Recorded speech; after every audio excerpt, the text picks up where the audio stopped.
Order, please. We'll begin with the daily routine. Presenting and reading petitions. The Honourable Member for Cumberland North. Mr. Speaker, I beg leave to table a petition. We, the undersigned, are deeply concerned about a housing crisis affecting the people of Cumberland County and feel the time has come for the government to take immediate action to address the problem. We recognize it is an issue that is not unique to our area. Homelessness is a persistent and growing issue in Nova Scotia. Some of the current challenges include more people experiencing homelessness, growing homelessness in rural parts of the province, and people experiencing increasing complex barriers to secure, safe, and stable housing.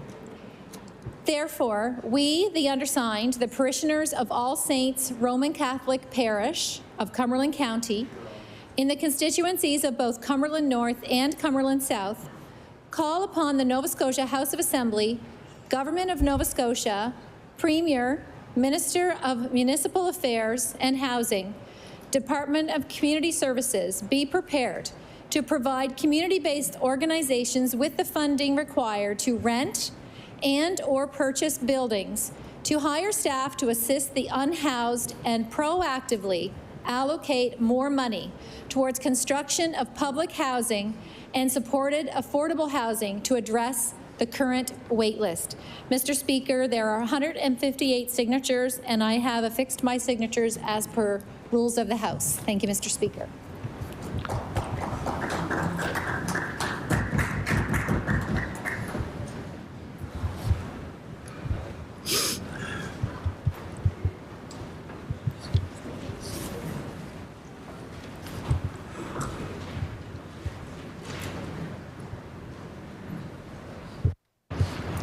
The petition is tabled.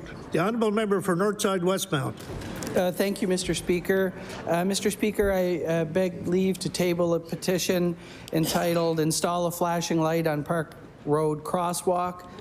We, the undersigned, are concerned citizens who urge our leaders to act now to have a flashing light installed at the crosswalk of Park Road by Dr. T.L. Sullivan School.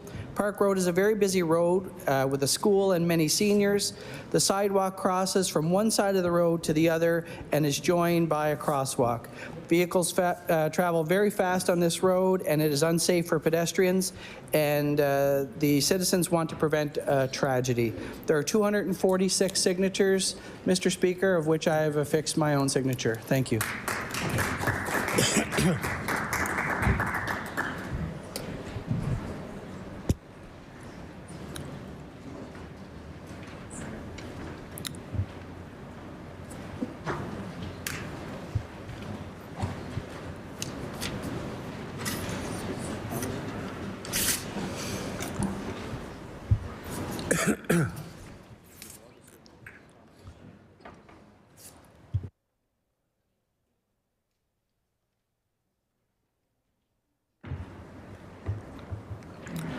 The petition is taken under advisement.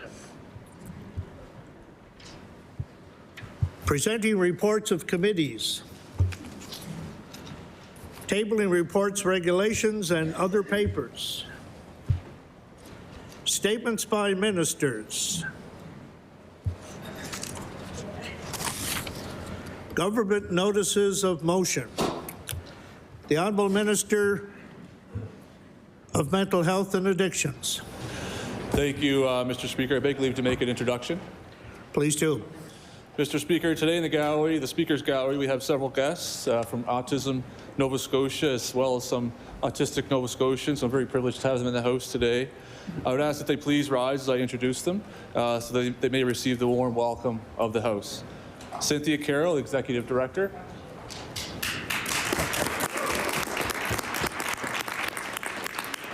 Alison Garber, Board Member. Jeff Garber.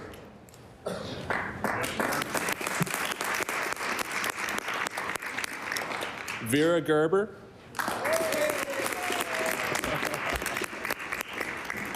Hugh Garber.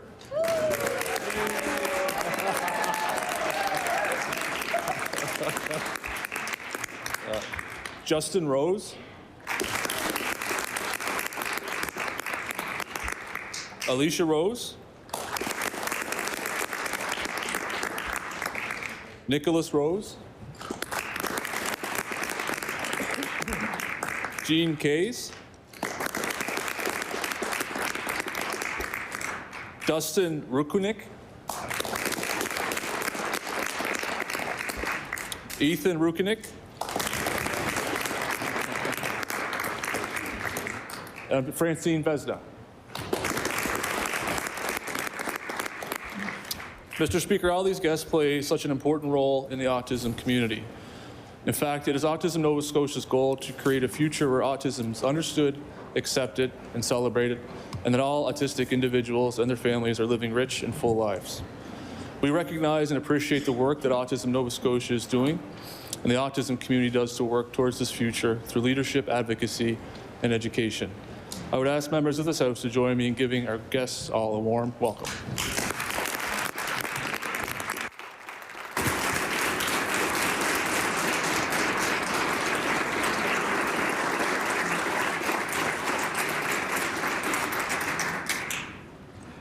Indeed, we welcome all visitors to the gallery today and every day, and we hope you enjoy your stay. The Honourable Member for Mental Health and Addictions. Thank you, Mr. Speaker. I hereby give notice that on a future day, I shall move the adoption of the following resolution. Whereas 1 in 32 Nova Scotians, approximately 31,000 people, have autism, and whereas each person contributes to the diversity and inclusivity of our province, bringing great perspectives and appreciation for abilities of autistic people. And whereas World Autism Acceptance Month is a time to come together and raise awareness about autism, a condition that many Canadians live with, and to recognize and celebrate autistic people, family members, caregivers, educators, and other professionals whose advocacy and education to help create a place where everyone belongs. Therefore, be it resolved that all members of the House stand united in our acceptance and inclusion of all autistic people and acknowledge the dedication, commitment, and support provided by so many across the province, including all the staff and volunteers with Autism Nova Scotia. Mr. Speaker, I request waiver of notice and passage without debate. There has been a request for waiver. Is it agreed? Agreed. It is agreed. Would all those in favour of the motion please indicate aye. Aye. Contrary-minded, nay. The motion is carried.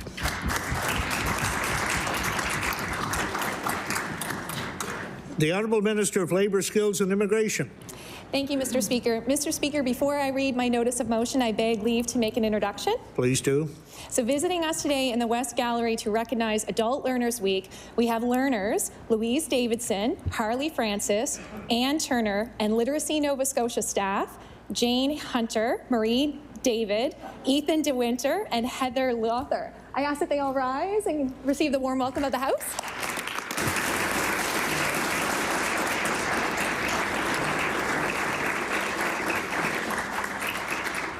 Once again, we welcome all visitors to the gallery today, and we hope you enjoy the afternoon and some of the excitement that will be taking place. I recognize the Honourable Minister for Labour, Skills and Immigration. So thank you, Mr. Speaker. I'll continue on my introduction because I want to highlight the learners who are in the gallery today. So Louise is currently finishing her grade 12 in the ALP program at the NSCC Pictou campus. Her passion for learning has brought her closer to achieving her education and life goals. Louise has recently been accepted into the Bachelor of Science program at St. Francis Xavier University. She wants to be an inspiration for her children, showing them that hard work and determination can make their dreams come true. Harley is in the adult learning program, or is a student at NSCC Truro, who also volunteers as a firefighter. With a family to support, he returned to school to better his life and be a positive role model for his 3 children. Despite the challenges of balancing school and life and family, Harley has gained a better understanding of himself and plans to complete his education in automotive service and repair. Harley is working hard to achieve his dreams and owning a home and a garage. Anne attends classes at the Lunenburg County Adult Learning Opportunities in Bridgewater. She has worked hard all her life but lacked a grade 12 diploma to pursue her desired career. Through hard work and dedication, Anne has improved her time management and accountability skills and has won a literacy bursary and is now focused on achieving her GED to take on more responsibilities in her career.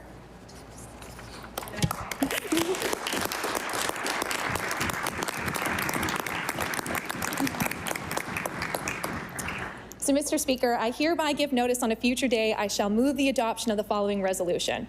Whereas Nova Scotians will celebrate the achievements and dedication of adult learners during Adult Learners Week from April 2nd to 8th, 2023 at events across the province. And whereas lifelong learners equip Nova Scotians with the skills and confidence they need to fully reach their potential and the demands of a rapidly changing workplace.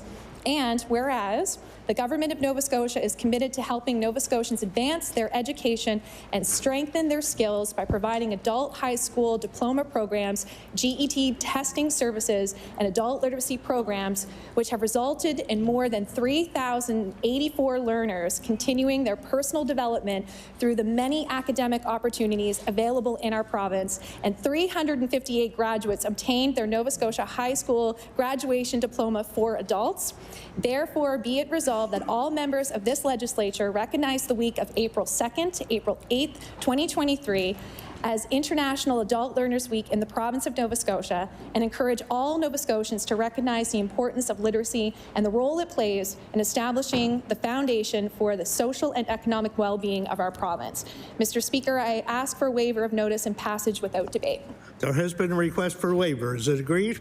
Agreed. It is agreed. Would all those in favor of the motion please indicate aye? Aye. Contrary minded, nay. The motion is carried.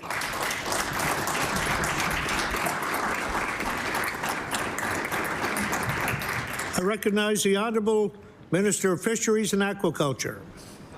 Mr. Speaker, whereas Nova Scotia's seafood industry plays a key role in our rural and coastal communities and serves as a gateway for new immigrants to find meaningful work in our province, and whereas in the face of COVID-19 pandemic and navigating federal immigration program challenges, DB Kenny Fisheries in Westport, Nova Scotia went above and beyond to help Hamid Casey Dali and Lamia Ben Hamou and their 3 children in their journey from Algeria, going as far as to charter a flight for their final leg of their trip.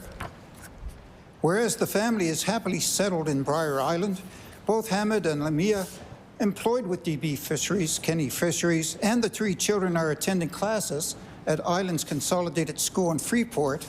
Therefore, be it resolved that all members of this House join me in thanking DB Kenny Fisheries for their efforts and welcome Hamid and Lamia and their family to the province of Nova Scotia and their new home in Briar Island.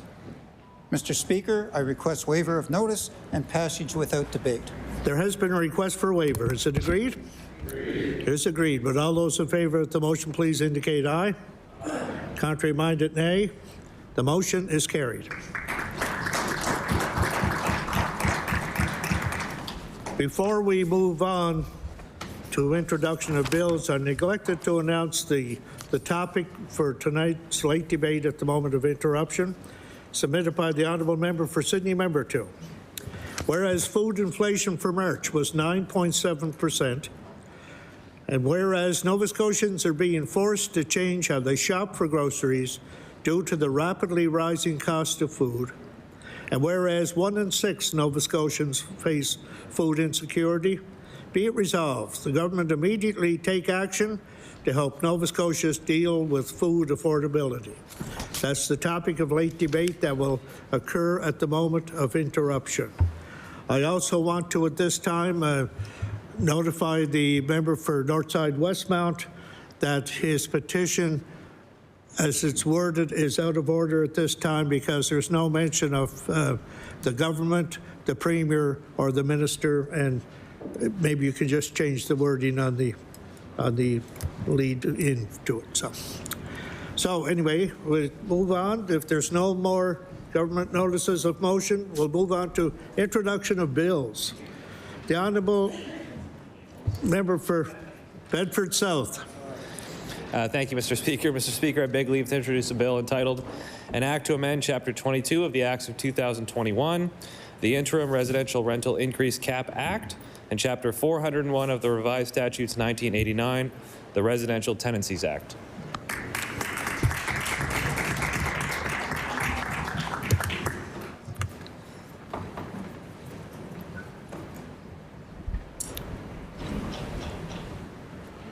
The honourable member for Bedford South begs leave to introduce a bill entitled An Act to Amend Chapter 22 of the Acts of 2021, the Interim Residential Rental Increase Cap Act, and Chapter 401 of the Revised Statutes 1989, the Residential Tenancies Act.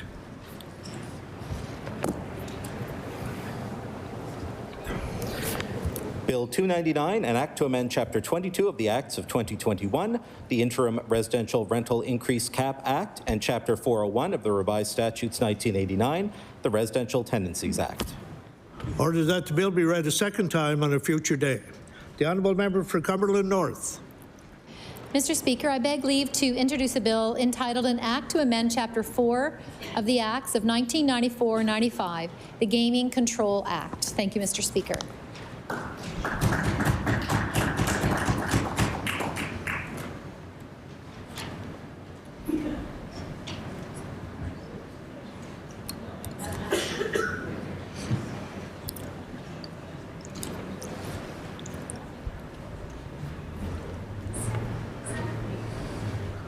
The honourable member for Cumberland North begs leave to introduce a bill entitled An Act to Amend Chapter 4 of the Acts of 1994-95, the Gaming Control Act.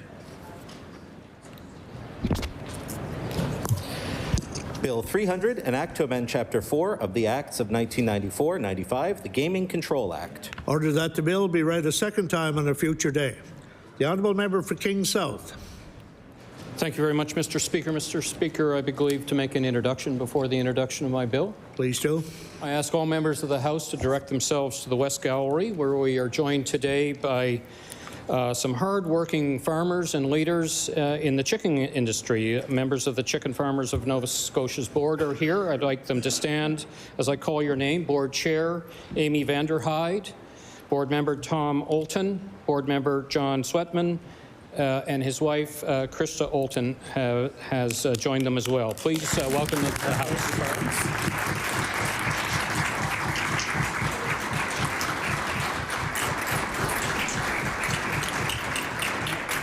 Once again, welcome to all visitors to the gallery in the legislature today.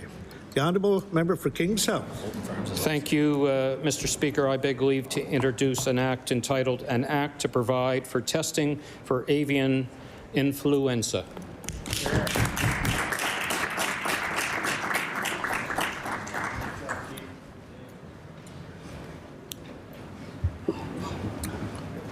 The honourable member for King South begs leave to introduce a bill entitled An Act to Provide for Testing for Avian Influenza.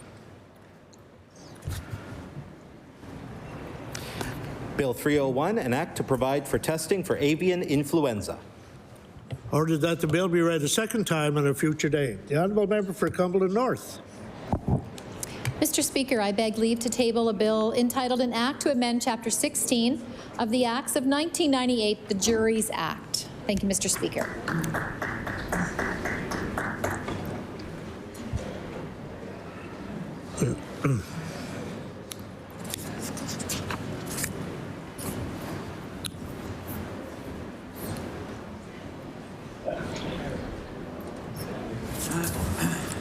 The honourable member for Cumberland North begs leave to introduce a bill entitled An Act to Amend Chapter 16 of the Acts of 1998, the Juries Act. Bill 302, an act to amend Chapter 16 of the Acts of 1998, the Juries Act. Ordered that the bill be read a second time on a future day. The honourable member for King South. Thank you, Mr. Speaker. Mr. Speaker, I beg leave to introduce a bill entitled An Act to Amend Chapter 113 of the Revised Statutes of 1989, the Crop and Livestock Insurance Act.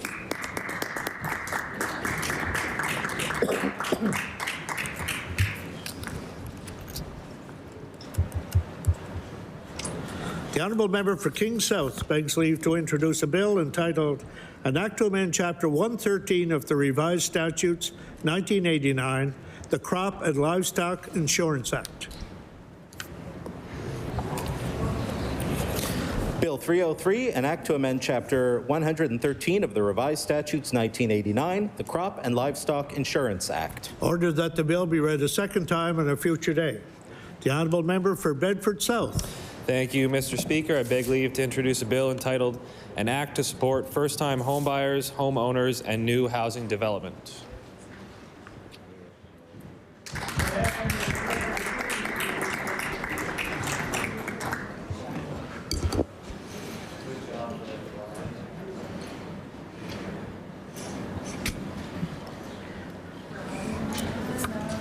The honourable member for Bedford South begs leave to introduce a bill entitled An Act to Support First-Time Homebuyers, Homeowners, and New Housing Development.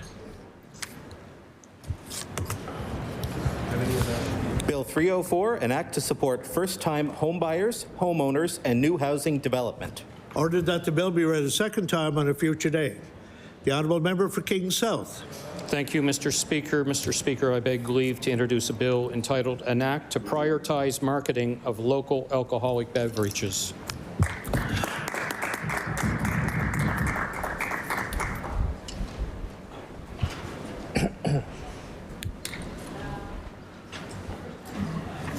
The honourable member for King South begs leave to introduce a bill entitled An Act to Prioritize Marketing of Local Alcoholic Beverages.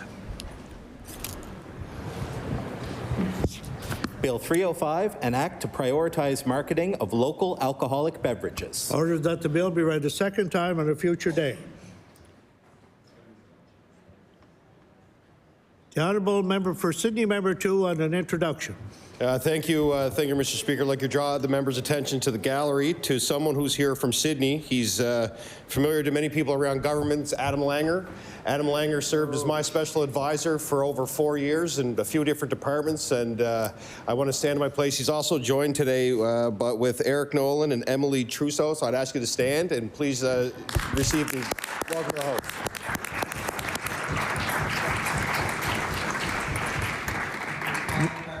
Once again, welcome to all. Notices of motion. Statement by members. The Honourable Premier. Thank you, Mr. Speaker. Mr. Speaker, I rise today to honor our good friend Rudy as Rudy's Catering celebrates its 40th anniversary. Rudy's is an institution in Halifax, and I'm sure each person in this legislature has eaten at Rudy's and has their own favorite meal. Mine's is fried chicken. I love it, Mr. Speaker. Why is Rudy's so popular? Is it because the food is so good? It is.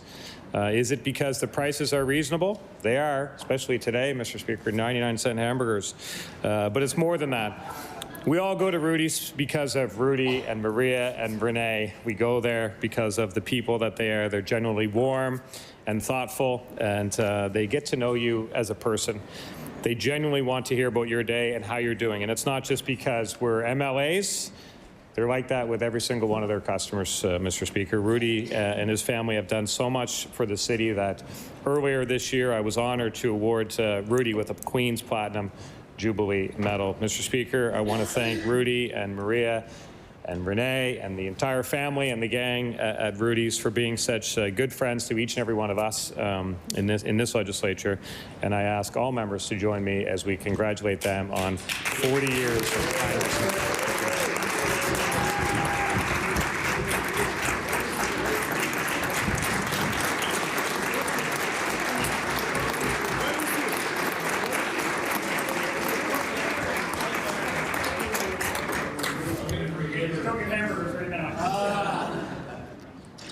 The thing is, as the Premier has mentioned, Rudy always asks about how's your family doing.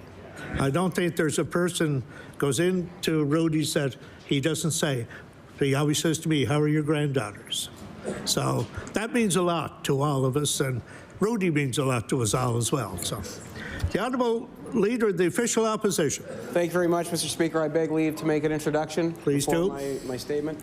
Mr. Speaker, I would like to introduce members of the Maritime Sikh Society that are joining us here today in the West Gallery.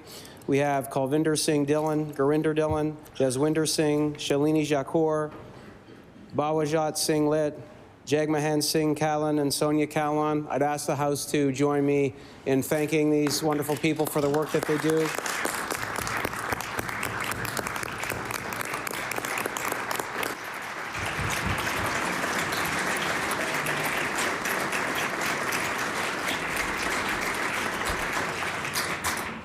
Once again, we'd like to welcome you all to the legislature today and hope you enjoy your afternoon. The Honourable Member for Yarmouth. Thank you very much, Mr. Speaker. I rise today to recognize that April is Sikh Heritage Month and that this year represents a decade of its recognition. This month is meant to be enjoyed by anyone and everyone who chooses to and acknowledges the central values of the Sikh faith. I'm happy to have board members of the Maritime Sikh Society with us here today in the gallery. The Maritime Sikh Society started in 1966 with only 25 families in Nova Scotia. Since then, they have grown across the Maritimes and ensure Sikhs new to the region feel at home. The work they do improves the religious, cultural, and social lives of Sikhs in the Maritimes and in this province, Mr. Speaker. In Nova Scotia, the Sikh community has made impactful contributions to the social, cultural, economic, political, medical sectors, as well as many more. I am thrilled to see the community growing thanks to the dedication of organizations like the Maritime Sikh Society that's represented here today. I invite this House to join me in welcoming and thanking the board members and to encourage our colleagues and constituents to recognize Sikh Heritage Month. May this community continue to grow and flourish in our province. And thank you to all the members of this community for their great contributions to our growing province. Thank you so much. The Honourable Member for Halifax-Shabukdo. Mr. Speaker, I'm happy to extend the congratulations of the House of Assembly to Nisa Homes and the Ummah Masjid of Halifax on the opening of Eastern Canada's first transition house serving refugee, immigrant, non-status or Muslim women and their children fleeing domestic violence. The parent charity for Nisa Homes, the National Zakat Foundation, operates 10 such homes across Canada. The Halifax location has space for 10, with a separate space for women with children. And while the facility is in Halifax, it will be providing remote support to clients across the Maritimes. People can stay at the transition house for up to 3 months, but in the context of the housing crisis, this can be extended. It's a major step forward in Nova Scotia that this support is now provided in a context that is both faith and culturally responsive. Thank you, Mr. Speaker. The Honourable Member for Waverley, Fall River, Beaverbank. Thank you, Mr. Speaker. April is World Autism Acceptance Month. Let us take a moment to celebrate the incredible residents of our province on the autism spectrum. These individuals have so much to offer, bringing unique perspectives, talents, and strengths to our communities. You may notice, Mr. Speaker, that our caucus are wearing brainy buttons, as are a few around the room. Entrepreneur, creator, and designer Nafalty Tucker is an autistic teen at Lockview High School with a mission to spread autism and neurodivergent acceptance in education. Every purchase supports her work in schools and beyond with books, donations, resource materials, board supplies, buttons, giveaways, and more. People with autism have a remarkable ability to focus on the details and see things in a way that others may not. Many have a gift for problem solving and bring fresh, innovative ideas to many situations. They are often passionate about their interest, and their dedication, their commitment to their pursuits are truly inspiring. They remind us of the beauty of diversity and the importance of acceptance and inclusion. Unfortunately, there are still many myths about autism that still exist. It is the responsibility of each of us to ensure that not only this month, but all year long, we work to dispel the myths and celebrate the talents of each person on the autism spectrum. Mr. Speaker, I ask all members of this House to join me in honoring the amazing individuals with autism in our province. Let us recognize their unique gifts and the contributions they make to our communities. Together, we will continue to make Nova Scotia a province where everyone is valued, respected, and appreciated for who they are. Thank you, Mr. Speaker. The Honourable Member for Bedford Basin. Thank you, Mr. Speaker. I'd like to congratulate a constituent today on her recent retirement. Lori Edwards spent most of her 33-year career creating ways for Nova Scotians to make good career decisions. Most recently, Lori served as the Director of Student and Career Services in Student Affairs at NSCC. There really is no way for me to do justice to her career in just 1 minute, but I would note that she started and/or helmed countless career organizations, including Nova Scotia's Career Development Association, the Canada Career Consortium, Skills Canada Nova Scotia, NS Work Information Net, and Techsploration. I think it comes as no surprise that throughout her work life, Lori received many awards, including the National Stu Conger Award, recognizing excellence in career development in Canada, the Nova Scotia Career Development Association Lifetime Achievement Award, and the Ontario College Counselors Award for Outstanding Achievement in Career Development. Lori volunteered frequently outside of work and served as president of Shelter Nova Scotia, the Halifax YWCA, and the Bedford Liberal Association. I know she's enjoying retirement because I've seen some of her photos on Instagram. Well done, Lori. Thank you for your dedicated service to the young people of Nova Scotia. Now go have some fun. The honourable member for Dartmouth North on an introduction. Thank you very much, Mr. Speaker. I would like to introduce some special guests we have today in the gallery opposite. We have three esteemed medical students, Mr. Speaker, and we know how valuable medical students are to our communities. We have Lauren Mills, who's a second-year medical student at Dal, Scott O'Coin, who's a first-year medical student at Dal, and Kaylin Dean, who's also a first-year medical student at Dal. As future doctors, they are here today to advocate for support and in support of free birth control, Mr. Speaker, for all Nova Scotians. And as you know, we will be debating this a bill about this very thing later on in the afternoon, and so we're very happy to welcome them to the House. Thank them for all of their work. Thank them for being medical students, and hopefully to convince them to stay in Nova Scotia when they graduate. Thank you. Help me welcome them.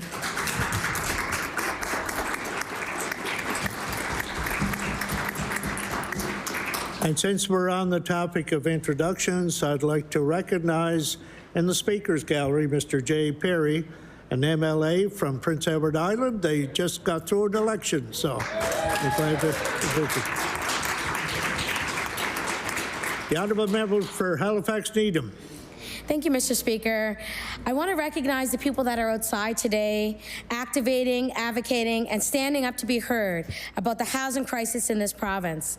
Rents are rising, cost of living is rising, yet we haven't raised our ESIA rates or plan to build or invest in affordable and public housing. And housing and the housing crisis is getting extremely worse. The struggle is real. Housing should be a priority on this government's agenda, yet throughout this sitting, we heard nothing about the solution. We heard about making it harder for people to qualify for supplements because the need was too great. This government was afraid of yet another wait list. All the while, folks are sleeping rough. People are trying to figure out how to get by when they have to choose between rent, medication, and food. Mr. Speaker, I'd like all members today to recognize that we are in a housing crisis and people, real people, are in need and need this government to act now. The honourable member for Cumberland South. Thank you, Mr. Speaker. Mr. Speaker, I rise today to remember an icon of Cumberland South, Gardener Bud Hurley, who passed away 1 month ago today. Bud spent 10 years serving in Canada and France as an electronic technician with the Royal Canadian Air Force. When he moved home from Ontario in 1969, Bud went to work at the Macan Generating Facility. During his time, he also served as in our community as county councillor, the warden, and then the PCMLA for Cumberland West. He actually replaced my grandfather in 1984. Bud was also a strong advocate for his community. He was a champion of the Macan Tidal View Park and was instrumental in many projects such as the community centre, the ball fields, connecting the sewer system, and installing streetlights. Bud also served as the president of the Royal Canadian Legion Branch 134 and was a driving force behind getting the cenotaph erected in 1989. Mr. Speaker, Cumberland County lost a true gentleman, an advocate and dedicated volunteer on March 5th, 2023. I ask all members of this legislature to join me in a moment of silence to remember MLA Bud Hurley.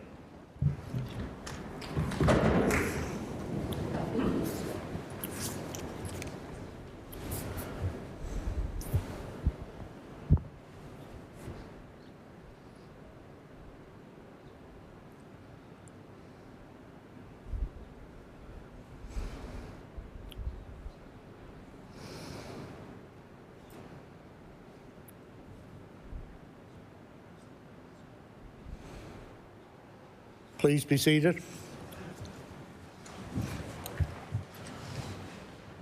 The honourable member for King South. Today I rise to acknowledge the significant impact that chicken farming has on our province. With over 20 million chickens produced in Nova Scotia each year, the industry is only growing stronger. The dedication and innovation of our local farmers is truly inspiring. We must recognize the immense effort required to manage farms of all sizes and the crucial role that organizations like the Chicken Farmers of Nova Scotia play in supporting the industry's success. I'm pleased to welcome members of the Chicken Farmers of Nova Scotia to the House and thank them for their contribution to the poultry sector's growth and development in our province. It's imperative that we continue to support and empower farmers and their supporting organizations to ensure that this critical industry continues to thrive in Nova Scotia. I invite all members of this House to join me in thanking the Chicken Farmers of Nova Scotia for their hard work in growing our province's rural economy and providing us all with healthy food. Thank you, Mr. Speaker. Before I recognize the member for Cape Breton Centre, Whitney Peer, I apologize to the MLA from Tignish Palmer. I introduced him as Jay Perry. It's actually Hal Perry. He's the MLA, and he has just been re-elected for the Liberal Party on Monday. So congratulations. The honourable member for Cape Breton Centre, Whitney Peer. Thank you, Mr. Speaker. I rise today to recognize the Lingayen Heritage Society and Lingayen Hall Community Centre. It is well over 100 years old and at one time was a schoolhouse for the community. The society provides a safe, welcoming place for young and old community members to gather and socialize. The society relies on donations to keep its doors open, which was very trying during COVID-19. They put on an annual Christmas party for the children, an antique car show, crafts and bake sales, Lingayen Days, community darts, and many more activities, Mr. Speaker. The society consists of Shirley McIntyre as president, VP Deborah McDonald, Secretary Kathy Ty, and Treasurer Mary Vickers, and a board of directors. I look forward to future discussions with the Minister of Communities, Culture, Tourism and Heritage, and I thank you to the Society for all the work that they do. The honourable member for Cumberland North. Mr. Speaker, we all know here that climate change is having a dramatic impact in our world and here in our province. However, one area that often does not necessarily receive enough attention are the wetlands, like those found on the Isthmus of Chignecto. The Nature Conservancy... Order, please. There's a lot of chatter going on. Please recognize the members that are speaking. The honourable member for Cumberland North. Shall I start again, Mr. Speaker? Sure. Okay. No, Mr. Speaker, we all know that climate change is having a dramatic impact on our province and our world. However, one area that does not necessarily receive enough attention are wetlands, like those found on the Isthmus of Chignecto. The Nature Conservancy of Canada is drawing attention to the need to conserve marshes, bogs, and swamps, especially as climate change continues to erode these valuable sections of land. In the words of the Conservancy, from capturing carbon to preventing floods, wetlands are one of our best natural defenses against the impacts of climate change. They state quite simply that preserving wetlands is a climate no-brainer. We need to take that advice seriously. I want to thank the Nature Conservancy of Canada for their efforts to protect and preserve our wetlands and remind our colleagues once again of the importance of critical pieces of land like the Chignecto Isthmus. Thank you, Mr. Speaker. The honourable member for Colchester-Musquodoboit Valley. Thank you, Mr. Speaker. Before I read my member's statement to recognize Passover, I beg leave to make an introduction. Please do. Thank you, Mr. Speaker. Visiting us today in your gallery, the Speaker's Gallery, are members of the Atlantic Jewish Council. I would ask them to rise and accept the warm welcome of the House.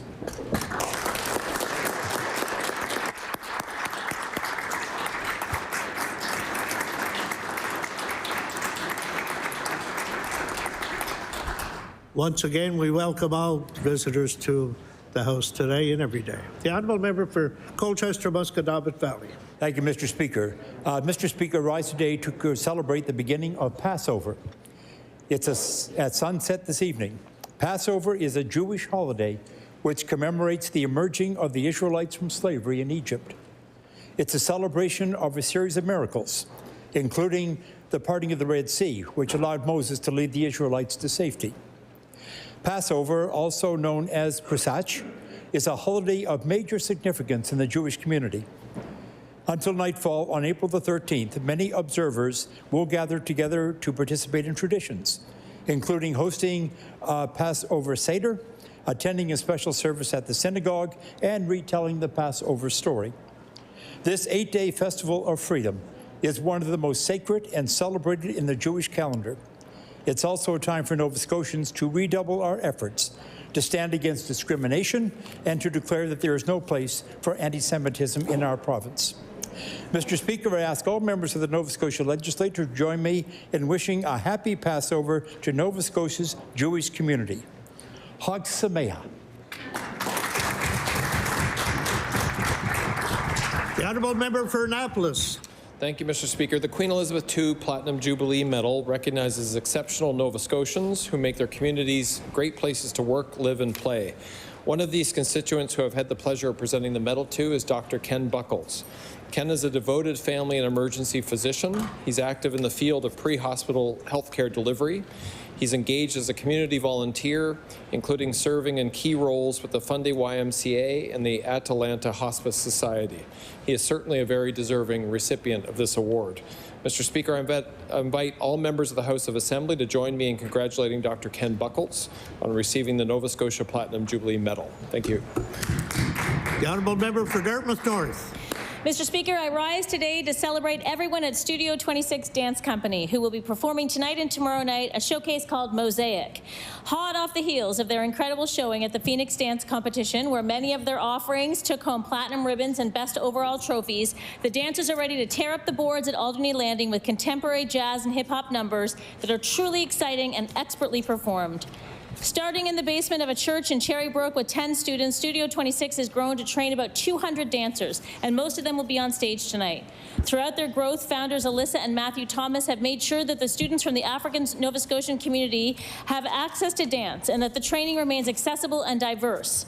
They also instill in the students the importance of being connected through friendship and lifting each other up. In the words of some of the students, Studio 26 is about family and friendship and love.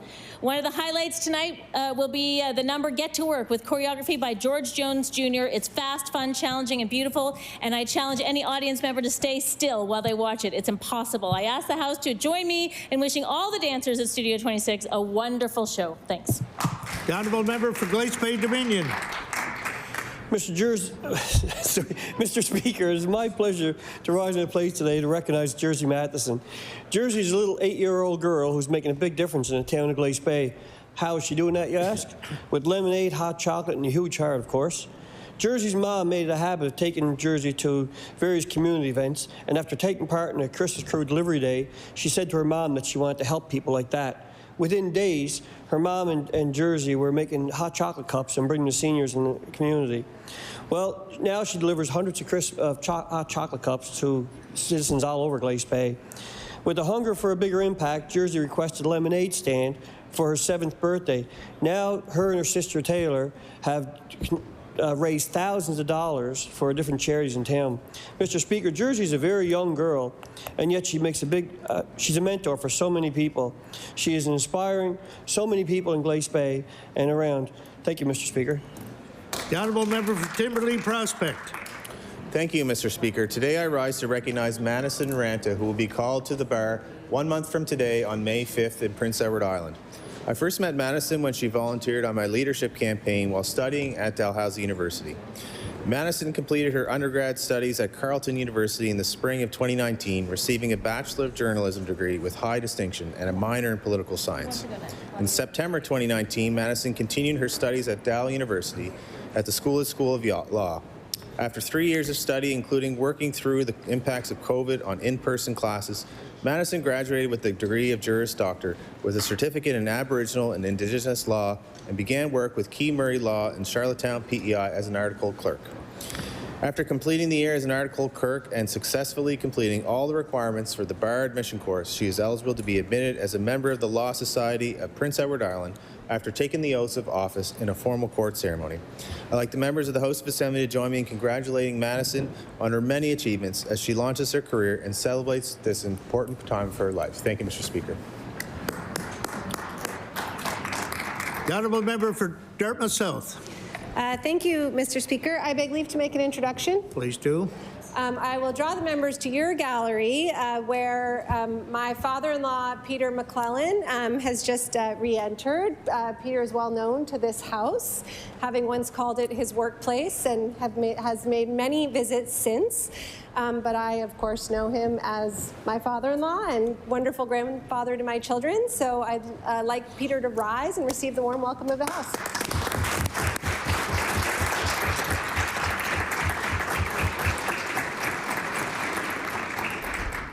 The honourable member for Dartmouth South.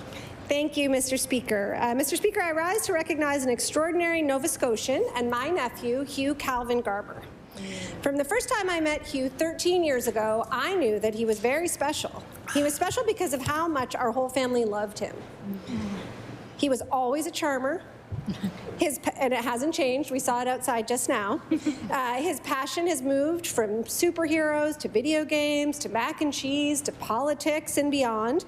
But no matter what Hugh's focus, there are no half measures.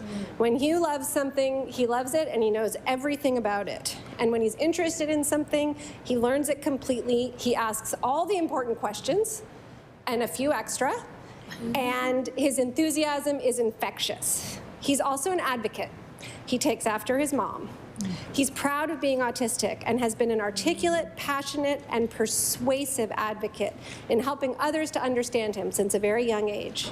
Hugh has done so much to help his peers, his family, and the public, and now we get to celebrate him on the occasion of his very deserving receipt of the Queen's Jubilee Medal just now. Please join me in congratulating my nephew, Hugh.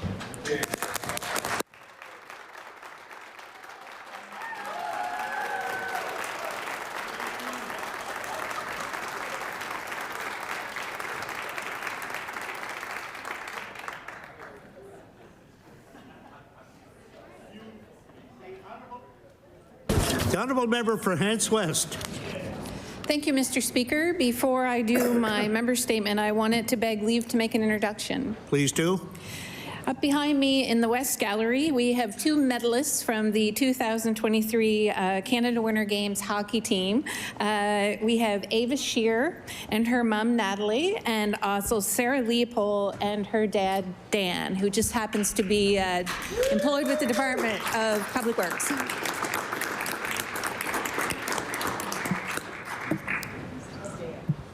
Mr. Speaker, I rise today to congratulate Ava Shear and Sarah Leopold on their outstanding performance at the 2023 Canada Winter Games in PEI. Together with their teammates and coaching staff, these girls made hockey history by bringing home the first ever medal for Team Nova Scotia in girls hockey history. I have enjoyed watching them grow and evolve as hockey players and had the honor of getting to know them better when I was their team manager during their U18 hockey season with the West Hants Warriors, memories that I will always cherish. Ava and Sarah are lifelong friends who began playing together in Timbits hockey and never looked back. They have played for the West Hants Minor Hockey Association, the Valley Wild Female Hockey Association, and currently are both playing for King's Edgehill School in Windsor. They are respectful, kind, and are true role models to so many other female players in our community and beyond. I ask that all the members of the legislature join me in a round of applause for Ava and Sarah for a job well done. Wear those medals proudly, ladies. Thank you, Mr. Speaker.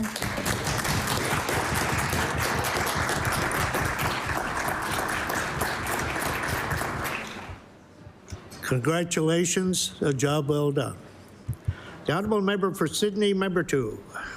Thank you, Mr. Speaker. Mr. Speaker, I was on Facebook this morning, and you may know this gentleman from home, but Danny Baldwin from Manadoo is celebrating 70 years today. So I rise to my place.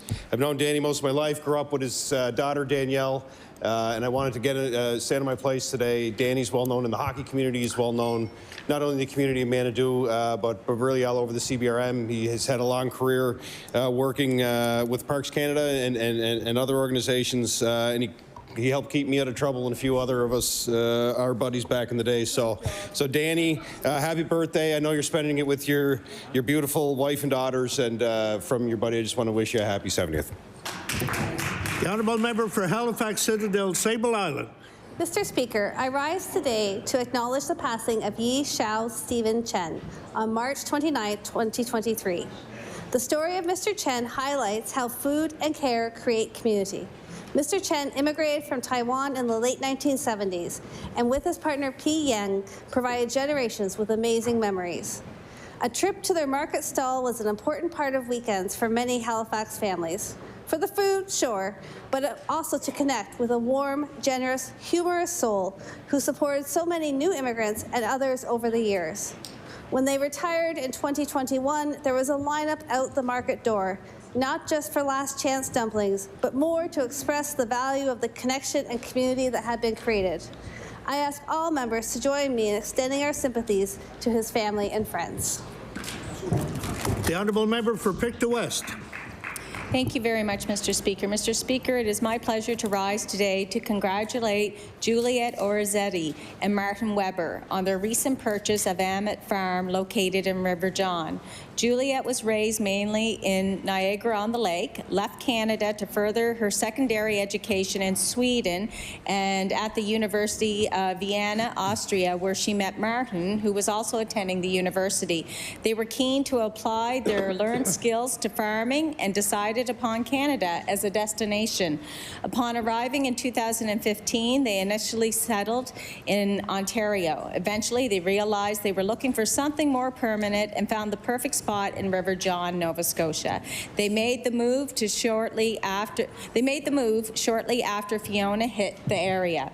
Mr. Speaker, I am happy that Juliet and Martin recognize how wonderful the small and vibrant community of River John is and have decided to make it their home. I also wish to congratulate them on purchasing Amet Farm, which is home to 450 sheep, the largest sheep herd east of the prairies. Thank you very much, Mr. Speaker. The honourable member for Hammonds Plain, Lucasville. Mr. Speaker, I'd like to take this opportunity to recognize Millie Madden and the Nova Scotia U16 ringette team heading to Regina, Saskatchewan next week to represent the province and compete at the 2023 Ringette Canada National Championship. The girls have worked very hard this year, evidently. I wish them very well. Do us proud, represent Nova Scotia like I know you will. Good luck from everybody here at the House. Thank you.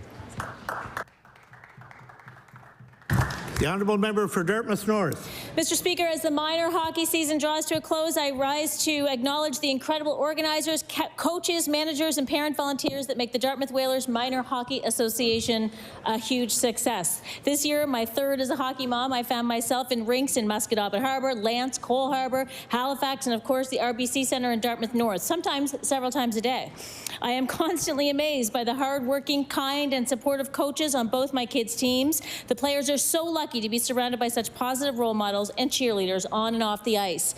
Special shout-outs this year go to the Whalers U11C Orcas team coaches Rodney Barteau, Matt Fry, Alex Wright, and Jamie Mills, and manager Jillian Hatcher, and Whalers U9 Intermediate Gold team coaches Brian Covert, Matt Snow, Ken Trudeau, Reed Smith, Julian McCauley, Sean McDonald, manager Jamie Arnott, and fundraising rep Tim Vasallo. Mr. Speaker, if I was allowed to use a prop in here, I would be ringing my very loud cowbell for these amazing volunteers to thank them for their contributions to kids' sport. That is kids' fun, health, friendship, and competition. Thank you. The honourable member for Sackville-Cobequid. Mr. Speaker, I rise today to thank Marilyn Forrest, after 20-plus years of dedication and commitment as Executive Director for Building Futures Employment Society, formerly known as Anchor Industry Society. Marilyn has decided to retire. Building Futures Employment Society focuses on individuals with intellectual disabilities, providing them with the best support and services to enable them to contribute to their community. Work training is provided while concentrating on personal goals, interpersonal skills, attitudes, and habits that are required to be successful in any working Order, setting. please. The time for statements by members has expired. The time is now 2 o'clock. Oral questions put by members to ministers until 2:50. I recognize the Honourable Leader of the Official Opposition. Thank you. Thank you very much, Mr. Speaker. Mr. Speaker, we have real economic challenges on the horizon. Optimism in the small business sector is at an all-time low for a non-recessionary period here in this province. In Nova Scotia, that level has been in free fall. Mr. Speaker, we know that this is in large part because the Premier is not focused on our economy, Mr. Speaker, and I'll table that.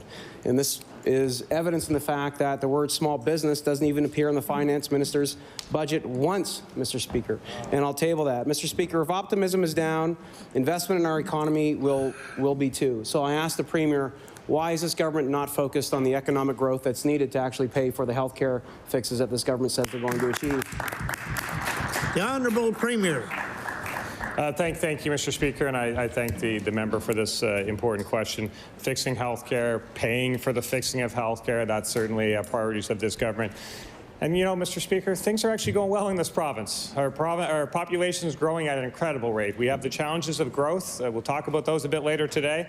But our population grew by 37,000 people last year, Mr. Speaker. They're all consumers of products at small businesses. They're helping us broaden our tax base, Mr. Speaker. Things are going well in this province, Mr. Speaker, and we're excited about what the future holds for Nova Scotia.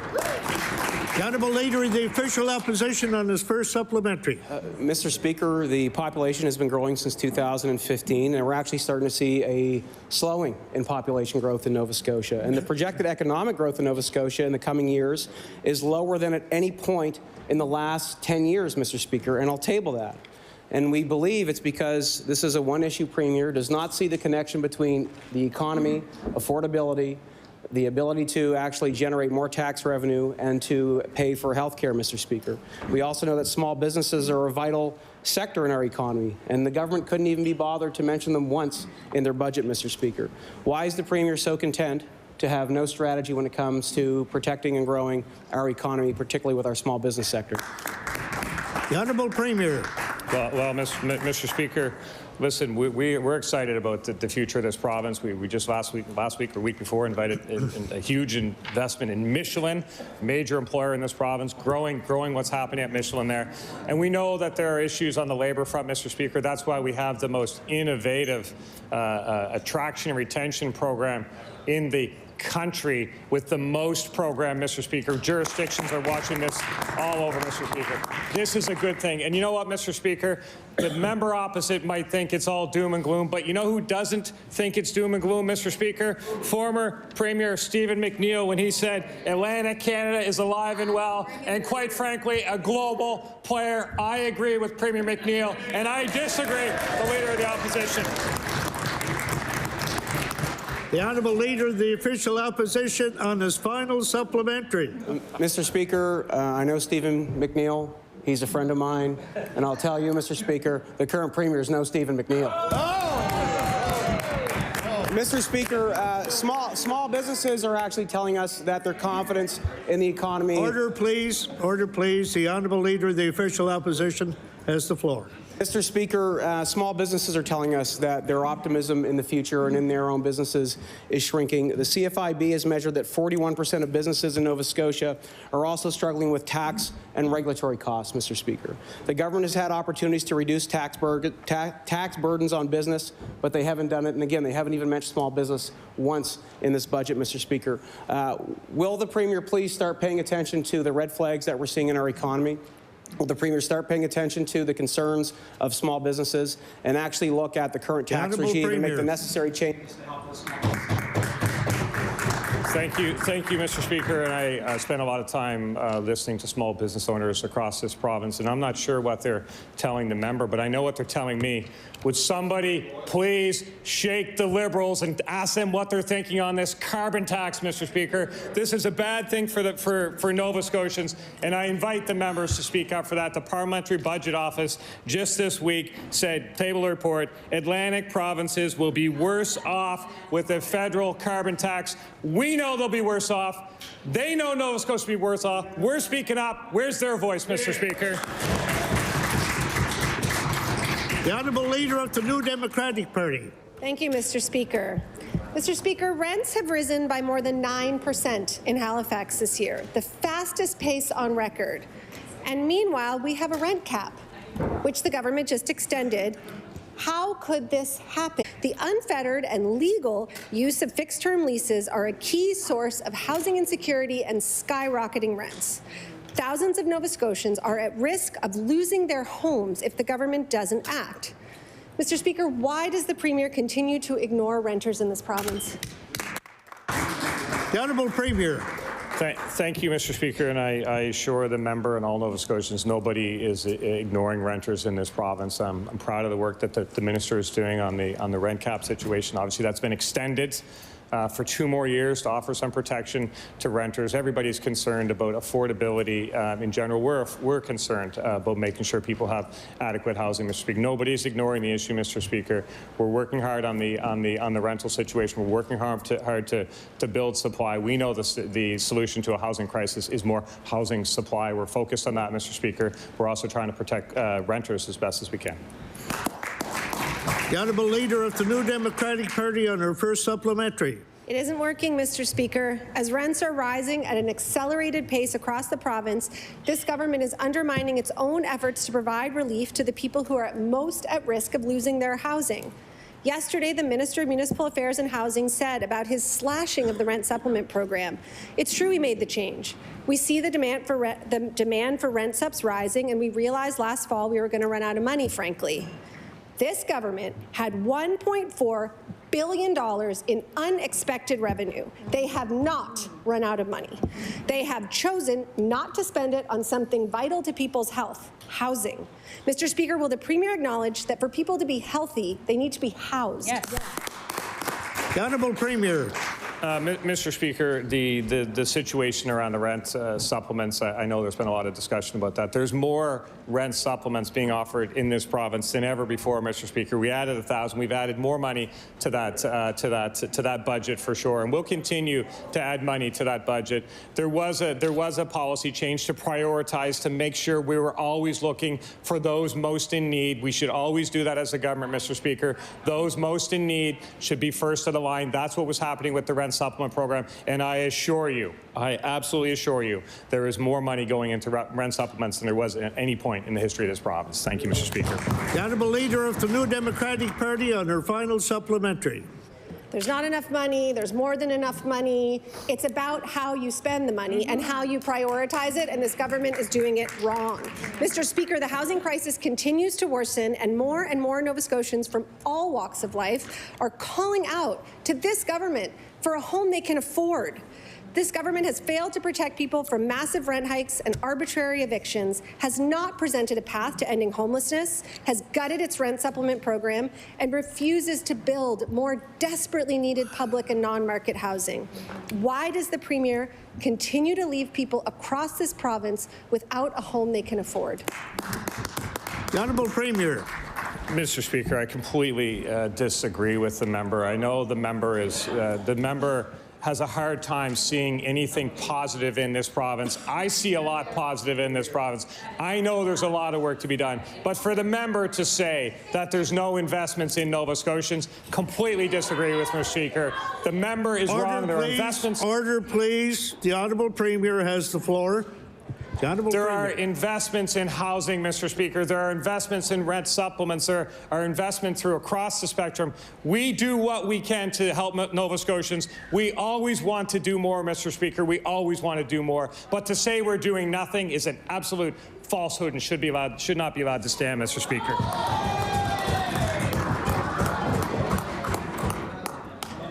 The honourable member for King South. Thank you, Mr. Speaker. Mr. Speaker, the agricultural sector faced a significant challenge last year with respect to avian flu, and it's an ongoing challenge. The timely testing is imperative in controlling the spread and mitigating production delay, but we do not have a lab here in Nova Scotia. Our producers were forced to send their samples to Manitoba for test results. They waited weeks for results, and this caused widespread delays in production. Chicken farmers, this leads to chickens growing too big, becoming difficult to sell, and hurting revenues. Mr. Speaker, other Atlantic provinces are taking action. This government is taking no action. Why can we not have a lab here in Nova Scotia? The Honourable Minister of Agriculture. Thank you, Mr. Speaker. An outbreak of avian influenza can be very serious and challenging, as the member mentioned. For background, the Canadian Food Inspection Agency is a lead agency when it comes to disease response. So our Nova Scotia Animal Health Laboratory does meet our daily needs for level 1 and level 2 testing, but that's outside of AI. It doesn't meet the necessary biosecurity requirements to conduct AI testing. An assessment would be needed to determine if the current laboratory space can be upgraded. Gaps suspected to exist in ventilation and wastewater treatment. However, the New Brunswick Provincial Veterinary Laboratory has foreign animal disease facility certification, and this allows them to perform preliminary testing on AI suspect specimens. So once from there, it goes for confirmatory testing at the National Centre in Winnipeg, but that preliminary testing can be done in New Brunswick and gives our producers a head start. The honourable member for King South. Mr. Speaker, we need more than a minister reading from a binder. Nova Scotian farmers deserve a lab in Nova Scotia. This shouldn't be hard. Order, please. One more day left in this week, folks. The honourable member for King South has the floor. This shouldn't be hard. We have a lab in Churl that can be modified. The only obstacle is this government's lack of willingness. Again, they're ignoring rural issues. This is a $100 billion industry. Mr. Speaker, will the minister commit to investing in an avian flu lab in Nova Scotia? The Honourable Minister of Agriculture. Mr. Speaker.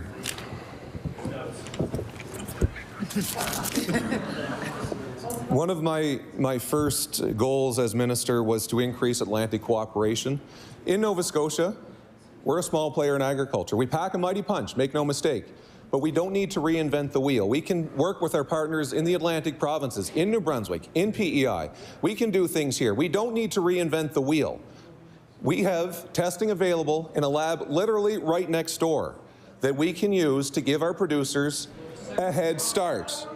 It's not a yes, it's not a no. It's something we can continue to look at with our producers and with CFIA and determine how to move forward. Thank you, Mr. Speaker. The honourable member for Northside Westmount. Thank you, Mr. Speaker. Mr. Speaker, with food inflation at 12% last year, Nova Scotians need affordable food. In order to make food more affordable, this government needs to support agricultural sector in our province. A lack of processing capacity is leading to less affordable food production. However, this government doesn't seem to make that a priority, Mr. Speaker. Mr. Speaker, what is this government doing to increase the processing capacity of food grown right here at home? The Honourable Minister of Agriculture. Thank you, Mr. Speaker. Helping farmers offset the cost of production, it's so important. So we're all feeling the impacts of rising costs. We are, not just for food, but also for fuel, housing, and other necessary costs. For some, it is tough to afford food right now. We know that, let alone healthy local food. We've created new programs to help offset production costs for farmers, but they don't influence the retail price of food. So what we can do with our colleagues across government in community services, health and wellness, communities, culture, tourism, and heritage to support their response initiatives and find new ways to support Nova Scotians who need it most. But in terms of processing, we just announced in the last couple months $4 million for advancement of local value-added food processing, included $2 million for large-scale food advancer and abattoir efficiency programs, and $2 million to assist westbound. Mr. Speaker, look, that's great. We're hearing about all of these announcements today, but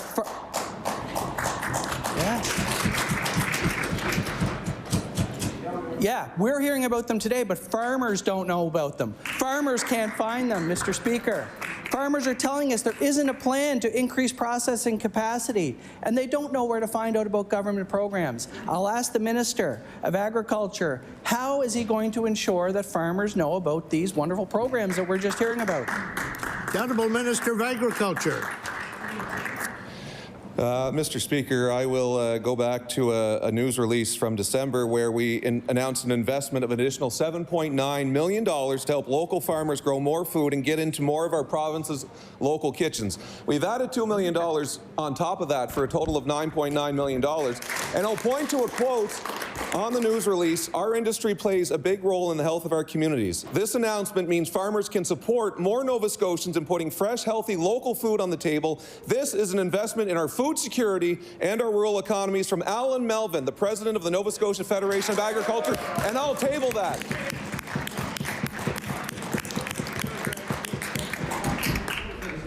The honourable member for Bedford Basin. Thank you, Mr. Speaker. A strong economy means strong exports. Exports are a core indicator of economic growth, or in the case of this government, economic stagnation. In 2022, Nova Scotia's exports dropped almost 2% from their 2021 levels. That's the worst record of any province in this entire country, Mr. Speaker. Wow. Can this government explain the export slump to Nova Scotians? The Honourable Minister of Economic Development. Thank you, Mr. Speaker. We acknowledge the many challenges that businesses are facing right now coming out of the pandemic, and through the pandemic, extraordinary supply chain issues that have much to do with that particular result. But the narrative that, as given by the Honourable Leader of the Opposition, claiming optimism is at an all-time low, flies in the face of record investments by our businesses in our businesses through programs like the Innovation Rebate Program, through the Enhanced Capital Investment Tax Credit and their own monies. These are not the actions of pessimists. The honourable member for Bedford Basin. Thank you, Mr. Speaker. That's interesting talk about coming out of the pandemic, considering they said the pandemic was over, number one. And this is a comparison to 2021, not to pre-pandemic levels. Mr. Speaker, it seems that with this government, it's no experts and no exports. It's just excuses. For our primary industries, exports are absolutely crucial. Fishing and farming make up the majority of our international exports. And our exports are down in almost every Asian market. These are markets that pay well for our product. Mr. Speaker, where is this government's plan to get our products to international markets? The Honourable Minister of Economic Development. Thank you, Mr. Speaker. The government continues to have very robust programs to help our businesses to be investing, examining and seeking new markets and reaching new markets, and that work continues. But price is a factor, and primarily in our seafood sector, with some world developments, including the hangover of the pandemic and the economy of China, that do cause fluctuations. We continue to have a robust sector, and again, through the IRP program, increasing the capacity so that we can seek those additional export markets. The honourable member for Halifax Needham. Thank you, Mr. Speaker. My question is for the Minister of Municipal Affairs and Housing. Our caucus and constituency offices hear stories daily from Nova Scotians who are struggling to find and afford housing. One Dartmouth resident told us that the only apartment that they could find left them with just $200 a month after they paid their rent. Another person from the Halifax area told us that they were having to forego paying their bills or buying groceries in order to afford their rent. My question is, does the minister think that it is acceptable that these and many other Nova Scotians can't find an affordable place to live? The Honourable Minister of Municipal Affairs and Housing. So I'd like to thank the member for the question, and I'd like to say that we recognize the struggles of many Nova Scotians, and we do not find it acceptable. And we are working hard. We've made record increases in the budget for municipal affairs and housing this year, and in the last 18 months spent almost $200 million more on housing than would have been spent. And in fact, in this year alone, we've increased the budget for rent subs by $21 million. So we recognize the needs of Nova Scotians, and we're working hard to address them. The Honourable Member for Halifax Needham. Thank you, Mr. Speaker, and I'm glad the minister recognizes the struggle, but the struggle is real. Mr. Speaker, in the budget last week, this government again made a decision to not fund any new public housing units, and we hear consistently from people who are impacted by this government's inaction. A senior in Halifax told us she has been waiting for 2.5 years for an apartment. She is frustrated that the government is sitting by and allowing this public housing shortage to continue. Last month, a Cape Bretoner told us how they have been homeless and on the waiting list for housing for 1.5 years. My question is to the minister is very simple. Why is this government refusing to build new affordable housing? The Honourable Minister of Municipal Affairs and Housing. So, Mr. Speaker, to the member, as the member knows, we are in the top 4 in the country in the amount of public housing per capita that we have, and we've had a very strong mandate from the Auditor General on 2 different Auditor General reports to do a better job of managing public housing, and we're working hard on that, as the member knows. So we're working very hard on the whole public housing file, and we've invested through numerous different investments throughout the province in affordable housing, which we've made with partners in community groups and not-for-profits and for-profit companies too. Thank you. The Honourable Member for Sydney, Member 2. Thank you, Mr. Speaker. Mr. Speaker, we've seen millions designated for Nova Scotia Loyal, but it's been 1.5 years since this government was elected, and we've not heard from a single small business in the province that they said they benefited from the program. Can the Minister of Economic Development explain how funding for Nova Scotia Loyal will offset the intense pressures currently being felt by small businesses across the province? The Honourable Minister for Economic Development. Thank you, Mr. Speaker. Might I suggest that if you stick your fingers in your ears, you cannot hear things. We have had great and very supportive feedback from the business community as we continue to develop the Nova Scotia Loyal program. The incentive program has not yet been launched, but we are getting closer all the time. It was essential that we got the feedback from Nova Scotians as consumers, as producers, and as vendors, and we look forward to rolling out that program in the very near future. The Honourable Member for Sydney, Member 2. I can't even respond. Mr. Speaker, funding is one thing, communication is another. We still don't know what Nova Scotia Loyal is going to accomplish, besides some truck sales at local dealerships. Can the Minister of Economic Development provide to this House even one concrete example of how Nova Scotia Loyal has benefited small businesses in this province today? The Honourable Minister of Economic Development.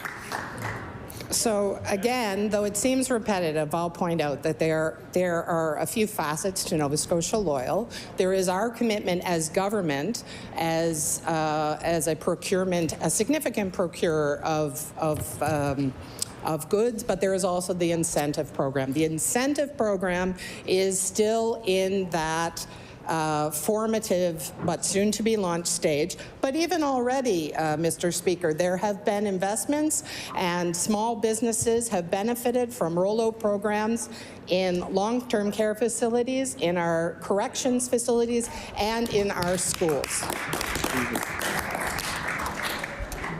The Honourable Member for Cole Harbour, Dartmouth. Thank you, Mr. Speaker.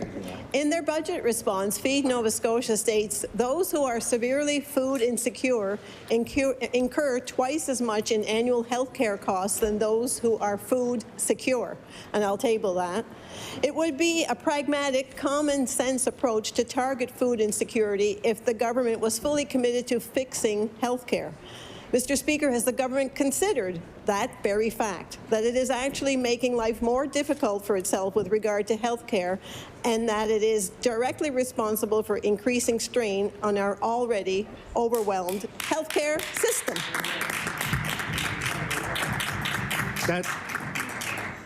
The Honourable Minister of Health and Wellness. Thank you, Mr. Speaker. I thank the member for the question. So certainly our public health branch works across the determinants of health, and we are working across governments, particularly with agriculture, particularly with education, particularly with DCS, in order to support Nova Scotians in a variety of different settings and in a variety of different ways. We'll continue to do that work through our public health colleagues. We'll continue to support our colleagues in other departments to address food insecurity as well as other issues throughout Nova Scotia. The Honourable Member for Cole Harbour Dartmouth. Mr. Speaker, The Coast wrote that 46,000 Nova Scotians accessed food supports last year, and without interventions, that number looks likely to climb even higher, and I'll table that. The only group in the province that hasn't recognized the issue at hand is the government. Local organizations, media, and the parties of this House in opposition all recognize that food insecurity is worsening rapidly. Mr. Speaker, I'll ask the government how many more thousands of Nova Scotians have to go hungry before this government makes food security a priority. The Honourable Minister of Community Services. Thank you very much, Mr. Speaker, and I thank the member for the question. So we are fully aware that it's challenging times in Nova Scotia. We know that we're all hypersensitive to ensuring that everyone has warm meals, that we support all of our food banks across the province. There are 5 ministers here that actually work collaboratively together to ensure that there's funding in all of our departments, CCTH, health, my department, seniors, education, and agricultural. So we all work together, and there's funding from all of us going into different programs and working together, and we'll continue to do that and address the issue the best we can. The Honourable Member for Annapolis. Mr. Speaker, it's not only food producers that are telling us that government has fallen short on combating the cost of living crisis. Second Harvest says that 11 million tons of good food is thrown out from grocery stores each year in Canada, and I'll table that. This is perfectly good food, and this could be donated to food banks and other groups if the government would help support in the transportation costs. Will this government help ensure that good food isn't being thrown out during this cost of living crisis? Thank you. The Honourable Minister of Agriculture. Thank you, Mr. Speaker, and thanks to the member opposite for the question. Nobody wants to see food wasted in this province. We know the challenges that are faced by people right across the province, and we're always willing to work and take ideas and suggestions and work with producers and our colleagues across government, as mentioned, community services, health, to make the best use of that food so it does not go to waste. Thank you, Mr. Speaker. The Honourable Member for Annapolis. Mr. Speaker, people of all income brackets are talking about the high cost of food, yet this government won't provide simple solutions to help address this crisis. 58% of all food produced is wasted annually, and this food could be redirected to support people during the cost of living crisis, and I've tabled that. Will the government work with food banks, suppliers, and other groups to redirect good food to the most in need? Thank you. The Honourable Minister of Agriculture. Thank you, Mr. Speaker. And as mentioned earlier, it's tough to afford food right now. And again, we don't want to see any food wasted in this province. It's just not necessary. So, yes, we'll work with food banks. We'll work with the different departments to make sure that happens. Thank you. The Honourable Member for Halifax Citadel. Halifax Shabukto, sorry. Thank you. My question is for the minister responsible for residential tenancies. A woman in Halifax Shabukto has shared with me an email she sent to the minister earlier this week about her renoviction. She writes, I am 76 years old, on a fixed income, And 1 month ago today, I received an eviction notice from my landlord of 12 years. Facing possible homelessness at my age is daunting. Mr. Speaker, of the 800-plus homeless people in this city, a very significant number are seniors whose situations reflect the circumstances that this woman is describing. In Quebec, by contrast, seniors who have been in their rented accommodation for 10 years or more and whose incomes would qualify them for public housing cannot be evicted at all. Is the minister not scandalized by the numbers of seniors who are being evicted into homelessness in our province? The Honourable Minister of Service, Nova Scotia. Thank you very much, Mr. Speaker, and I appreciate the member bringing this concern to the floor of the legislature. I certainly will look forward to having the opportunity to read that correspondence and responding to the member's constituent. Mr. Speaker, we don't support policies that encourage homelessness, Mr. Speaker. I believe the member opposite was talking about rent eviction process, Mr. Speaker. That's something that we had passed through this legislature. I spoke at length regarding that process. It's a process that has worked, Mr. Speaker. Since the process we passed that, I believe it was last January. There's been 29 approved cases out of 179 applications, Mr. Speaker. We'll continue to look at ways to modernize and strengthening the residential tenancy program, including feedback from the member. Thank you. The Honourable Member for Halifax-Shabukto. In a building in Halifax-Shabukto last month, all 64 tenants received notice that they're being rent-evicted. One of them is a 69-year-old man with mobility issues whose income would have qualified him for the rent supplement until the recent changes, but his rent is not quite 50% of his pensions, so that isn't going to be an option for him. He's given me permission to quote him. He writes, "I am desperate and need help. I will be forced out of my apartment on August 31st. I have nowhere to go. I can't afford the rents. Where will I go?" Mr. Speaker, I think this man deserves an answer from the minister. Where is he supposed to go? The Honourable Minister of Service, Nova Scotia. Thank you very much, Mr. Speaker, and gives me an opportunity to remind members and remind Nova Scotians of the information available online and through the fact sheets that we've developed to update Nova Scotians regarding the rent eviction process, Mr. Speaker. If a tenant receives a notice of eviction for the purpose of rent eviction, does not mean that they have to accept that. They can file an application to the tenancy program for an adjudicated decision by the director. Thank you very much. The Honourable Member for Bedford South. Thank you, Mr. Speaker. The federal budget tabled last week recognizes the need to support lower-income Canadians, I should say, during the cost of living crisis, most notably through the issuance of a grocery rebate. I'd like to ask the Minister of Finance why his government has not followed the federal government's lead on this issue and provided some kind of relief so that Nova Scotians can actually afford the food they need to live. Thank you. The Honourable Minister of Finance. Mr. Speaker, if we compare what our provincial government did here this year with what the federal government has done with the GST rebate, Mr. Speaker, for children, Mr. Speaker, we have done more, and for seniors, we've done twice as more. The Honourable Member for Bedford South. Thank you, Mr. Speaker. What I've noticed here over the last year and a half is that this government has an obvious blind spot when it comes to the cost of living crisis. The minister cited children and seniors, but what he neglected to mention here was that people who are on income assistance, who once again have received zero from this government this year, 70% of those people are single people without children. So here's what's going on, Mr. Speaker. Food prices are up, 10% at least. Gas prices are higher. We're up over $1.60 once again here in Halifax. Rents are going up. And there are less rent supplements available for people who are spending 45% of their income on housing, for example, Mr. Speaker, no longer eligible. When will the minister admit that this government has focused on one issue to the exclusion of all others and to the detriment of this province? Thank you. Minister of Finance. Mr. Speaker, I can tell you another support that we would offer is the heating assistance rebate, Mr. Speaker, and expanded it. So, Mr. Speaker, I can tell you one thing we're not going to do, Mr. Speaker. We're not going to put a carbon tax on Nova Scotians. And when I think about this, Mr. Speaker, I think about food and fuel. They always travel together. Order, please.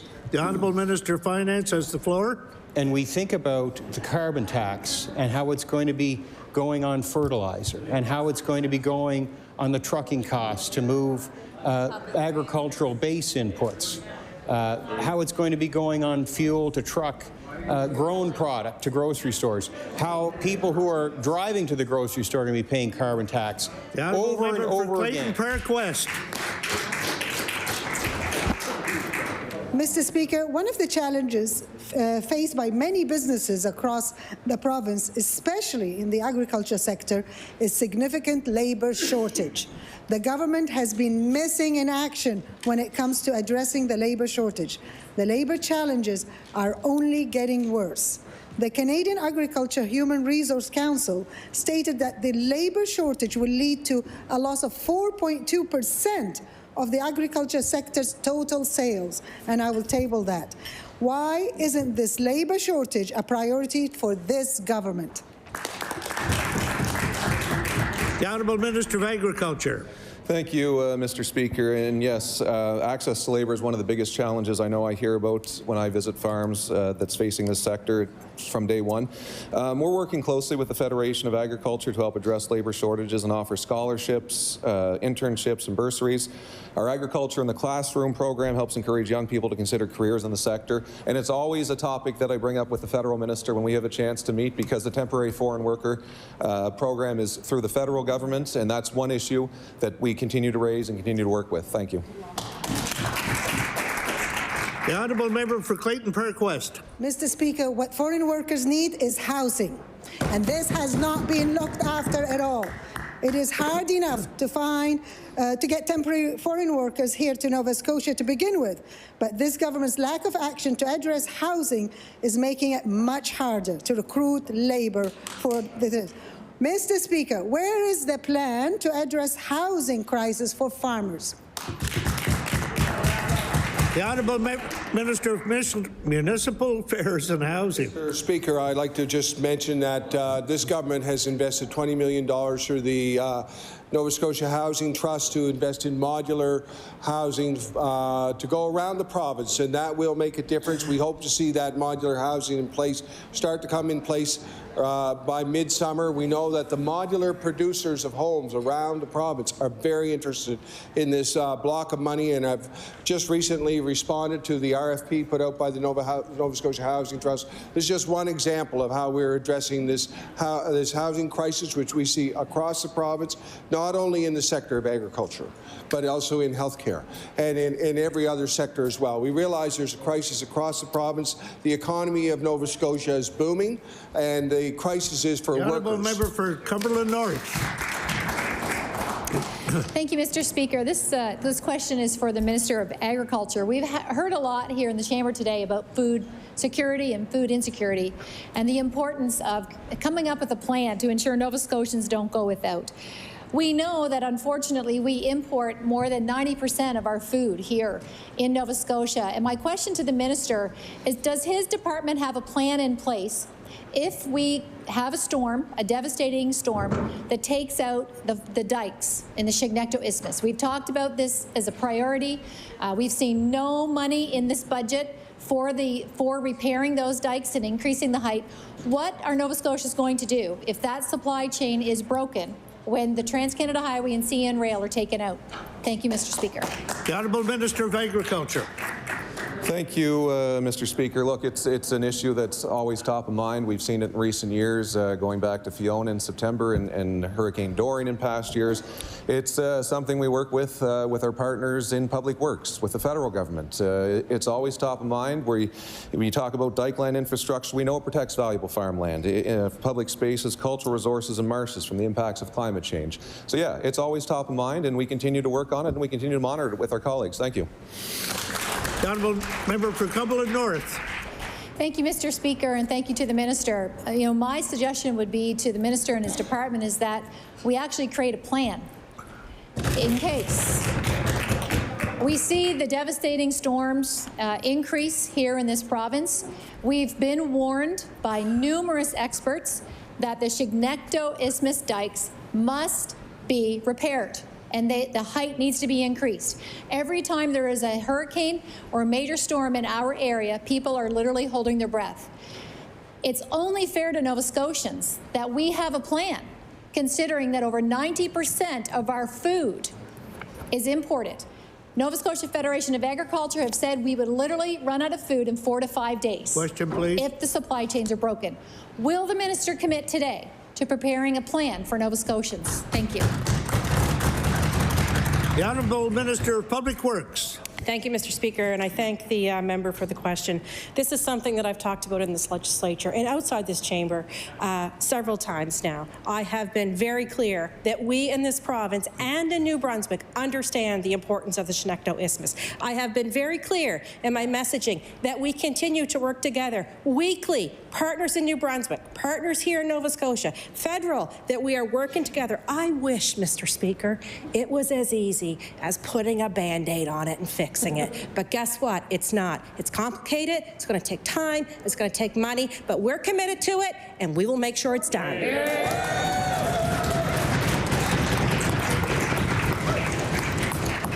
The Honourable Member for Halifax, Shabukto.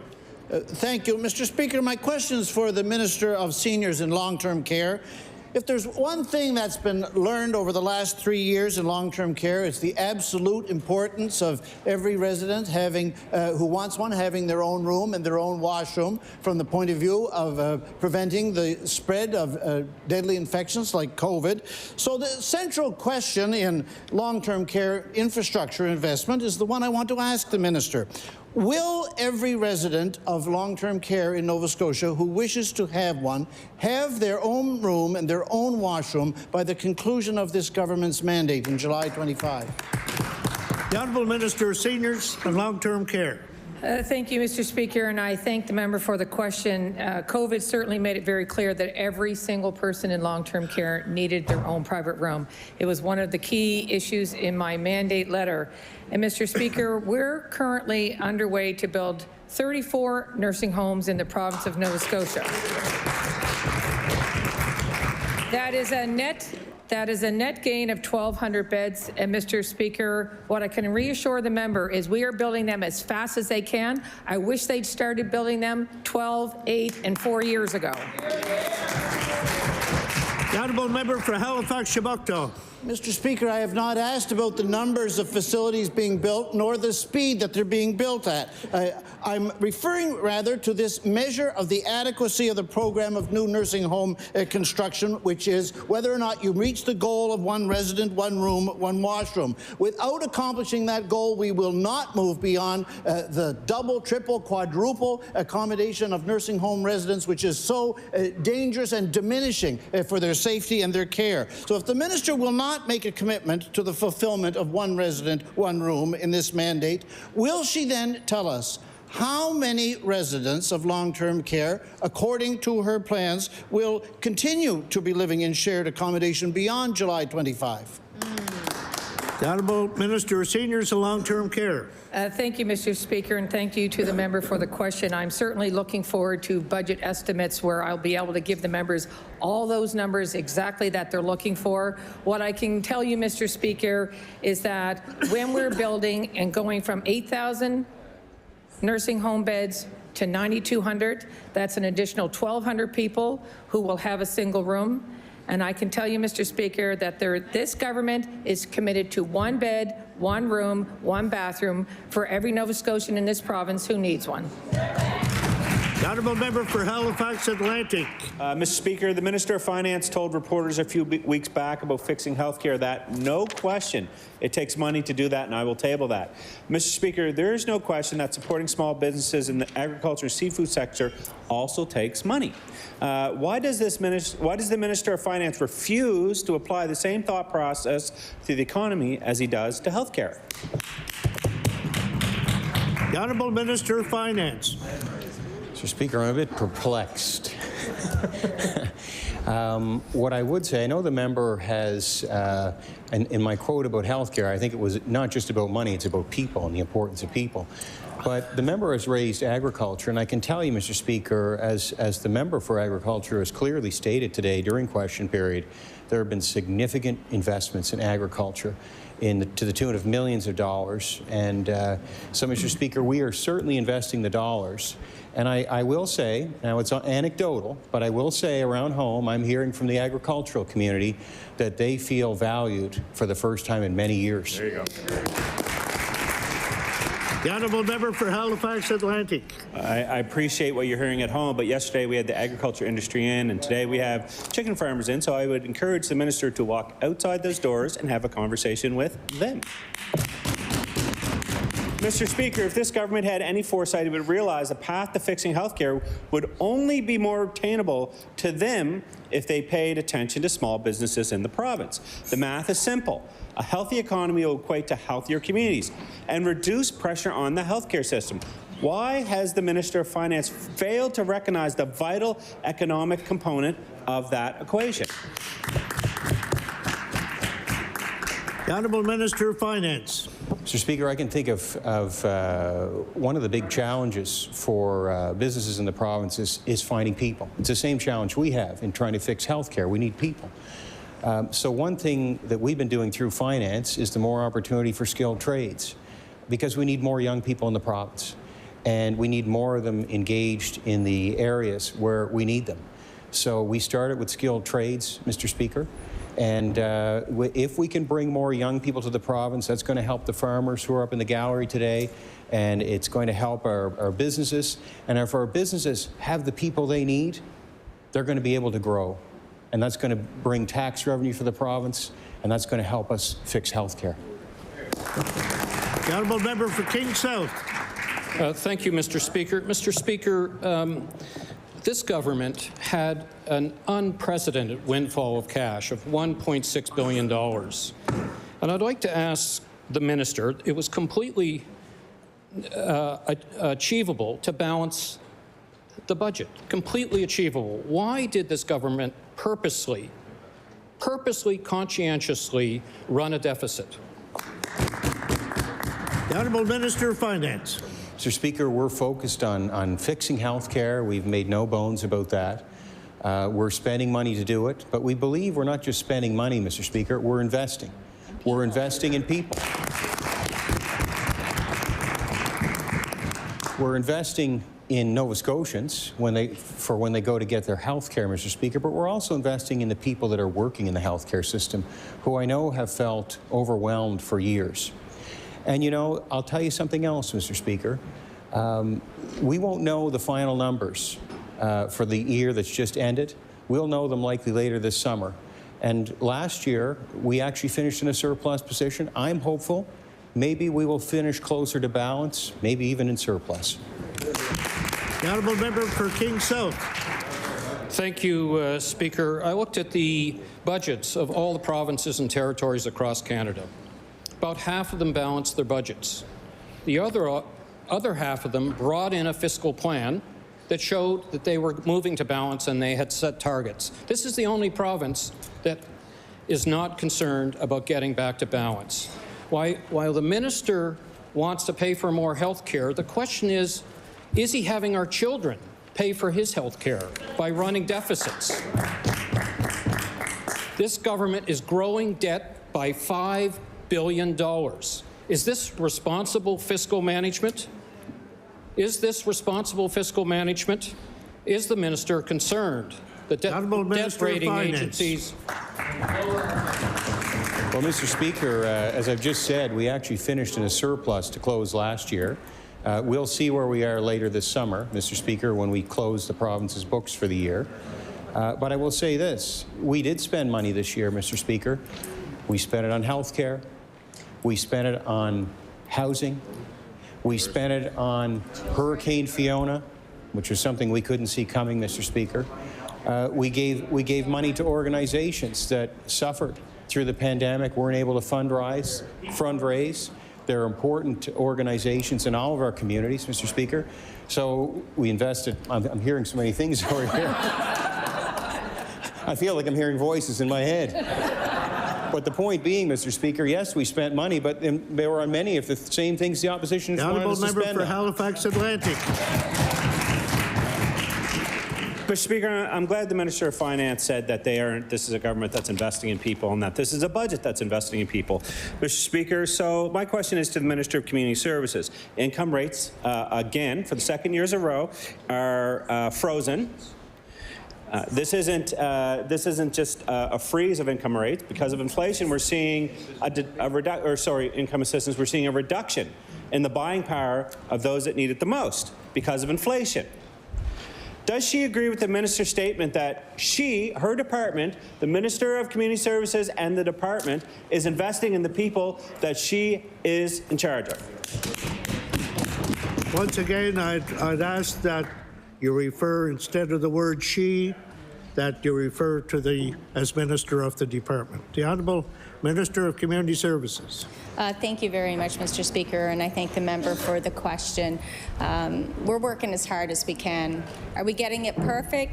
No, I don't think any government does, but I think everyone tries as hard as they can. In our department, we have made significant investments in all of our departments, whether it be DSP, Family Services, ESIA. We're trying to give a little bit to everyone. And I believe that we all went into this budget knowing that it was going to be a health care budget, but we certainly have increased child tax support, second year in a row. The time for oral questions put by members to ministers has expired. I recognize the Honourable House Leader for the New Democratic Party. Thank you, Mr. Speaker. Before I call business for the day, I'd like to rise on a point of order. Earlier in question period, when replying to the leader of the New Democratic Party, the Premier said that the member was telling falsehoods, which telling falsehoods is similar to not telling the truth, which is similar to being a liar, Mr. Speaker. And I think that telling falsehoods should be ruled out of order, or unparliamentary, excuse me. I ask you to review this. Order, please. I would ask that the member withdraw the word liar that she already used. Honourable member for Dartmouth North. Mr. Speaker, my point is that I'm saying that what the Premier has done is comparing the member from Dartmouth South to being a liar. He is saying she is making falsehoods, which is a tantamount to being a liar, which is unparliamentary. So I'm asking you to please respectfully review the tape and make a ruling on that. Thank you. The Honourable Premier. Thank you, Mr. Speaker. I'll withdraw the use of the word falsehood. That was certainly not what I intended, so I apologize and I'll withdraw that word.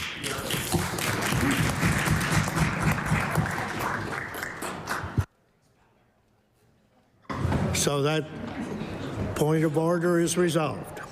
I recognize the Honourable House Leader for the New Democratic Party. Thank you very much, Mr. Speaker. Would you please call bills for second reading? Bills for second reading. Mr. Speaker, would you please call Bill 184, the Collaborative Care Act? Bill 184, the Collaborative Care Act. I recognize the Honourable Member for Dartmouth North. Here I am again, Mr. Speaker. Thank you very much. Mr. Speaker, I move second reading on Bill 184, the Collaborative Care Act. Mr. Speaker, I am very happy to rise and speak to this bill today. I am afraid that this government is making a grave mistake. In its valiant efforts to fix health care, it is concentrating heavily on acute and surgical needs of people, which of course are very important, Mr. Speaker. This government is pushing faster access to surgeries in hospitals and speeding more people through once they've reached the point where they need an urgent or emergency intervention. This government is focused on faster and more access at a point that is too far down the line in our healthcare system, Mr. Speaker. These parts of the system absolutely need concentrated attention. But if we don't also look carefully at what is happening in the weeks, months, and years before someone gets to the point of needing care in a hospital, then we are just going to speed through care that's too late. This government is leaving out a critical part of the equation.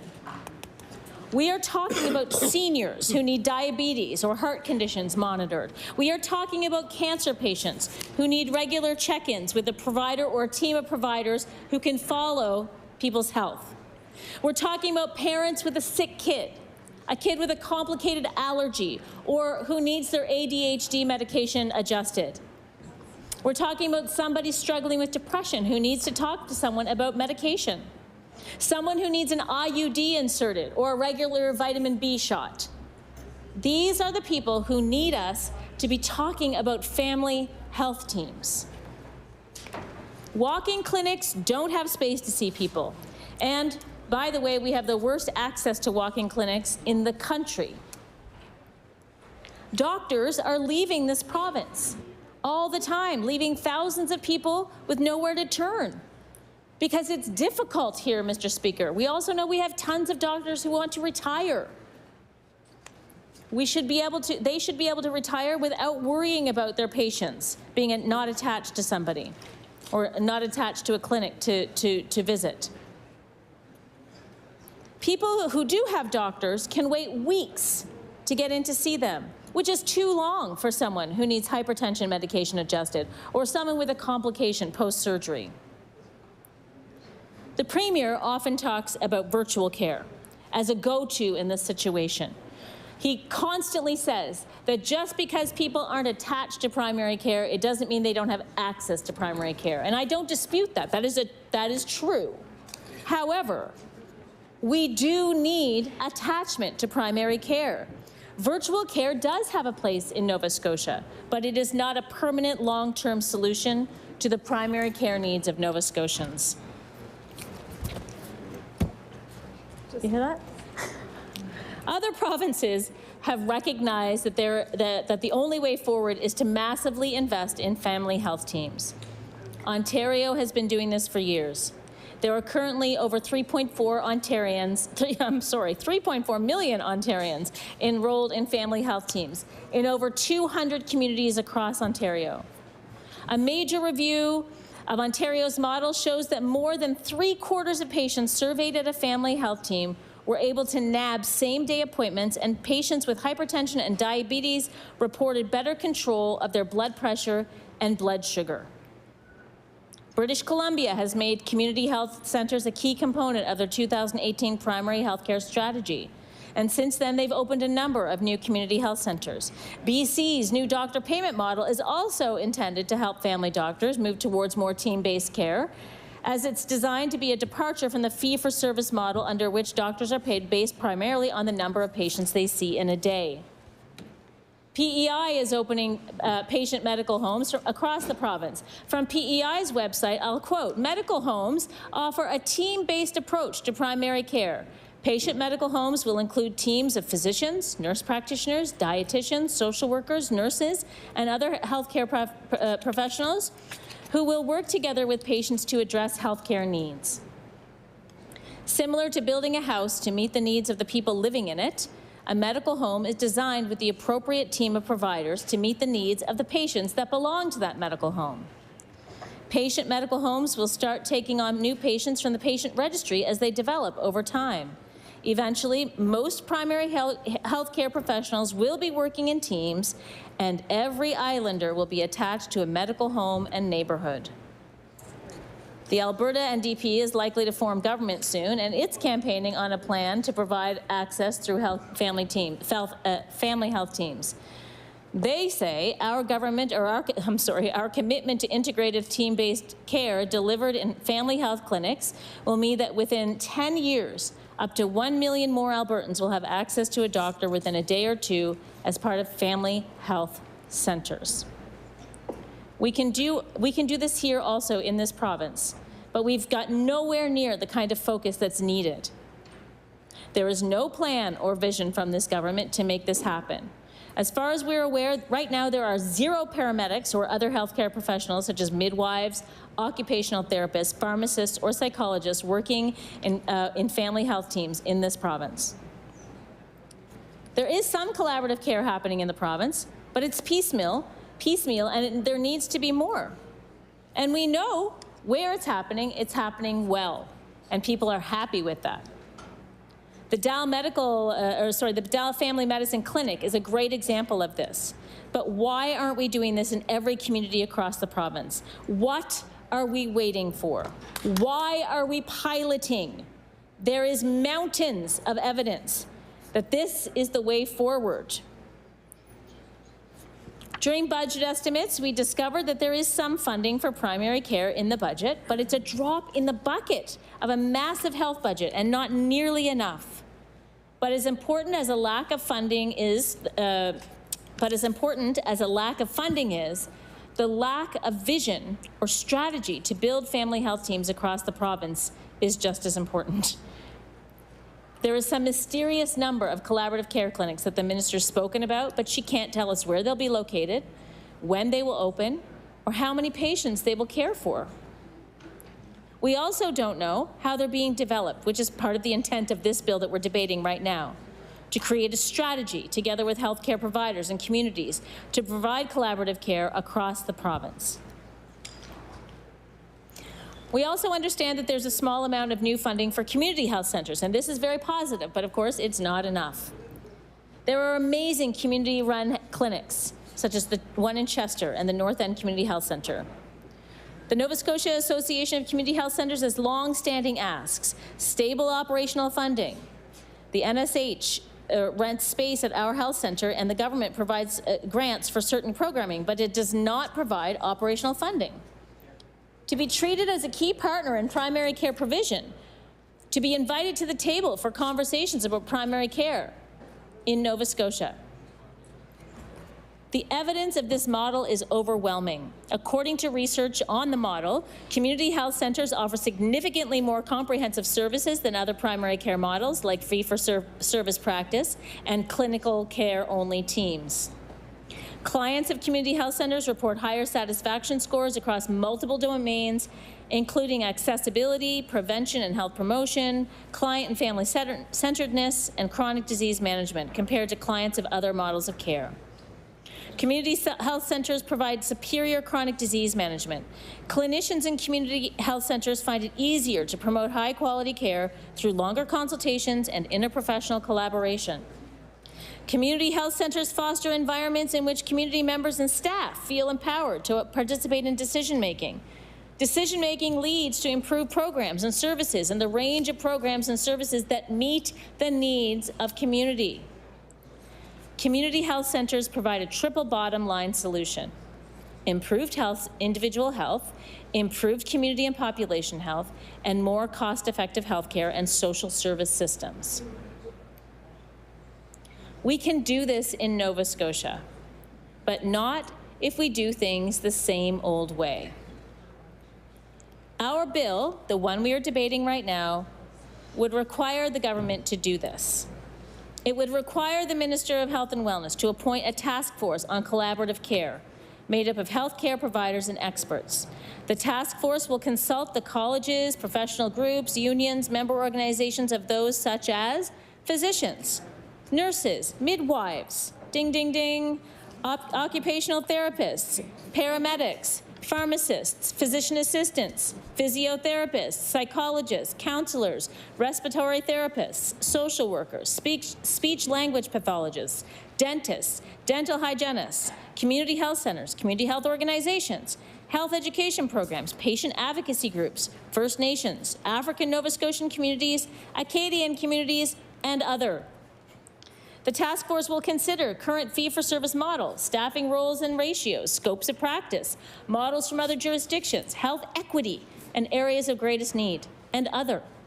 The task force will provide recommendations to the Minister of Health and Wellness after 4 months. Note, Madam Speaker, 4 months. This doesn't require years of consultation. We already know what works. All of the folks that I've just listed are the experts in healthcare. It won't take too long if we can just sit around a table and get it worked out. 4 months. The task force will provide recommendations to the Minister of Health and Wellness on a collaborative care clinic model, clinic sites in every health zone, an implementation plan that includes community consultation and input. And that's not a tour to communities where a number of high-level executives of Nova Scotia Health and the department let a couple of people ask questions and then talk about their vision for things. It's not the same thing. Our party has a history of innovative collaborative models, like collaborative emergency centers, which, by the way, were not built by the Liberals and then were closed by the PCs. Meanwhile, private solutions are creeping in to fill the gaps left by this government, and dare I say that government, that ex-government. The Blue Nose Clinic, where people have to pay to access primary care, or people opting to pay through Maple. And doctors are leaving, and the registry continues to balloon. The only way we are going to get out of this healthcare mess, Madam Speaker, is together. All over the country, governments are investing heavily in family health teams. It's time that this government does too. It might not be faster, but it's going to be better. Thank you. I recognize the honourable member for Halifax Atlantic. There's a lot of revised history there. Ms. Speaker, I will say this. The NDP party was one that first brought in the Collaborative Care Centre. I think they opened 2 under their watch. The Liberal Party was the one that turbocharged it and opened over 30 in this province. And this continuing myth by the NDP party that they're the party of collaborative care is absolutely ridiculous. They had 5 years of majority government. They may have opened up 2. I like this. Right? And then they act like the 8 years under Steve McNeil did not happen when 30, 40 collaborative care centres were open. I did not interrupt you, the member from Dartmouth North. I appreciate if she didn't interrupt me. I'd ask you not to interrupt the honourable member for Halifax Atlantic, I think. Madam Chair. So we hear this over and over from the NDP, and I'm going to get on about the current healthcare budget, but the truth of the matter is you can't claim a success when you open 2.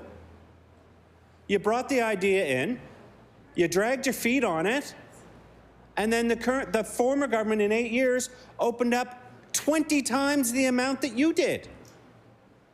So, when we stand up on this side, we do give credit where credit is due for the Conservative government and for the former NDP government, but for some reason, they refuse to even acknowledge it. Refuse to even acknowledge it. So I would say when you stand up to talk about collaborative care, you should give some credit to the 2 former healthcare ministers for the amount of collaborative care centres that was opened under their watch. Now, as for this government, they now have 2 years and not a single collaborative care centre has been opened. They've talked about listening to the healthcare professionals. Well, every healthcare professional that I've spoken to, for the most part, has said they wanted collaborative care. They wanted collaborative care centres and collaborative care units. And not a single one has been opened. So how can you say that you're listening to healthcare workers and you're going to spend whatever it takes, but at the same time, the number one thing that they've asked for is collaborative care? And not a single one has been opened. I spoke to a doctor new to this province from Jordan when I had an issue with my leg. And we talked about that. I went into the emergency room. I got my x-ray, great service. And he said, if you need surgery, we're going to have to rebook it and all this stuff. And he said, I want to tell you about something, how it works in Jordan. And I said, what's that? He said, if your leg is broken, I had a broken fibula. He said, with your broken fibula, he said, you would be in within an hour getting surgery instead of having to be sent home and wait potentially weeks or months for the surgery. Not months, probably weeks. But we talk about wanting to keep young professionals here in this province. And we talk about keeping young professional healthcare workers. My former doctor would work 70, 80 hours a week. That's not a healthy lifestyle. We shouldn't be expecting that from anyone. quite frankly. And I think this generation coming up and the next generation that are graduating in healthcare professions are saying, we're just not going to do that.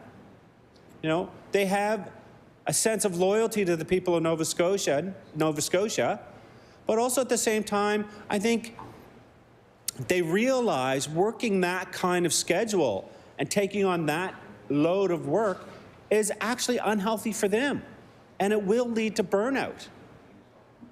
And quite frankly, they deserve vacations. They deserve to be able to have breaks. They deserve to spend time if they have a family, or if they want to spend time with their friends and not have to worry.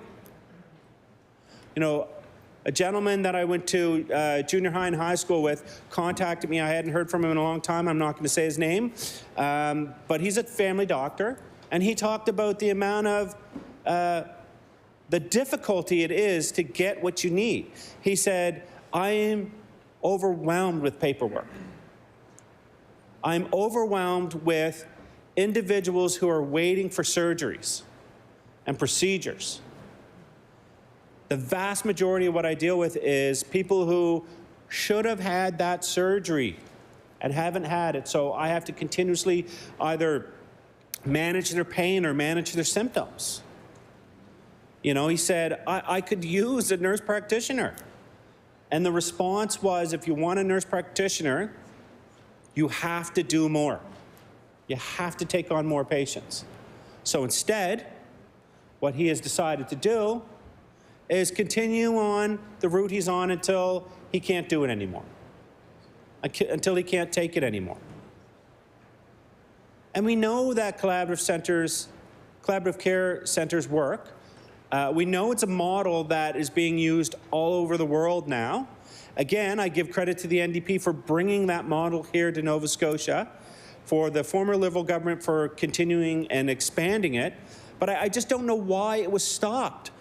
In 2 years, $40 billion in 2 healthcare budgets from this government. This government has spent more money in 2 years than any government before them.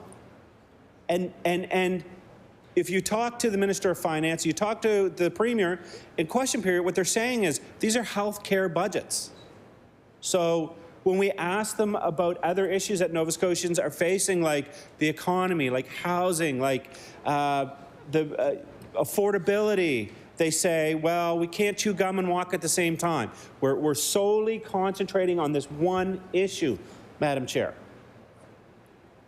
That's what we were elected on, and I would argue they were elected on several promises. But they say, we're solely concentrating on this one issue. We don't have time for poverty. We don't have time for the social determinants of bad health. We don't have time for that. We are going to improve access to health care. And yet, not a single collaborative care centre has been opened. And in estimates, the minister said, well, we're going to open 14 this year. And the question was, why haven't you opened any thus far? In 2 years, $40 billion. Well, we're going to open 14 this year. So if you're not listening to the healthcare professionals, who are you listening to? If you're not listening to the young people that we're trying to encourage to stay in this province, with a lot of things working against them. A lot of things are working, whether this government wants to admit it or not. When we have housing prices equivalent to Toronto, that's a problem for a young person. The frustration I hear from young people graduating from universities who say, like, I don't know if I'll ever be able to afford a home. We've seen the housing market skyrocket. The community of Herring Cove, where I live, you could get a nice house for $250,000. And the community has an elementary and a junior high school. It's got the ocean. You're by the water. There's all kinds of different things. If you wanted to raise a family, or if you didn't want to raise a family, it was a beautiful place for you to move. That same house for $250,000 is on the market for $900,000. And you know what, Madam Chair? Nothing has been done to that house.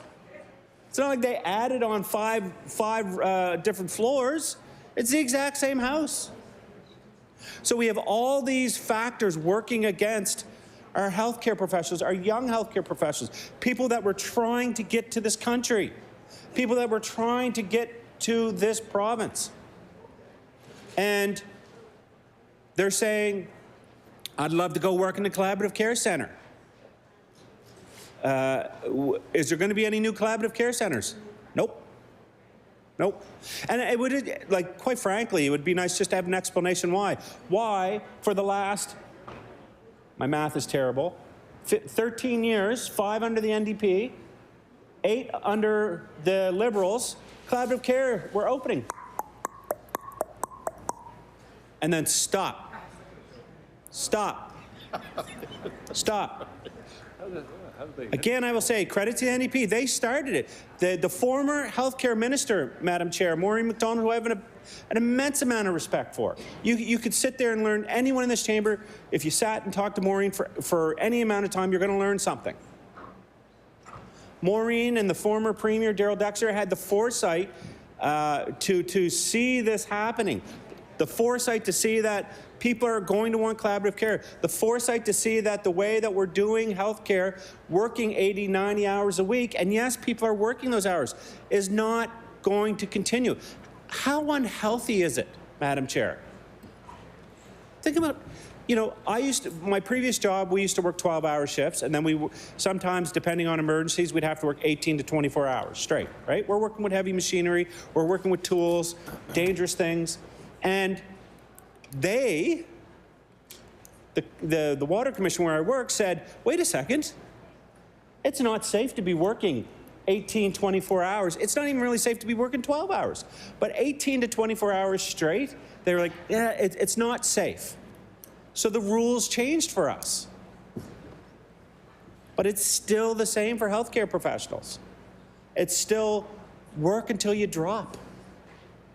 Work until you drop. Work until you can't work no more. And we see that with nurses too. There is a lot of nurses that live in my community.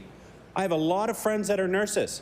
And I would bet you, I mean, I don't have the exact numbers, but close to 50% of them now have either gone part-time, so they've taken a reduction in their pay for their own mental health, or they've gone on to be policy nurses, so they don't have to deal with the front lines anymore. And you know, when I talk to them, I say, how could we get you back in? How could we get you back in the front lines of the healthcare system? And they say, collaborative care. It would be great to have those resources. It would be, I mean, isn't that ideally what the healthcare system is supposed to be?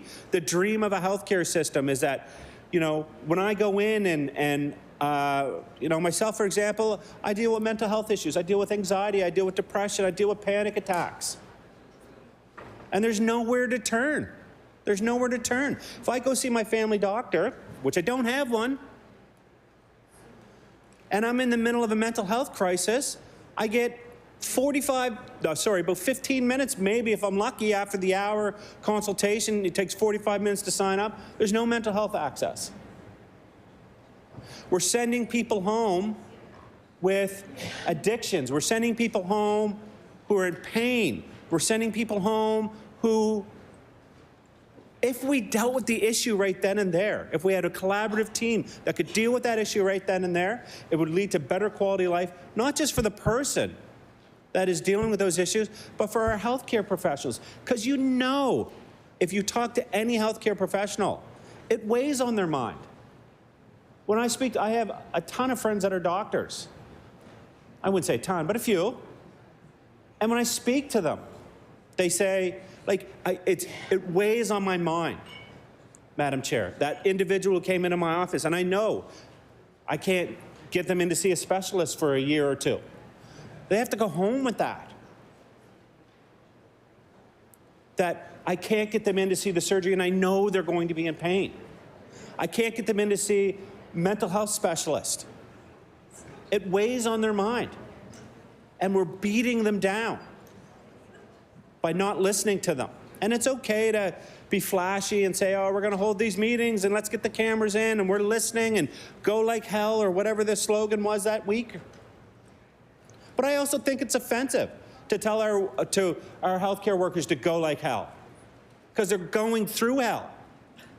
They carried us through COVID, while the rest of us had the pleasure, everyone in this room had the privilege to stay home and work from home. Think about that for a second. Every single person in this room that was an elected official at the time had the privilege to stay home in their house with their family, safe, eat, watch TV, do whatever you do for fun. And our healthcare workers were getting up every single day and they were going to work. And now we have a premier that says, go like hell. So, Madam Chair, if you really want to fix healthcare, if you really want to move this province forward, listen to our healthcare professionals, start actually investing in things they want, like collaborative care, and not hotels, and we'll be that much closer to having the healthcare professionals we need stay here in this province and having the best healthcare in all of Canada. So thank you, Madam Chair.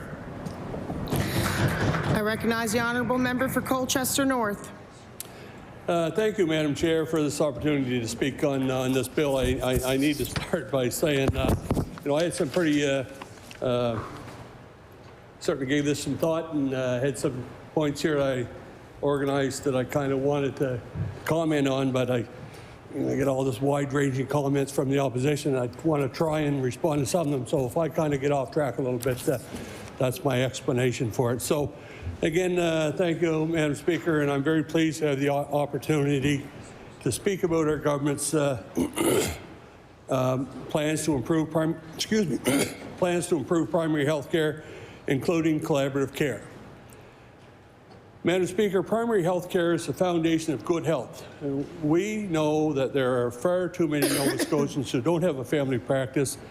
We also know that the Premier has said that the days of having one doctor who follows you from birth throughout your life have changed, and collaborative care is absolutely essential to the future of primary health care.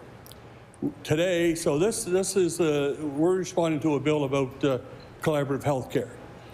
And I guess, you know, my dad always had a saying, you know, kind of a day late and a dollar short, and that kind of seems what we're up against here.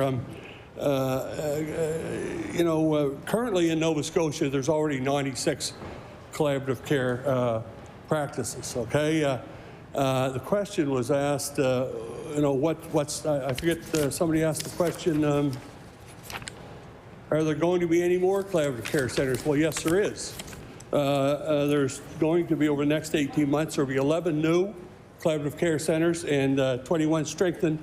And like I say, that's over the next 18 months. This year alone, we will be expanding to primary health care with more practices across the province.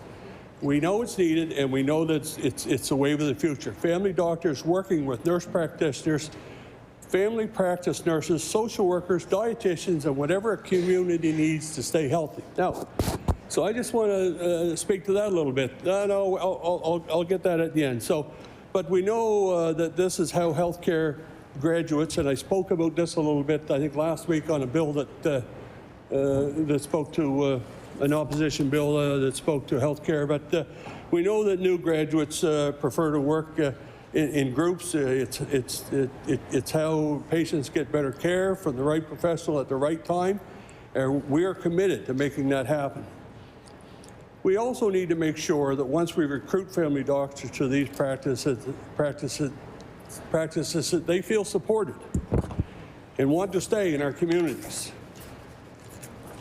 That is why we have supported the Dalhousie Family Medicine Clinics, where new grads can do their residency in a community, establish a patient roster with the mentorship of an existing family doctor, and learn firsthand what it's like to run their own practice.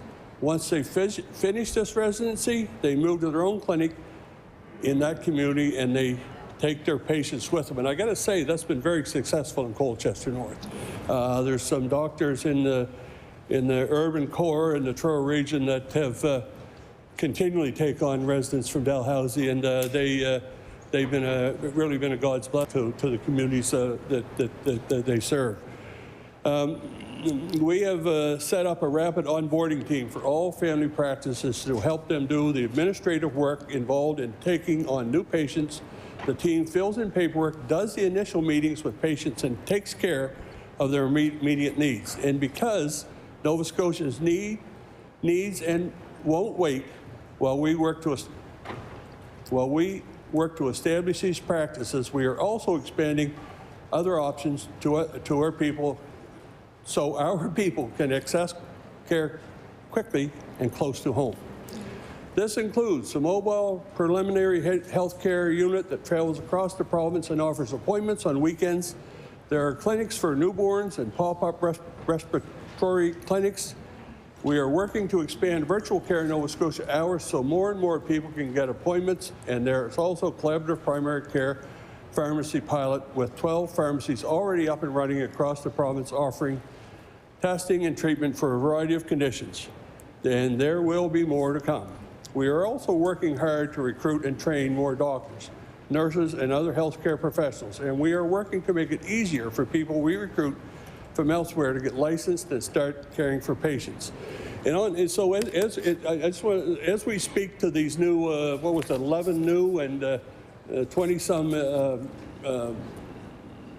increased collaborative care centers, we have to understand that, you just can't stand this stuff up overnight, right? You have to staff them, you have to put equipment in them, you have to, I have a collaborative care center in Colchester North that's actually split between two communities. One community that's not quite ready to open because of some challenges in getting the renovations done in the building, but that collaborative care center will have 2 doctors and 3 nurse practitioners that work together as a team. And I digressed here, so I have to get back to my notes, but that's an absolute perfect case of how these collaborative care practices, is what we call ours, that somehow we thought we needed a new bill to create. That's an example of how they're working for us. And so, and because Nova Scotia's needs won't wait while we work to establish these practices, we are also expanding other options so people can access care quickly and close to home.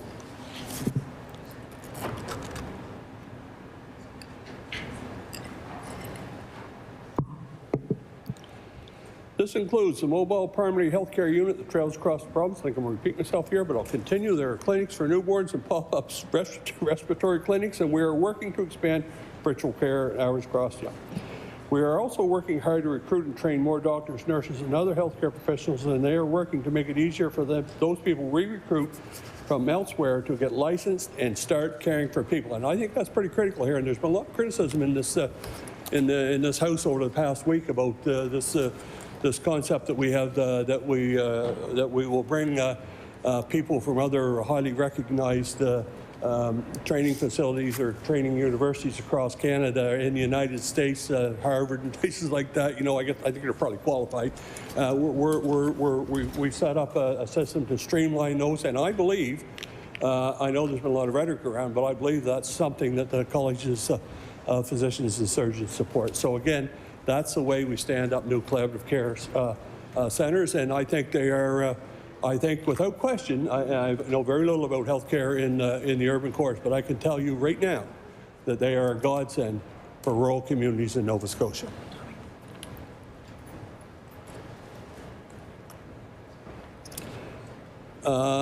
Madam Speaker, we have worked with professional colleges. See, I did make good note of it. We have worked with professional colleges. They are streamlining the time it takes for medical professionals to get licensed in our province, and we have introduced new legislation that allows us to support them in the work if it is needed. We have created a new medical campus at Cape Breton University, which will focus on rural family medicine and train 30 new doctors a year. We have created a residency stream for new medical grads with ties to Nova Scotia who want to practice rural family medicine. Again, that's where I fully believe that the collaborative care centers are so critical.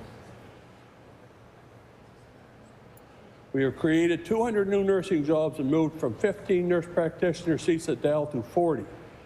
We have offered even more nurses who graduate in our province jobs. For decades, successive governments have known that our healthcare system was at risk. They knew our doctors were approaching retirement age and that we had a shortage of mid-career nurses. They knew Nova Scotia's population was aging. These should have been addressed years ago. Mr. Speaker, Madam Speaker, it's too bad they didn't, but we're here now and we're doing something about it. So I'd like to refer, if you don't mind, just get a second, refer back to my notes here because there's some things like.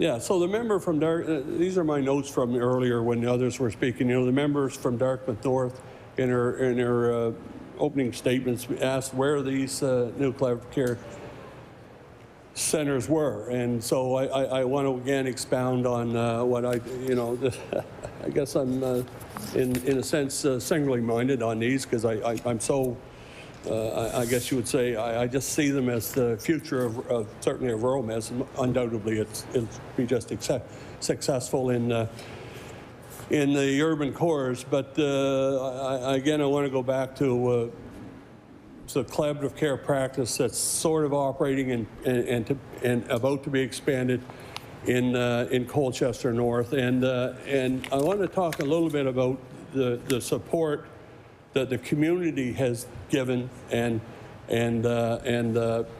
provided to help these grow. You know, in our community, in my community, we have this what's called the West Colchester Medical Society, run by a group of volunteers that have raised money and managed money for the last 25 years to provide equipment for our doctors' offices, which have now been taken over. Actually ran a doctor's office to ensure that we had doctors in our community, which I think is, again, community participation is very important. So that has become part of this collaborative care practice, but the community is still investing in equipment and what those extras maybe that the nurse practitioners or whatever the doctors would like to have to provide better services to the residents in these centers. But I guess I just I know it takes time, and as I've said earlier. Can't stand these things up overnight. It's going to take some time to staff them up and equip them, and oftentimes there's some supply chain issues with that. But we are moving, as a government, I think, moving forward in the right direction with these collaborative cares, and it is, in my view,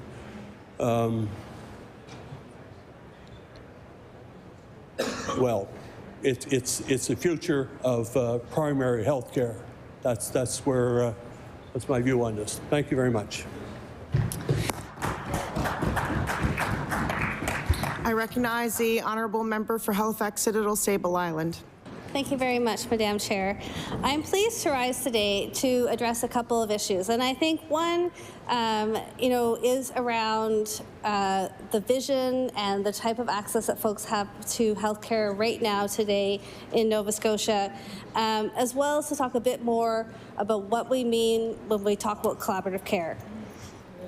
So, to start off, I think I am actually, as I'm going to talk about, and maybe in the second half of my speech, I'm a big proponent of integrated care. It's actually what I'm doing my current PhD studies on, or integrated use services. So I spent a long time, longer than I should have maybe, studying integrated care models around the world. And so I think, well, I can hear a commitment to collaborative care. I hear those words. I don't actually think that what we're committing to in sort of a tradition and is an evidence-based collaborative care model like we're seeing rolling out across Canada and other jurisdictions. So that's really what I want to come back to.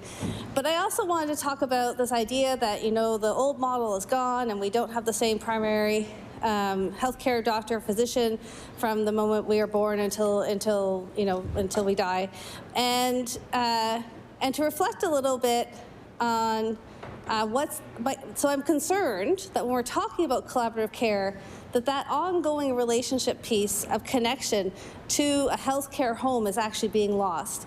And I guess I'll talk a bit about my own experience. So since I was 18, since 1992, I have been going to the Dal Family Medicine Clinic. And for the most part, I've seen the same doctor actually the whole time. So, and how does that happen? It happens because I started seeing that doctor when she was a resident, and then obviously have returned, when I live in Halifax, that's the clinic I go to. Now, in many ways, Dal Family Medicine is an outstanding medical clinic to be associated with. It's a learner's clinic. So in fact, I might go in and not see the person who is my doctor, but I often see residents and often build a relationship over a year or two with specific residents who are there. Maybe some students, maybe a whole class of students. I had a whole large group witness a shot in my knee once, which was all very exciting for all of us. But also recognizing how important this was. And also that the practice also has family practice nurses to also provide other services. And so I guess what I want to say is I'm profoundly disturbed when I hear the Premier talking about the old days are gone, we're not going to, it really, one of the principles that we need to set out in collaborative care is about that ongoing relationship with a health team. And so I know that when I walk in, maybe it's a new resident, right? So probably this summer there'll be some new residents that I walk in to have an appointment with, or I go in with one of my kids. But I don't have to start from the beginning because they're able to review my records. And they're able to talk to the lead doctor and be able to, provide that continuity of care. And I will say it's been absolutely essential. And that's also the care my children have received. And of course, I have had very complex medical issues that I've had to work on with my kids. So both complex physical health issues, complex mental health issues, and complex developmental issues. And I cannot imagine the terror of folks who are sitting there on the Need a Family Practice wait list, who are in that situation, have a young person for whom they have to be advocating for. Because there's just a whole bunch in there. I can tell you on a very personal level, you don't want to have to go in and tell your story every time. Also, patients are inherently quite unreliable about the stories they might remember to tell you or what they have to say.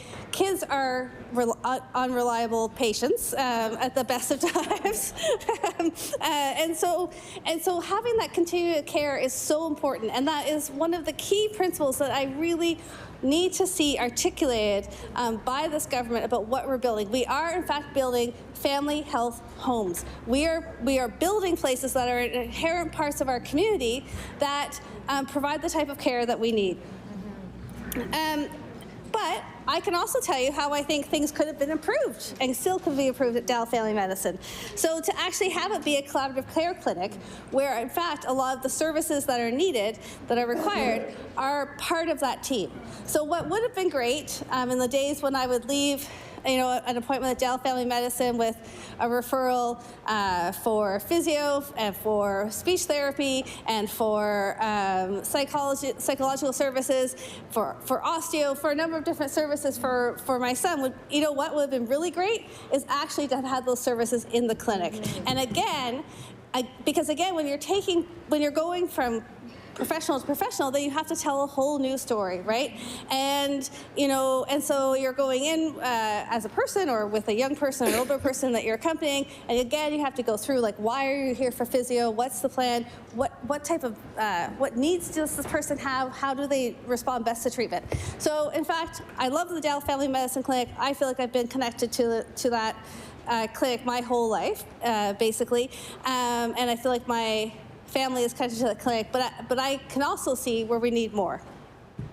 And I think, I have concerns too. I totally agree with expanding to the full scope of medical professionals' practice, 100%. But I will tell you that I'm hearing very concerning stories from folks who are family docs who are having to basically clean up the mess left by pharmacist services and also by Maple Virtual. So where things are being misdiagnosed. So a UTI, so a pharmacist is treating a UTI.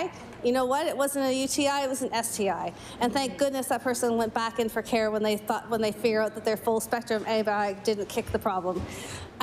Someone who ended up texting with their Maple Virtual doctor that they got assigned about a fairly significant issue, which was misdiagnosed not once but twice on Maple Virtual as an infection. So not once but twice they took unnecessary antibiotics, which is really a big deal. We want to care about long-term health issues.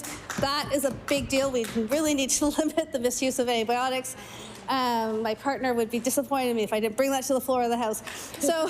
So we need, because you can't text and do a physical exam. I mean, that's, well, for obvious reasons. That's not going to work. And so this person was misdiagnosed twice, actually with a very serious nerve issue. So after 2 rounds of antibiotics. And, you know, so I keep hearing these stories. Like every week I hear these stories from friends of mine who are family docs, like just to be clear. So I don't think, actually, I cannot sort of accept from the other side of the House to stand up and say, well, it's okay because pharmacists can do this and Maple Virtual can do that, because I actually I hear too many problems that are really significant problems. And I do hope those patients are following up and providing feedback into the system, because I think they're dangerous issues, and thank goodness they've been ones that have been able to be caught. What aren't we catching? Yeah, so just to talk a bit about what integrated services could look like. So like I said, so Dallas Family Medicine could be better for my family, could be better for the community if actually a lot of services were much more integrated into that place. And when I'm looking at integrated health service models around the world, that's actually what they're talking about, right? So, you know, often, and if I think about specifically integrated youth services, which I think we're going to be the last jurisdiction with an actual model of integrated youth services in this country, but in Ontario, in BC, in Quebec, and Manitoba, you get the idea, everywhere else, governments have made significant commitments to opening integrated youth services around the provinces. They launch very community-based processes where communities identify for their young people what needs to be present in an integrated model. So in one community, there might be more emphasis on substance use. In another community, there might be more emphasis on suicide prevention.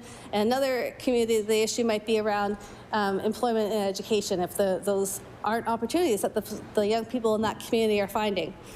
And then from there, you build cohesively from a set of principles a series of clinics, and it can be done fast. So, you know, the government of BC first articulated their commitment to building integrated youth services, I think in 2015, and there's dozens of them now across BC. They built them in waves. They launched processes with communities and said, this is the model we want to roll out. What does your community need?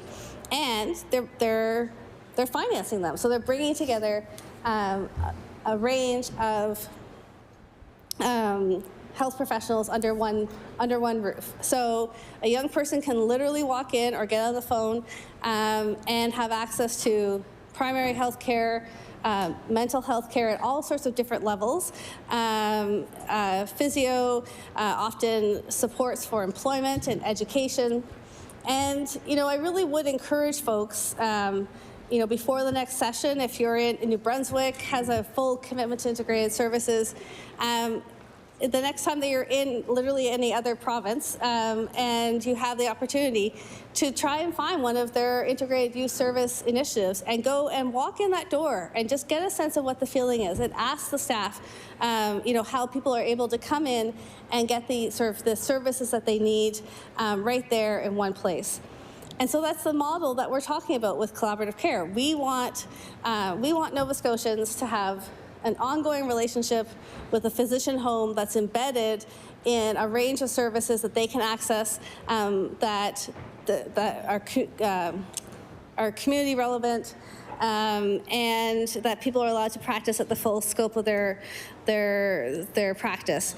I think right now, I can't, what was being called collaborative care on the other side of the house just isn't collaborative care. We're not seeing it rolled out. The budget doesn't provide for it. I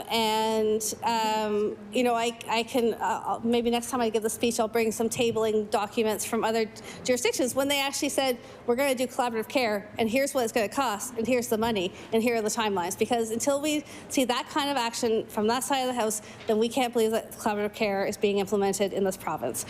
And with that, I think there's a bit of time remaining, and I'll cede the rest of my time to the independent member.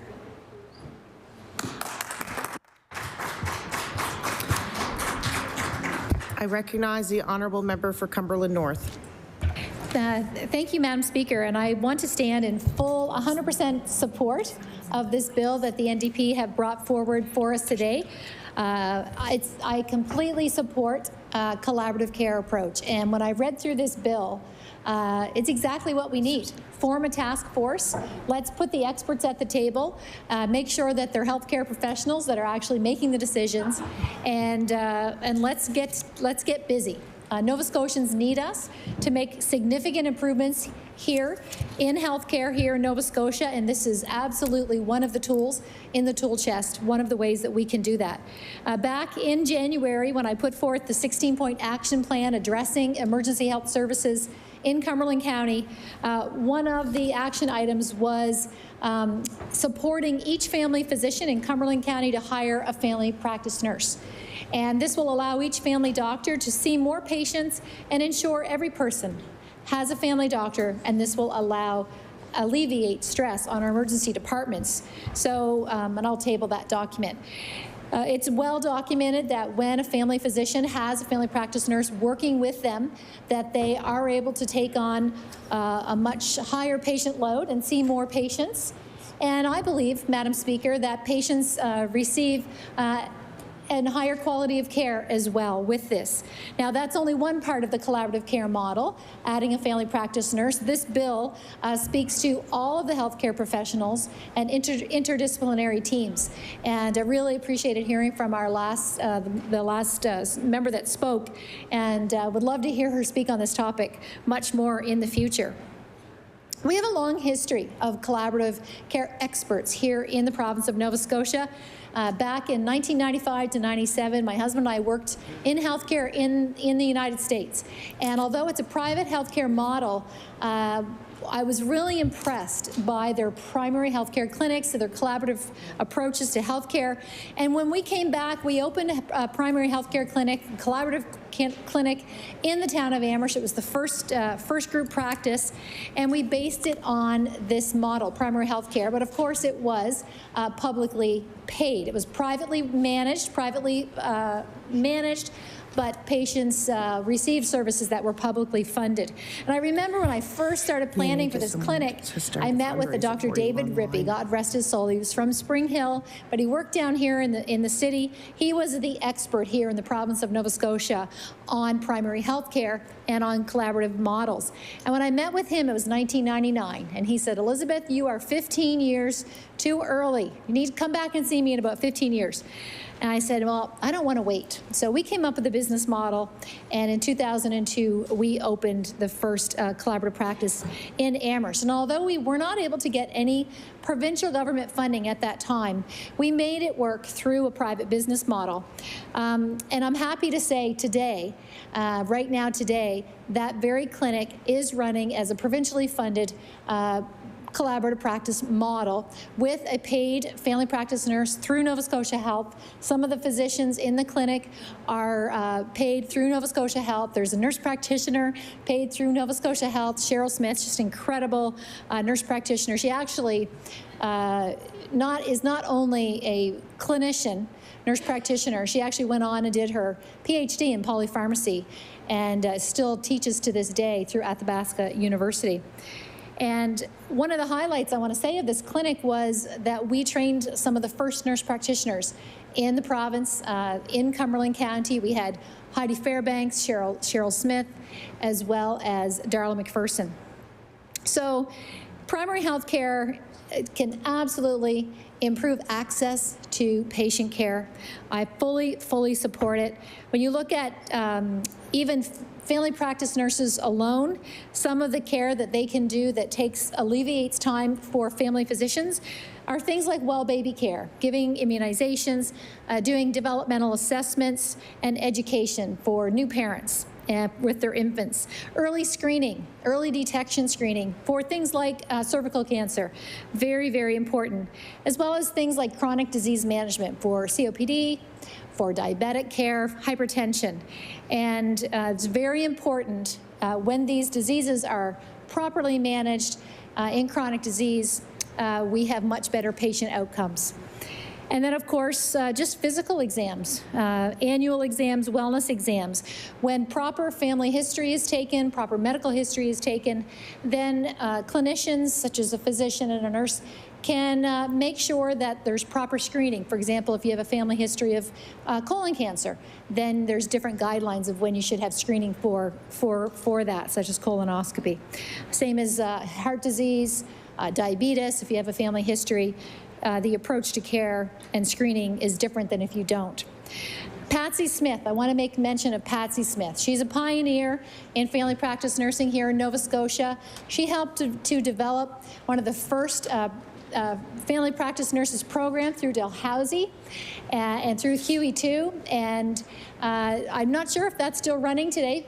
Patsy is retired, but she was a Canadian leader and sat on the Canadian Nurses Association and presented this to them. And that information, I believe, is still on the Canadian Nurses Association website. So I want to say a shout out to Patsy Smith.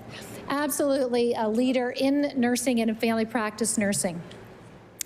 So I believe, Madam Speaker, that the government, this is a perfect opportunity to collaborate with an opposition party, with the members of the NDP on this bill. It absolutely has the potential to make improvements to patient care, to improve patient care access, and that's exactly what we need here in the province of Nova Scotia. Thank you, Madam Speaker.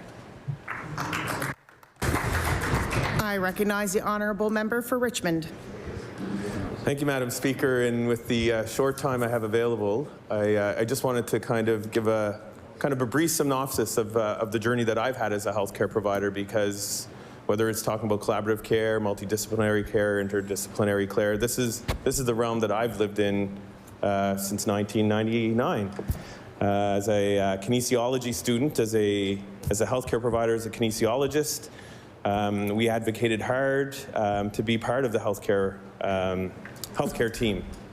And kinesiologists, or if you take a kin degree, you often go into physiotherapy or chiropractic or occupational therapists. And these allied health practitioners have always been advocates for collaborative practices, for integrated practices. And some of my experiences as a student, when I was at chiropractic college in Toronto, I had the opportunity of being an intern, a chiropractic intern at Anishinaabe Health, which is a native health center in downtown Toronto, where I got to work with nurse practitioners, physicians, native healers, and got to really integrate the healthcare of our patients. And it was an opportunity for me as an intern to really shape that, and it molded what I wanted to do as a practitioner.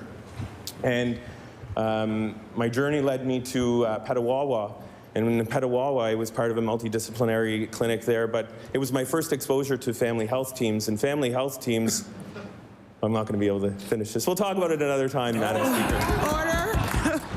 Order. The time of consideration for Bill 184 has lapsed. If I am to recognize the honourable member for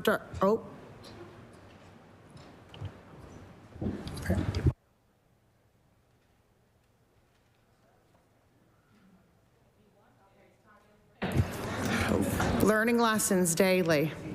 I recognize the honourable member for Dartmouth North. Thank you very much, Madam Speaker, and I'd like to thank my honourable colleagues for an intelligent, thoughtful, boisterous debate. Let's hope that the next one can be as good. I'd like to call Bill 80. Would you please call Bill 80, Madam Speaker?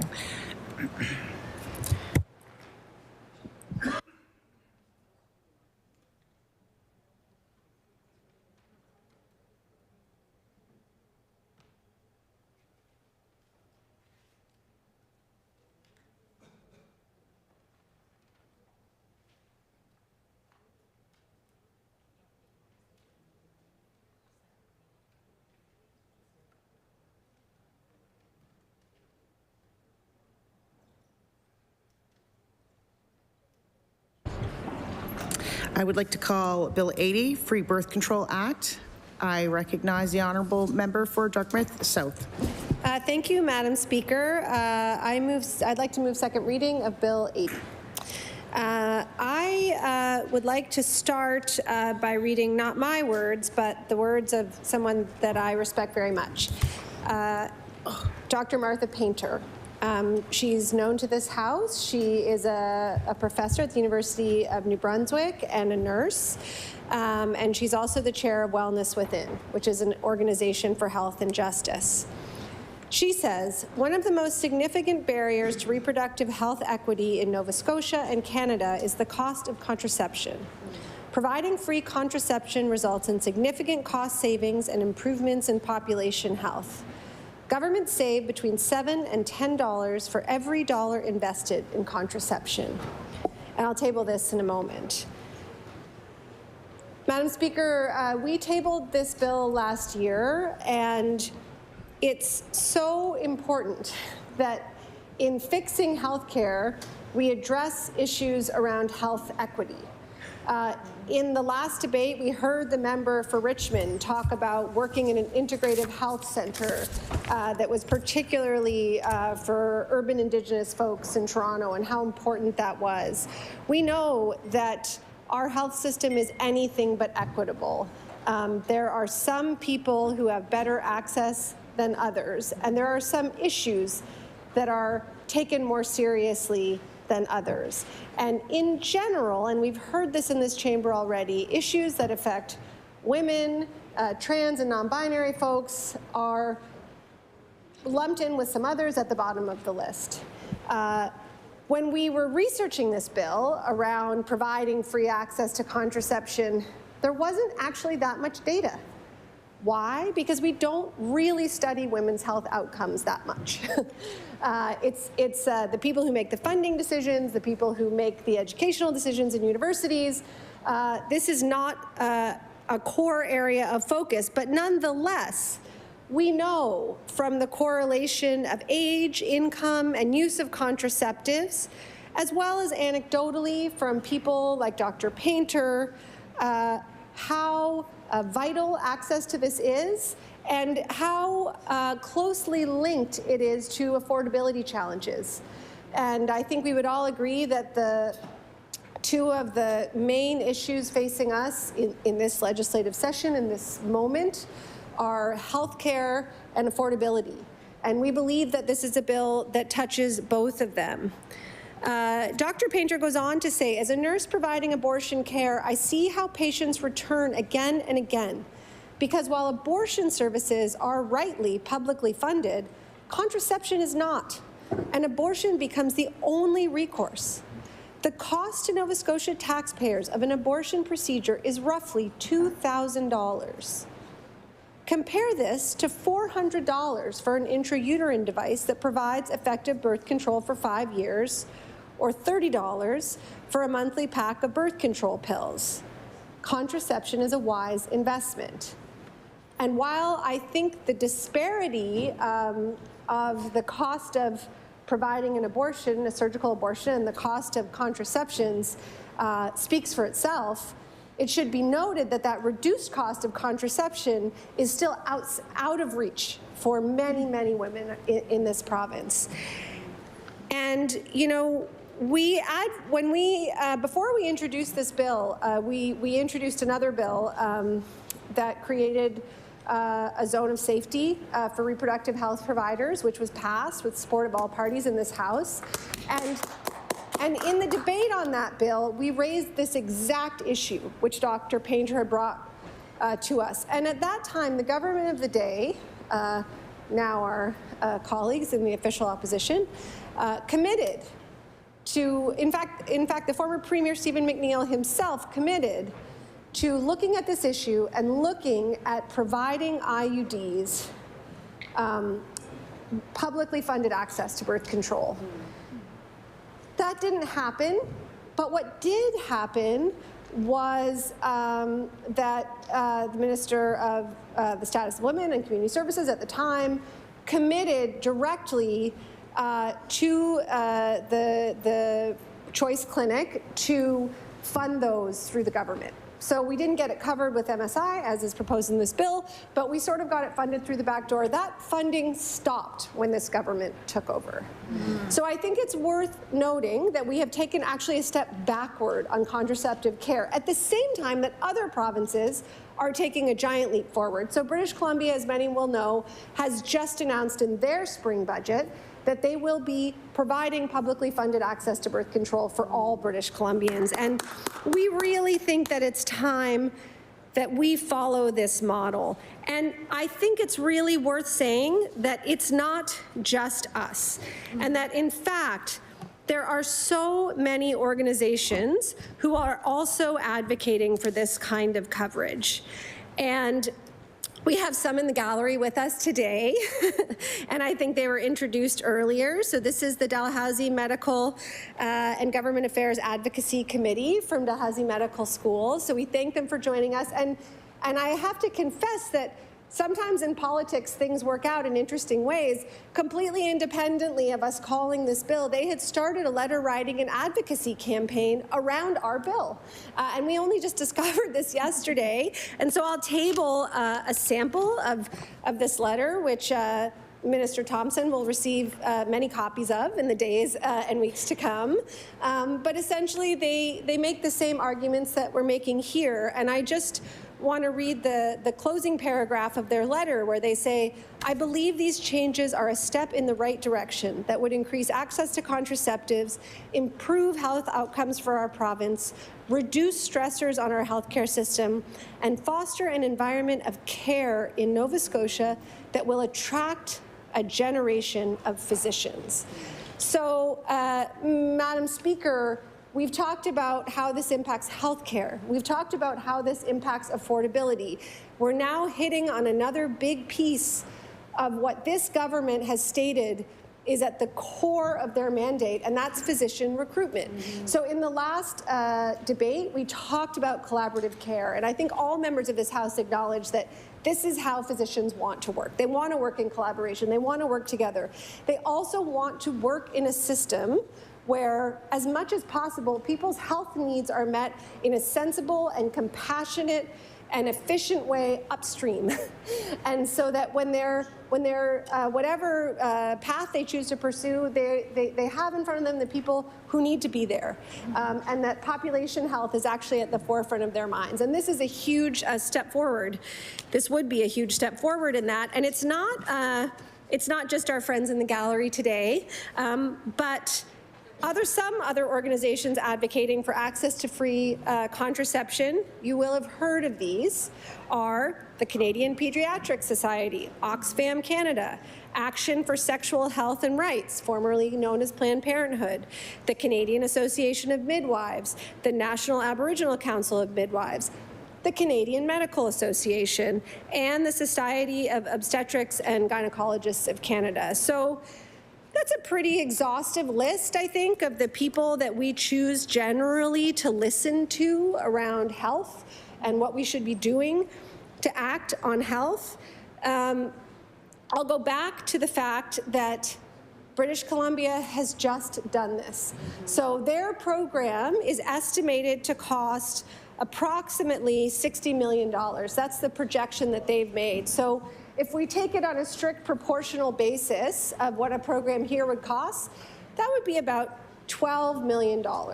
I'll remind folks that this government had $1.4 billion, that's a lot of millions, in unexpected revenue this year.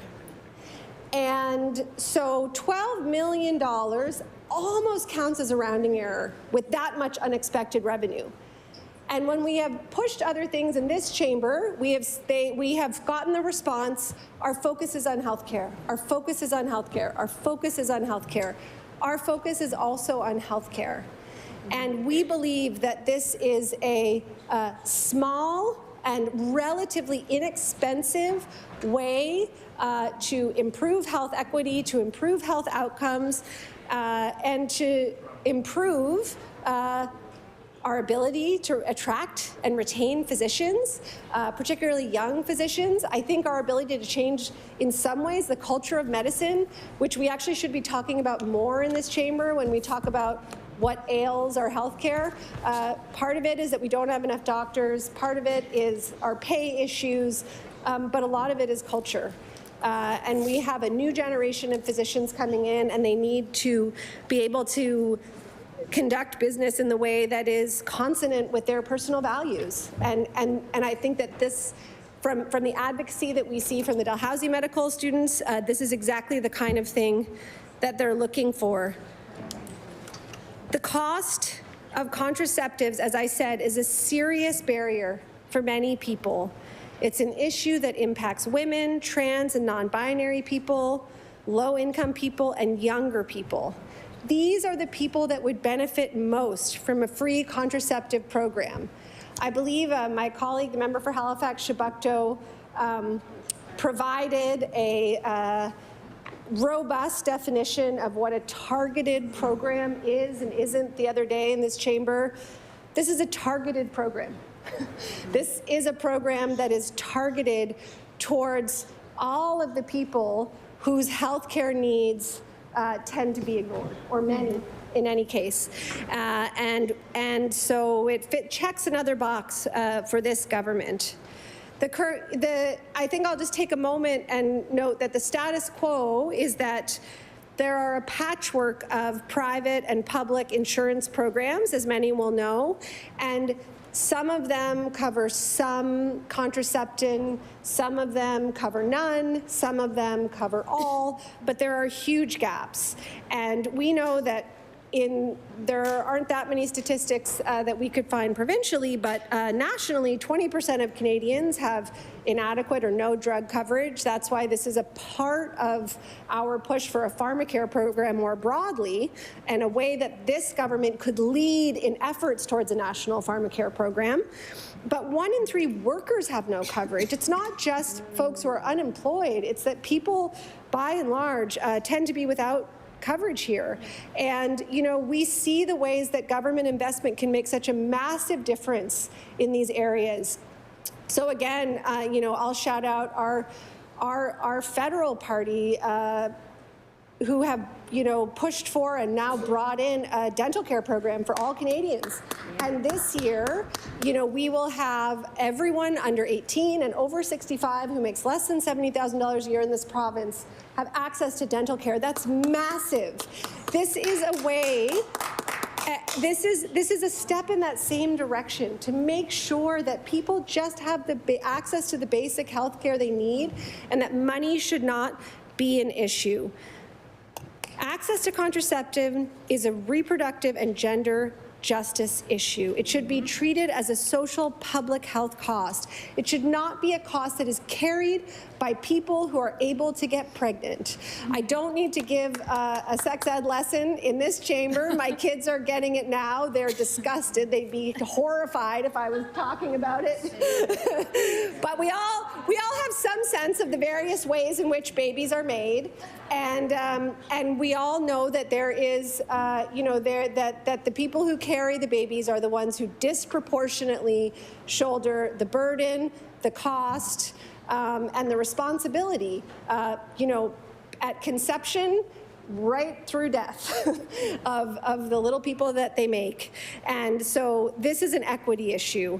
This proposal is a part of our party's work on advocating for reproductive and menstrual justice. I mentioned our bubble zone legislation. This is connected to our push for greater access to midwifery, free menstrual products, access to reproductive health services, and others. We also, of course, need a national pharmacare program. We need a provincial pharmacare program. But right now, in this chamber, in this House, this government, with this somewhat unprecedented surplus, could do something right now that would make a difference in the lives of so many women, trans, non-binary people, and all Nova Scotians, in fact. And so we urge them to do it. This is healthcare. You said you'd fix it. Pass this bill. Thank you. I recognize the honourable member for Clayton Park West. Thank you, Mr. Chair. And sorry, I'm very happy to speak to this bill, the Free Birth Control Act, Bill number 80, that our colleagues from the NDP and my colleague from Dartmouth South spoke so eloquently about it. When we did the research on this, what really is surprising that in Canada, up to 40% of pregnancies are unintended.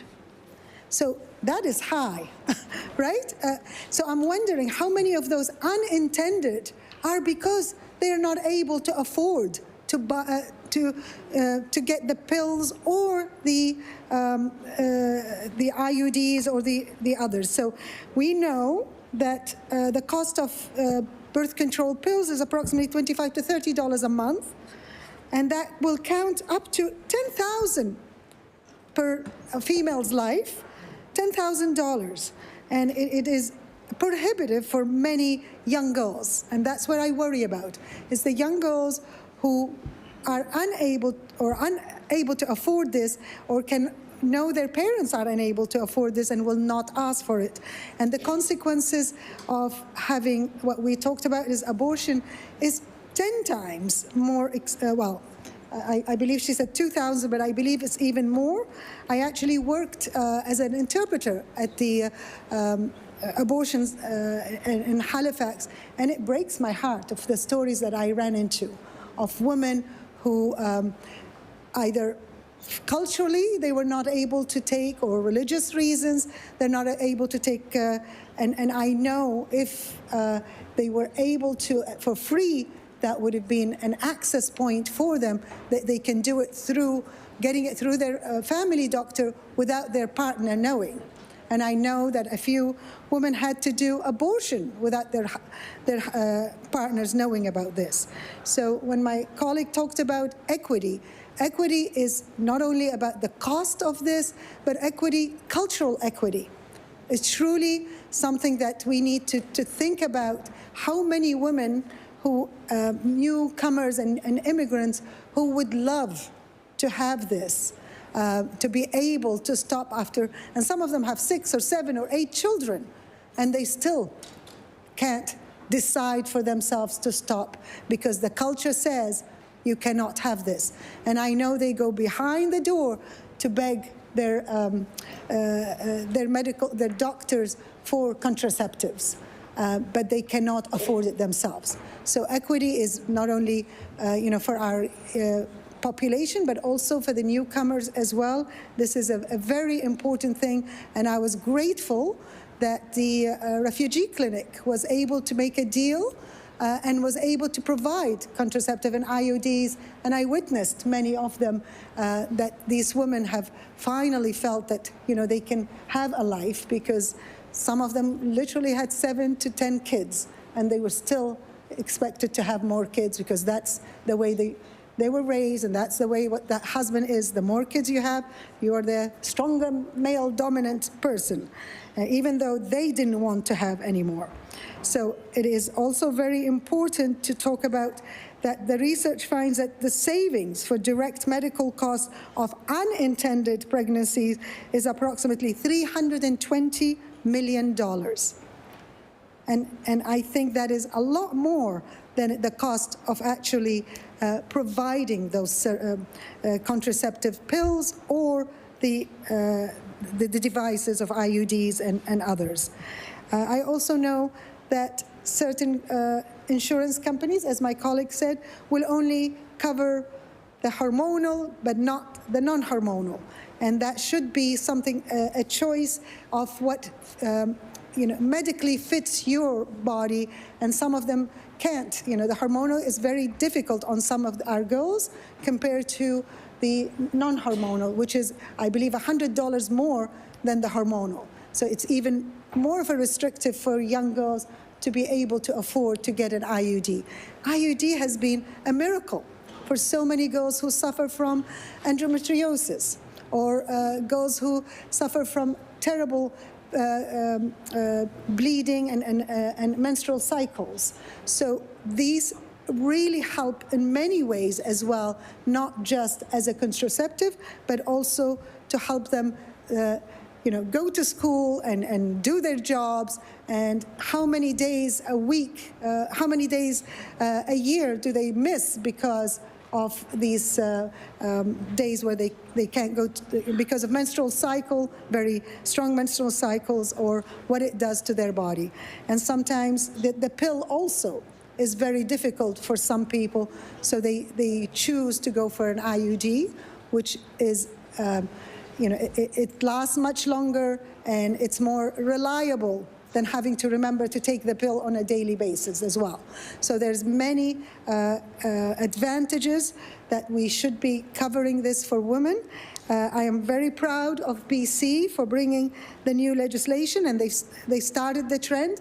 And I'm hoping, because we have a female Minister of Health, and I'm speaking louder again so she can hear me, but she's too busy right now talking to her colleague. Order, order. Sorry. Order. Order. You don't have the floor right now. You need to. I would ask the member to refrain from referencing the behavior or presence or absence of any member in the House. I recognize the honourable member for Clayton Park West. Thank you, and I totally apologize for this. I meant it as a positive that we have a female Minister of Health who can talk to her colleagues about the importance of this. She's also a nurse who knows the equivalent of what having these contraceptives and what it means to our female. But, as my colleague said, women's issues are not on the forefront. And it's up to us as female to speak up and to bring more of those. So I'm saying it as a positive, and I'm grateful that we have a female Minister of Health who can hear our plea for other females in this province, and to help our kids and our daughters to do better in their life and to have a choice for their bodies and when they can get pregnant, and not to have to worry about these issues of not being able to afford contraceptives. The other item that I think I wanted to speak about was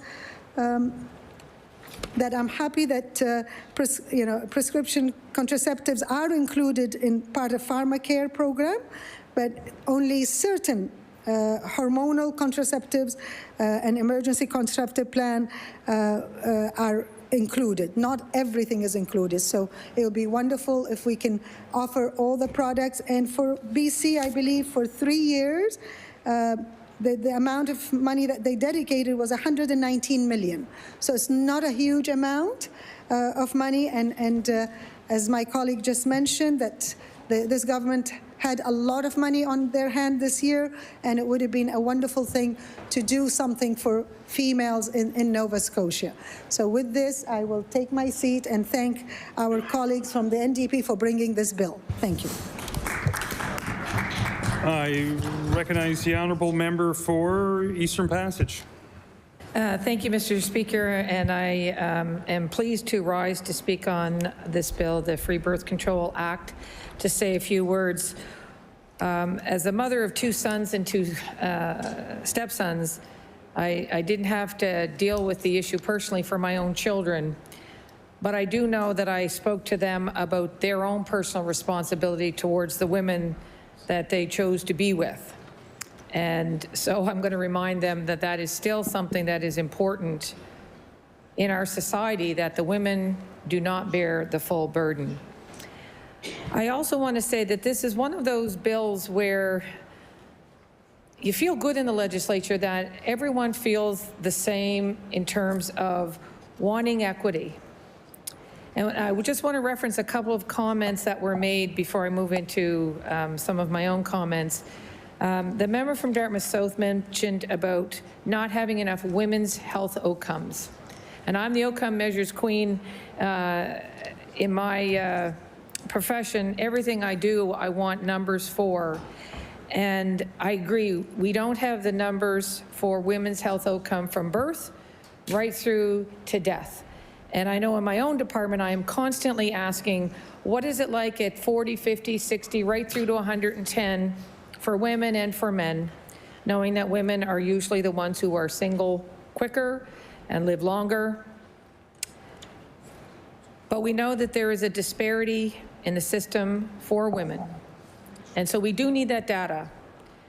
And although it sounded like just a blip in the radar when we gave $25 million to the St. Mary's University for health informatics data, we want to collect gender-based data. We must collect gender-based data across all departments, and so that's a step in the right direction. The second thing that I wanted to mention is the federal dental program. We celebrate that as well. That is a step in the right direction. And we are taking steps in the right direction, but there's always going to be more to do, and so that is why these debates are so important. Our government is committed to making changes to improve the health care in our province while addressing long-standing barriers to good health, to equity, be it physical, mental, or sexual health, or just the overall well-being of Nova Scotians. We appreciate that there is significant public interest in full coverage of prescription contraception in Nova Scotia. And we need to work to reduce barriers is something that is always being considered. Right at the moment, there are several options for Nova Scotians in need of birth control. The province provides coverage for prescription contraceptive products throughout the Nova Scotia Family Pharmacare Program and the Department of Community Services Pharmacare Benefits Program. Both programs help to increase access to contraceptive products by making them more affordable. I admit that that's not free. It's a step in the right direction. The types of contraceptive products covered under these programs are broad and include oral contraceptives, hormonal IUDs, emergency contraception, intravaginal contraception, and injections. In 2021, the Department of Health and Wellness expanded coverage for prescription and emergency contraceptives. It's a step in the right direction. Since 2020, under the previous government, Nova Scotians have had access at no charge to pharmacy contraception management services through their local pharmacy. And we've expanded those access to services in some areas. This service helps to make people make more informed decisions on which contraceptive is right for them and allows the pharmacist to prescribe it. This is just one example of the important role the pharmacists play in supporting good health and access to care. Mr. Speaker, the province has many competing priorities to health care funding. And there are programs currently in place to assist Nova Scotians with the cost of birth control and other medications. There is a metropolitan dispensary at the IWK where they will give free contraception for those victims of sexual assault. It's a step in the right direction. And the member from Dartmouth South mentioned another province, I forget which province, was giving free contraception, and the equivalency was $12 million if it was done in Nova Scotia. And that's a significant portion, but I respect that there is a dollar amount attached to that. And so a couple of things that haven't been mentioned, and again, this is for a different vulnerable sector, is that there was $5 million more, Mr. Speaker, put into the Seniors Pharmacare Program this year, and more money for new cancer drugs. That doesn't address the proportion, what is being purported today, but it is a step in the right direction in providing better pharmacare for Nova Scotians. The other, which has been advocated for by probably all parties, Mr. Speaker, and certainly by the Seniors Advisory Council, the Canadian Association of Retired Persons, and all seniors groups, is for the first time ever, there will be $4.7 million to provide the high-dose flu vaccine for all seniors aged 65 and over for free. It's a step in the right direction for some vulnerable Nova Scotians. But, Mr. Speaker, what I will say is that there is still an awful lot of inequity. And as the member from Clayton Park West mentioned, we have an awful lot of new immigrants coming to our province, Mr. Speaker, and that's a wonderful thing. But a lot of them are young. And a lot of them face a lot of challenges with housing, with all of their health care needs. And so I appreciate that our population is changing, certainly from when I was a young person to where we are now. And so all of these comments, I really appreciated hearing today. And I just want to say that our government is always looking for more ways to support people. And I know that those who are here today are doing a good job in advocating for the issues that they feel are very important to them. They're very important to this party. And I believe, if I counted correctly, there's 18 women in the legislature now. Is that, do I have that number correct? Does anybody else? I quickly counted. I'm hoping I'm right. But I do believe that we're talking about things here now that we weren't talking about 6, 8, and 12 years ago. And I am sure that we are going to continue to have this conversation and others moving forward. And I appreciate the bill being brought forward, and I appreciate the comments and those that are still to come. So thank you, Mr. Speaker. I recognize the honourable member for Halifax Needham. Thank you, Mr. Chair. I am extremely glad to rise and speak to this bill, which we first put forward 2 years ago. And I'm glad to hear that, you know, we are making changes. There are some strides being made. But this is an opportunity for us to do something that will be impactful for generations to come. And I think we need to remember that when we talk about, you know, bills such as this that will impact people's health care and those people that can't afford it or that are marginalized or those that are coming from away to be here that don't have the same accesses. And this is really important for those families, as my colleague had mentioned. Clayton Park West, thank you very much. My colleague from Clayton Park West and her experiences with those families and those folks that culturally this is not a typical experience for those families. And we want to make sure that we are trying our best to show those families and show those people that are coming from away that they have access and that they can continue to live their lives in the best way possible. So I'd like to table some letters of support, and I have some, but I'll give them to you at the end because I'm going to refer to them. Written by various medical professionals to the former Minister of Health and Wellness when we first tabled the bill. A pediatrician from the Newcomer Health Clinic highlighted that removing barriers to contraception is crucial to supporting the health and reproductive rights of refugees and immigrants in Nova Scotia. Many people in this community do not have access to ongoing prescription coverage, and we know that the upfront cost of contraception is a barrier to many. Doctors from departments of obstetrics and gynecology in hospitals from across the province also added their names to those calling for government to ensure free access to contraception. We also have primary care providers who have written, and they said, our care on the comprehensive health care needs of refugees in Nova Scotia, we see the particular burden that barriers to contraceptive access have when coupled with other barriers to health. Experienced by this group, including not speaking English as their primary language and being unfamiliar with the health system.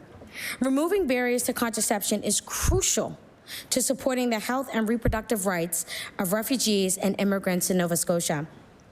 Cost is a significant barrier to people. Accessing prescriptions, contraceptions, and all these costs fall disproportionately on women and persons of all genders at risk of unintended pregnancy. Many patients at our clinic choose IUDs for contraceptions, but IUDs are the most cost-effective option for birth control, However, the cost of this contraceptive option is significant. The retail cost per unit for a hormonal IUD is approximately $417 and approximately $100 for a copper IUD.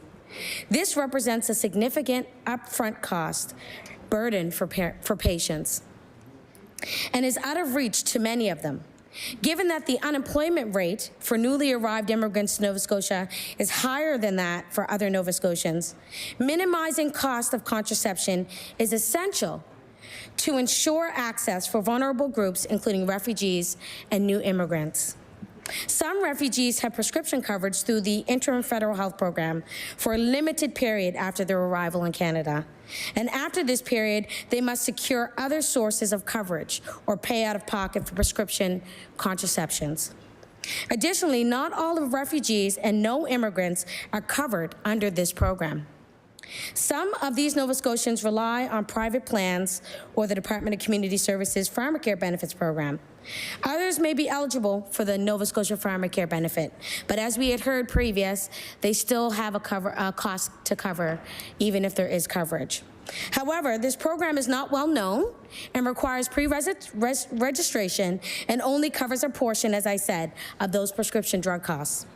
The challenges of navigating these programs for these newcomer families are significant for this population and can prevent access. And we hear that all too many times, how it is not accessible for many folks in this province.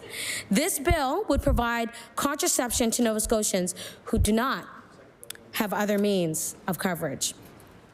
Contraceptive access has been identified as a priority health area for refugees in Canada.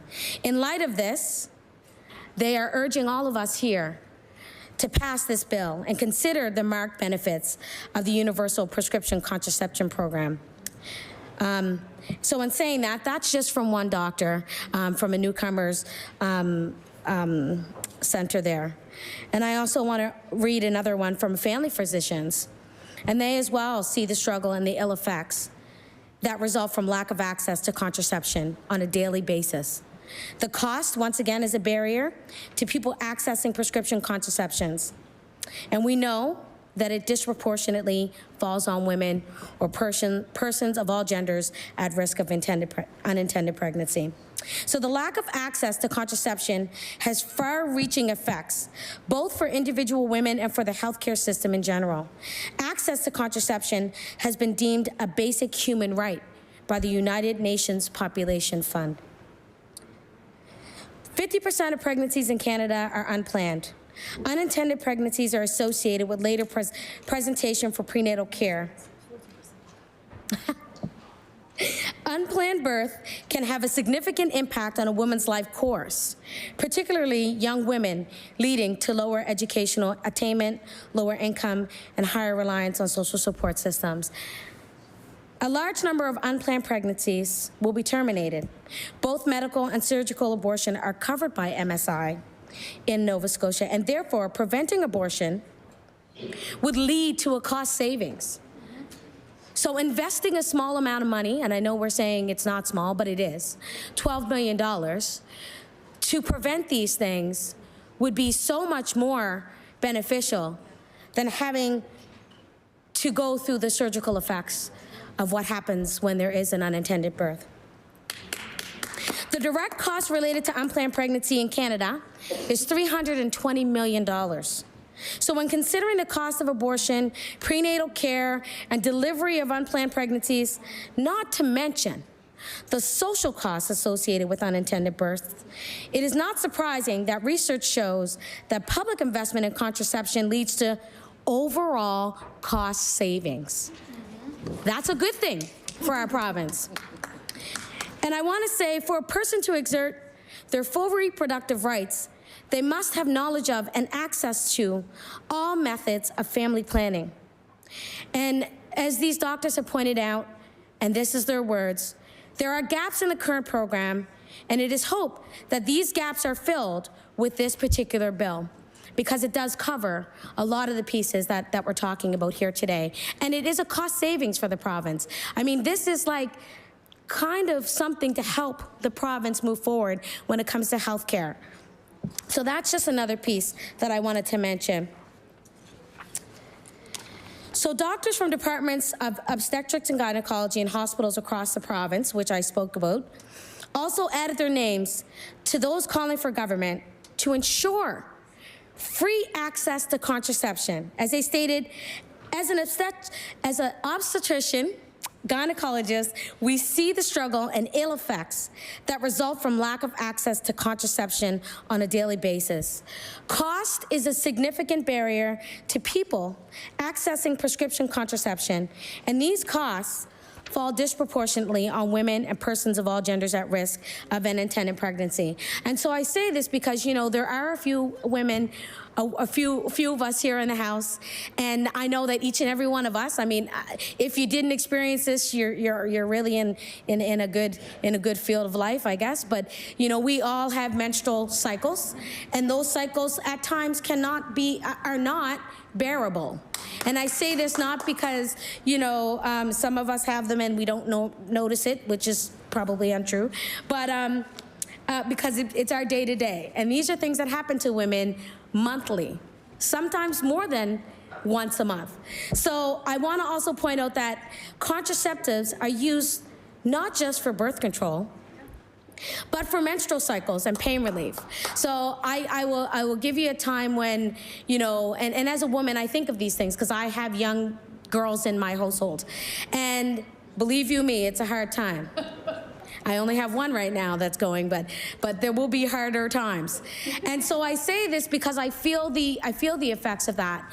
And when I grew up, my mother, her first thing, even if it wasn't, you know, about sexual activity, because of the pain that we experience, it was, let's go to the doctor and talk about contraceptive options, because this will also slow down the pain and the menstrual bleeding. And I'm not a doctor, but I tell you, it does work wonders in the sense that these are actual facts, and this is the actual thing that happens when you actually take a contraceptive, not just for pregnancy, but as well for menstrual cycles. So women's issues are absolutely real, and we experience this for a long period of our lives. I want to say 50 years, but it might be longer, depending. So knowing this, you need to understand that this is an investment for our province to be able to let young women, young girls, and all gendered folks that experience this, that experience these experiences in their lives, that we actually understand, we care, we are here for them, and we want equitable practices in healthcare, and we are here to make that investment because we know that it's worth it. So my colleague mentioned $12 million, and I'm glad that, you know, my colleague across the aisle has said that as well, because it's $12 million. It is a reasonable ask, especially when we spend millions of dollars on things that we don't know anything about half the time.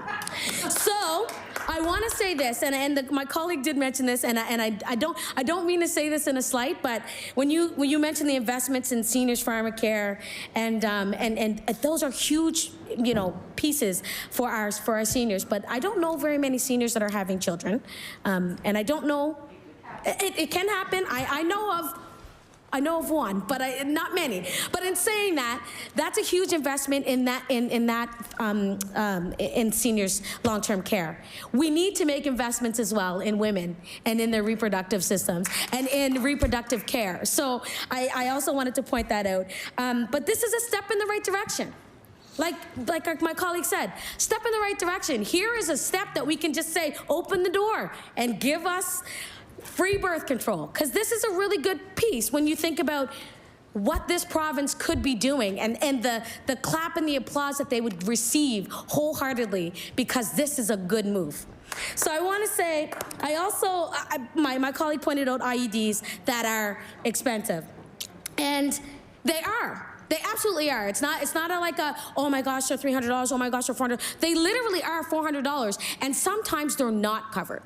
So you have to buy it first, you go to the pharmacy, and then you go to the doctor, and then that appointment is covered, but the IUD is not. And it can be up to $400 or more, depending on what contraceptive you use. So I also tabled a letter from the Nova Scotian family doctors and nurse practitioners who echoed the sentiments from other professionals. They highlighted the wide-reaching social impact that would come from increasing access to birth control, reducing the load from the health and social support systems, improving women and family welfare, as well as potential long-term cost savings for government. I'm using the keyword savings here because we talk about how we want to save and we want to make sure that we're within budget.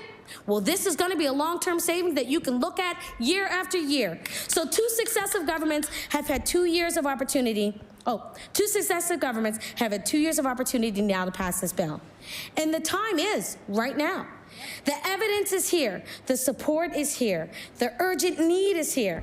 And I know that each and every one of you has received an email, have received, many letters from folks who are saying, this is important for people. This is important for women and their reproductive care and all gendered folks that may need to utilize these services. So this is low-hanging fruit. I want to reiterate, this government talks about health care and their investments that help so many. Well, here's another piece that you can add on as a part of your targeted programming, because this is healthcare needs 101. The government can invest and make a massive impact in a large number of Nova Scotians in this province, and this is an opportunity that can't be missed. And I think our government needs to understand that, yes, there are 18+ women in the House here, but a lot of us have young girls. A lot of us have aunties, uncles, not uncles, grandparents, and so on. And this would have been something that they would say, good job, Nova Scotia government. I recognize the honourable member for Cumberland North. Thank you, Mr. Speaker. And I stand, Mr. Speaker, in full support of the NDP's bill on Free Birth Control Act. It's an interesting topic, and it has a long history when you look at when birth control first became available and the women's history, the feminist movement. It's really fascinating to read the history behind it. And when birth control first became available, it was really considered liberating, and revolutionary were some of the words that were used. And there was a belief that was being realized in the right of women to control their own fertility. But I believe, Mr. Speaker, that now we're at a new phase in this topic, as we're seeing more women in medicine, more women as physicians that are having more input into this topic, and we're seeing more women in politics. This is absolutely a political decision. Why should birth control be the sole responsibility of women? We all know it takes two. We all know that it's not only the woman that is responsible for pregnancy. So if we have an unwanted pregnancy, and if we're looking to prevent this, it should be, everyone should be taking responsibility to this. And we're seeing this now in British Columbia, where they have made a commitment of over $119 million over the next 3 years for the beginning of this contraception program. So if British Columbia can do it, Mr. Speaker, we can do it right here in Nova Scotia. And it's a way of looking at supporting the next generation, not just of our daughters, but of our men too. And as one of my colleagues already gave the stats of over 40% of all pregnancies are unplanned, and that's absolutely preventable. And we know in healthcare that prevention always costs less. Prevention is always the way to go. And you know, it's sad. And when I was hearing the member speak about abortions, it's always a very sensitive topic for everyone. And for the years that I worked as a family practice nurse, there's no question, you know, that I personally worked with several women who they couldn't afford birth control, and sometimes had faced numerous abortions, and it was their only way of birth control. And obviously, there's all kinds of factors around that, Mr. Speaker. Not just financial impacts, but emotional and mental, physical, all kinds of health aspects around that topic. But if we look at the financial, and we look at the numbers that my colleague shared, around $2,000 for the cost of an abortion versus prevention, the cost of prevention, If you want to do a cost-benefit analysis and look at the economics of it, there's no question that a bill like this makes perfect sense in saving the province money, as well as reducing the amount of unwanted pregnancies and then the burdens that come with that. And back in I don't know the exact year, I'm going to estimate it was in the 80s, might have been the 90s, Amherst had the highest teen pregnancy rate in the entire country. It was not something that everyone was proud of, but it was definitely identified a concern and a problem. And people took action. The government of the day took action. And we were one of the first high schools in the province that had a student nurse. And they opened the Teen Health Center. And the Teen Health Center had a registered nurse staff there. And the registered nurse was able to do contraceptive counseling. And we had a board of directors that managed that Teen Health Center back in the day. And we had physicians that helped with supporting the registered nurse that ran that Teen Health Center. And teen pregnancy rates dropped dramatically for the town of Amherst because of prevention. And the students had access, the registered nurse had access to free contraception through birth control for the students. And that made a huge difference. And just think of how that impacted the lives of many of those young women and young men as well. Certainly, from a pharmaceutical industry standpoint, Mr. Speaker, we've seen significant changes in the way pharmaceutical companies give drug sampling. And back in the 90s and early 2000s, it was very common for family physicians to have, and other physicians as well, specialists, to have drug samples, pharmaceutical samples, medicine samples in their offices that drug companies would provide, and physicians were able to give those samples out. Let's say someone was a newly diagnosed hypertensive. They would be able to start them on a new trial of drug, and rather than writing them a prescription for possibly a drug that didn't work, they were able to give, say, 2-week samples of Vasotec. And the person would go home, they'd monitor their blood pressure, and then come back in a couple of weeks with the numbers. And if that drug was working, then the physician would write a prescription and make sure that it was the right drug. If it wasn't working, then they would change it and give them a sample for a different drug until they found the right medication that was going to control their blood pressure. And pharmaceutical companies that produced contraceptives did the same as well. So it was very common to have 6 or 7 types of birth control pills in the family doctors' offices, and family physicians and nurses were able to dispense those to patients based on their identified need. And that's no longer the case, Mr. Speaker, due to the way that pharmaceutical industry, the way of their marketing dollars and the way that they manage their pharmaceutical industry, it's all changed. So physicians very rarely would have access to birth control samples that they would be able to give their patients. So the way that used to manage it is if a woman came in and wanted to get started on the birth control pill, because there were so many varieties and each birth control pill had a different ratio of progesterone and estrogen, that some women did really well on, say, triphasal, and then another woman might do well on a different type of birth control. So it was a really good practice to be able to say, here's 3 months supply, give it 3 months, and come back and let me know what is your cycle and how's it working. And if it wasn't working well, then the physician and nurse would switch to a different birth control sample, and it didn't cost the patient anything. But my point, Mr. Speaker, is that that is no longer the case, that very rarely do the pharmaceutical companies leave drug samples in physicians' offices that they can give out free. But I believe that there's probably an opportunity for the province of Nova Scotia to work with pharmaceutical companies to get this program started. I'm sure they would be absolutely a willing partner at the table to work out a business plan with the government of Nova Scotia in implementing a similar program as what British Columbia has done. And I would encourage our Minister of Health to reach out to the Minister of Health in British Columbia, get the details of their program to see how could we implement something like that right here in Nova Scotia. We all know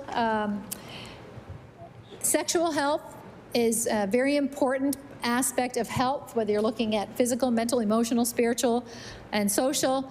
Sexual health is very important, and there's no doubt that a bill like this would really help to prevent unwanted pregnancies, but also help overall sexual health here in the province of Nova Scotia.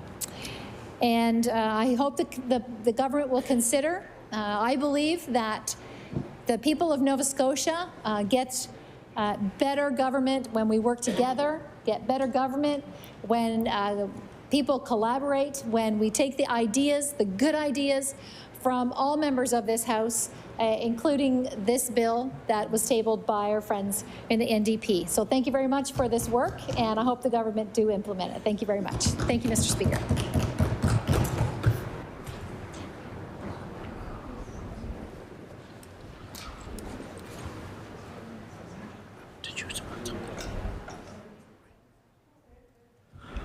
The honourable member for Hants West with 3 minutes and 56 seconds left. Thank you, Mr. Speaker. I'm pleased to rise today to make a few comments on Bill number 80, the Free Birth Control Act that was tabled by the NDP across the aisle. You know, as a government, as I think we keep reiterating over and over, that we're constantly looking at ways that we can make life more affordable for Nova Scotians. And, you know, it's a very important conversation that I feel very confident that the minister and her department would always be looking at ways that perhaps we can support, especially women and others that are looking for birth control measures. And I think it's true to know that it will help understand being a female, being a mom of 3.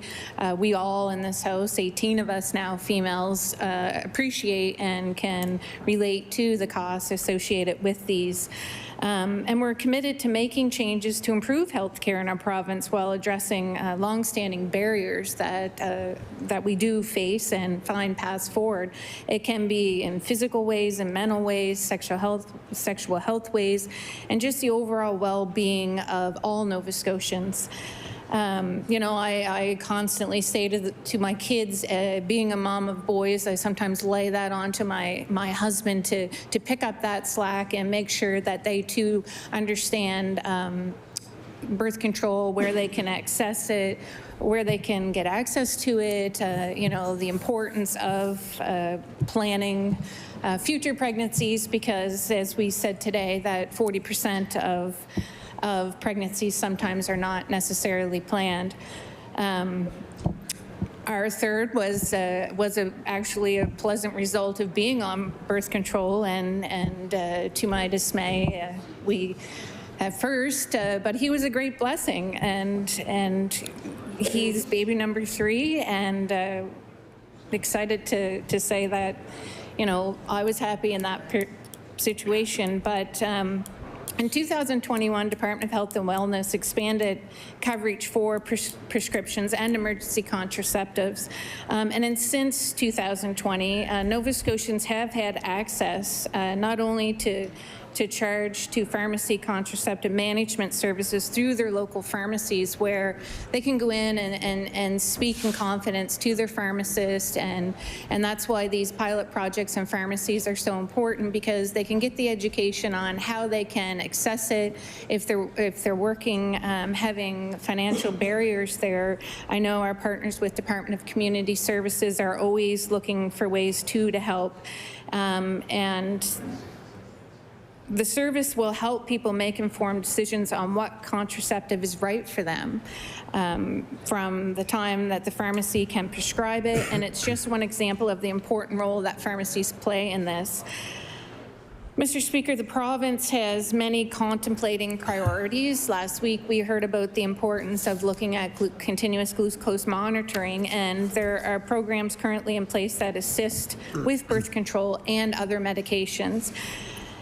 And the Department of Health and Wellness will continuously looks at ways that they can help provide prescription benefits to Nova Scotians, whether it's looking at ways we can find a path to help with diabetes, pathways that we can look at finding ways to help with offsetting costs of birth control.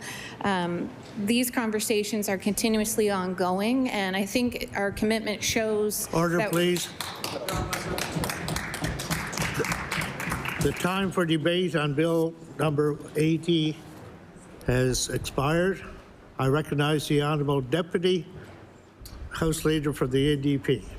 Thank you, Mr. Speaker, and I want to thank my colleagues, and I do hope that my colleagues across the way will consider passing this bill someday. Mr. Speaker, I ask that you do call Resolution 600, Affordable Housing. Resolution number 600.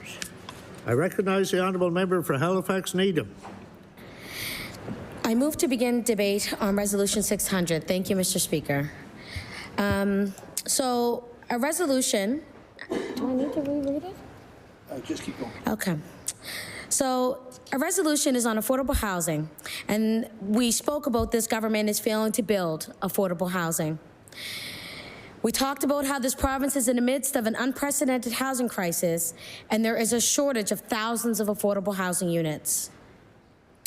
We also talked about how this government refuses to enact a concentrated program of building affordable housing. And so I speak to you today about affordable housing. I'm glad to rise up to speak to this resolution, and our province is in the midst of an unprecedented housing crisis, and there is a shortage of thousands of affordable housing units here in this province. The government is failing to build these affordable housing units when there is an option to do so. This government refuses to enact a concentrated program of building affordable housing. And we talked about this in estimates, and we talked about this in question period. We talked about it a number of times, and yet the answer is still no, or there's other options. And without this, the housing crisis will endure until this government invests in, builds, or properly incentivizes organizations or developers to build the amount of truly affordable, non-market housing that is required to meet the needs of our province. I'm very disappointed that after nearly 2 years in charge, we are still debating with this government over the state of affordable housing in Nova Scotia. When you think about when I began just under 2 years ago, and there was a housing, like it was a rally, they were moving people out of sheds that they were utilizing for housing. The day after I was elected, you would think that that would have sparked a priority on the top of the agenda, the list that I know is extensive and it is quite long, but that should have been a priority for this province to be able to truly tackle and do it with the quickness and the speed of the healthcare crisis. Affordable housing is defined by the Canada Mortgage and Housing Corporation as 30% of households' income. Yet when housing investments are announced, there is no mention of the rent geared to income approach. So every time there's an announcement, and we're grateful that there is more supply, unfortunately that supply is not attainable and affordable for a lot of folks in Nova Scotia because of the rents that are not geared to income or at the CMHC allotted percentage that they say. So instead, we see developers are given public funds and often access to faster approvals to build some of the units as affordable, which they've defined as 80% of market rate. And I've talked about this many times, and I have a hard time saying affordable if it doesn't mean 30%, because it's not affordable, especially when we see skyrocketing rates of rent, skyrocketing rates of houses being sold, real estate. I mean, it's starting to get a little bit better, but no one can afford it still. So with the skyrocketing prices of these homes, 80% of market rates can still be unattainable, and we see that every day. We hear it from folks from our offices. We hear so many times that people just cannot afford to rent the places in their area, so they have to move outside of the area, which I just got an email saying still, it's like a 50% to 100% markup of a rent rate in a rural area, and that's unbelievable. So too many people are struggling to find and keep a secure, affordable place to live in Nova Scotia. And we say this time and time again. Families who rent across the province are facing climbing rents and extreme shortage of housing. The number of people unhoused and forced to sleep outside has exploded. And as housing prices and mortgage rates rise, home ownership, as I said, is further and further out of reach for a growing number of Nova Scotians. But housing is more than just a roof over our heads. Housing is health care. Housing is community. Housing is economic security. Housing is a home. And all Nova Scotians deserve a home that they can afford. So we know that the housing landscape in Nova Scotia continues to worsen. And I mean, no matter how many rent subs you put forward or how many investments to market housing that people cannot afford, clearly the numbers are showing that it's not getting better. According to the CMHC 2022 rental market report, Halifax's vacancy sits at an unchanged and very low 1%. Average rent increased at the fastest pace on record. I mean, I know we want to go fast for a number of things, but this is not what we want to go fast on. This right here should be something we should be really striving to make sure that all Nova Scotians have a place to live. The average rent for a two-bedroom apartment was $1,449. That's average. Average rent. Up by over 9%. In communities like Dartmouth North, buildings with 100 units or more have a 0.2% vacancy rate. Wow. Two-bedroom units had a 0.9 vacancy rate. So we don't have enough units for folks. This government talks about how supply. That was the first thing in the budget report. My first year in was supply. That's gonna help the housing market. And yet, I don't know how many affordable, by my definition, affordable houses are being built in almost the 2 years that I've been here. And I don't know how many more people are unhoused. And I know that rate continues to climb. Last year, 43% of Nova Scotian households spent over 30% on their income on rent. So last year, 43% of Nova Scotians spent over 30% of their income on rent. So that's nearly half of all Nova Scotian families spending more than what is affordable to keep a roof over their heads. In May 2021, the CCPA released its Housing Secure Future for All Nova Scotians report. The report included recommendations that would result in over 30,000 units of permanently affordable housing, enough for those in core housing need and for those who are homeless. So I know that, you know, the minister, with all due respect, has mentioned that there is public housing available, and it does house 11,000 and some, it has 11,000 and some units.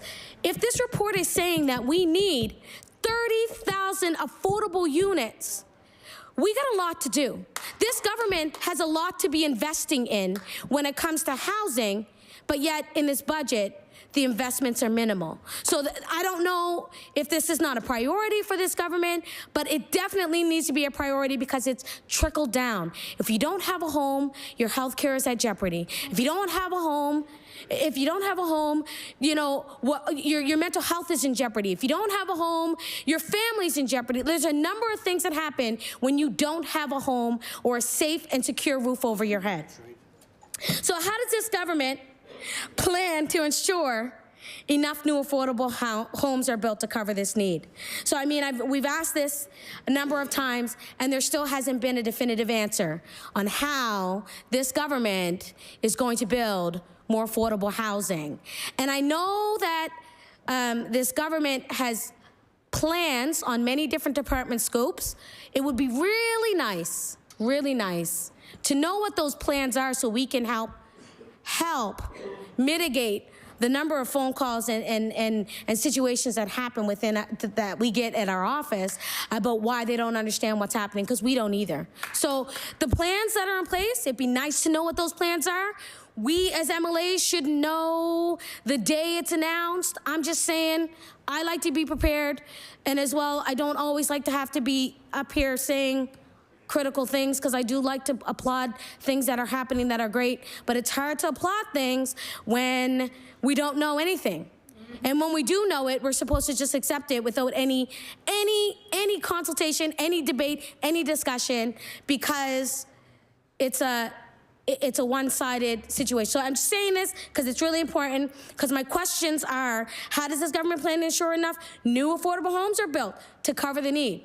Well, I can't just wait on the plan. People that are homeless or unhoused or at risk of being unhoused can't wait and see. They literally need to know today how this plan is going to work so they can plan for their future.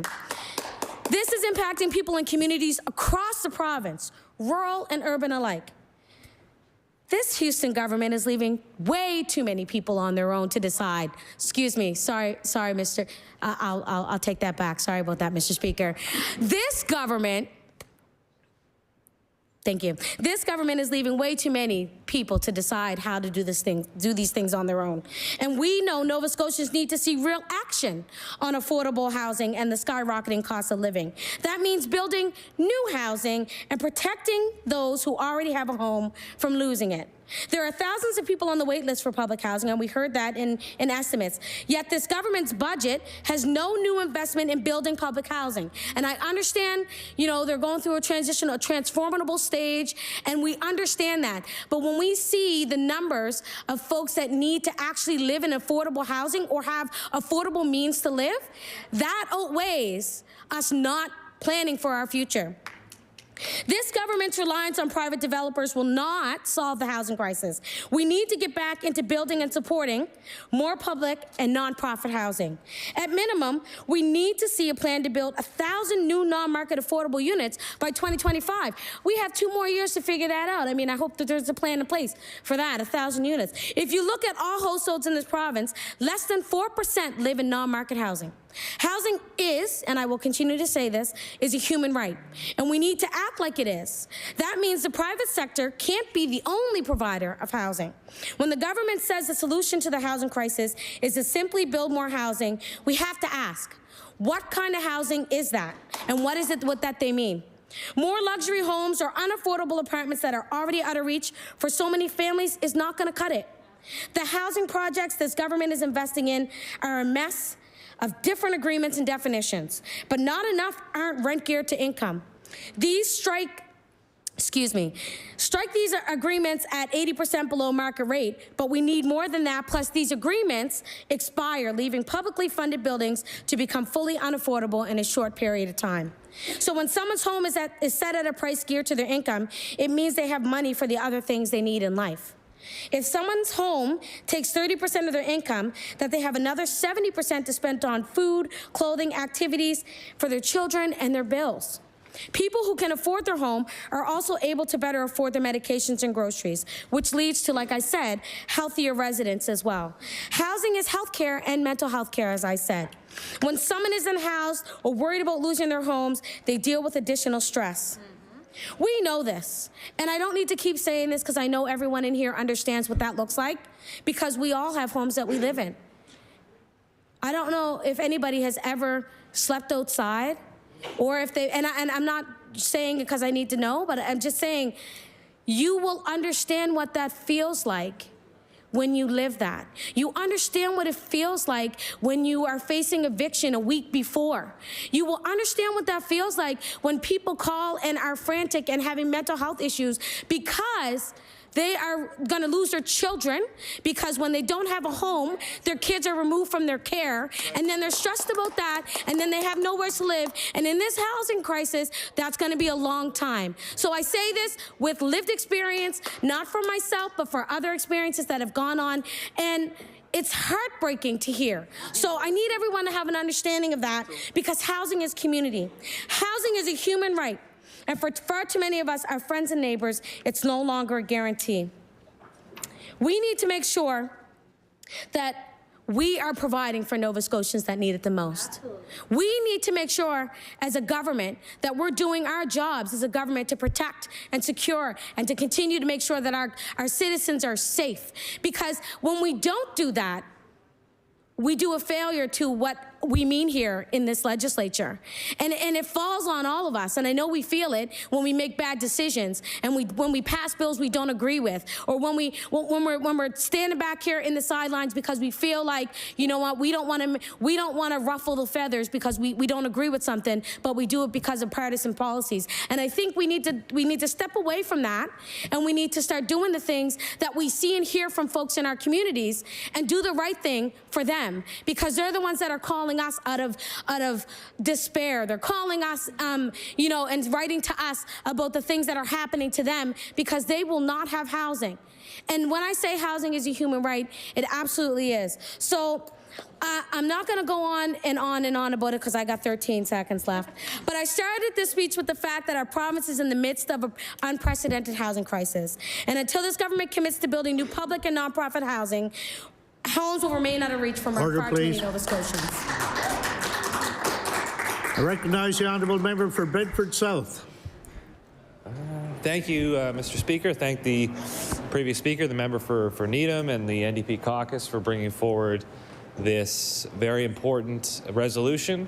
Well-timed as well. As the member, of course, knows, we were up on estimates last night with the Minister for Housing and Municipal Affairs and got a lot of interesting information and things to chew on here. So affordable housing, I think, is something that, as we know, is a massive issue in this province right now, from one end of it to the other.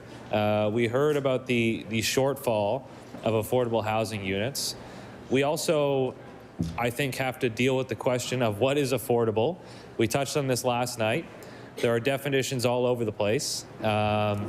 The CMHC definition of 30% of your income or less on housing is, I think, the best one. But we also know there are other definitions that the government uses, provincial government uses, talking about 80% of AMR, average market rate. Well, as we know, the average market rate in much of Nova Scotia is far too expensive. So 80% of too much is still a lot. And that is a huge issue, and which we raised with the minister last night. We also heard last night that it has been 28 years since a single unit of public housing has been built in this province, 1995. Closing in on 3 decades here. The average age of public housing in this province is 42 years. So there's a huge shortfall on the public housing side, and all of these things are interconnected. I think we often try to slice and dice issues in this House, but as the previous speaker noted, housing is inextricably tied to health care, to your mental health, to your physical health, to your well-being of yourself, of your family. If you don't have a place to live, or if you have a place to live that is deeply unaffordable, or if you have a place to live that you aren't sure if you're going to be able to stay there beyond next month or next week, that has a devastating impact on your life.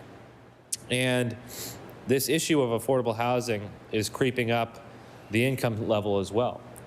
This is an issue, of course, most desperately for low-income Nova Scotians, those on income assistance, those who are in the low working class income levels, those who struggle on a day-to-day basis. But it's also an issue reaching up into what we would have called, what we call the middle class.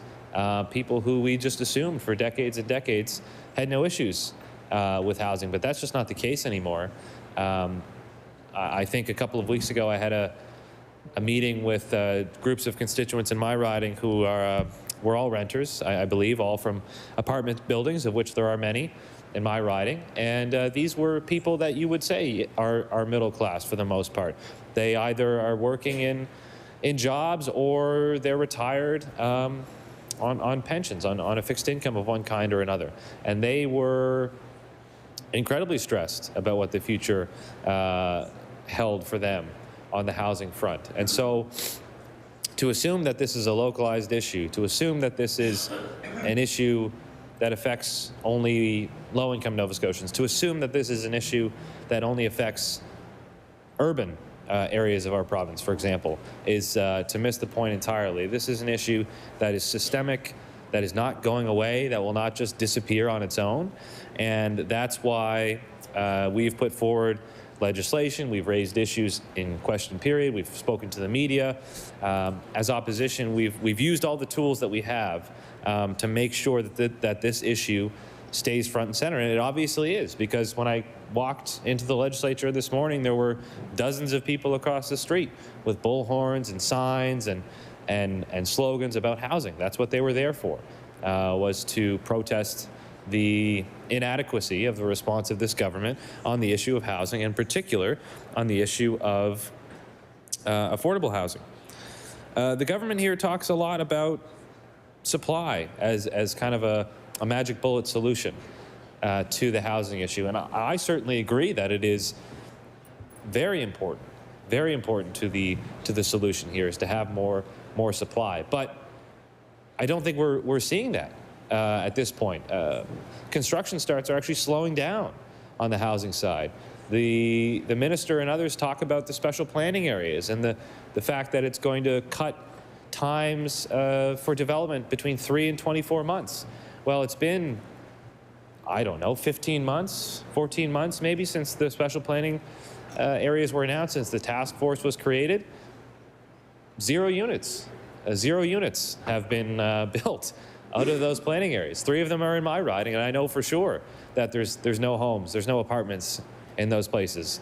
The trees are still standing, the rocks have not been moved. There's really nothing happening there. So if supply is so important, the results so far have been underwhelming at best to bring the supply up through the mechanisms that the government has put forward. And I think across the country, at the federal and provincial levels, there's a recognition that there needs to be some innovation, which is a word that gets overused, but I think is appropriate here. Some innovation on housing policy. There's some very interesting things happening in British Columbia. There's some very interesting things happening at municipal levels across the country that I think we would do well to follow suit on, whether it's minimum parking requirements, whether it's density changes, single-family zoning issues, all of these things. And it's not a partisan, it's not just NDP governments doing this, or just Liberal governments doing that, or just Conservative governments doing that. There's actually an interesting mix of this. It's funny, I was just looking at this just 6 hours ago. My understanding here is that the government in Ontario, the Ford government, which is of course a progressive Conservative government, has just introduced legislation today to crack down on rent evictions, which is an issue we hear a lot about here in Nova Scotia. And just to run some of the highlights here, you know, tenants would have a legal 60-day grace period to move back in after the renovation. Landlords must give tenants the opportunity to move back in at the previous rental rate, which is a critical point there. Landlord will have to provide a report from a qualified person in order to vacate for a reno. So it's not just the landlord's word that renovations need to be done. And again, this is not some far left government doing this. This is the Ford government in Ontario recognizing that there are significant issues when it comes to housing in that province as there is in this province. And so I think on housing we should strive to not be ideological. We should strive to be common sense and reasonable, and recognize that this is not an issue that we should put a partisan lens on. This is an issue that we should treat with the gravity and dignity and respect that it deserves.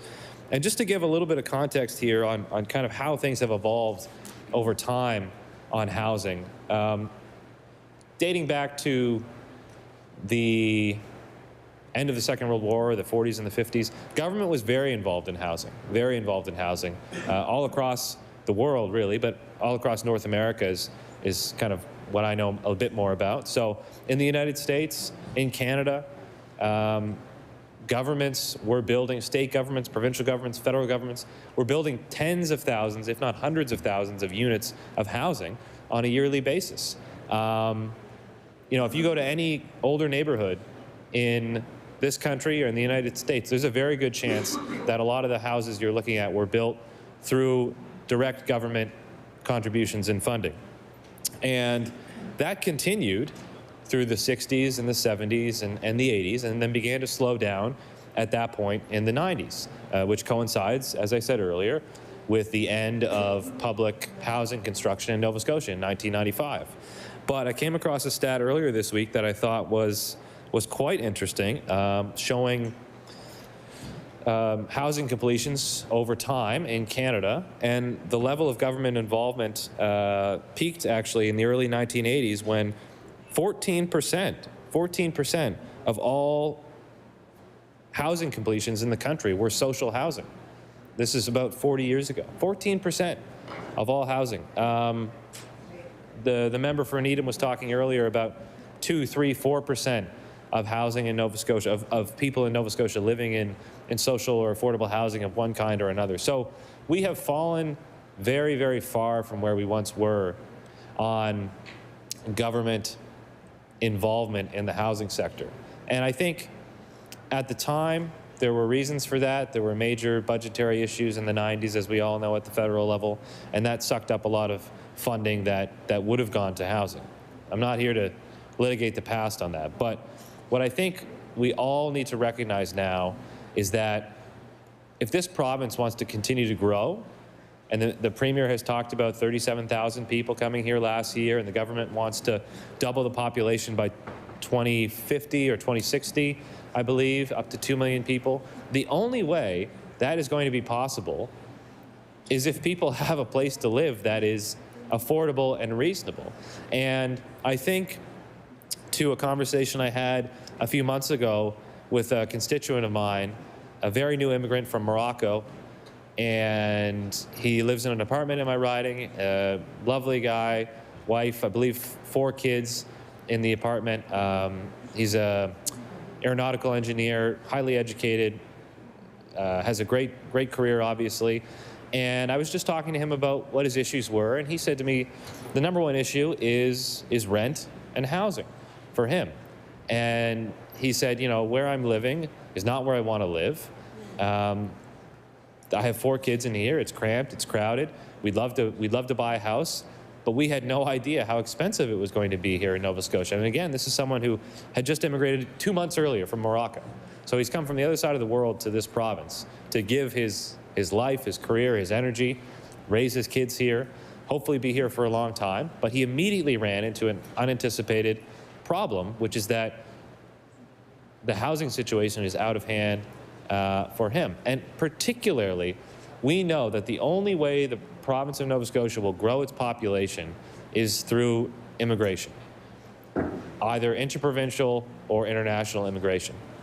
And people who immigrate to Nova Scotia, either from other provinces or other countries, generally speaking, have less ties to Nova Scotia because they're not from here. They didn't grow up here. They probably don't have much family here. So they are more mobile, just by definition. They're more likely to leave if things aren't working for them. Myself, I've lived here the vast majority of my life. It would take a lot for me to leave. But somebody who just arrived here from Morocco 6 months ago, if they realize that things aren't working out and they can't afford to live here, as this gentleman said to me, there's a large Moroccan population in Quebec and Montreal, and he has friends there. They told him, well, housing's much more affordable here in Quebec and Montreal. Why don't you come here? And he was considering it at the time. So I think the government, at its peril, looks at housing as a discrete, separate issue. And as we've heard, it's very much connected to health. It's very much connected to poverty. It's very much connected to well-being. And it's very much connected to population growth, immigration, and retention of people, all kinds of people. but in particular, people that we're trying to recruit here to the province, like healthcare workers, for example. The minister talked last night about modular housing for healthcare workers and how it's been used in other provinces with some success, as he said. And I certainly hope that that program would be successful here. But also, it's a sad reflection of where we are as a province on the housing side, that we have to resort to that in order to have somewhere for healthcare workers to go. So in the last minute or so, Mr. Speaker, I just wanted to thank the NDP caucus for bringing this resolution forward. I do think that housing is incredibly important, very complex, and not well suited for sound bites or partisan attacks. And I'm not interested in doing that, as members know, and I think it's generally been cordial on both sides on this. But I really think that this government needs to double down, triple down, quadruple down on the housing file, in particular affordable housing, because we can't just say we'll build more supply at the market rate and the benefits of that will trickle down through the economy, and then the housing problem will solve itself. And I understand the government's doing some work on the affordable housing side. I appreciate that. I certainly don't think it's enough. I think it needs to be done at a much, much larger scale, as we're seeing in other provinces and parts of the country. And with those words, Mr. Speaker, I will take my seat. Thank you. I recognize the honourable member for Chester St. Margaret's with less than just a little over 6 minutes left. Holy smokes, this is where I guess I turn into a speed talker. You know, auction. You know, Mr. Speaker, I want to thank you for allowing me the time to talk. One thing I think, well, I know we all agree with, is Nova Scotia is in a housing crisis. The whole country's in a housing crisis. It's a challenge. Has been for a long time, and it is something this government nor the minister shied away from. This government is doing what it takes to ensure Nova Scotians have a safe and affordable place to live, call home. You know what? Though I gotta say, I don't agree with an incorrect, maybe ambiguous, bewildering statement that this government, my government, Nova Scotia's government, refuses to enact a concentrated program of building affordable housing. This is a typical thumb-on-the-scale statement. Around 25, I'm going to go into a personal story, actually, if maybe they'd quiet up a little bit over there. Around 25 years ago, I put myself on an affordable housing list. Young mother, single mother, no child support, yada, yada, yada. Put myself on a list. Did the interview. Never got the place. Fine. Right? Fine. 10 years ago, a little over 11 years ago, I bought my first house after working 3 jobs, saving my money, building my credit, and I might say at a debt ratio of 40%, and by the time I add my insurance and my maintenance and my taxes, it's way over 50% of my income, even now as an MLA. But then, that was 10 years ago, a little over 11 years. A month after I bought my house, I got a phone call saying that I was allowed to have affordable housing. And I laughed because I spent 15 years on that list. 15 years when no government did anything. No affordable housing in my constituency at all. Two built in 95. That's what I got, a duplex in 95. And so I spent 15 years on that list, Mr. Speaker. Bought my house. Moved in, got a phone call saying I was allowed some housing, which, ironic enough. But you know what? I will state, in the last 2 years since I've been elected, this government has given seed money to a group in New Ross to work towards affordable housing. This government has released over 13 acres at the head of the bay for housing. This is a multi-strategic plan. And it's complicated. I know it's a complicated plan. You'll have to excuse my notes here today. I got it all over the map. Our government has taken unprecedented actions when it comes to ensuring Nova Scotians have access to affordable housing. We not only have a plan, we actually have two plans. We have a short-term plan to help those in the most need today access safe and affordable housing while we build more supply. We are doing that through record investments in rent supplements totaling $50 million that will help 8,000 people and families now access affordable housing. Our rent supplement program is one of the most generous in the country. In a year and a half, we've invested over $2 million in thousands of new affordable units from one end of the province to the other. Just last week, we announced a $16 million for over 200 units.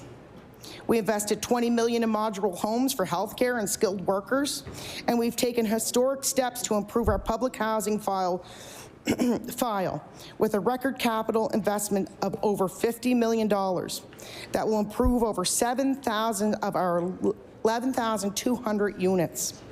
We are investing in our community housing partners, some of the best landlords in the province, in a way that has never been done before. And we can't forget, I'm going to go off topic, but not, just a reminder, housing in Nova Scotia also includes seniors. Going up. Also includes seniors. And at some point, we're all going to become one. We have almost 8,000 beds now. But we plan on building 34 nursing homes to make it 92 single-unit beds. So, again, it goes back to my statement, which is somewhere here, and all my silly notes. It's multi-strategic. And our government's not shying away from it. I have full faith in our minister. I have full faith in the premier. I have full faith in everybody in this room and everybody in that side too. I'm not being partisan here. I'm just finding it ironic that for 12 years nothing was done, and here we're investing all this, but we're still getting hit that nothing is being done. I'll go back. In this budget alone, $21 million more for rent supplements, $13 million more for home repairs and adaptation programs that will help 2,800 people, mostly seniors, back there. We have a long-term plan too. We will soon release our needs assessment and housing strategy that has given us the information and data we needed for a solid path forward. We won't reveal too much, but get a little. Well, it's going to be released soon, and I guess you're just going to have to wait, aren't you? I have shared, but what I have shared is we received an amazing 20,000 responses to our surveys. Nova Scotians have had their say in our long-term plan, and we are looking forward to sharing the details soon because we all know some people are chomping at the bit. One other item I want to touch on before I close is public housing. Order, please. I thought I had 15 minutes. I was not sure about Mr. Speaker. The time for debate on the resolution has expired. We've reached the moment of interruption. Our late debate this evening is submitted by the honourable member from Sydney Member 2. States, whereas food inflation for March was 9.7%, and whereas Nova Scotians are being forced to change how they shop for groceries due to the rapidly rising cost of food, and whereas 1 in 6 Nova Scotians face food insecurity, be it resolved, the government immediately takes action to help Nova Scotia deal with food affordability. The honourable member for Sydney Member 2.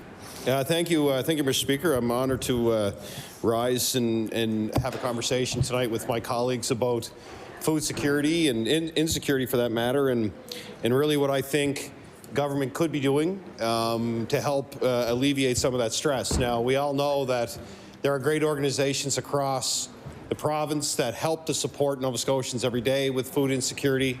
I think of many of the great organizations on the island, Mr. Speaker, that we would be familiar with the Cape Breton Food Hub, and then we have the Salvation Army, we have Loaves and Fishes, we have all of these places that are being accessed by many people within the community to to help support with food insecurity. And as it says in the motion for the debate tonight, we've seen food inflation on food increase to 9.7%, which we all know as MLAs, the calls that we receive from families that are struggling to make ends meet. And really, there are so many chains that are linked together when it comes to food insecurity. We've heard a lot about it during debate in the House over various bills and during the budget about the cost of living, whether it's the cost of gas, whether it's the cost of electricity. Everything ties back to ensuring that to really the foundation of health and really the foundation of having a healthy lifestyle, whether it's for yourself or your family, is to ensure that you can provide food to yourself and to your children. And my colleague from Bedford South used a term today that there's a blind spot in the budget when it comes to things such as food insecurity. There is a big blind spot. And the government has talked about many of the great organizations that they do fund. And they're the organizations that multiple governments have funded through Feed Nova Scotia, through other organizations. I use some references in Cape Breton. And there's some great organizations on the mainland too as well. But there is a big blind spot in this. And I said this earlier on in my conversations about the budget last week, is that there are certain things that I would be looking for in the budget to see if the government was really keeping an eye on the cost of living, which I would argue they haven't. They've said it themselves that this is a healthcare budget, but we've also made the argument, and so has the NDP, around the foundations of society that also contribute to good health, which is being able to afford to live in your home, making sure you have proper mental health supports, making sure that food insecurity is not an issue. And what we're seeing now is that people are really making choices. We all receive the calls as MLAs. People are making choices on whether they're going to buy medication, what food that they can put in the cupboard to support their family. And we see it in the school system. And it was really my hope that this government would have been coming forward in this budget, knowing full well the cost of living and the impact that it's having on families. I was really hoping that we were going to hear an announcement about a universal lunch program within our schools. This is something that, we've tabled multiple bills on this as a caucus because we know that the federal government is talking about it. We know that it's in multiple mandate letters of ministers, and this was something that I thought for sure that they would have done, whether it was a universal lunch program or at least something, some sort of tax credit, some sort of incentive for parents that have kids attending school that would provide them some support to make sure that they could help deal with food insecurity and some other important aspects of the school system. But we don't see it. And again, I go back to what my colleague said, it's a big blind spot in their budget. So that's not there. We're not seeing a big increase in the budget towards any of this stuff towards cost of living. Food insecurity is just one piece of it. In government, when we were in government, all the MLAs had an opportunity to provide feedback in what they felt should be in the upcoming budget. That was something that McNeil did. It was something that was important to all of us. And it was really based on what we were hearing within our communities. It was based on what we were hearing from organizations trying to support Nova Scotians in every aspect, whether it was through the cost of living, through his health care, through his education, et cetera. So, I know what calls I'm getting in my office. They're calls from families that can't pay their power bills. They're struggling to feed their kids. They can't put gas in the tank. Furnace oil is expensive. And if I'm on the government side and I'm hearing all of these things, I'm taking that to the leadership saying, this needs to be part of who we are in this budget. This tells a story that as a government, we're listening to Nova Scotians and that we're listening to what they're telling us. Because I'm getting the calls, I guarantee, I was on the government side before. We all take a lot of calls in our offices, but You know, you see the media, you've seen the stakeholders come out, you've seen people come forward and say it, that there's not enough in the budget to support food insecurity and to support the cost of living. So if I'm getting those calls and you're getting those calls, I ask myself, how much feedback were MLAs actually allowed to provide into the budget that none of this stuff made it? It's the most it's the most prominent thing that I receive in my office is cost of living and health care. They're the two. Housing's up there too, don't get me wrong. But really in the last year, it's been such a struggle for families, young families, with the cost of trying to rent, the cost of trying to buy food, the cost of trying to put gas in the car, the whole 9 yards. And, you know, we want to have this debate tonight, and we're going to get into this as we get into the FMA and everything else, that this is a huge blind spot. I'm shocked that when I saw the budget, I was expecting, and government made some investments. They upped the heating rebate to $1,000. That should be permanent. That was one time. That's a decision that the government should make. They need to make that number higher. That will help families. They need to look at the school system, and they need to go to the federal government or figure it out themselves, a way that we can provide kids with more food in the school system. Yes, they can call, and yes, I've heard the minister say it, about how I was a minister of that department too, we did whatever we could to support those families. But they shouldn't have to make that call. We're past that point. It should be there for them. The school system is one of the best ways that we can fight food insecurity across the province. We did it with the breakfast program. We saw it. It was great. The feedback was great. We knew the kids were coming and they were getting a breakfast. We can do this with the lunch program, but I think really the push also needs to come from this level to the federal government to say, we are ready to implement this. We're ready to do this. And I think the federal government would be up to the task. As I said, multiple ministers federally have this in their mandate letter. I'm really kind of surprised that it hasn't happened yet, because it's been talked about before this government became the government.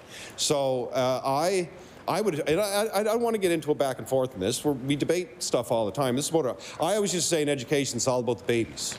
That's what it was about. If we can support our kids and we can support infants coming up right through the school system, we can tackle a lot of the cost of living and some of those core foundational issues that we face in communities. So this is why specifically I wanted to talk about food insecurity, because of food inflation. We can do this through our school system. I think it's time for this government to put the push on the federal government to say, if you're serious about this, we need to get this done. That is one major thing we can do. And also, while I have only, I forget how fast this debate is. It's only 10 minutes. But as we go forward and we talk about the budget, like I do have a concern. Like, and I said this last summer, we were having a similar conversation about the government. You know, you're all here. You all want to be here. You got elected to represent your community. Many of you have been elected multiple times because you care. But when you see a budget that doesn't have a real focus on cost of living, knowing that inflation has been this high, I question the empathy at the core of your government. You really missed the mark on this one. There were things that the government could have implemented, and they should have, knowing full well this is one of the big issues of our time right now. And we said it a year ago, it wasn't going away. It just wasn't going to disappear, and it didn't. We're still here talking a year later. And inflation is just absolutely clobbering families right now, trying to make ends meet. So as we get into the FMA, I'll get into a little bit more detail. I got about 15 seconds left. But again, I used this term before, empathy. The empathy of the government does not show in this budget again. And this is the hardest times that families have seen in a very long time in this province. I recognize the honourable member for Halifax Citadel, Sable Island. Thank you, Mr. Speaker, and I'm pleased to rise to speak to this motion, this late debate, because I think it's actually really important. We've had very little time to maybe dispel some myths in our conversation about food security and what it is. So first of all, what I would say is that most of the time when people are talking about food security and insecurity in this House, actually what we're talking about is the bare bones. We're talking about food access. So food security, as defined by the United Nations, and I can provide this later, is when all people at all times have access to sufficient, safe, and nutritious food to maintain a healthy and active life. And commonly people think about food security as having three components. So one is availability. Does it exist? Is it near me? The other is access, and this is where affordability comes into play. So if it's near me but I can't afford it, I don't have food security. And the third is actually the ability to prepare and store food and use the food, so it's utilization. So these three pieces, availability, access, utilization, that's the core of what it means to be food secure. And that has to be in place for all people at all times. And I would say that this is not the, well, we know this is not the case in Nova Scotia. And I think it is time for government to act. And, you know, I heard in the housing debates, and we often say we go back and forth and blame governments here and there for not acting. But I think it's also really important to recognize that we truly are in unprecedented times. We truly are. And so government policy needs to shift and react to that. We can't say, well, it wasn't done before, so we're not going to do it now. As I would say, as many of my colleagues have said, how can you be in this province and be in that government and not take a look around you at what's happening? You know, the easiest way to increase food security is to increase incomes. Yes. That's it. That's the basic thing. So instead of talking to people about your collages of services and they can go here, they can go there, is actually giving people the dignity to have enough income to access the food that is available in Nova Scotia. And then in terms of utilization, to make sure that people have safe places to live where they can prepare and store food. This is it, folks. Housing and incomes. And we have a lot of initiatives around local food, which is great. We have a lot of the resources within Nova Scotia, but we certainly do not have food security. We don't have availability, access, or utilization. And, I wanted to address this idea of this collage of services that the Minister of Community Services has referred to. We're not going to give you more money, but that's okay because you can go around and you can get a heating rebate with this application, and you can get this with that application, and you can go get food because we're giving more money to food banks. And this is not a prop. I'm going to table this in a minute. I'll put it down so I don't get tempted. You can go and get food in the community. So I am actually just going to take very few minutes I have to walk people through the Dartmouth food calendar. And I want people to come on a journey with me. And so say you have a couple of kids and you are food insecure. You don't have the income to afford enough food for your family during the month, and you need to go and find it. Here's the schedule you got to put together for yourself. Okay, so under food banks, there's the Salvation Army Food Bank, Tuesdays 1 to 3 by appointment. There's the St. James United Food Bank every other Tuesday. North Dartmouth Outreach Resource Center, Wednesdays, 8:30 to 10 a.m. The Dartmouth Community Fridge, which of course is open at all times, but it's not guaranteed in terms of, it's being supported by wonderful volunteers, but what's there or if there's food available. The Cole Harbour Woodside United Church Food Bank, the first and third Tuesday of each month, 1 to 3 p.m. The Demetrius Lane Food Bank, the second Wednesday of every month by appointment. The Dartmouth North Christian Food Bank, Thursdays 9:30 to 12.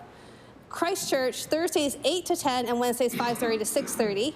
And East Dartmouth Christian Food Bank, Thursdays 8 to 11 a.m. And I read out this information because I want you to imagine, how do you plan your week around this? And this is the simple act of trying to fulfill some food needs for your family. And by the way, then also you can't go back every week to some different food banks. The folks putting on these food banks are doing the absolute best they can.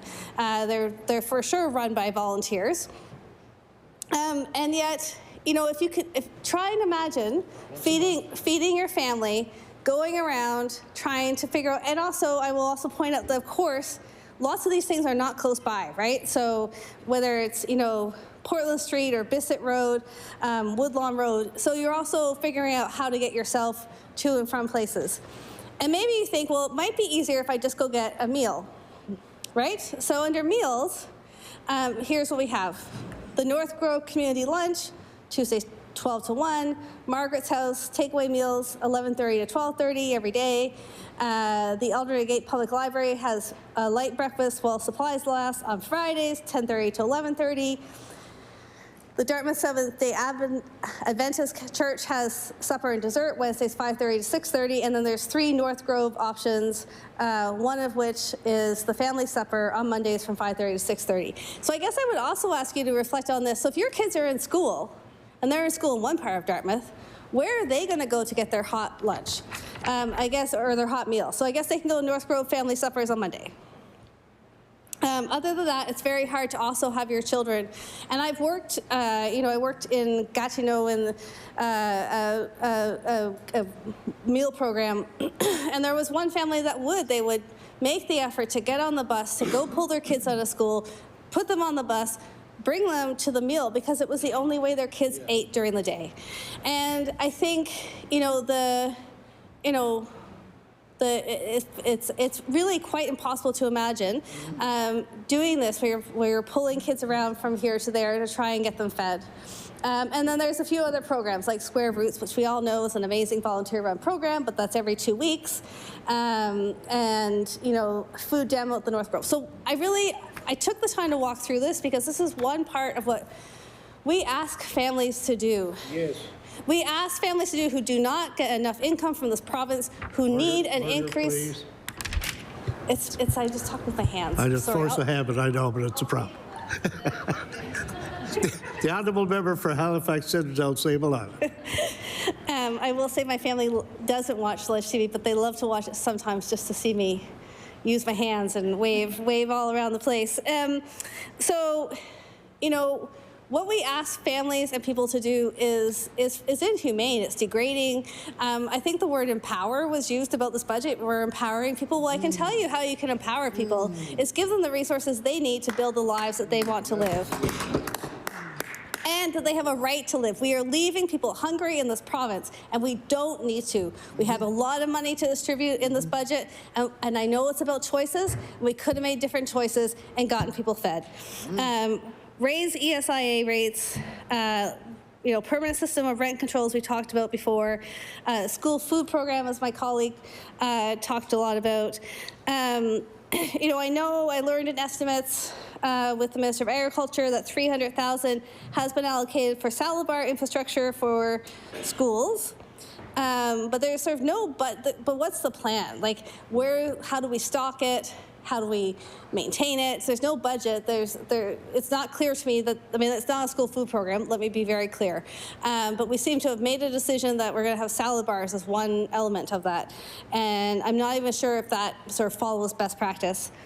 And I will say again, the Fruit Bowl initiative or granola bars that are bought by teachers, that is not a school food program. So, do not tell me, I know because I've worked in a lot of different volunteer roles in schools around food. Yes, there are absolutely hungry students in our schools every day, and they can't learn, and it's not okay. It affects their right to education. So, and I also do a lot of work with Spencer House in my riding. They are seeing incredibly increased needs that they can't even meet in terms of seniors in my riding who need access to food.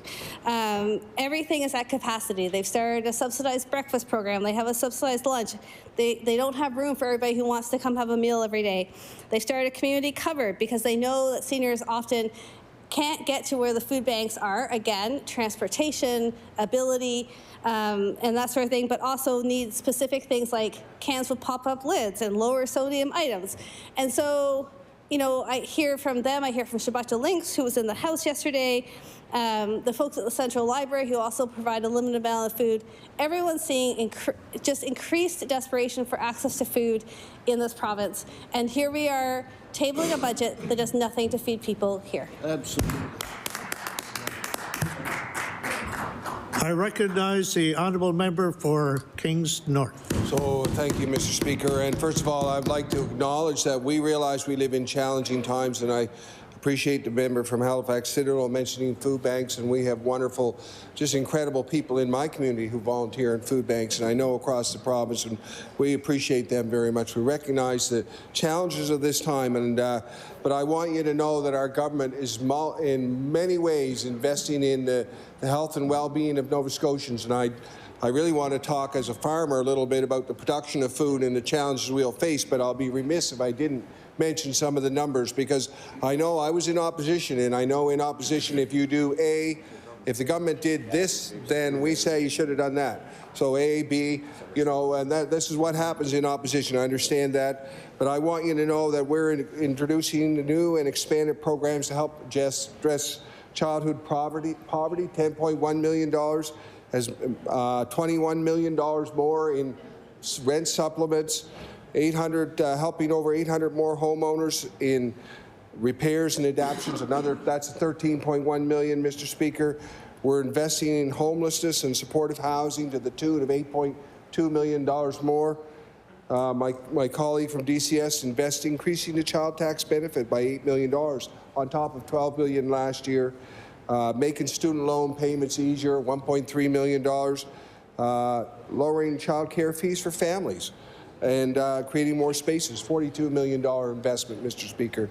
Continuing the $500 senior care grant to help seniors with household needs, helping hundreds and thousands of seniors, not increasing the fees for seniors pharmacare, and family pharmacare, even though we see those numbers going up. That's an increasing cost to our province, but we're not increasing those fees. So in last year, we put $13.2 million to vulnerable Nova Scotians to help them manage rising costs. And we've done other things. The disability support residential facilities, we put $3 million more in them. Family resource centers, $2.6 million more. Transition houses, $10,000. And a $100 million investment, which the opposition has acknowledged, in the home heating rebate assistance program, which helped thousands and thousands of Nova Scotians. On top of all that, Mr. Speaker, we are also investing $140 million to help in energy efficiency programs. We know that we have the highest per capita rate of oil furnaces in the nation here, and these are CO2 emitting devices that will face increasing costs as we see the carbon tax come in on Canada Day this year. So we're investing $140 million to get, and I don't know the exact number, but if I recall correctly, it's in the range of close to 50,000 oil furnaces gone, and people being able to go on to heat pumps. And last year we invested $12 million in the second phase of the Mi'kmaq Home Energy Efficiency Program. We're just making unprecedented investments in many different areas, and some of the investments we've made directly in food, the opposition members have mentioned. And I know as the member for, I believe it is Sydney member 2, is that right? Mentioned, we eagerly await the National Food Care Program announced more than a year ago, and we want the details, and we want to be full participants. So it leaves us in, to be honest with you, it leaves us in a dilemma. Do we design our own program and then have to alter it for them, or do we want to be participants with them? So it's a bit of a dilemma. We thought it would be here by now. We thought it would be here, and we would participate. So we don't know why we're waiting. It would appear that a program was announced with no plan or design. So they announced the program, but actually didn't have the bolts, the thing put together. And I can tell you that on this side of the House, I know I've heard about some talk about wanting to see we do have a strategic plan for housing. I'm very proud of where it's at, but we put it together before we put it out. So we'll put it out when it's all together. It's nearly ready. We're looking forward to that.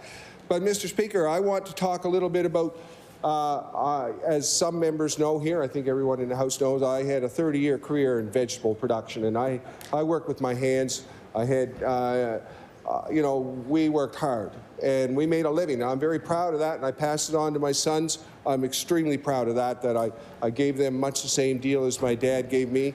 I was able to pass that farm on, but I know primary food production, Mr. Speaker, and we're talking about the cost of food.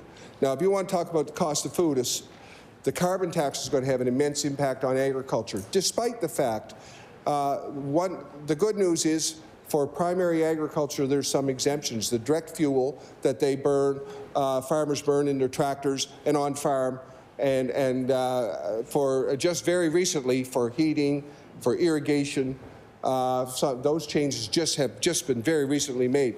The agricultural community is watching this very closely. But the reality is, Mr. Speaker, that as a farmer, I always used to say, if I knew at the beginning of the year all the trips I'd make to the hardware store to buy little bits and pieces, I would have done it once in the beginning of the year and bought everything I needed. But it seemed like every day I had to go to the hardware store and get some bolt or nut or something just to make something work on the farm. And all of those things are going to, the whole world is run on trucking.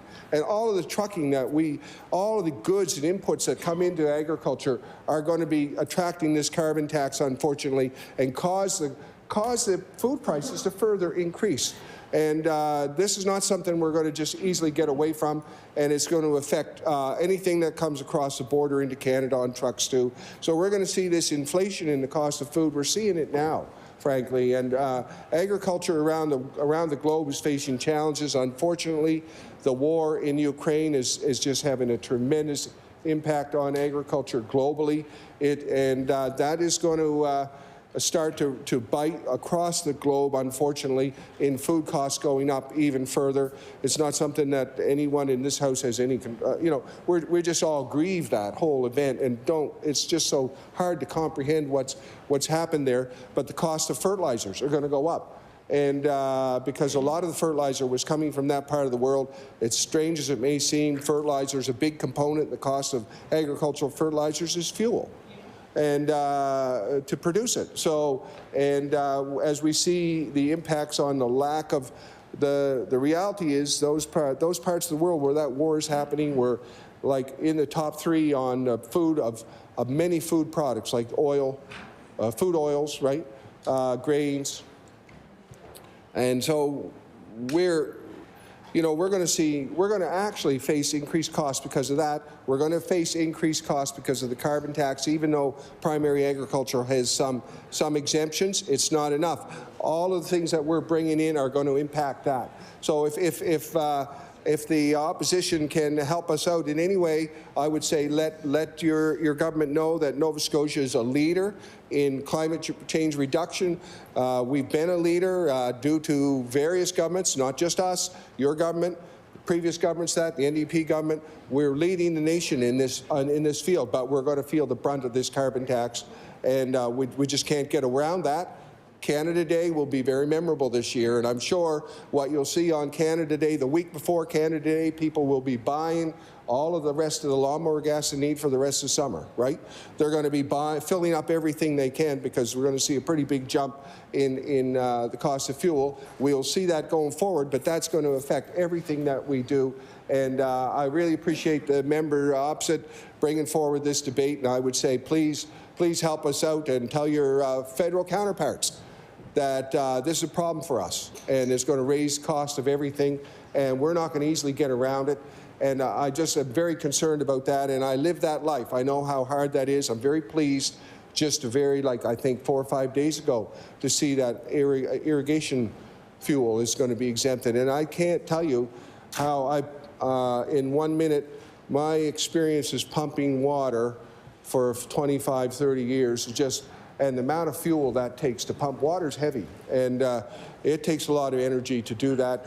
And the farmers who are irrigating, and we live in a wacky climate where we have to invest in ditches and drainage and irrigation at the same time, everything. So we have sometimes too wet, sometimes too dry. When it's too dry, we got to put the water on, and that is an incredibly expensive experience.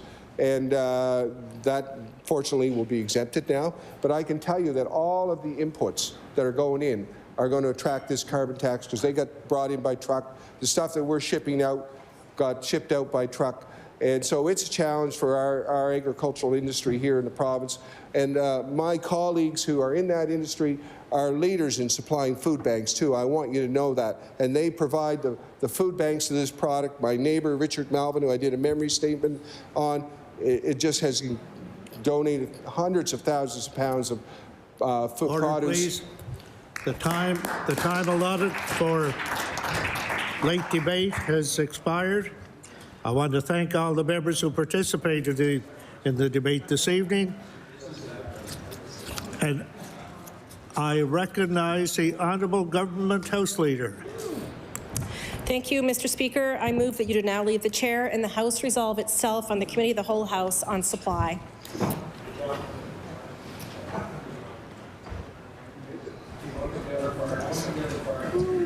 Nobody? We'll just allow a few moments for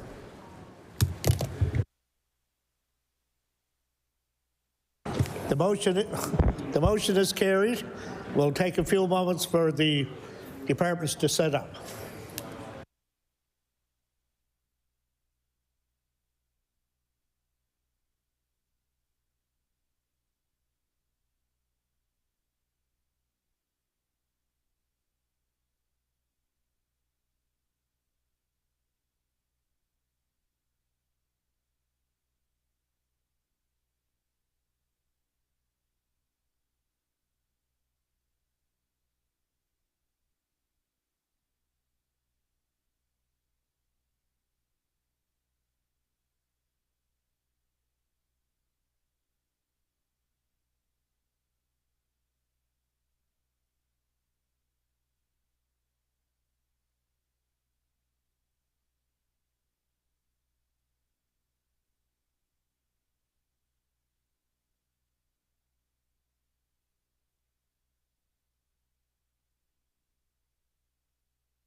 Order.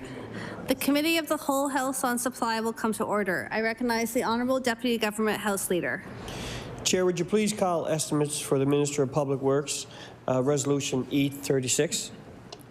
Resolution E36. Resolved that a sum not exceeding $672,290,000 be granted to the Lieutenant Governor to defray expenses in respect of the Department of Public Works pursuant to the estimate. I will now invite the Minister of Public Works to make some opening comments if she wishes and to introduce her staff to the committee. Thank you, Mixed Chair, and good evening. Thank you for the opportunity to talk about the work that we do at the Department of Public Works on behalf of Nova Scotians. It has been a privilege to serve in the legislature as an MLA, Minister of the Crown, and as Government House Leader. I am proud to work with some of the most committed public servants in government to ensure that we provide a safe and efficient transportation system for this province. The department is responsible for building and maintaining public highways, provincial highways, roads, and bridges. We also build and maintain government buildings and operate 7 ferries in our province. Today, I have the following staff with me: Peter Hackett, Deputy Minister; Brent Perro, Executive Director of Financial Advisory Services; and some very amazing staff that are up in the gallery. And of course, thank you.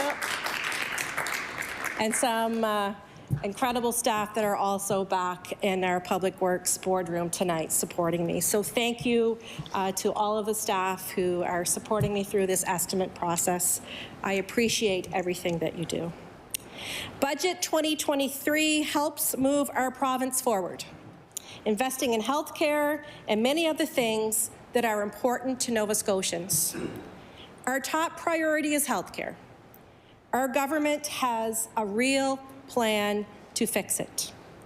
As minister responsible for the work being done on several hospitals across our province, I can see the progress that we are making every single day.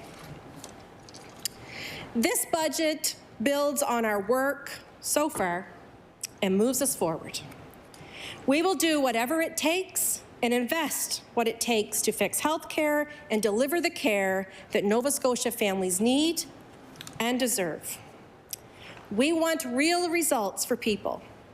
And while we are making progress, this important work does take time.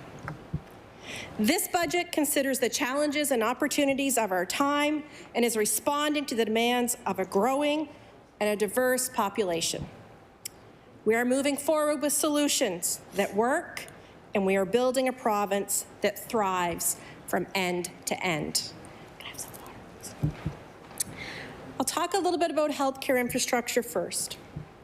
I am particularly proud of the progress I am seeing with my department's work on healthcare infrastructure. My colleague, the minister that shares this portfolio with me, the MLA from Argyll, is leading our work on more, faster. The Action for Health Build. Some of the highlights of his work include breaking ground this summer on the Halifax Infirmary replacement, completing the Bayers Lake Community Outpatient Clinic later this year, continued progress on all aspects of the CBRM redevelopment, and the creation of a new transition to community facility in West Bedford. Minister, the MLA from Argyll is present to provide with you more details on any of these important projects that will help deliver better health care to Nova Scotians. Within my portfolio, I am pleased to be able to report that our healthcare infrastructure projects are moving forward. The North Cumberland Memorial Hospital has approved funding of more than $25 million and is scheduled to open in the fall of this year. This new health center will provide emergency services and clinical spaces, including a collaborative clinic, administration spaces, short stay observations, rehab services, blood collection, and ancillary spaces. The helipad design is complete, and the construction tender was issued in February. Demolition of the existing hospital facility will be tendered and executed to align with the operation of the new facility in late summer 2023. The Scotia Regional Hospital has approved funding of almost $128 million, and the first phase is scheduled to open in the fall of 2025. This phase includes an expanded emergency department, endoscopy, and dialysis unit. The next phase is scheduled for summer 2027, opening and will include a day surgery. The 4 remaining tenders for trade contracts are expected to be awarded in June of 2023. The IWK Emergency Department redevelopment has approved funding of more than $101 million and is scheduled to open in the winter of 2026. The new emergency department will include 3 triage rooms, 24 examination rooms, 2 trauma and resuscitation rooms, 4 mental health and addiction care rooms, a mental health day room, a low acuity treatment space, a CT scanner in close proximity, and a double ambulance bay. Demolition is complete, and construction of the new building is expected to begin in spring of 2023.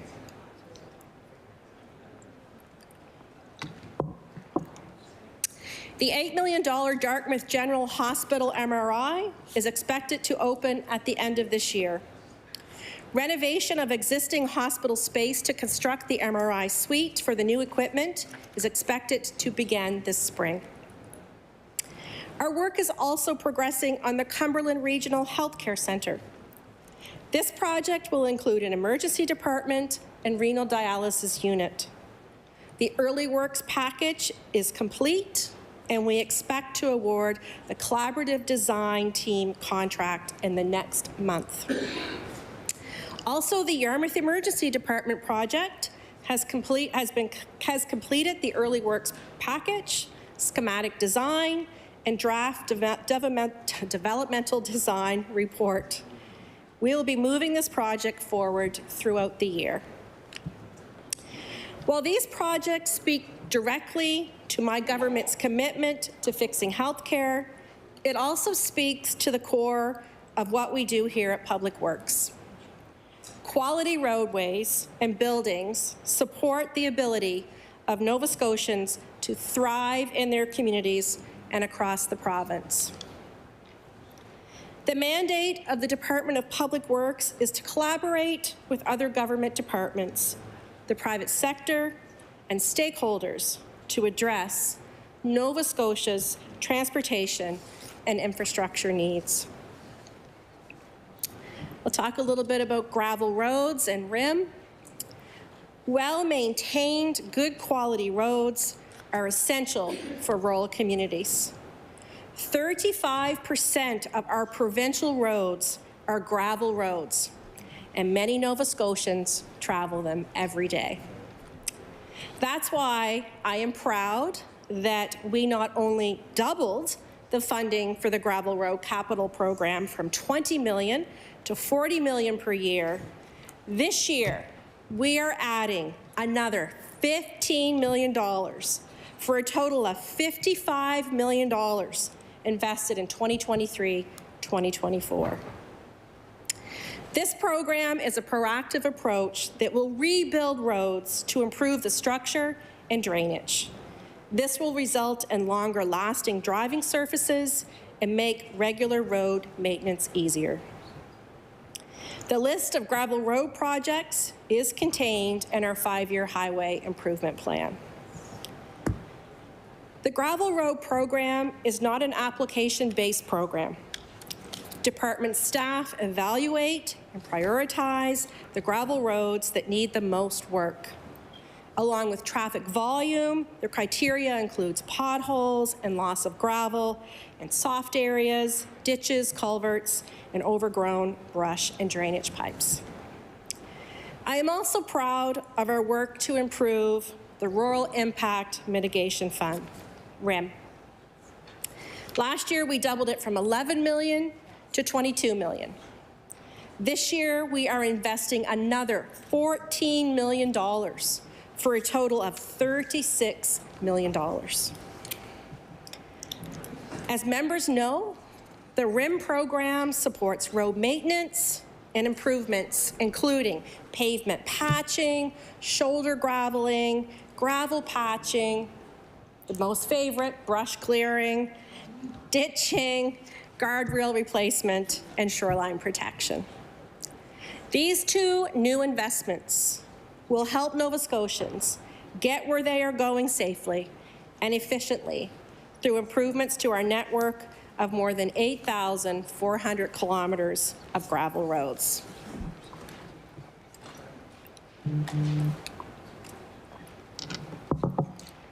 The Cobequid Pass. During my time as Minister of Public Works, we eliminated the tolls on the Cobequid Pass for Nova Scotia registered vehicles. Staff in my department worked hard to make sure roughly 60,000 Nova Scotians received refunds for their prepaid accounts. The department's work to construct 2 new rest areas with parking and basic facilities continue. Road maintenance and storm resilience. One of the most serious parts of my job is the responsibility we have to ensure we deliver safe, quality roads and highways for Nova Scotians. Anyone traveling the highways and roads, like I do, going back and forth from Liverpool, know just how critical good roads are to the people and the businesses of Nova Scotia. Our department's more than 2,000 employees are committed to the delivery of safe roads that keep people connected to the economy and the economy moving. During my travels, I have had the opportunity to see the service provided by our public works employees. From plowing and salting in the winter to filling potholes in the spring, I can see the results of their hard work. Over the past year and a half, we have faced some tough conditions. We've had extreme weather ranging from heavy rainfall to sudden swings in temperature to hurricane-like winds that have challenged Nova Scotians and our department's road crews. The extreme weather washed out numerous roads and bridges, leaving some communities completely cut off. It washed away salt and sand from our roads, making it challenging to prevent icy conditions. I would like to take this opportunity to thank our road crews for their hard work and their commitment for working tirelessly around the clock to ensure our roads are safe for all Nova Scotians. Given the severity of our storms, Public Works is certainly taking into consideration the impact of climate change. Our planning is done through a climate change lens. We have a strong capital plan, and we have been steadily upgrading and improving infrastructure right across our province. All new projects are designed and constructed with climate change readiness in mind. We are also working to ensure we have spare culverts and pre-built temporary bridges on hand to react to severe storms and storm surges when they impact our existing infrastructure. The Shenectady Isthmus. Concern about climate change and its impact is also behind our work to address the Shenectady Isthmus Climate Change Adaptation, Engineering and Feasibility Study. The study identified potential options to protect the transportation infrastructure on the Shenectady Isthmus from the impacts of climate change. This work is a collaboration between New Brunswick, Nova Scotia, and the federal government to ensure this vital economic link and trade corridor between both provinces remains protected. This includes raising the existing dikes, building new dikes, raising the existing dikes and installing steel sheet pile walls at select locations. Nova Scotia and New Brunswick will decide on a course of action after discussing these options with the federal government. We understand how important this is. This is what connects Nova Scotia to the rest of Canada. $50 million worth of trade crosses the isthmus every day. And if we lose it to a natural disaster, the impact would be felt throughout North America. All parties involved are supportive, working together on a weekly basis and making progress towards finding a solution that will work, and the work will continue. The important thing to understand about this issue is the magnitude and the scope of the solution. It is going to take hundreds of millions of dollars to do this. We need to be creative, and we need to get it right.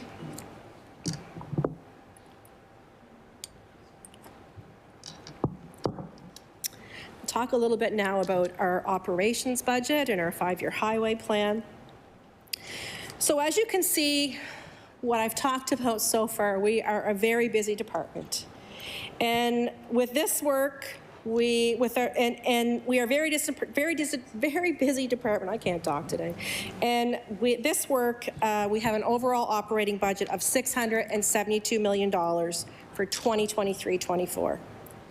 The operating portion of our budget is used for the day-to-day operations of the department for things such as snow and ice control, highway and bridge maintenance, field operations, fleet amortization, ferry operations, vehicle compliance, engineering and construction services, administration, professional services, employee benefits, road improvement maintenance work, and smaller highway and building projects. In January, we released the province's 5-year highway improvement plan for 2023-2024. It's the 14th year our department has unveiled our 5-year plan for building, repairing, and maintaining our roads, highways, and bridges. The plan includes the work our department plans to pursue annually over the next 5 years. Sharing this plan lets Nova Scotians know about the improvements being made in their communities and when they can expect the work to be done. It also helps give Nova Scotia companies a better opportunity to prepare for the improvement projects planned in the coming year. This new plan is one of the biggest investments we've ever made in highway improvement, and we aren't wasting any time, Mixed Chair. In 2023 and 2024 alone, we're going to invest $450 million in annual road work, as well as continue our commitment to the major projects we already have underway. On top of that, we've announced 6 more large-scale projects that carry a total value of about $583 million.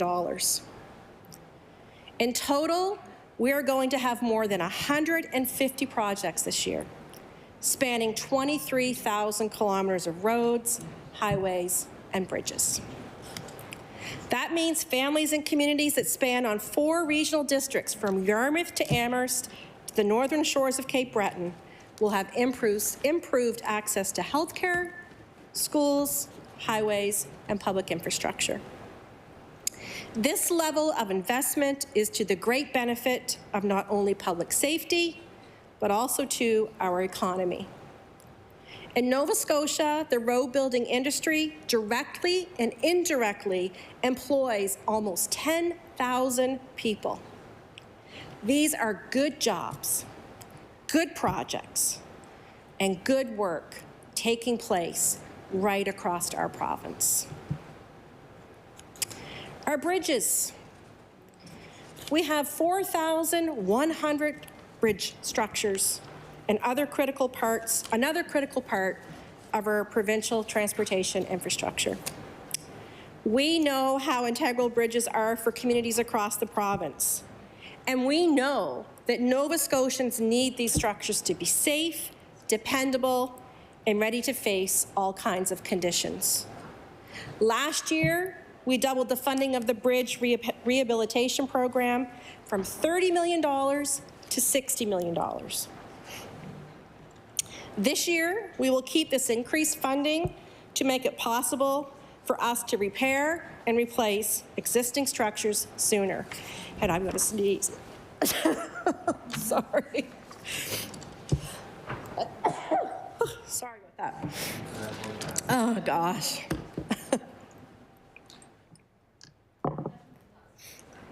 Dust from all the gravel roads.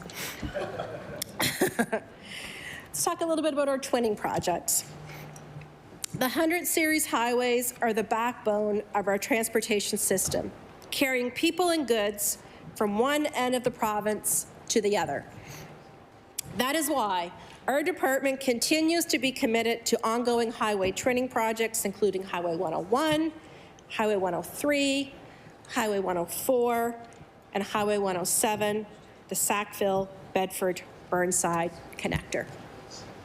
Here's a quick update on these projects. Highway 101. The Highway 101 twinning project through the Windsor area from 3 Mile Plains at exit 5 to west of Falmouth at exit 7 is well underway. The 9.5 kilometer twinning project includes the Windsor Causeway. At this time, traffic is now divided and traveling on the new lanes from exit 7 westerly, and work is underway with the reconstruction of the interchanges at exit 6 and 7. Due to the complexity of the Abateau project on the Windsor Causeway, the environmental approval process has been longer than anticipated and is still ongoing. We are currently working with our consultants to provide the Department of Fisheries and Oceans with additional information on how the proposed structure can best accommodate fish passage. Pending regulatory approvals and no major changes to the detailed design, Public Works will be tender ready in 2023. Construction is expected to take 2 to 3 years, with overall completion in 2026. Highway 102 Aerotech Connector. Construction began last spring on the Highway 102 Aerotech Connector project. The project includes a new connector road between Trunk 2 and Highway 102 at exit 5A, roundabouts, and 2 other structures. Thank you. Excuse me.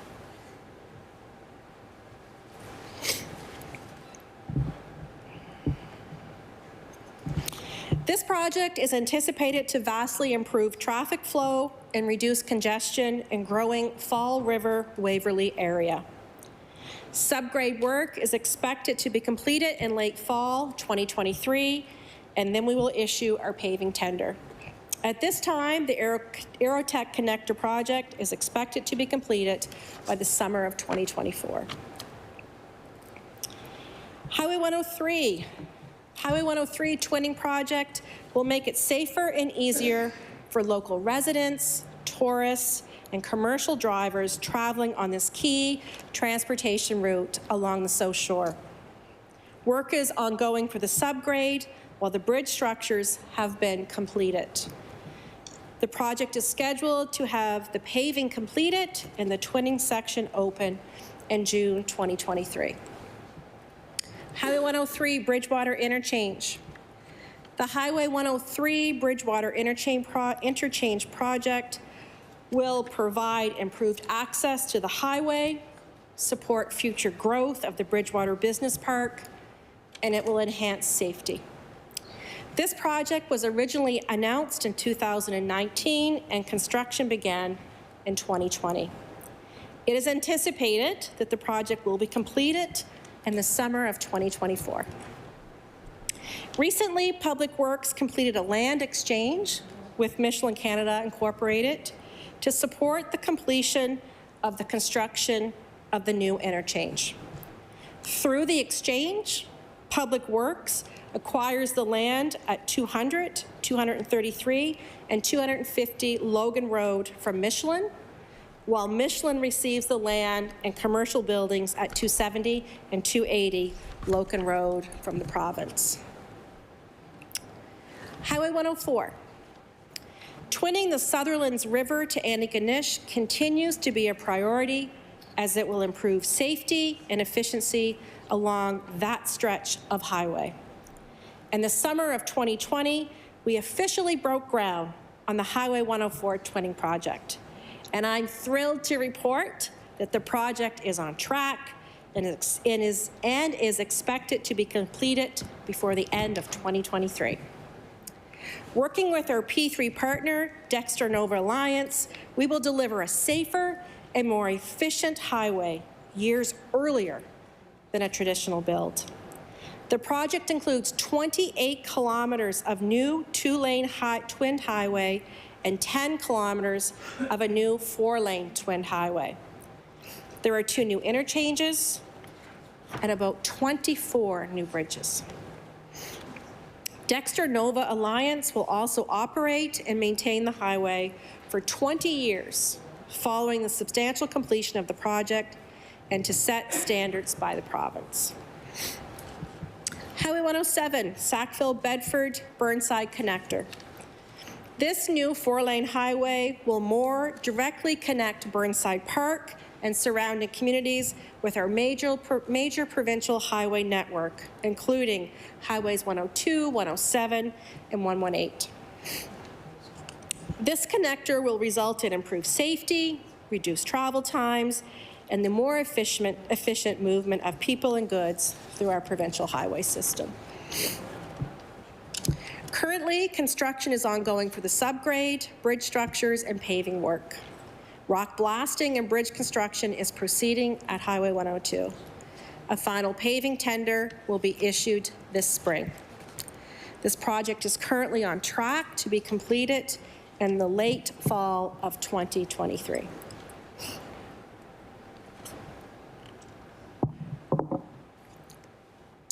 Future twinning projects.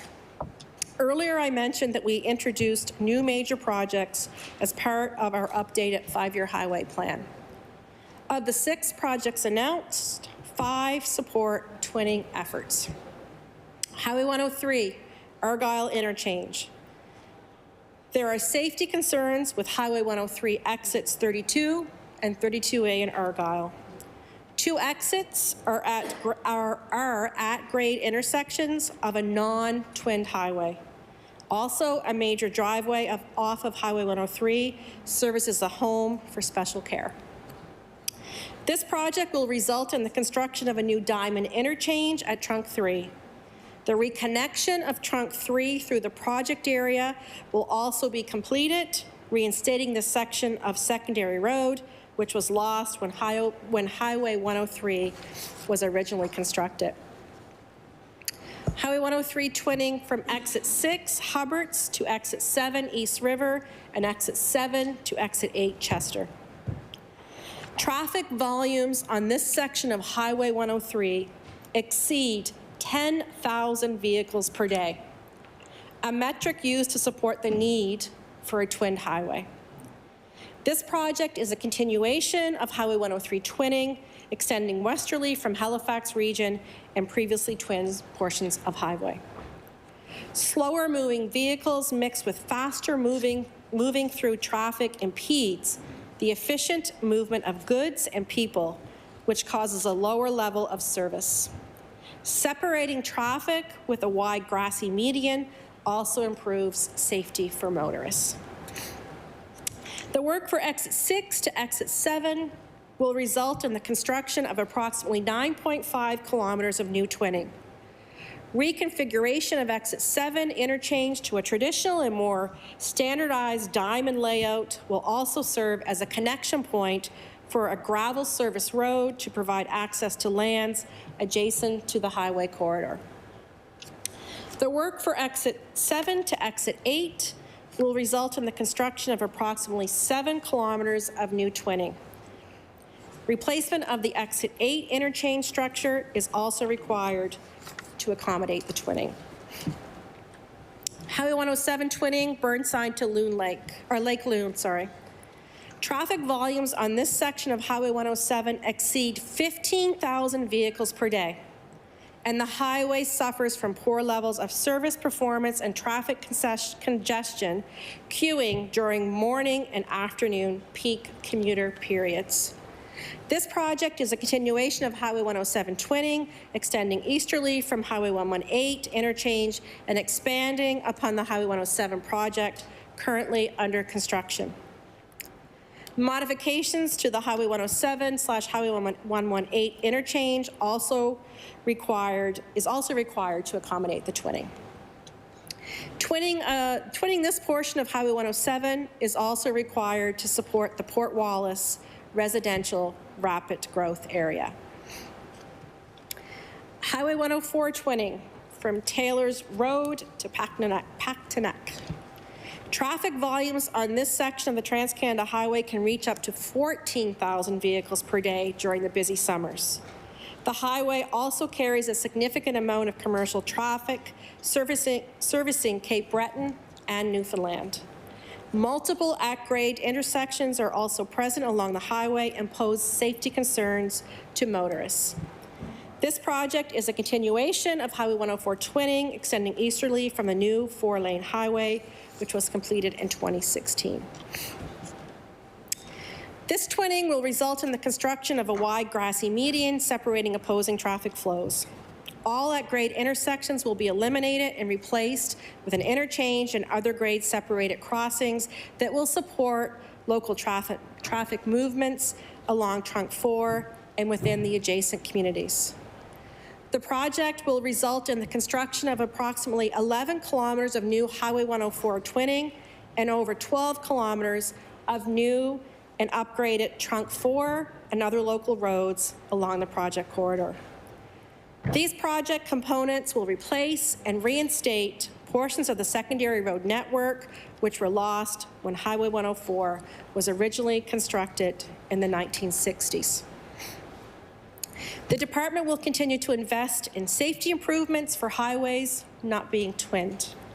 That work involves improving at-grade intersections and adding passing lanes, climbing lanes, and turning lanes, as well as roundabouts.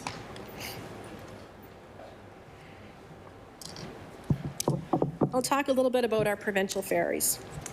Throughout Nova Scotia, ferries function as important links in our highway system. Currently, the Department of Public Works operates 7 provincial ferries. This past June, we officially launched the Grand Chief Ben Syliboy Ferry for the crossing at Little Narrows between Inverness and Victoria counties. The late Grand Chief Syliboy, a residential school survivor, promoted Mi'kmaq language, culture, and spirituality, and played an important role in advancing reconciliation. Another exciting development for our provincially run ferries is our ongoing work for the Tancook Ferry. As part of the launch of the new 5-year highway plan, we announced planned funding to support infrastructure development for the service in Lunenburg County. Currently, Public Works is in the final design stages for the Tancook Ferry infrastructure, and we are still in the regulatory approval process in preparation for tendering construction later this year. We also recently purchased the Federal Wharf at Little Tancook Island for $1. This old wharf will be torn down and used as a breakwater. Construction of the ferry itself continues to progress. A contract was awarded to AF Terrio & Son Limited last year, and currently the vessel's hull has been welded and work is moving forward on the superstructure. Completion of the ferry is expected in the summer of 2024. Public infrastructure. Our department continues to be responsible for the more than 2,400 government structures and their associated properties. Buildings include provincial museums, justice centres, and government offices. Our department is responsible for the daily operations and maintenance to ensure a safe, secure, effective, and efficient work environment for the building tenants. Our school capital plan. We have worked very closely with the Department of Education and Early Childhood Development on the new 5-year school capital plan, providing much-needed school infrastructure improvements and new construction to enhance and modernize learning environments for approximately 7,500 students across our province. To date, we have committed $674 million for 13 major school capital construction projects, currently either in the design phase or in construction. We have also committed $263 million towards the design and construction of new school projects. While the province's active construction market and growing population has created some challenges for some projects, we have worked very hard to modify any designs or plans as needed to ensure that we deliver infrastructure that enhances the school experience for students, teachers, and for families, and to make our communities stronger overall. Traffic Safety Act. A new modern Traffic Safety Act, or TSA, I like to refer to it as, was introduced and passed in the legislature in October 2018. It will make the province's roads and highways safer for motorists, cyclists, and pedestrians. The Motor Vehicle Act had not been rewritten since the early 1920s, and it has been amended several times since, resulting in a patchwork piece of legislation that is unclear, inconsistent, and outdated. The TSA is a framework act that sets broad policy and regulatory authority to address the more technical and day-to-day issues that arise in the administration of road safety in the province. By moving technical details to regulation, the TSA will give us more flexibility than the current MVA, helping us to be more responsive to emerging issues and to trends. Incorporating feedback from partners and interested parties was hugely important in this process. Public Works conducted online engagement for all sections of the TSA regulations, and we directly engaged multiple partner and community groups, including Bicycle Nova Scotia, Insurance Bureau of Canada, Road Safety Advisory Committee, Nova Scotia Chiefs of Police, and the Nova Scotia Federation of Municipalities. The Act will come into effect when regulations are finalized to support it and when the necessary IT system is ready to implement it.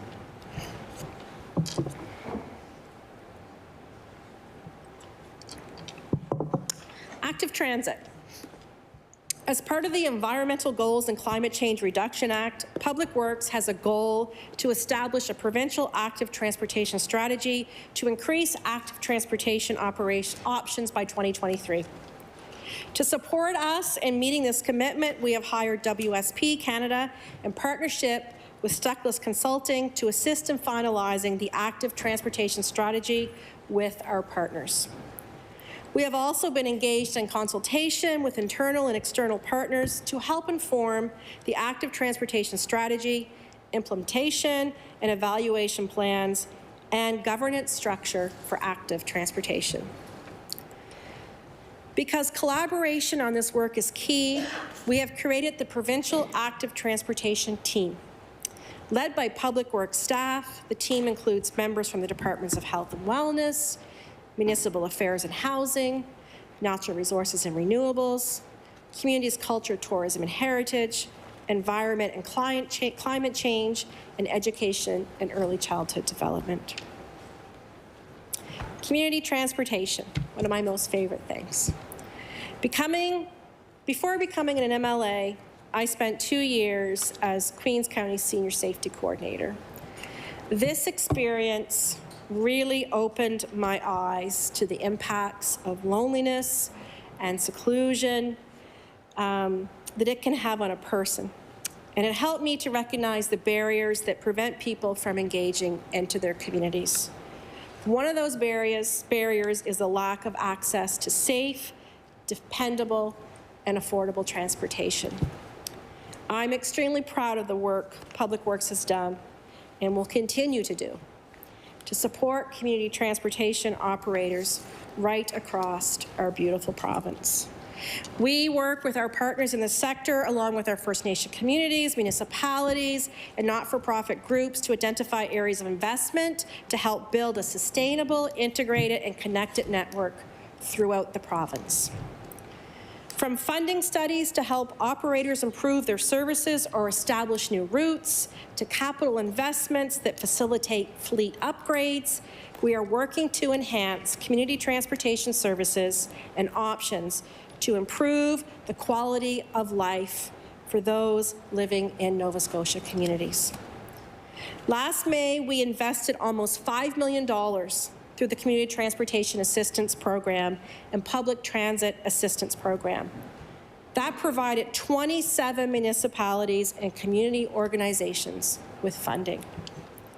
In November, I announced nearly $11 million in federal funding for 20 community transit operators and 8 fixed route operators across the province.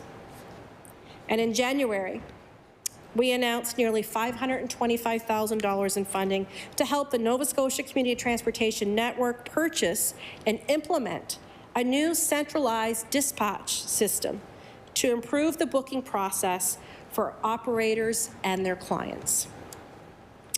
All of this work is about keeping people connected. It's about keeping communities in Nova Scotia strong. Another topic that I love to talk about is our JRTA, the Joint Regional Transportation Agency. In fall of 2021, the province passed an act to establish the Joint Regional Transportation Agency, or the JRTA. The purpose of this new agency is to help improve the flow of people and goods in and out of the Halifax Regional Municipality and the surrounding areas by developing a long-range transportation plan that considers all modes of transport and associated infrastructure.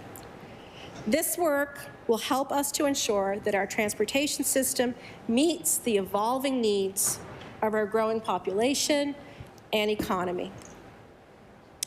To ensure we have strong leadership guiding this important work, I am very pleased to say that in January, we appointed Mark Peck as CEO of the JRTA. Give him a hand. Mark's 34 years of public service experience, including his tenure as Associate Deputy Minister of the Department of Municipal Affairs and Housing, makes him ideally suited for this role, which will require the collaborative efforts of all levels of government, businesses, communities, and interest groups. It has been truly a pleasure working with Mark. Supporting this collaborative approach is the creation of the JRTA's Technical Advisory Board. The board includes key sectorial agencies and organizations, including senior leaders from the Nova Scotia Department of Public Works, Halifax Regional Municipality, Halifax Port Authority, Halifax International Airport Authority, Halifax Harbour Bridges, and the Atlantic Canada Opportunities Agency. In the fall of 2022, the agency released 3 requests for proposal documents that will enable the creation of the Regional Transportation Plan. These RFPs have been awarded, and the successful proponents include Regional Transportation Plan, HDR Corporation, Communications and Engagement Services, WSP Canada, Regional Travel Demand Model, WSP Canada, and the University of Toronto. With these strategic partners in place, the JRTA is now poised to begin the process of developing the Regional Transportation Plan, which I expect to be complete in 2024. Build Nova Scotia. Last winter, Our review of the 20 agencies, boards, and Crown corporations brought to light some areas that needed to be addressed. This includes overlapping mandates, duplicate operations, and in some cases, outdated legislation. To help tackle these issues and support government's efforts to modernize our approach to economic growth in the province, we joined Nova Scotia Lands, Inc. and Develop Nova Scotia to create Build Nova Scotia. Focusing on the province's strategic investment, focusing on the province's strategic infrastructure, Build Nova Scotia is responsible for the province's HRM and CBRM healthcare development projects, waterfront and industrial park development, land bank asset management, Nova Scotia's high-speed internet initiative, and environmental remediation. Build Nova Scotia brings together the incredible expertise and experience of the former Development Nova Scotia and Nova Scotia Lands team under the leadership of our appointed CEO, David Benoit.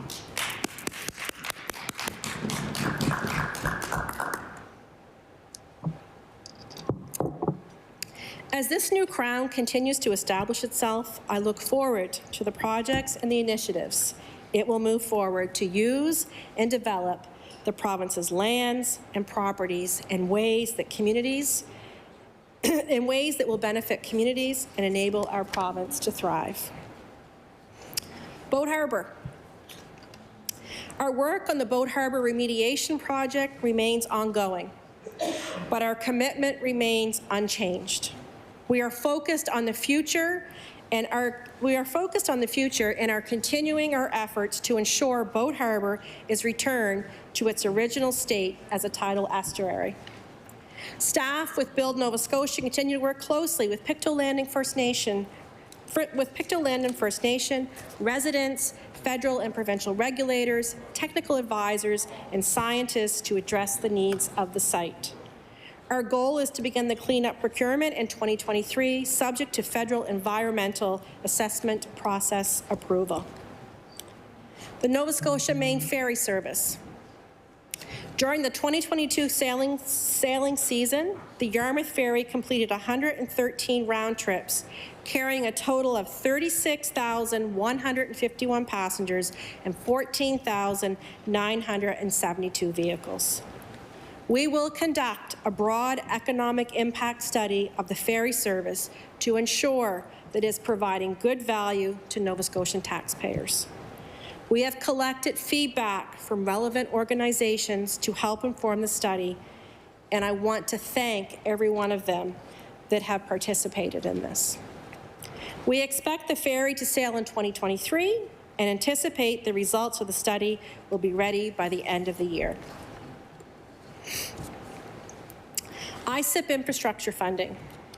Originally introduced in April 2018, the Investing in Canada Infrastructure Program, or ISIP, made $839.2 million in federal funding available to Nova Scotia. As of March 2023, I am very pleased to tell you that the funding has been fully assigned, with 40% of the funding being committed since August 2021. Nova Scotia invested $730 million in provincial spending to access ISIP funding, while municipalities and other organizations in Nova Scotia brought forward investments of $430 million.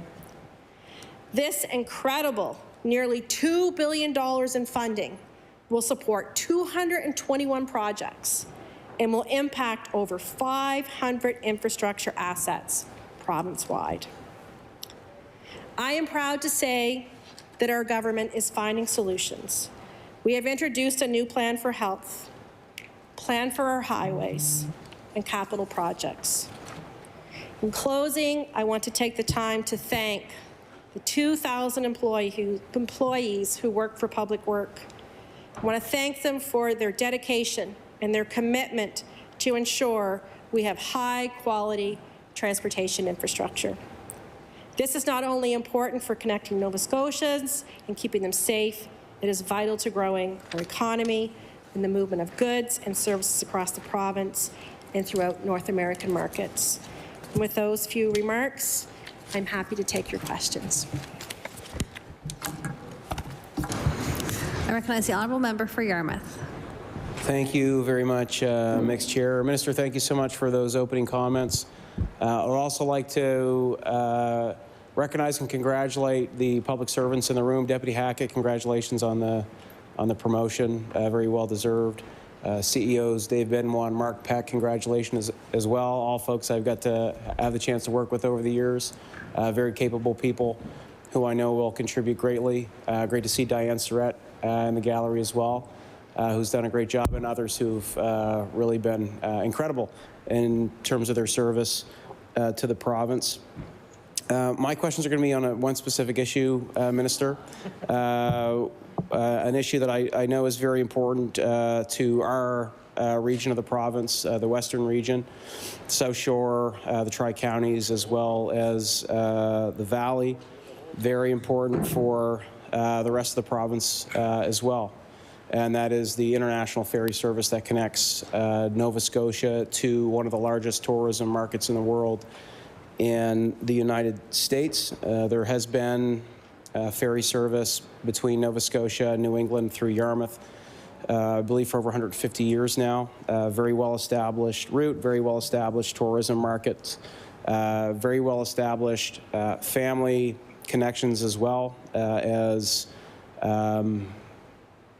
real estate connections. And a lot of Americans have owned property in the Yarmouth area over the years. I know historically the impacts for Yarmouth and Acadian Shores are very obvious. We've got a tourism industry that's estimated at about $70 million a year in value to the province.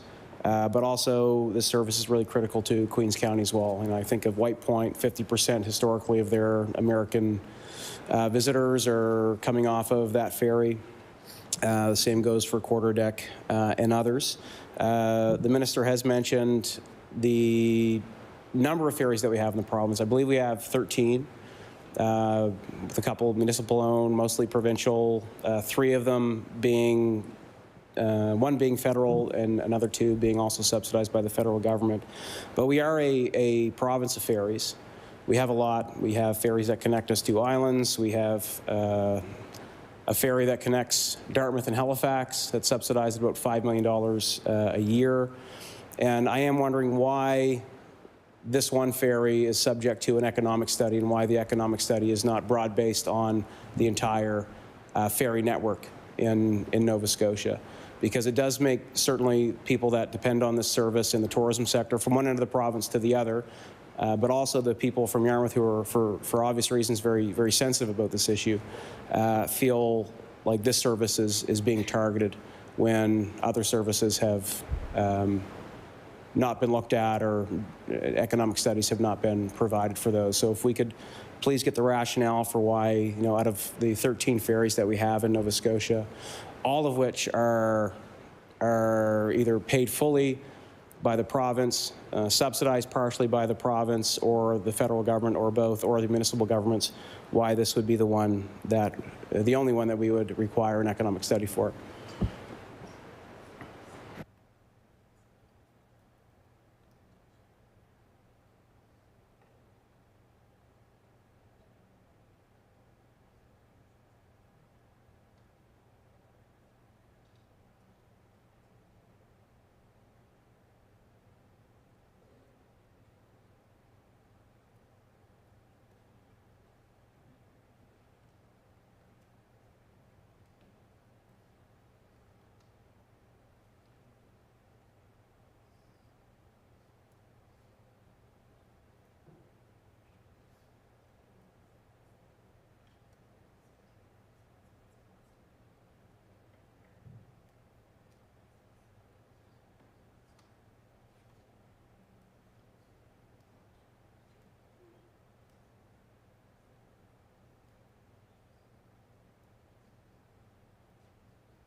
I recognize the Honourable Minister for Public Works.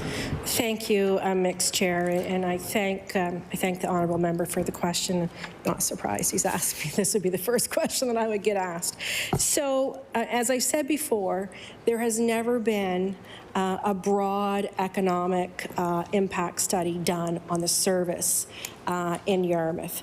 The member has mentioned the other ferries that we have. You know, the 7 interprovincial ferries that we do have. Those are part of our highway network. Those are connecting our communities. They are actually connectors of the extensions of our highway, basically. You know, we spend about $10 million a year on our interprovincial ferries, so the ones that are extensions of our highways that are connecting our communities. We spend $1 million on the Digby ferry. And last year we budgeted $17.1 million for a ferry service that is of a very short season. So we need to make sure that the provincial or the taxpayers are getting the value for the money. I certainly understand. I mean, you mentioned I have 2 resorts in my constituency in Queens. I understand. You know, I worked at White Point at one point. I've met tourists that have come across on that ferry, but this is a lot of money that's being spent on a ferry with a short service compared to if you're comparing the other services of ferries that we have in the province. We need to make sure that the money that is being spent is of value to Nova Scotia taxpayers. I recognize the Honourable Member for Yarmouth. Thank you very much, Mixed Chair. There have been studies on the international ferry link that have been done previously. There's been multiple studies done by the Nova Scotia Ferry Partnership. Believe there's been one done by Chambers of Commerce as well, and I do think. So those are worth reviewing as well, because they do look at the service in a positive manner from an economic standpoint. And certainly I agree with the minister. You want value on any investments that you're making on behalf of Nova Scotians in the province, and we certainly believe that the math works out on this one. But I would challenge the minister's notion that this ferry is not an extension of our highway system. Our connection to the eastern seaboard of the U.S. New England is long-standing. The trade relationship is one of the most important, is probably the most important trade relationship that we have in this province. The amount of goods that travel down there has provided billions and billions of dollars in economic in taxpayer revenue and economic growth in the province.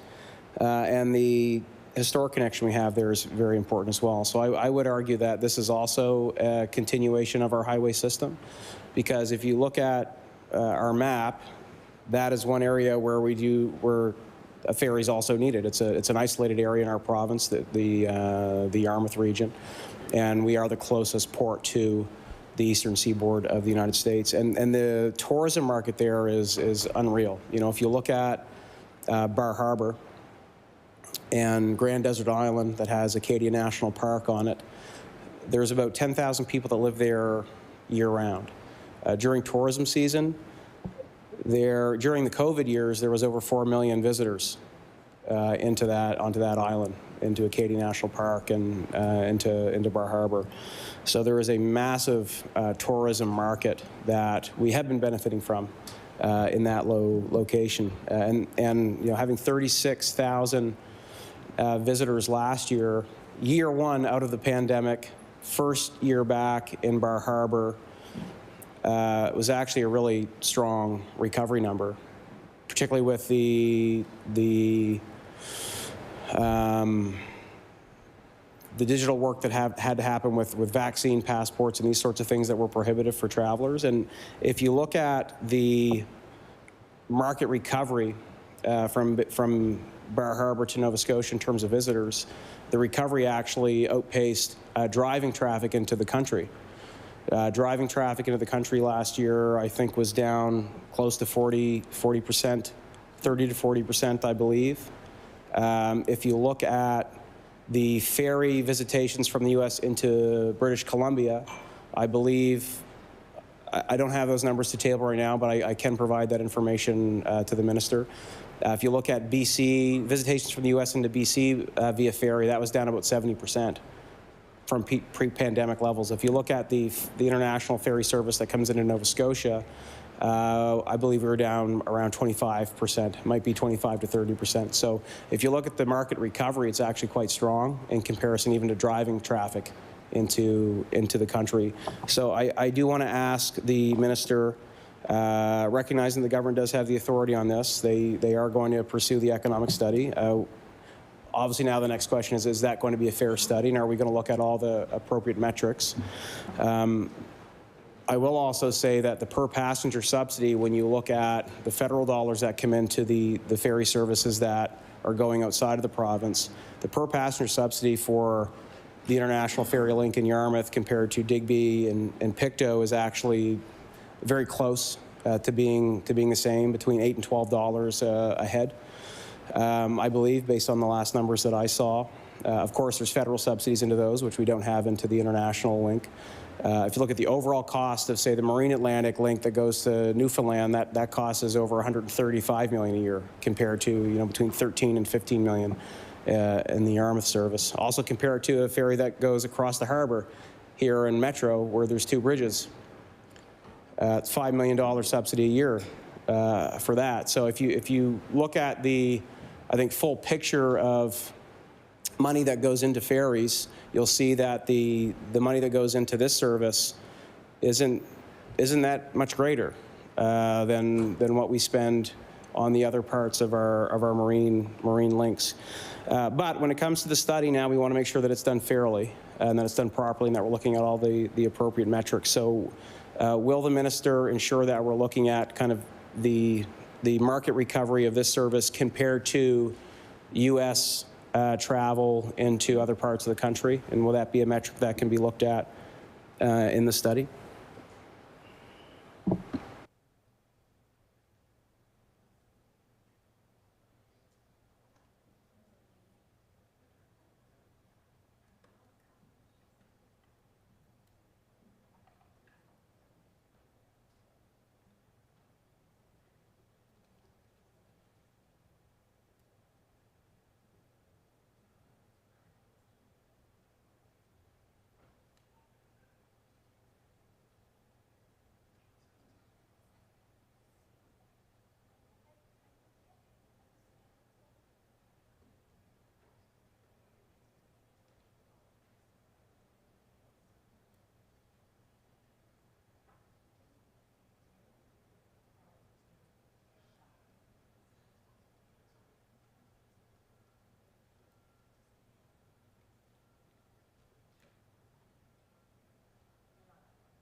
I recognize the Honourable Minister for Public Works. Thank you, Mixed Chair, and thank you again for the question.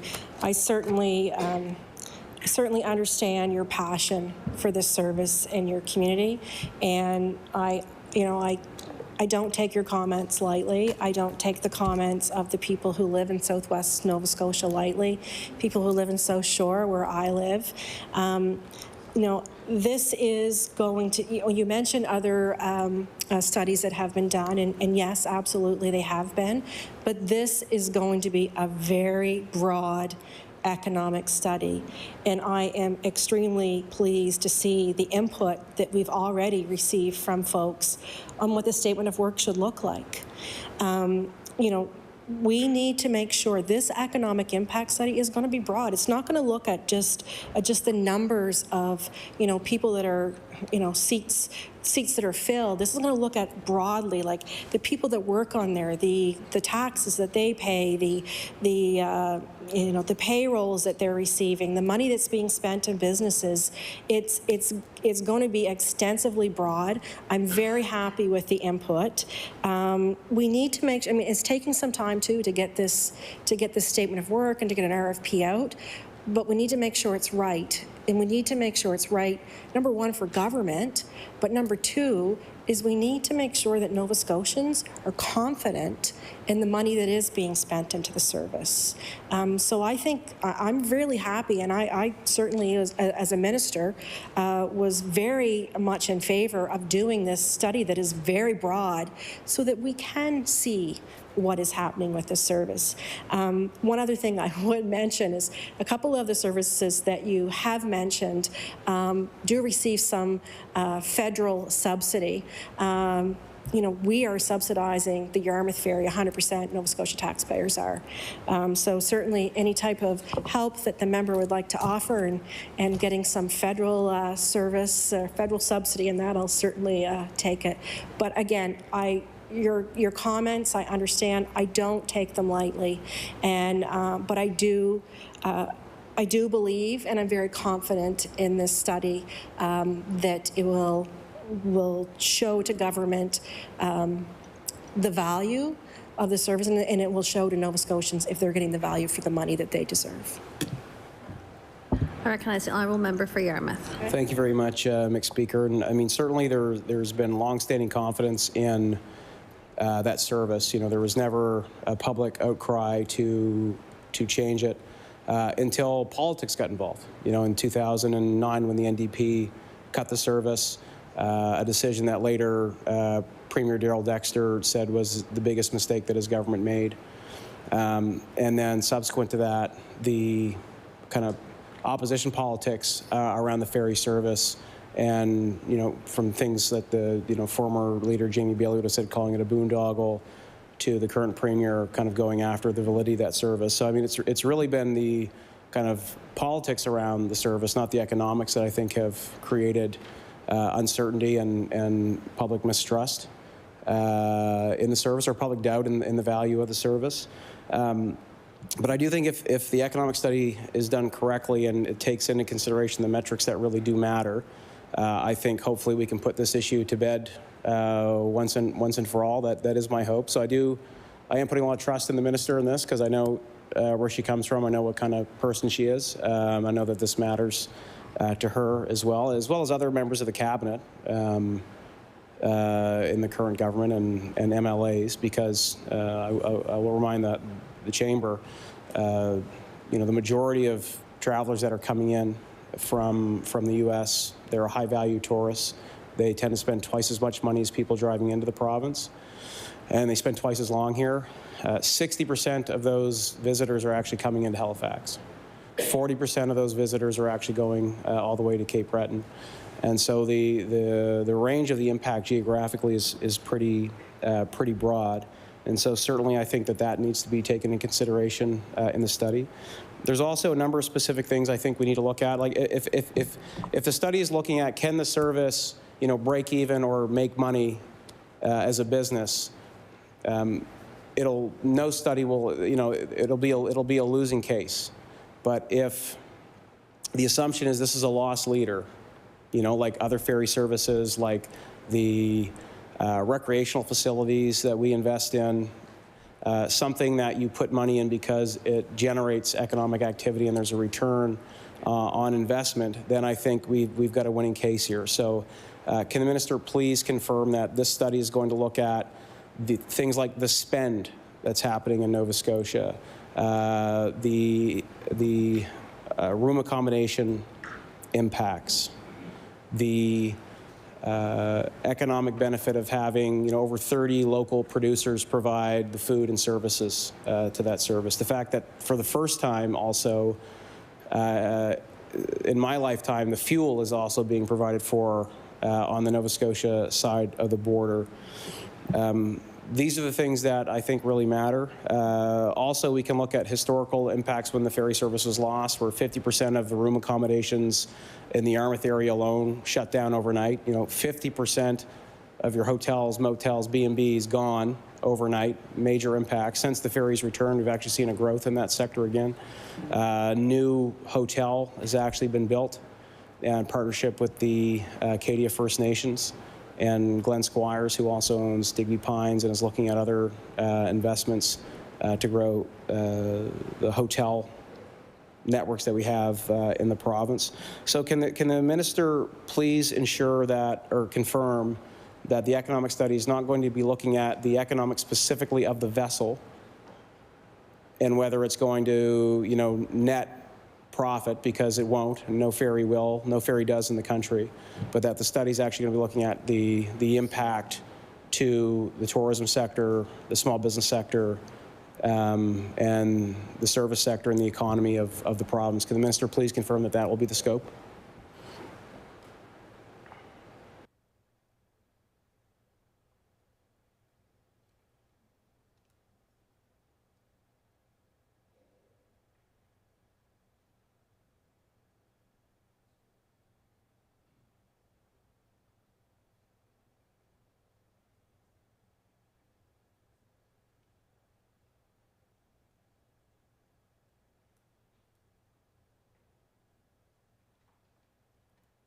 I recognize the Honourable Minister for Public Works. Thank you, Mix Chair, and the answer is yes.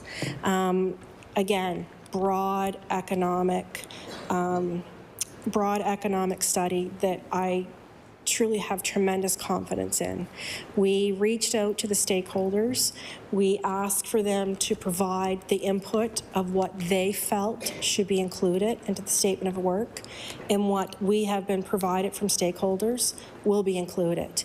As I mentioned previous in my my response, it's not going to just look at last year's numbers. It's going to look at the entire service. It's going to look at previous years. It's going to look at an analysis of what the employment does, what's the value added to local and regional suppliers. I mean, we know in Yarmouth there are many suppliers that look after the ferry. It'll look at revenues from government, workforce planning, the travel and trade industry, impacts on small businesses. So again, when I say broad economic impact study, that is exactly what I mean. And I know some of these studies in the past have not been what this is. And what gives me such confidence in this is that stakeholders have been part. And I know the member has also provided some comments of what should be into that statement of work, and that's what will be in it. I recognize the Honourable Member for Yarmouth. Thank you for that, Mixed Chair, and thank you for the answer, Minister.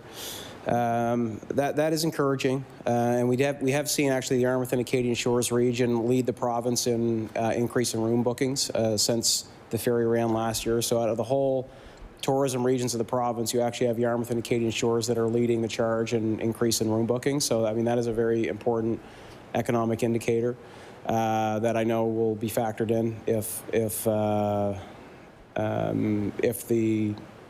the study is as broad as the minister says it will be. Other things I think that the minister needs to consider is the importance of the high-speed service that we have, because there's obviously different opinions about this. Some people would prefer that there's trucking traffic and commercial traffic on the vessel. I think we have to remember that 90% of that traffic is always going to go through Digby. The reason why the Digby and the Yarmouth service work is because one's more focused on tourism, one's more focused on commercial traffic, so they are complementary. Also, what the high-speed service does is it allows, particularly in the Yarmouth region, to have twice the amount of room bookings, because it leaves in the morning and it comes back at night. So whereas the old monohull model would have been, leaving in the morning and coming back leaving at night and coming back the next morning, you only get one room booking out of that schedule. So the schedule that the high speed allows is a 2-night booking for every single traveler coming into Nova Scotia and going back. So that's really important for the accommodation sector in the host community and host region. And you don't get that with a monohull vessel that moves more slowly. So I think that's something that the minister needs to be aware of as well. Also, I think what needs to be included in the economic study is the domino effect that can happen if that service is gone. If that service leaves, Yarmouth no longer is an international port of entry into the country. That means the Canada Server Border Agency, they close down. That means we can't host other small cruise ships that do come in and visit our area. And of course the CBSA jobs, which are really good high-paying government jobs in the area as well. So that's another factor that I hope is considered in this, the domino effect that this can have on a visitation standpoint, not just visitors that are coming in off that service, but also ones that come in from the smaller cruise ships that do visit the area. We would lose our ability to do that, which does impact the Yarmouth and Acadian Shores area mostly.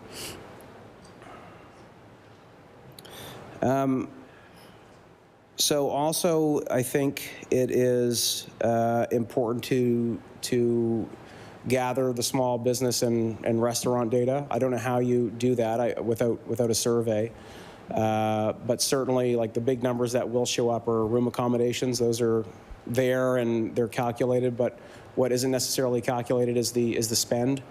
Where that's, which small businesses are benefiting from that and what the impacts are. So that is something that should be considered. One way to tackle that is to look at the exit survey information that's done by visitors, where they've told us how much they spend.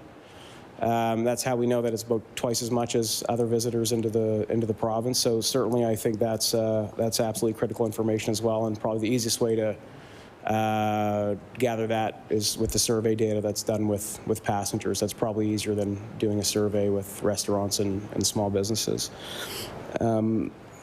Anyway, I think I've made all my points on this. The minister knows how important it is. I still do have some skepticism on the scope of this, just because I have seen politics impact a lot of, like, partisanship in particular, impact a lot of the decisions that are coming out of the government, and I don't necessarily trust at this point that it's going to be all economics and not politics that kind of form what this study is and what the outcomes are. But I will put my trust in the minister and hope that she can be a good steward of this file.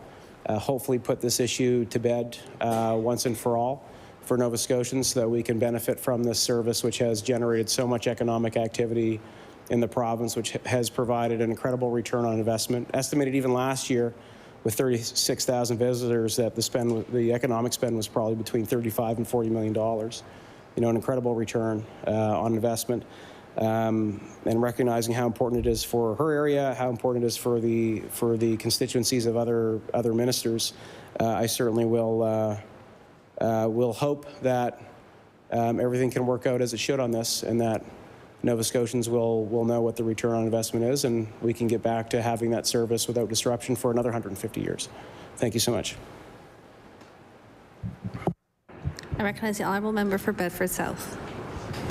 Thank you, Mixed Chair. And while we're on the topic, let's talk about ferries some more. Different ferry. But as the minister knows, I'm very interested, as other members are as well, in the proposed high-speed ferry between Bedford and downtown Halifax. I know that the municipality has indicated that they want to move forward on this. They seem to be fully behind it. The cost estimate has increased substantially, as has happened with many infrastructure projects over the last couple of years. But I'm just wondering if the minister could update me on the status of that project, and if the province has submitted an application to the federal government for funding for that project in particular. Thank you.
I recognize the Honourable Minister for Public Works. Thank you, Mixed Chair, and you'll be very happy to hear this.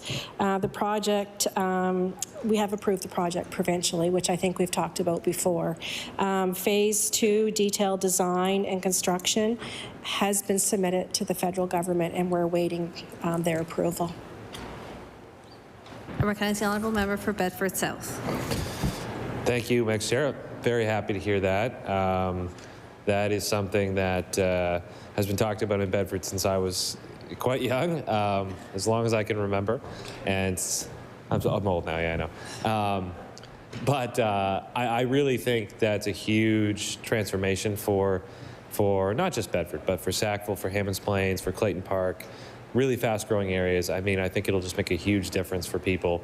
And as I've said to the minister in the past, I think it's really important that the department, through JRTA and other avenues, has expanded its focus beyond kind of the core business of roads and bridges and ferries, interprovincial ferries, and is looking at a more holistic approach to transportation. This is a key part of that, so I'm very, very happy to hear about that.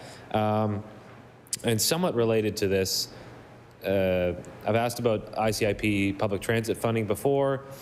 There was a significant amount, about 70%, that was unallocated for quite some time, and then I went on the website yesterday, actually, thinking about this, and it appears that it's all been submitted. So I just wanted to confirm with the minister that that is the case. All the transit money has been at least submitted, and obviously this ferry is one of the projects, but just wanted to confirm that with her.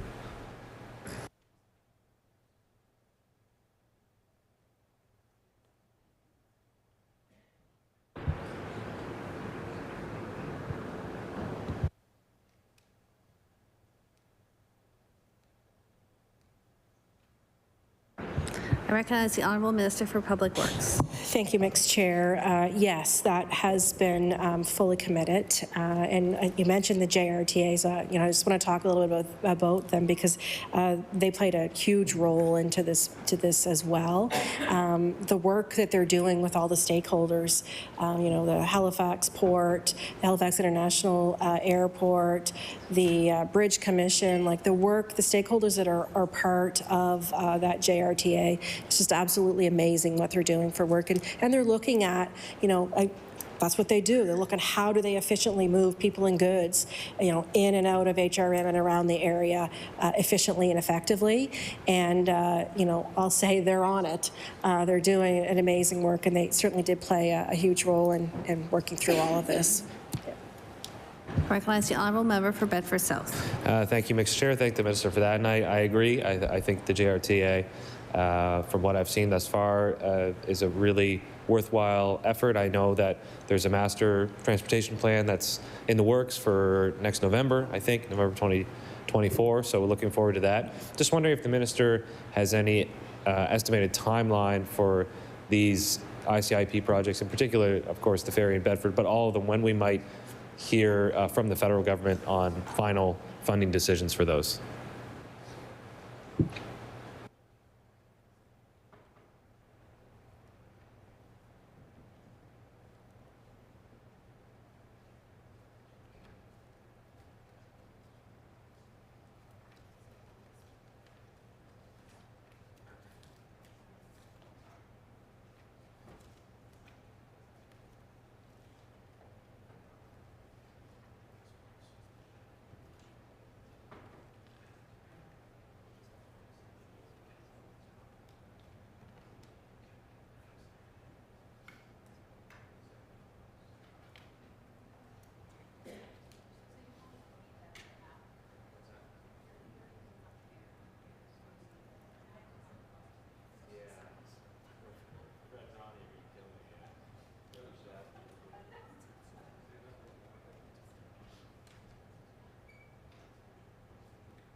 I recognize the Honourable Minister for Public Works. Thank you, Mixed Chair. I don't have any idea of when we expect that back. My understanding is it still has to go through the Federal Treasury Board. But as soon as I know something, I certainly can share those with you. I recognize the Honourable Member for Bedford South. Thank you, Mr. Chair. Thank the minister for that. I know it's not the fastest process at times, but we certainly look forward to that speaking of somewhat slow processes, but very important processes, Traffic Safety Act regulations.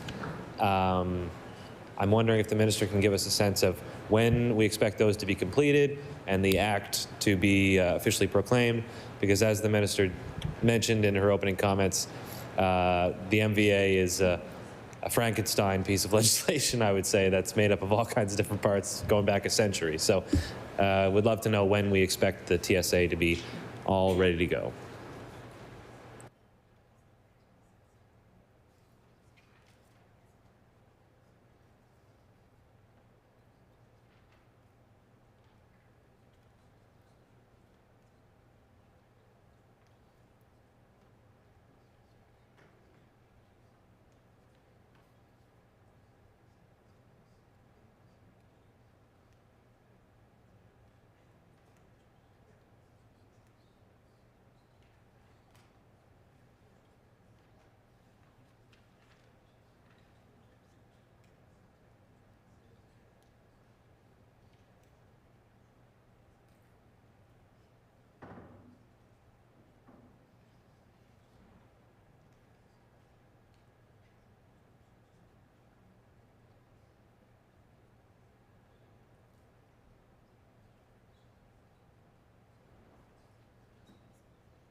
I recognize the Honourable Minister for Public Works. Thank you, Mixed Chair. So most of the regulatory work is done. Most of the regs are completed. The big thing is the IT system. And so what we're trying to do is finalize the regs, modernize the RMV system, which I know you would know the RMV system is absolutely massive. So the regs, the system, and then the new IT system all in place, and we're targeting 2025. Sorry, can you hear me okay? My voice is really low. Recognize the Honourable Member for Bedford South. Thank you, Mr. Chair. Thank the minister for that. That was my next question, actually, was about the IT system, because I know it, I can't explain it, but I know it's ancient. I'll just leave it at that. And I know it's an expensive piece of work and a lot of work to rebuild that from scratch in a lot of ways. And I think it will be really helpful when it's done. So looking forward to that as well. Obviously, inflation has been a huge issue for everybody. We've talked about it a lot, but I think of all departments, perhaps Public Works might be most sensitive to that, because you're putting out dozens of tenders every year that you know, have to be moved on a pretty quick time frame, and costs were very, very high. I'm just wondering, in this fiscal year that just passed, what kind of inflationary impact was there on the department's tenders? Was it 5% above forecast, 10? What was there some number that we might have on that?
I recognize the Honourable Minister for Public Works. Thank you, Mixed Chair. So about approximately 30% on some projects is what we were seeing for inflation. Overall, though, we did stay within our spend on our capital spend. as the member would know, his time working in the department, that, Public Works, it's one of the things they're dealing with all the time. They're dealing with labor supply issues. They could be dealing with supply issues. They could be dealing with labor issues. So Public Works, one of the things, they are very creative. They can look at phasing projects. They can look at staggering. They can look at redesigning projects. And by doing the phasing project, it also allows us to work with industry so they can finish one job and go to another job. But to answer specifically the question, is about 30% on some projects. I recognize the honourable member for Bedford South.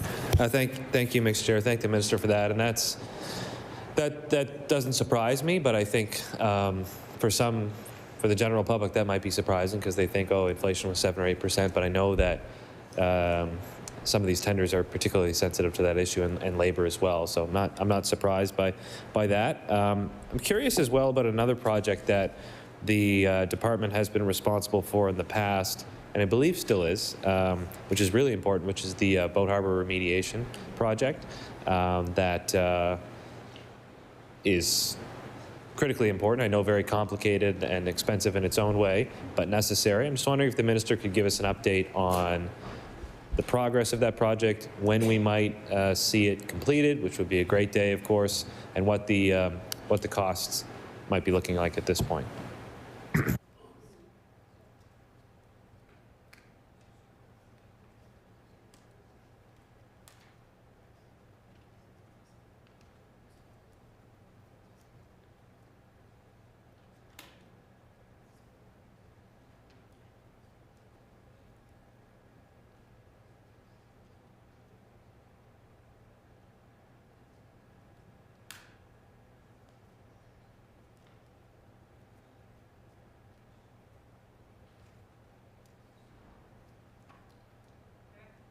I recognize the honourable minister for Public Works.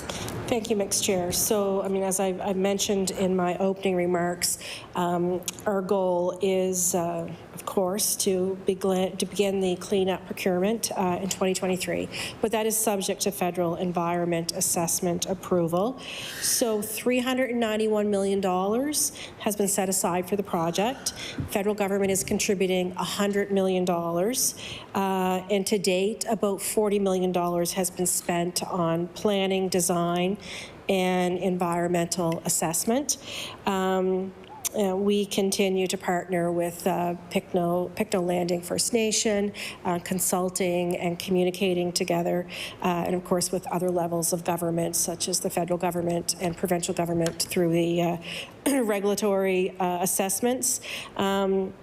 But again, our goal is to try to start that work in 2023 and to return that back to a tidal estuary.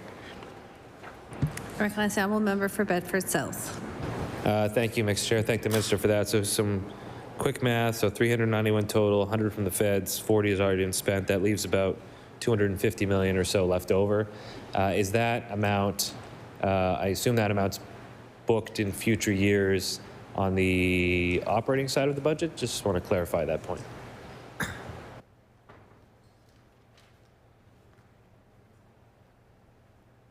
I recognize the honourable minister for Public Works. Thank you, Mixed Chair. That is completely booked on the operating side, that amount. I recognize the honourable member for Bedford South.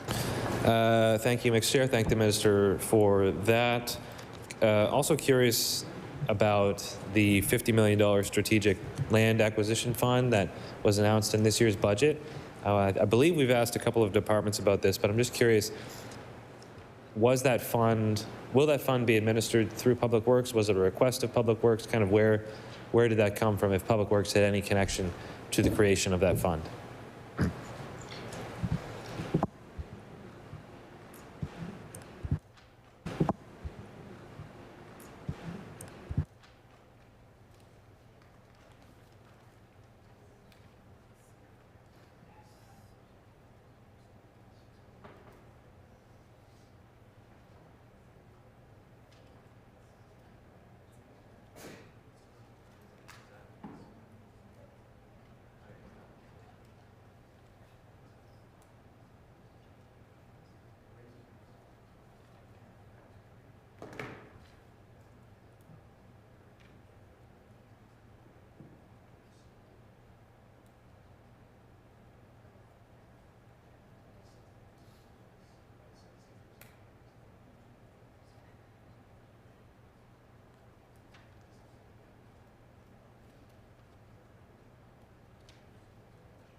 I recognize the Honourable Minister for Public Works.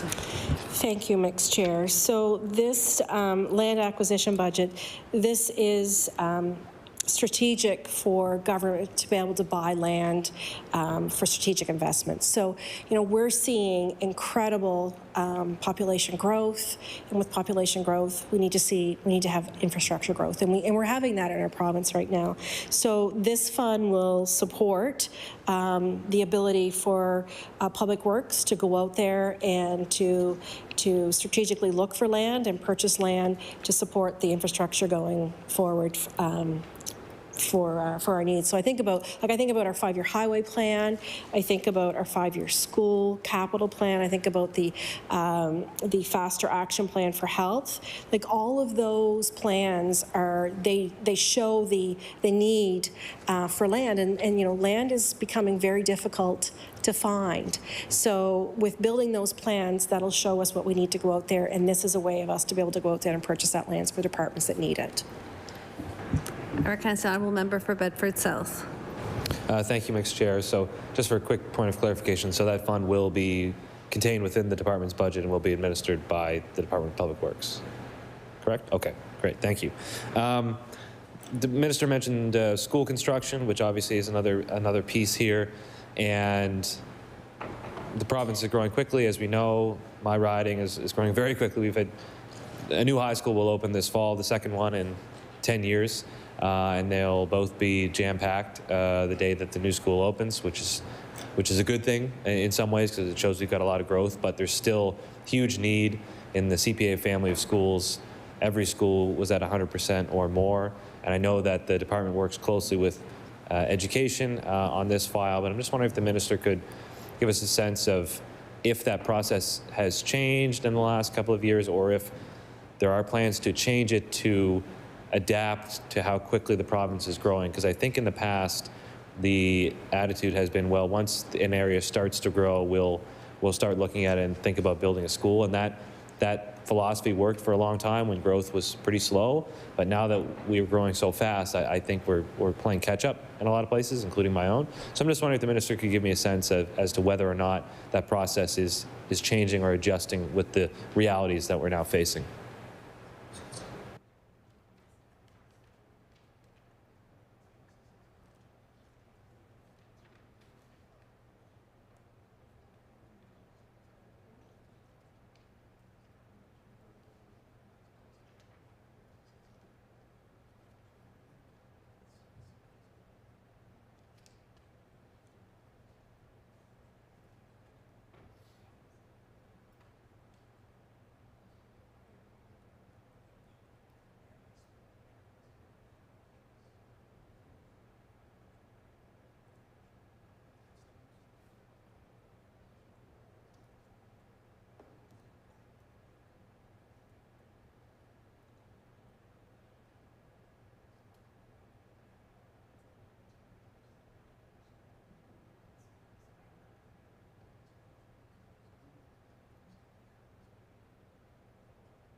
I recognize the Honourable Minister for Public Works. Thank you, Mixed Chair. So I think that question is more for Minister of Education. We do work very closely with the department. As Public Works, we're the builder, so they would come to us. They will determine what they need for a school in an area based on population growth. That would come from education. We as the builder would then go out and try to find a location in the community that they're looking for. So we look at sight lines, we look at, you know, the ground is good to put a school on, all kinds of things. But really, education would come to Public Works and say, this is where we're having our pressures in our schools, this is where we need a new school, and then we would go look at the sites for them. Okay. I recognize the Honourable Member for Bedford South. Thank you, Mixed Chair. I thank the Minister for that, and I appreciate that. And that is something we've raised with the Education Minister, and we'll continue to do so because it's just critically important. Like, I have 3 special planning areas in my riding. I've seen some of the plans. 10,000 more people. We're going to need more schools for sure. So that is an issue, but I appreciate the Minister's answer there. I wanted to ask quickly about the Cobequid Pass toll, so I know that the removal of the tolls for Nova Scotian motorists was a long time coming. I think a good decision. I'm just curious, obviously there are still tolls for out of province, and I believe for most commercial traffic as well. I'm just wondering if the revenue generated at the pass now is sufficient to cover the ongoing maintenance of that highway, which, as we know, has been in exquisite condition since it was built as a result of the toll. So I just wonder if the reduced revenue is still covering that ongoing cost.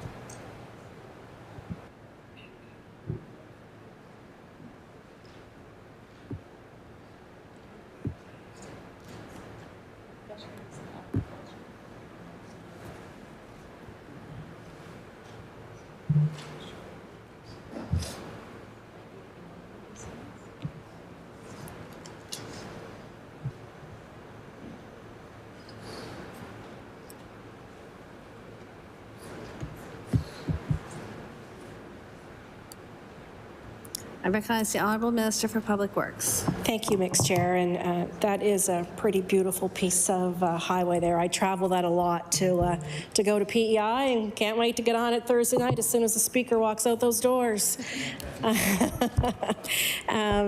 So yes, there is still enough money in the tolls that we generate from non-Nova Scotian vehicles to maintain the level of service that is on that road and what Nova Scotians expect. I recognize the Honourable Member for Bedford South. Great, thank you, Mixed Chair. Thank the Minister for that. We'll encourage the Speaker to move quickly tomorrow night. Just curious about bridges. Always interested in bridges. So as the Minister said, there's a couple thousand bridges that the department's responsible for. I know that the department does routine inspections on those every year. I believe every bridge at least gets a visual inspection, and then obviously, depending on circumstances, more detailed inspections. I just wonder if the Minister could comment on the investment that's required. You know, there was an AG's report recently on bridges indicating that, you know, we could be looking at as much as $2 billion over 10 years, which is obviously a huge amount of money in order to bring the bridges that are in poor condition up to a better condition. And many of them are many, many decades old. I'm just wondering if the Minister can give us an update on what the department's plan is on a go-forward basis. I know she mentioned a doubling of a budget, which is great, but obviously there's a lot more that is required on that file. So if she could just give us a sense of what the department's plans are on bridges.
I recognize the Honourable Minister of Public Works. Thank you, Madam Chair. So, yes, so we have doubled our bridge rehabilitation program from 30 million to 60 million. We have about 4,100 bridge structures in this province. We have a lot of bridges. And we do know that that we do have a deficiency in our bridge infrastructure, about 10%. Previous years, we've replaced about 15 to 20 bridges, but with this increase in funds, it looks like we'll be able to replace approximately 40 a year. And of course, we're looking at inflation too in some of these places. And one thing staff are on this. The member mentioned the staff are on, inspecting these bridges, looking at these bridges all the time.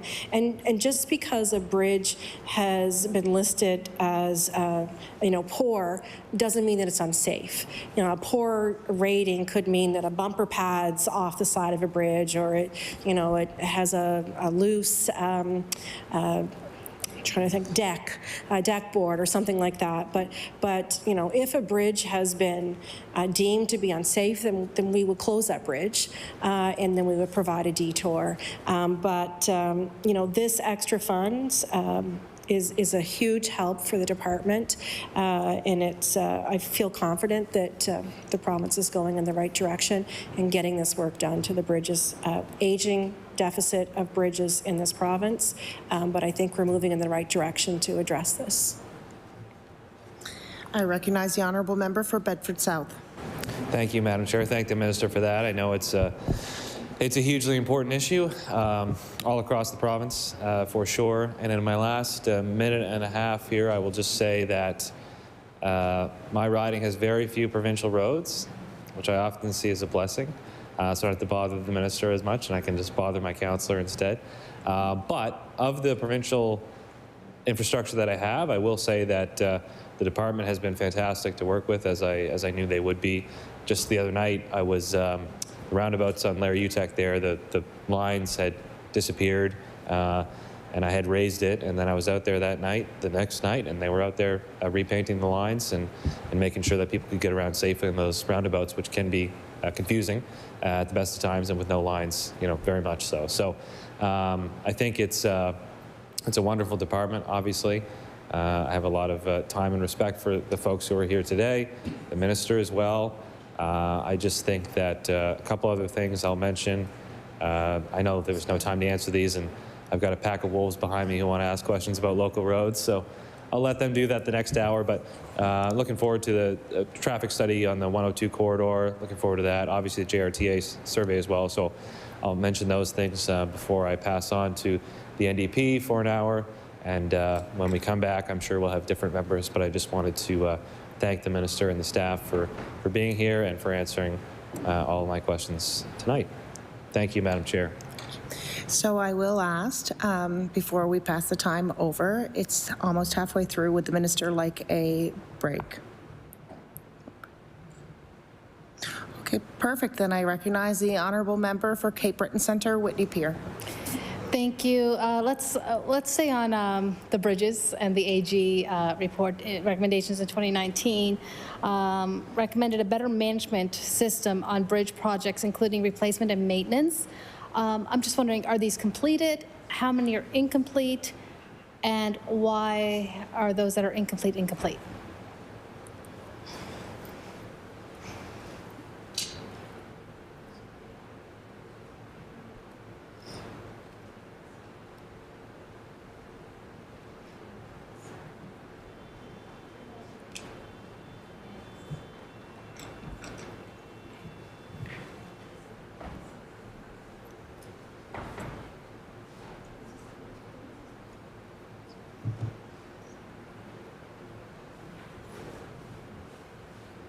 I recognize the Honourable Minister for Public Works. Thank you. Could I just have some clarity on the question? Maybe we could just ask it one more time to me. I'm sorry about that. I recognize the Honourable Member for Cape Breton Centre, Whitney Pier. Yeah, that's no problem. In 2019, the AG recommended a better management system on bridge projects, including the replacement and maintenance. And I was just wondering, have these been completed? And also, how many are incomplete?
recognize the Honourable Minister for Public Works.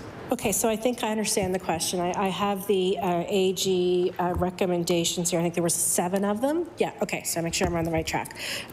So the top 4, if you happen to have the AG report in front of you, the top 4 are all based on the new structures asset management system being put in place. That tender has just gone out for that system. And then the bottom 3, there's one there, it's talking about an updating of the manual, it's talking about warranty procedure, and it's talking about training, and all 3 of those are in progress. I recognize the Honourable Member for Cape Breton Centre, Whitney Pier. I thank the minister and staff.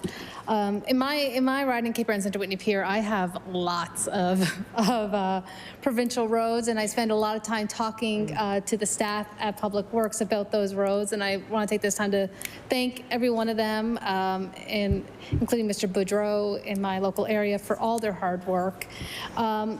And so, talking about those local types of roads, I'm just wondering, what is the criteria to determine priority roads that need to be repaved and whatnot? And the other part of that question is, other provinces I've been learning have a more robust systems to track them and manage the conditions of their assets. For example, New Brunswick publishes the number and type of roads that are in good or fair condition, attached to targets for each type. Is the minister looking at doing a similar system here in Nova Scotia?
I recognize the Honourable Minister for Public Works. Thank you, Madam Chair. So, Public Works, this is really neat. You'll have to go to Miller Lake and check it out sometime. So Public Works uses what's called the Automatic Road Analyzer, or ARAN vehicle.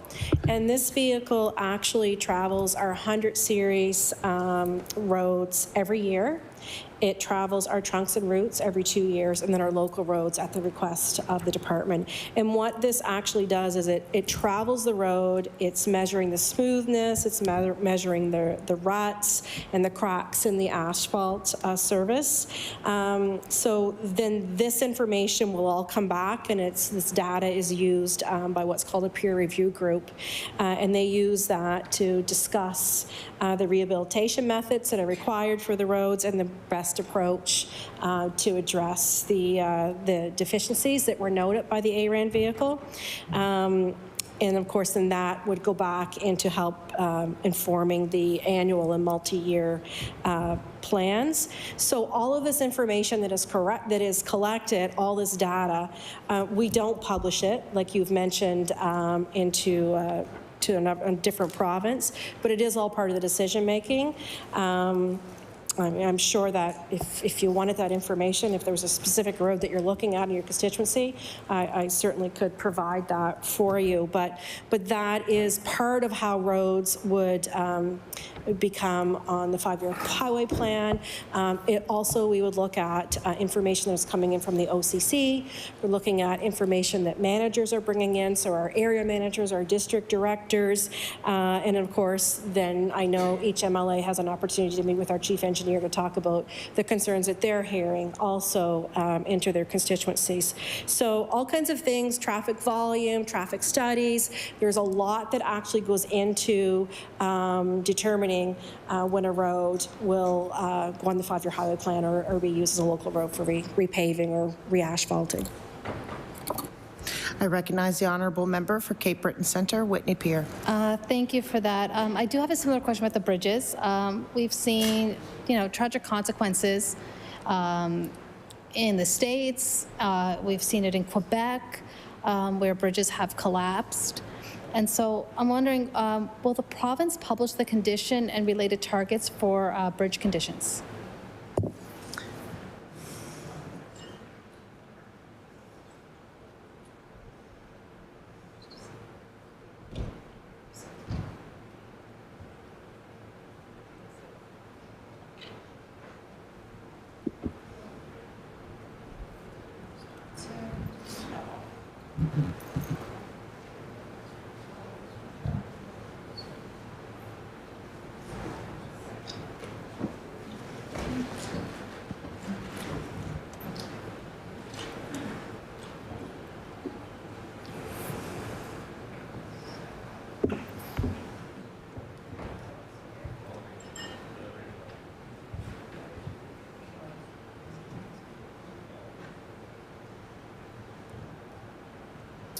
I recognize the Honourable Minister of Public Works. Thank you. So this sort of goes back to a question that I answered earlier this evening. So we do not publish the condition of bridges in the province, and the reason why is because it wouldn't be easily read. So the example I used earlier tonight is, I talked about the number of times that bridges are inspected. Like, we have staff out there inspecting bridges all the time. And because a bridge would come back with a condition of poor, it may create, a lot of uncertainty with folks because they see the word poor and they think it's bad and it's unsafe. And just because a bridge is classified as poor doesn't mean that it's unsafe. So an example that I used earlier is a bumper pad may be off of the side of the bridge, or it may have a loose board on the deck. That doesn't mean that the bridge is not passable and that it's not safe. It would just have a poor condition. So the annual inspections are done. If there was a bridge that during the inspection was revealed that it was not safe, we would close that bridge and put in a detour. I recognize the honourable member for Cape Breton Centre, Whitney Pier. Thank you very much, Minister. And this is the next question I have is a question that I know you heard from my office about in a lot of detail, and that is on when the announcement was made that the government would stop maintaining roads that they had, the private roads that they had for years, and I'm just wondering, these are pretty much kind of the old, I hate even saying it, the old gentleman's agreement. These were, people were getting these roads maintained for many, many years. And, so I'm just wondering, why was the decision made to stop now while people are still living on these roads? And most of them were never expecting to have to take up that cost.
I recognize the Honourable Minister of Public Works. Thank you, Madam Chair. So we inherited back in 1995 when the road exchange was done. We inherited many of these roads, and these were roads that were unknown. They didn't belong to the province. They didn't belong to the municipality.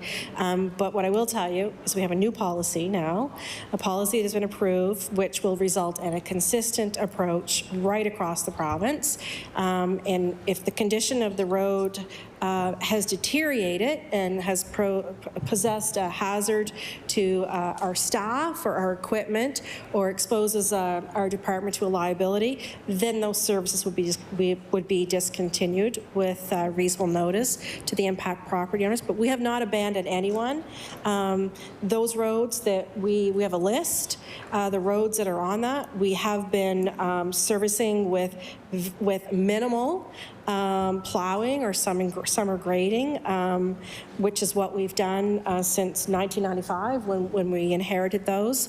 But going forward, if it is of risk to our DPW staff or our equipment, notice would be given and we would not continue with the road. I recognize the Honourable Member for Cape Breton Centre, Whitney Pier. Thank you. I'm going to have to stay on roads for a little bit longer because I really do like this conversations. According to the mayor of the CBRM, there has been a deterioration of services to provincial roads, both maintenance and snow removal in the area. Fiona made the existing road issues worse, and I'm just wondering if this is the case and there has been issues, and I know in my area I've had a few. Is this a human resources problem or an equipment issue problem? Because I know how hard they work in our area. Public Works works extremely hard in CBRM, and so I'm just wondering, could this be a human resources or equipment issue?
I recognize the Honourable Minister of Public Works. Thank you, Madam Chair, and thank the member for the question.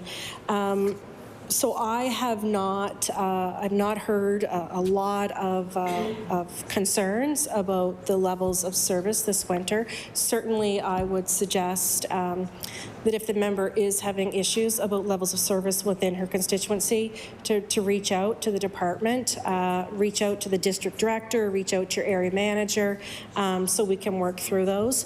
I mean, I will say that there are labor supply issues out there right now. We know that many companies are struggling to find operators.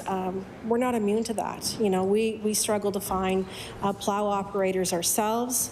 I think about in my own constituency, there was an ad put out looking for 3 snowplow operators, and we got 0. There was but there's also there's also the levels of service, and we do our very best to maintain the levels of service that's published. I know sometimes that there can be some maybe misinterpretation. I'm not saying this has happened in our levels of service, but I hear it myself sometimes from my own constituents. You know, our 100 series highways, you know, our standard is essentially bare pavement, 8 hours after the snow has stopped. And that's the big thing. Like, many people think we're still in the middle of a snowstorm, and as soon as the snowstorm ends, like, why is my road completely bare? We do have a level of service. We have, you know, 25,000 kilometers of roads in this province, and that creates time, and conditions change when we can get out there and make sure that we're clearing the roads. But again, if there are specific issues, I certainly feel free to reach out to the department. I recognize the honourable member for Cape Breton Centre, Whitney Peer. No, Minister, and that's what I assumed. I assumed it would be an issue of a human resources and or lack thereof problem, because, like I said, they work really hard in the area. So on to another road situations that I thoroughly enjoy. Which gave me great pleasure as a municipal councillor, may I add, is the J-class road. I saw the smile, J-class roads. I'm wondering how much money has the provincial government your department put into J-class roads? And you may not be able to get it for me tonight, but could we get something tabled with regards to municipal units, how much the municipal units will receive in funding for J-class roads?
I recognize the Honourable Minister of Public Works.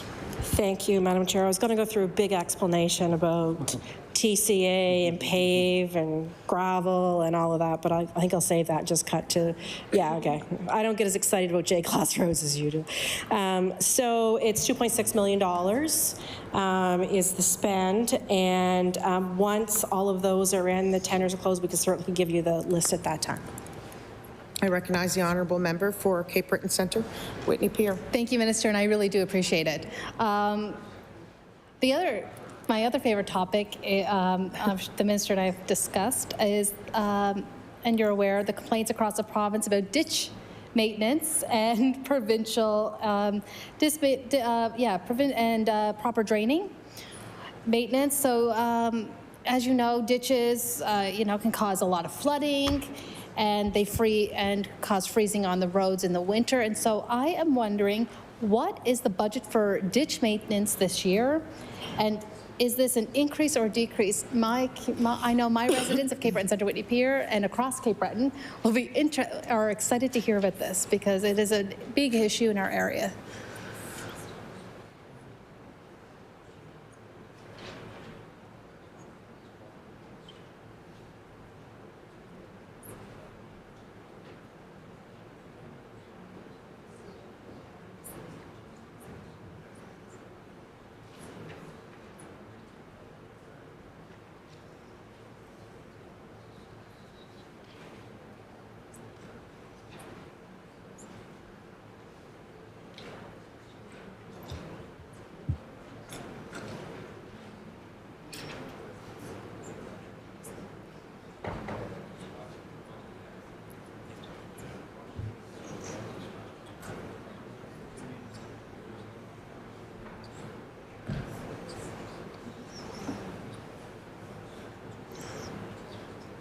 I recognize the Honourable Minister of Public Works. Thank you. So our we call it drainage maintenance.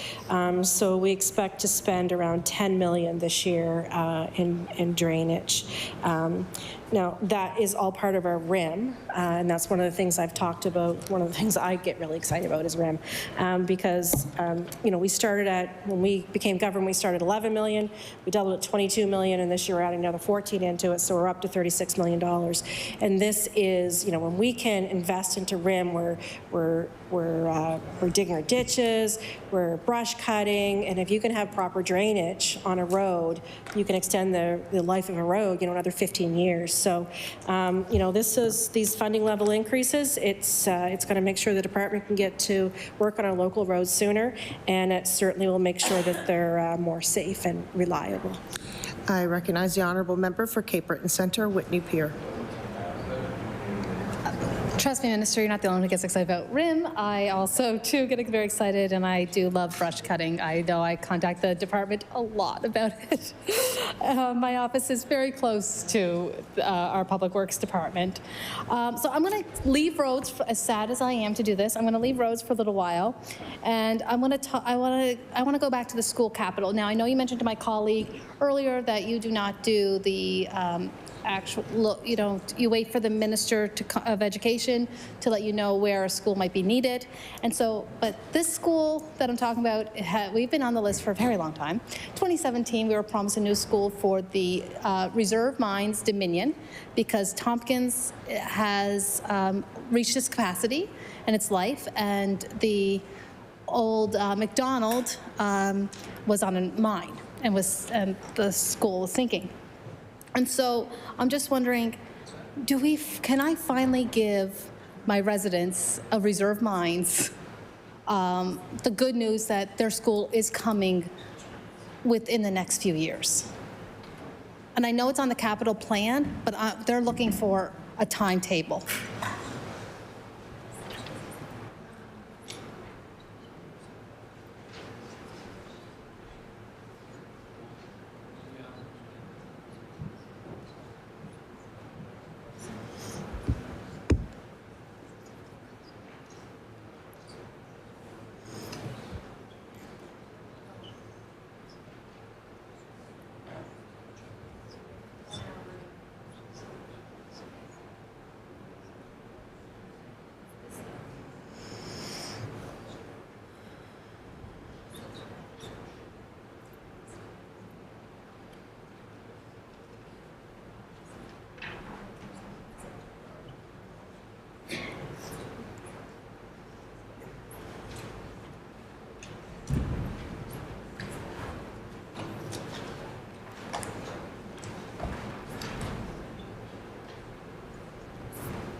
Where did that come from?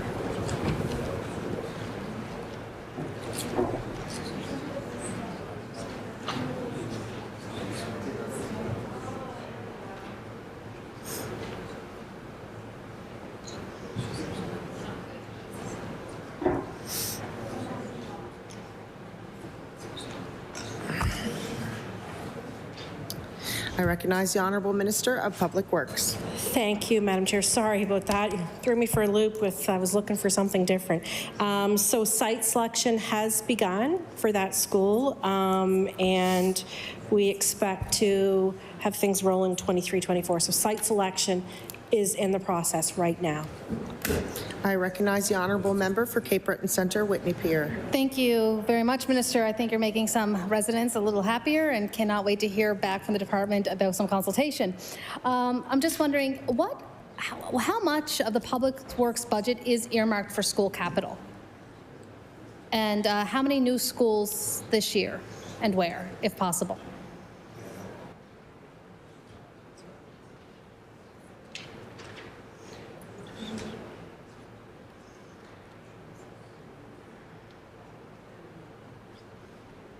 I recognize the Honourable Minister for Public Works. Thank you. So that is the education's budget. So they would give the money to us for that. But as you know, the February 2nd, 2021, the school capital plan for 2020-2025 was released, and it included 23 projects for a total value of $475.5 million. But again, that is education's budget. I recognize the Honourable Member for Cape Breton Centre, Whitney Pier. Thank you, Minister. I appreciate that answer. I'm just wondering, how much of the department's capital budget is federal? How much, like, federal money?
I recognize the Honourable Member for Public Works. Okay, thank you, Madam Chair. So this would vary year to year. It would vary based on the capital spend, if it fits into the federal program, and the type of programs that they have. So the total amount for 2023-24 TCA, so that's capital, is $69 million. And then we also would have federal recoveries, which would be about $5.5 million. I recognize the Honourable Member for Cape Breton Centre, Whitney Pier. I'm just wondering if the minister can confirm if there was a cut to community transportation in the budget of about 100,000, and if so, or I'm sorry, not 100. I think it's $1 million, actually. Sorry about that. I'm tired. And why, if so?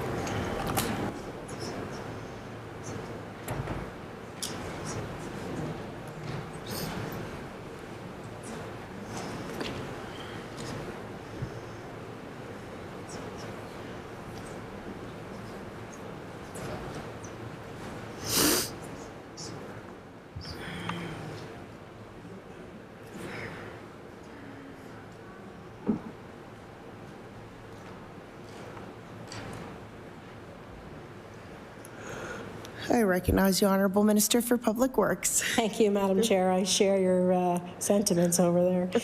So I think what the member is talking about is the money that was removed for PPE for public transit. So that money was not required in the budget, so that was removed. It was COVID funding. Yeah. I recognize the honourable member for Cape Breton Centre, Whitney Pier. Thank you, and I think I was right the first time when I said 100,000. But I'm seeing triple zeros now, multiple zeros. So that was COVID PPE money. Okay, thank you very much. That helps a lot. I'm wondering, is there any funding for both the HRM and CBRM regarding transit to electrify or make other investments into?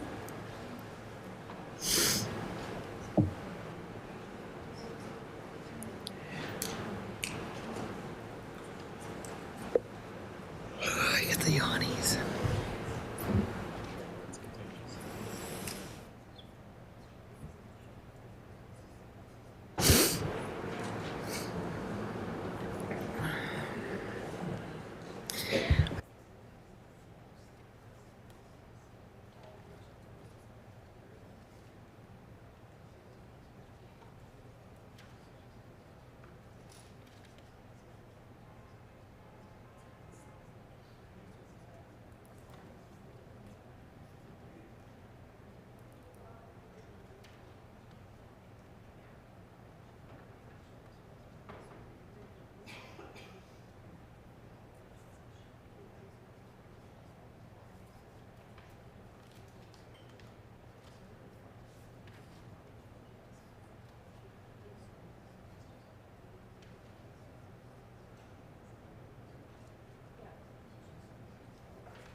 I recognize the Honourable Minister for Public Works. Thank you. So the answer to is yes to both. There's no tenders yet, but we are certainly looking at all of that.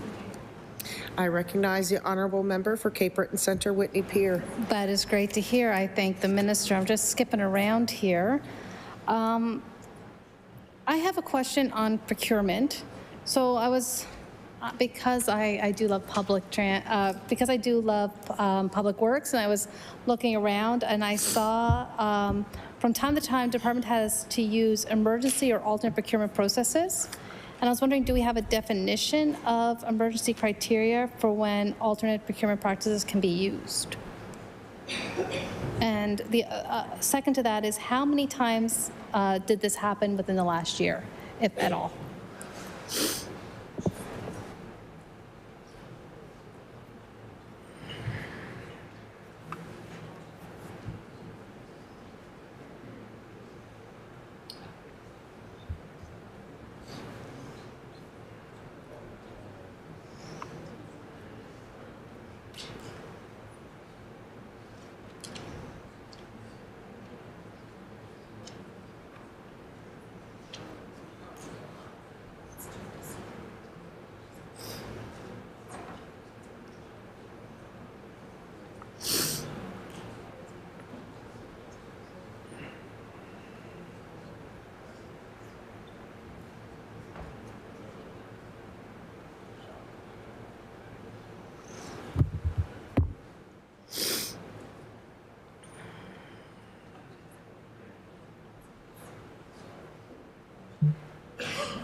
I recognize the Honourable Minister for Public Works. Thank you, Madam Chair. So I don't have the numbers right here tonight with me of how many, but I will say that, you know, when we do these,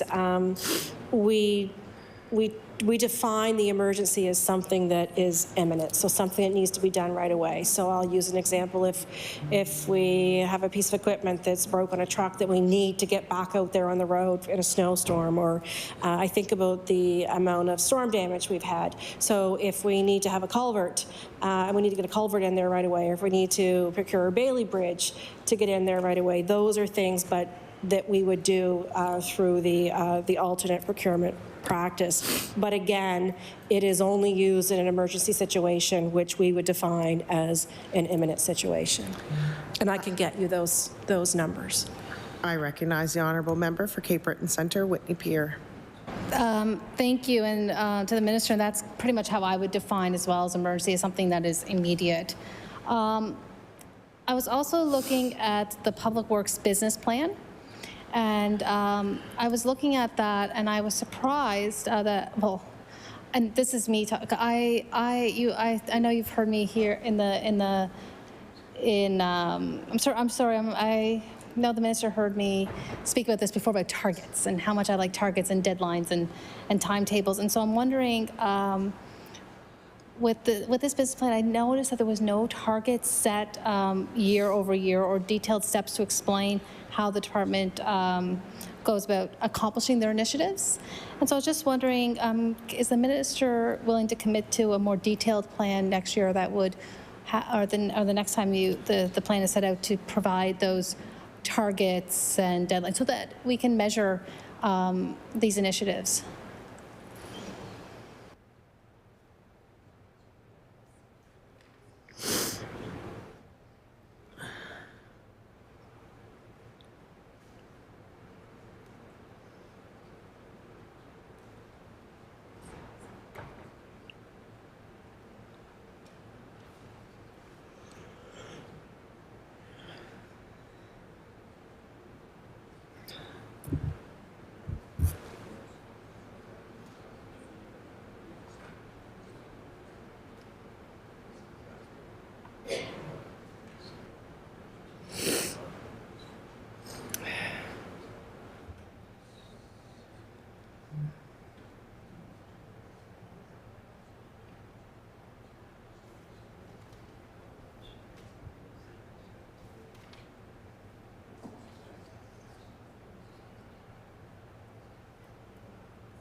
I recognize the Honourable Minister for Public Works.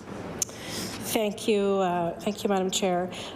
So at Public Works, we follow the business plan template that is provided to us. And although it does not show specific targets in the business plan, our cash flow would have those targets. So for example, for school, if we're building a school, it would have a scheduled time. I think about our 5-year highway plan, like we have cash flowed that a project needs to be done at a certain time. So that would be our target within that. So our targets are not there in the business plan, but they're built in with our cash flow, if that makes sense to you. I recognize the Honourable Member for Cape Breton Centre, Whitney Peer. Thank you again, and I'm going to be skipping around. So can the minister, I want to talk about the Joint Regional Transportation Agency. And so I'm wondering if the minister can table the terms of reference to that, and on the side, can the minister please give an update on, I think you did provided an update on that. So I'm just wondering, because when we were reading this, our caucus became concerned that the agency's mandate did not include accessibility, active transit, or an acknowledgement of the climate crisis. And I'm just wondering, how is that being addressed in the Joint Regional Transportation Agency?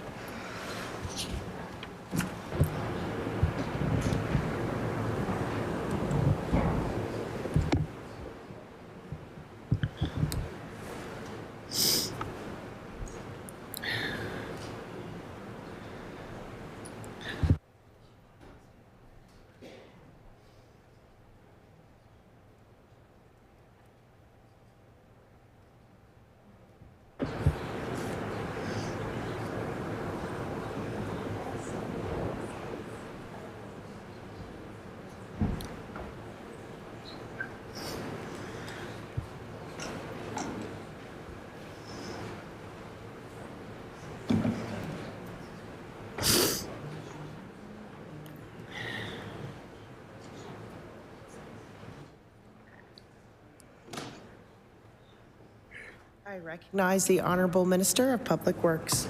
Thank you, Madam Chair. So Bill 60 would outline the forms of reference for the JRTA, and I think you folks have heard me talk about the JRTA before and how passionate I am, and I am in awe every time I would walk into a meeting with them. The stakeholders, the engagement, the excitement around that JRTA table is absolutely incredible. So the JRTA is looking at everything. They're incorporating everything in the study for transportation. So they're looking at buses, they're looking at ferries, they're looking at AT, and of course accessibility would be a part of it. I would like to just break down like the regional transportation plan. The regional transportation plan will provide the province and municipalities with a clear path of investment and development that will allow them to maintain and improve mobility options in the region while meeting their policy goals for growth, equity, climate change, and public health. So that's the regional transportation plan.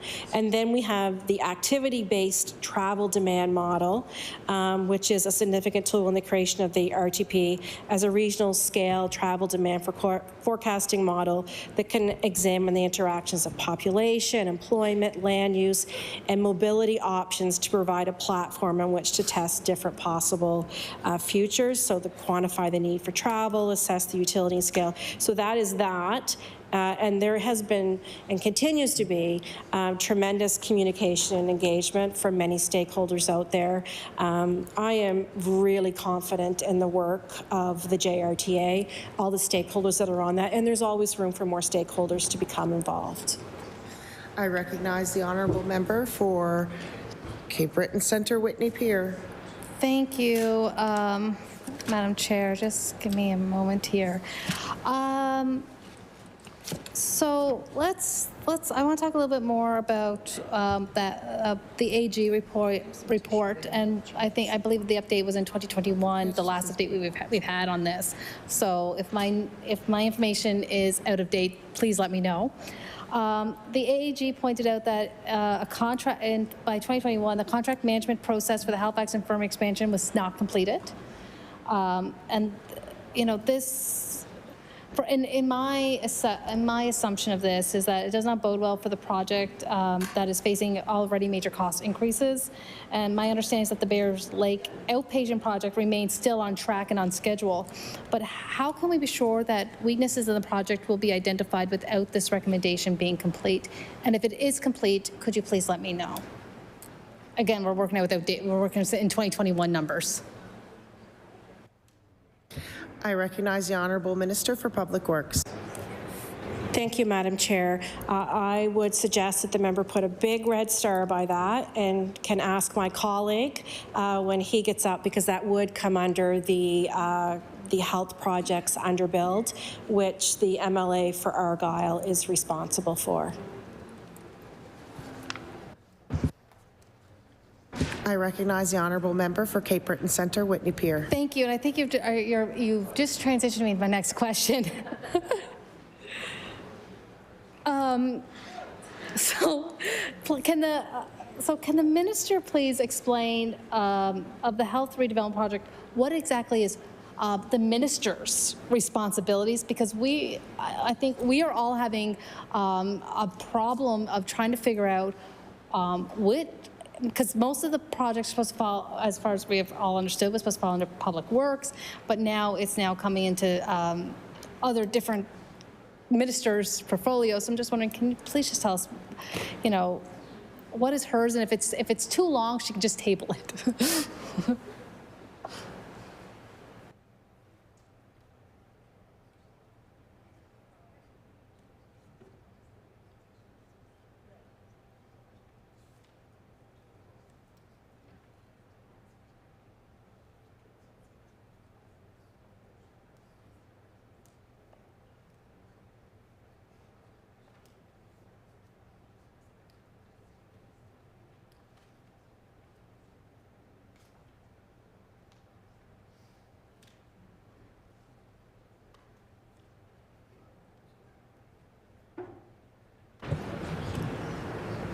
I recognize the Honourable Minister of Public Works. Thank you. And I just want to correct, I give you a wrong bill number on the JRTA. So it is actually Bill 61, so I apologize for that. And I know to answer this, it is confusing. I get confused sometimes myself on this. So the projects that the MLA from Argyle would be responsible for would be the Cape Breton Regional redevelopment projects, the HI, Bayers Lake.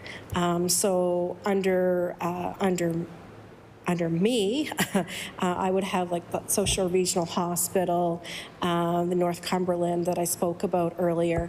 But I know the minister who shares this will be up tomorrow, and I'm sure he's just waiting for all those questions. I recognize the Honourable Member for Cape Breton Centre, Whitney Pier. I'm sure he is. I was just wondering, could the minister tell me if they're responsible for renovating the transitional care facility in Bedford that was recently purchased by the province? And if so, what will be the cost of renovating the facility?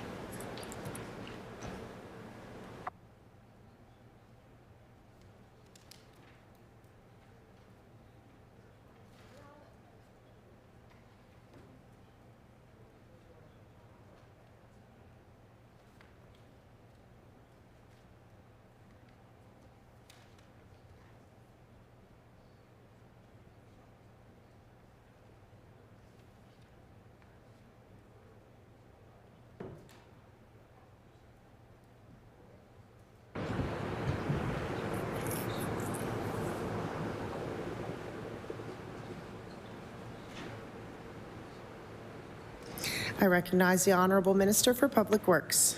My apologies. I should have added that to the MLA's list, but that is another star for a question for the minister tomorrow. I recognize the Honourable Member for Cape Breton Centre, Whitney Pier. All right, I think we really do need that tabled for all of us to know. Maybe send out an email. A few years ago, the province identified around 100 public buildings that could have small-scale wood heat systems installed, being more efficient and green option. What is the progress of this project?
I recognize the Honourable Minister for Public Works.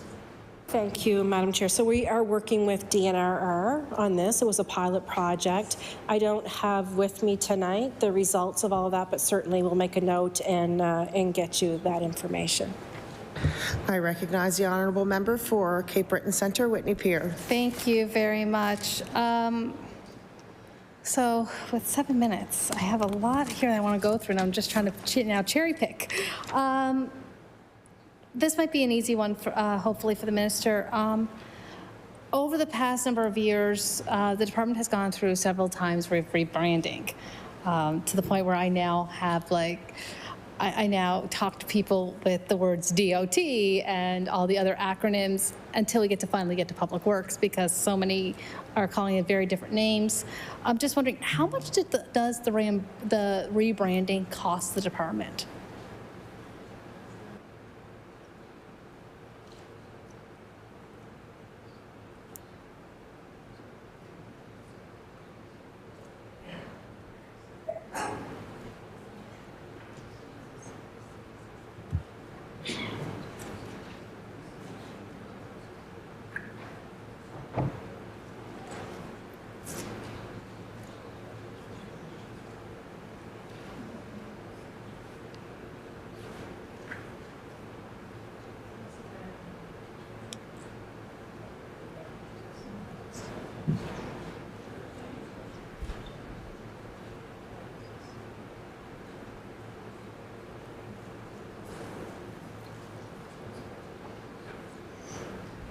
I recognize the Honourable Minister for Public Works. Thank you. Trying to be quick.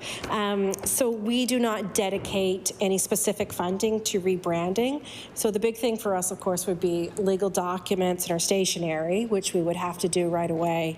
But we wouldn't be, so for example, if we replace a truck, then we would change the sign on the door then. But there's no money dedicated to that. That's why you probably still see some trucks out there with TIR, Transportation Infrastructure Renewal on it, or DOT. I don't think there's any DOT left, but I'm pretty sure there's Department of Highways. Yeah, no specific fund dedicated to rebranding. I recognize the Honourable Member for Cape Breton Centre, Whitney Pier. Thank you. And I don't think it got to the point where I was able to put in active transportation into that. So I'm wondering if the minister could tell me if they're responsible for the new NSC student housing builds.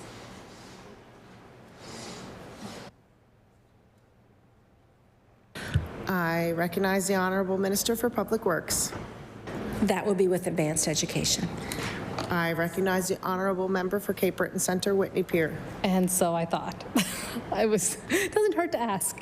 I'm just wondering, what is the budget for active transit projects for this year's budget?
I recognize the Honourable Minister for Public Works.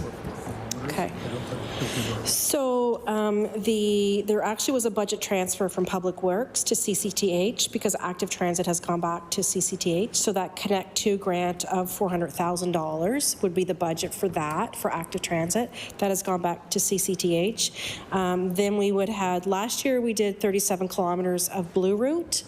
This year we're doing 34 kilometers of Blue Route. I don't have the total cost of the actual Blue Route that we're doing, but if you do need that number, we can get someone to get it to you. I recognize the Honourable Member for Cape Breton Centre, Whitney Pier. The Blue Route was actually going to be my next question. And so, is the Blue Route still within the Department of Public Works? And if so, could I get an update on the progress?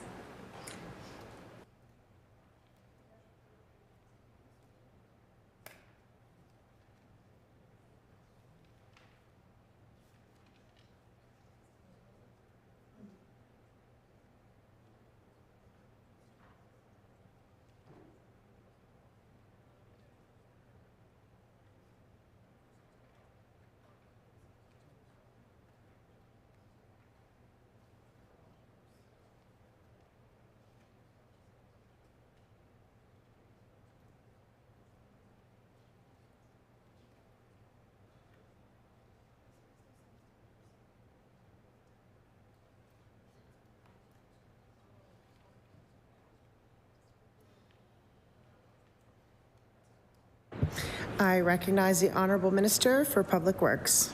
Okay, so since the program for Blue Route has started, we have done a total of 515 kilometers. So that's since the program began. 330 kilometers was done on trails and 185 kilometers on roads. And then, as I mentioned, last year we did 37 kilometers of Blue Route. This year, we're doing 34 years. I wish I was 34 again. I probably wouldn't be as tired as I am right now. 34 kilometers. I recognize the Honourable Member for Cape Breton, Whitney Pier. The 7 seconds I have left, I want to thank everyone and the Minister for answering all these questions. Thank you very much. Order. The time has elapsed for the NDP party. I now will... New Democratic Party. I now recognize the Liberal Party, and I am to recognize the Honourable Member for Bedford Basin. Thank you, Madam Chair. Just a few quick short ones, and then I will make way for one of my colleagues. As I do each year, I'm going to check in with the Minister on the intersection of Bedford Highway and the 101 and the 102. I've spoken to the Minister before about the difficult intersection that it is. It's an old intersection. It needs to be replaced. We've spoken about this before. The Minister indicated that the 102 corridor was being looked at in its entirety. I was wondering if the Minister could update us on how that review is going and when we can expect to see an improvement in that intersection.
I recognize the Honourable Minister for Public Works. Thank you so much, and I appreciate the question. So the 102 study is underway, and it's close to being completed, which is good news.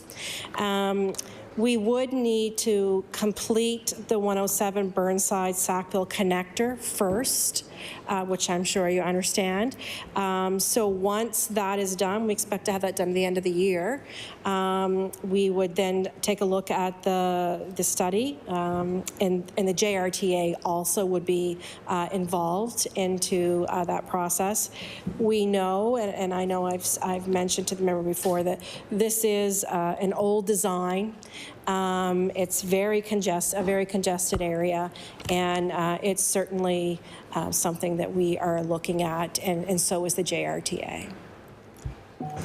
I recognize the Honourable Member for Bedford Basin.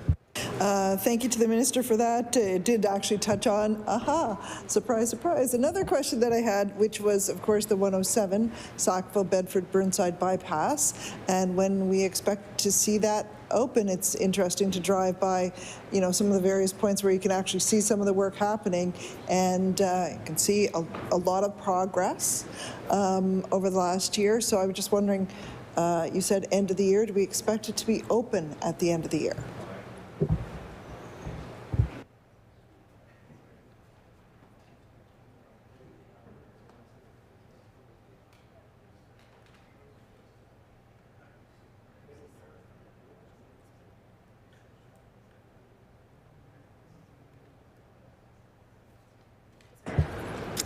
I recognize the Honourable Minister for Public Works.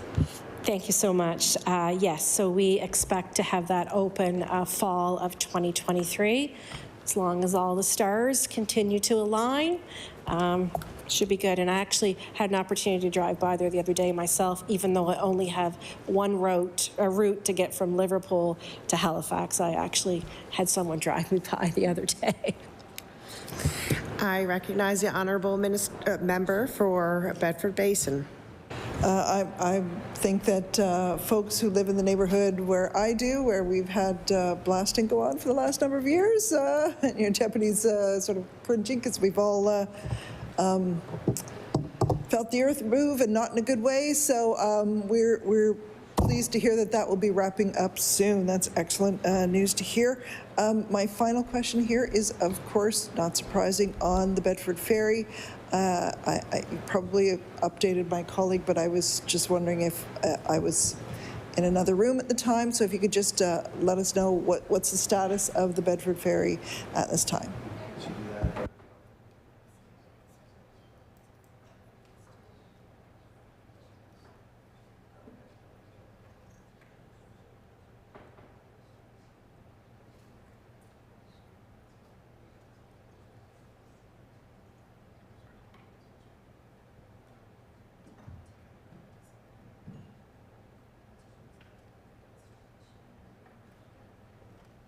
I recognize the Honourable Minister for Public Works. Let's see if I get a smile out of the member like I did the other member when I answered this.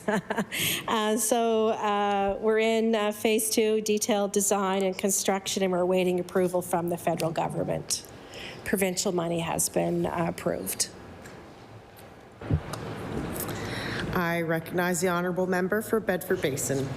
So phase 2, if I remember correctly, that is literally design, seeing where the ferry would dock, what's the right location. Is that correct? And has there been an ask come from HRM to put a library in that building, or is it just a ferry building at this point?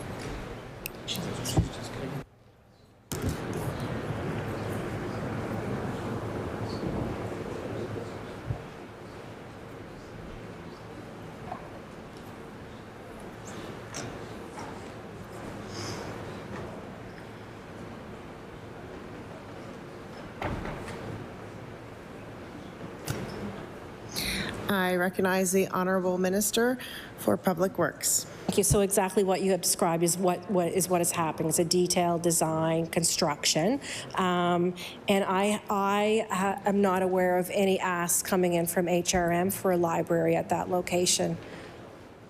Okay. I recognize the Honourable Member for Bedford Basin. I want to thank the Minister for her quick, forthright answers. Much appreciated. And I will now pass my time over to my colleague, the member for Kings South. I recognize the Honourable Member for Kings South. Thank you very much, Madam Chair, and thank you, Minister. I'm going to be, I think, fairly short here with 3 questions. Thank you for appearing this evening, and to all your staff. I know they work very hard and do a very competent professional job. First of all, I just wanted to kind of understand the pressures on budgets within the department for, building projects, et cetera, with the limitations of labor. And, I hear that we are getting projects with one bidder. Is that really affecting how you're budgeting? Are you needing to increase your budgets with the current state of the construction industry with respect to limited or only one bidder?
I recognize the Honourable Minister of Public Works. Thank you so much. And to the member, you're correct. There are projects that we only see one bidder, but just because there's one bidder doesn't always mean it's a high price.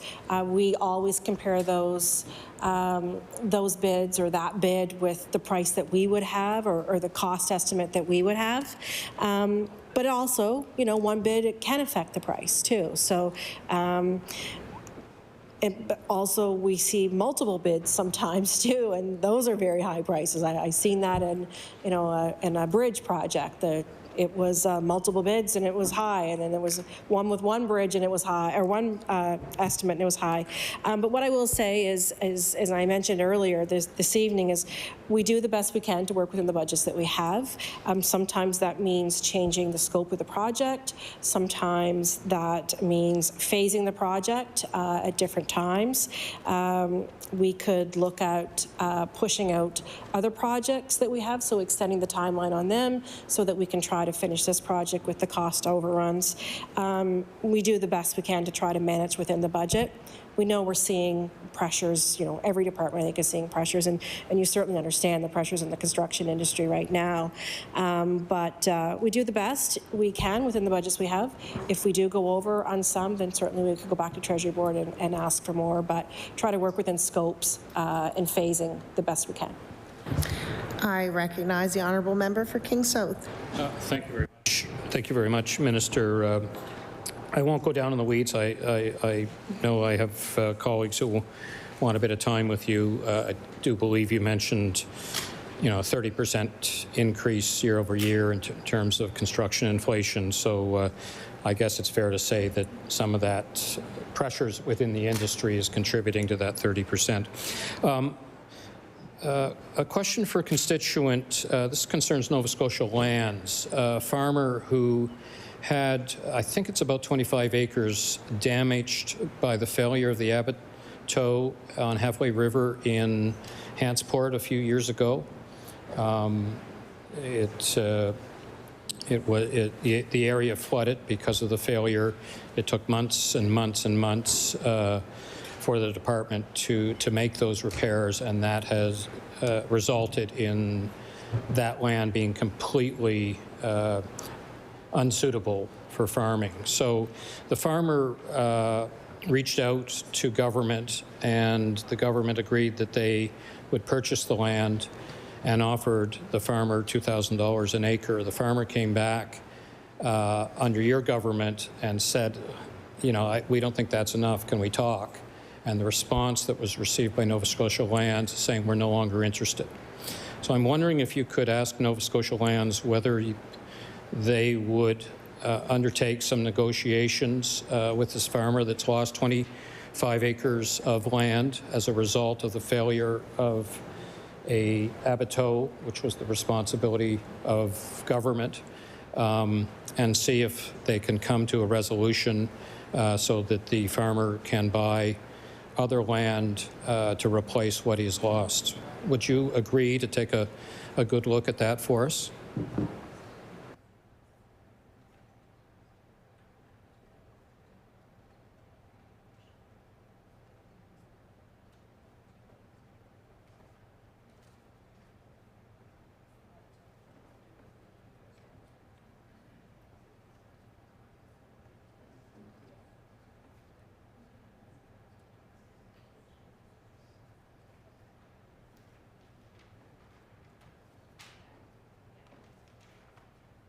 I recognize the Honourable Minister of Public Works. Thank you, Madam Chair. I'm assuming you're talking about the Abateau and Hantsport. So, yeah. Okay. So I'm not aware of your constituent's inquiry, but absolutely, I will speak to Build Nova Scotia. It would be really good if your constituent could write to me and ask for us to look into that. But certainly, I will. I'll look into that for them. I recognize the Honourable Member for King South. Terrific. Thank you very much, Minister. I think I'm hoping a solution could be found to that. So my last question is a very loud issue in my constituency. For 10 years, I've had complaints of on a road, and I've been unable to get it onto the capital plan. It's a small section of road in a high commercial area in Colebrook. And unfortunately, the department internally tried to make repairs last November and frankly made a mess of it. I have constituents wanting accountability and who's going to be fired, etc. I'm not prepared to go there. Something happened in the patching job that was attempted there. It is now like a rumble strip. I don't know how it can be repaired in the spring when we have hot asphalt. I did speak briefly with some of your staff about this. The area manager is not happy with the results. And we're trying to get it on the capital plan, but I have citizens, outraged that this has happened, that the department actually made this road worse. Is there any way that we could find it on this year's capital plan? And to give you a sense of the interest in this issue, and this is about 2.1 kilometers of 3-lane highway in Colebrook, exit 14, McDonald's, coffee shops, lots of businesses. It's the main artery into Kings West. If you don't want to drive 15 kilometers down to Berwick, it's also the main route for Michelin. So it's a very high traffic. It takes a lot of abuse, and right now the hubcaps are flying off vehicles. And just to give you a sense of the concern in the community, the other day, Dyson and Darwin, ages I'm guessing around 9 and 7, came to my office and delivered a petition that the two of them and their mom went around in their neighborhood asking for government action on the road because their car was recently damaged. So I guess I'm going to make an appeal on behalf of Dyson and Darwin that they're social conscious and their public service might make change in government. And I just would ask you and your staff on behalf of all my constituents, but especially Dyson and Darwin, whether we could find some way to sneak it into the capital plan this year.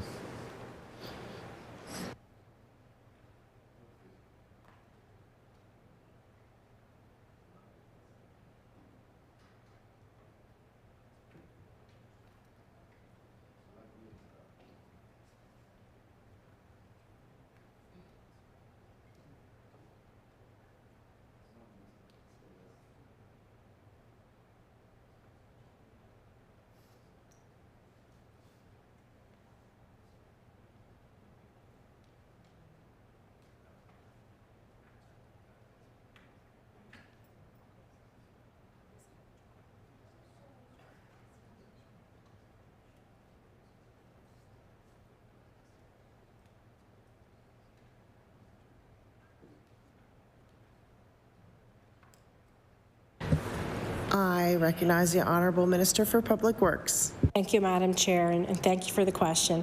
And please pass along to your constituents, Dyson and Darwin, my gratitude for them coming to your office and playing their role in public service and advocating for their community. That's very admirable. Maybe they'll be sitting here someday. I know that our chief engineer is aware of the situation, and we are looking at how we can remediate that as the season progresses. I recognize the member for King South. Thank you very much, Minister, and I'll now turn it over to my colleague from Bedford South. I recognize the Honourable Member for Bedford South. Thank you, Madam Chair, and I'm back, but just for one question. On behalf of the member for Clayton Park West, so this is a question that she wanted me to ask related to the new school that's going to be coming in her constituency. She just wanted to ask if there is any money budgeted for that school in this year's capital plan with the Public Works Department. Thank you, Madam Chair.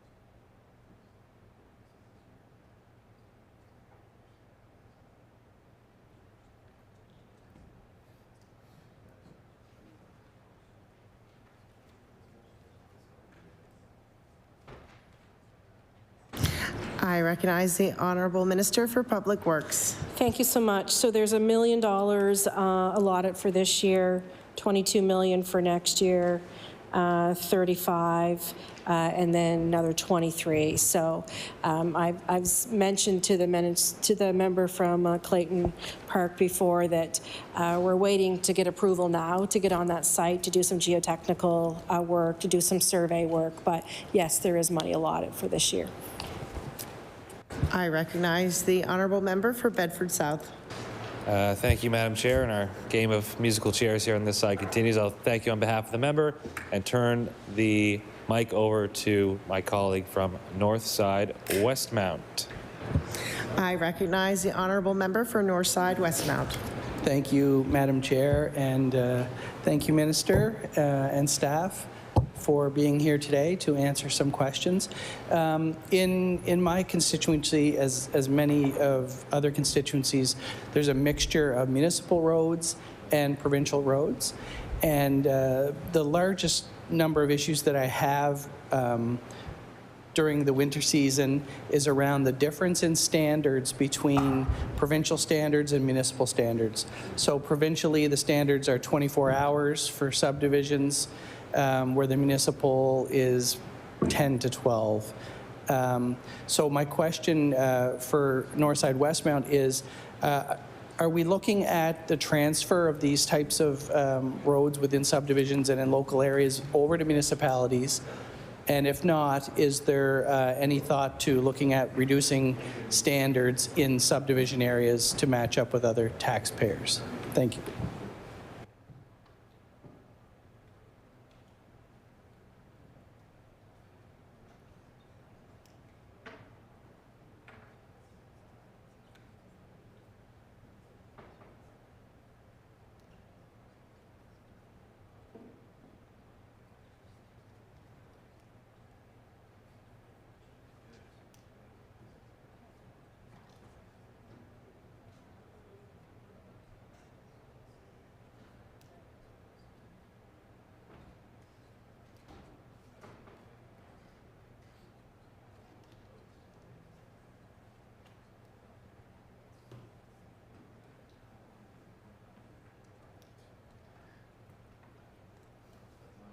I recognize the Honourable Minister for Public Works. Thank you, Madam Chair. So presently, there's no plan to do a transfer of roads. As far as the standards, I hope I'm understanding you correctly, but yet there is different standards, and we as a department cannot tell a municipality what their standards should be on their road. And I would assume that our standard is much higher than theirs because we're responsible for a lot more roads in that area. So, our standards, we look at our 100 series, we have a standard for that first, then our trunks and routes and our local roads. I hope that answers your question. I just don't know how we would be able to tell a municipal unit what their standards should be. I recognize the Honourable Member for Northside Westmount. Thank you, Madam Chair. I completely understand that side of it. But the big contention with constituents is the fact that they're paying the same taxes, they're paying the same water, sewer, and all of those types of things, yet other subdivisions are cleared in a period of time much quicker than the ones that came from the former county. So my hope is to lobby to have standards changed in those areas to match up with the municipalities, or advocate to have those roads transferred over to municipal units with budget, of course, or bring them to the standard beforehand. So.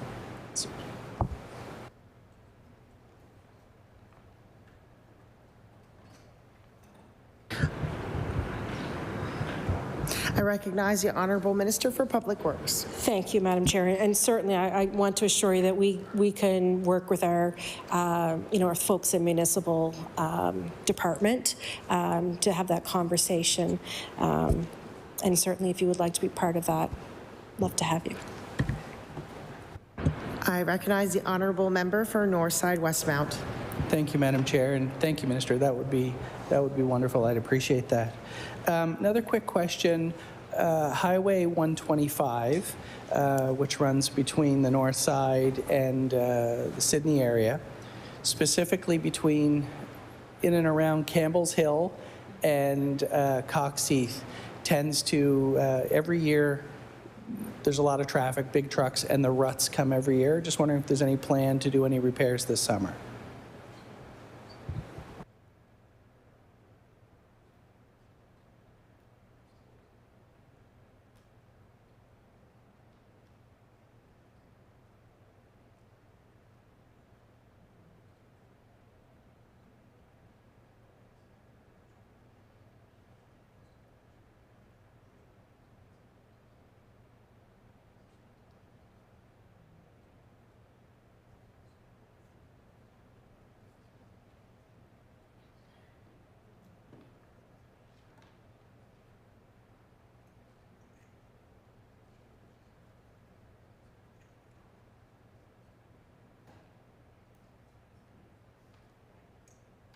I recognize the Honourable Minister for Public Works. Thank you, Madam Chair. And, you know, we certainly do recognize that we do have some of those issues on 100 series. The deputy actually knows your road there quite well. Grew up not far from there, I hear, is what he's whispered to me. But yeah, I know we see rutting. It could be from side of tires. It could be from traffic. It could be from, you know, truck traffic on those roads. And what I would recommend that if, you know, we want to make sure we're addressing those safety issues, so I would certainly take that up with our chief engineer or your area manager, so your area manager can make sure that our chief engineers are aware. We do what we call a plane and patch on those areas, and very important to make sure that our 100 series is safe. So. I recognize the Honourable Member for Northside Westmount. Thank you, Madam Chair, and thank you for that. We'll certainly do that. Another quick question. On the Sydney Mines interchange, there's a project that began last fall to repair that bridge, and we're very grateful for that project because the bridge was in very bad shape. Looks like work is about to begin again on the second phase. So just wondering if we could kind of get a timeline. I see all the signs are up. I know we're just waiting maybe for some approvals and stuff. Wondering so we can let everyone know when that's probably going to start and kind of an end date for that project. Thank you.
I recognize the Honourable Minister for Public Works. Thank you, Madam Chair. I wish I knew all of these roads across the province so I wouldn't have to be looking everything up and asking questions all the time.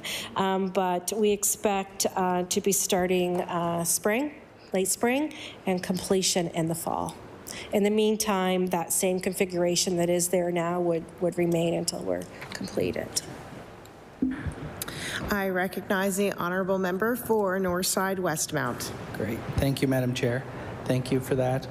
Minister, one other question. It's around overpass, and this one is a little more complicated. I think it's just near the Marine Atlantic terminal, kind of connects the industrial park in North Sydney towards Sydney Mines, and the top of that deck is in pretty bad condition. I think there may be some sort of an agreement with the municipality on that one, but I'm not sure. Just wondering if you have any update on if any work will be done to the surface of that overpass this summer.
I recognize the Honourable Minister of Public Works. Thank you. So this is a cost share bridge. So I'd have to get back to you, probably have our chief engineer to get back to you on what possibly could happen there.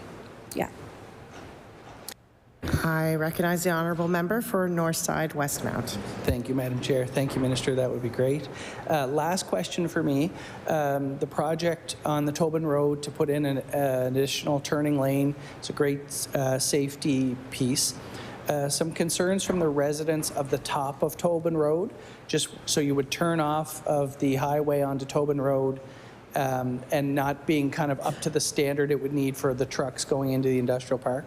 And also, it seems this year that the spring weight restriction sign is further down, and so some of the residents are concerned about the impact that that's going to have in that small stretch between the highway and the opening of the industrial park. Just wondering if you could shed some light on that for us. Thank you.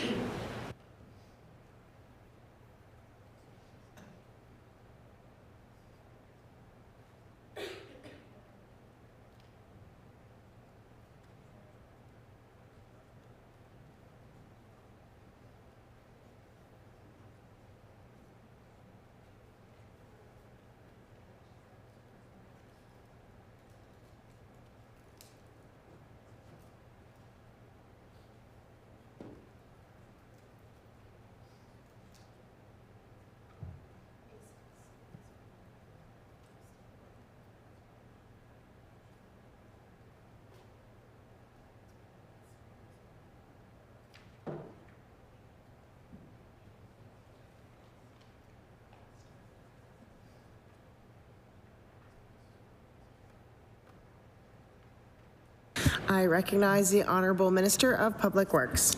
So I know the chief engineer is up into the gallery, so I'm going to have him connect with you to follow up on Tobin Road.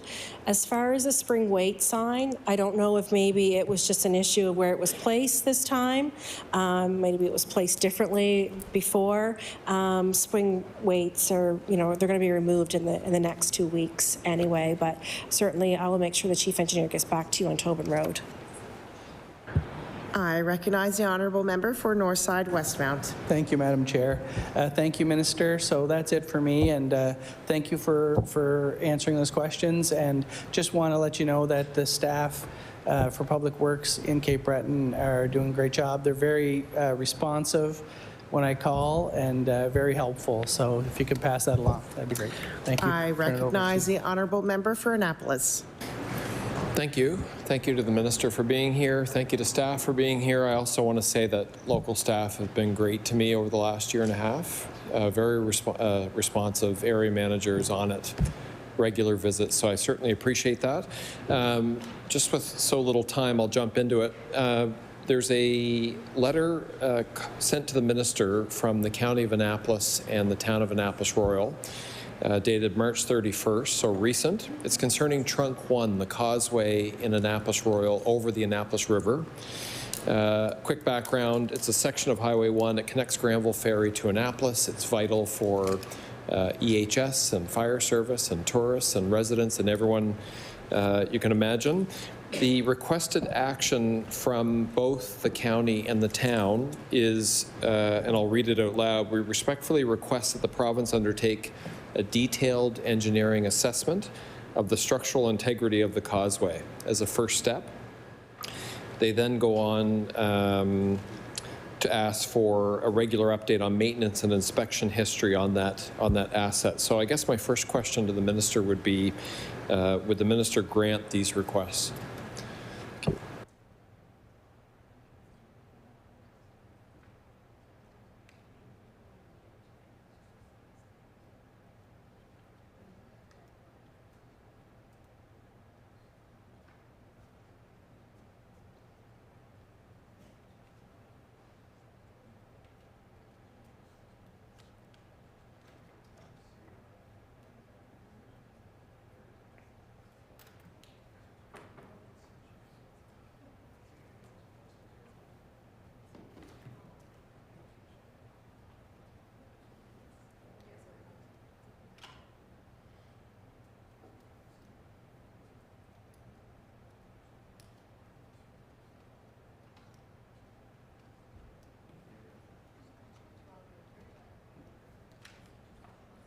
I recognize the Honourable Minister of Public Works. Thank you, Madam Chair. So certainly we can look into this. We do know that Nova Scotia Power is finishing up their generation station there. The road is back to us, and certainly this is something we can look into for your constituent. I recognize the Honourable Member for Annapolis. Can I confirm if look into means they will do an assessment? Sorry? Okay, great. Ask it again. Sorry, does that mean when the minister suggests we'll look into it, that an assessment will be completed? Thank you. I recognize the Honourable Minister of Public Works. Thank you, Madam Chair. Certainly, I would like to take a look at the letter. I haven't seen the letter. You said it was just sent on March 31st. But even if you want to put a copy of that letter in my hand so I can take a look at it, then certainly we can look at what needs to happen there. I recognize the Honourable Member for Annapolis. Thank you to the minister. The second issue would be what's called the Rice Connector. So the Rice Connector is a concrete-built on-ramp outside of Bridgetown connecting Rice Road to Highway 101. I've talked to senior staff in the gallery about this. Senior staff in the gallery have actually been on the Rice Connector. They've agreed that I don't want to put words in their mouths, but it's not in great shape. It's in bad shape. You know, the company, VJ Rice, it's one of our biggest employers. They're adjacent to this on-ramp. They certainly want the contract. They're ready and willing, as far as I know, to complete the contract. It certainly would create a lot of work in the area. And I guess, you know, my question to the minister would be, is there any update or any commitment from the department to discuss this with Rice? And if so, could we work on that contract for them? Thank you.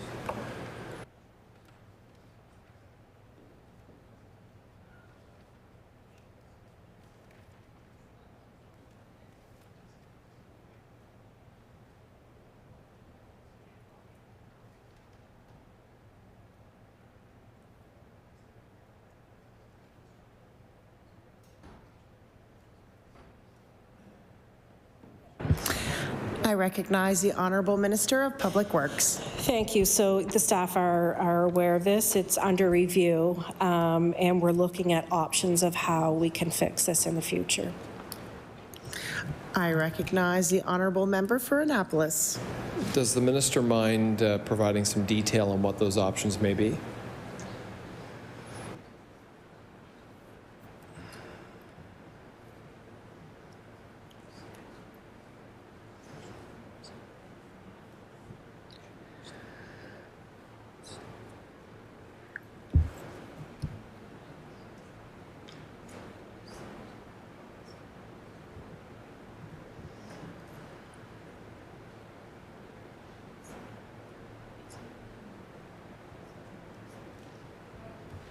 I recognize the Honourable Minister of Public Works. Thank you. So I've been advised that staff are looking at several options, but I don't have the details to offer to you yet. If you want to keep this conversation going, certainly, if once those options have been gone through, if we want to talk about them, we certainly can. Just keep the communication going with me.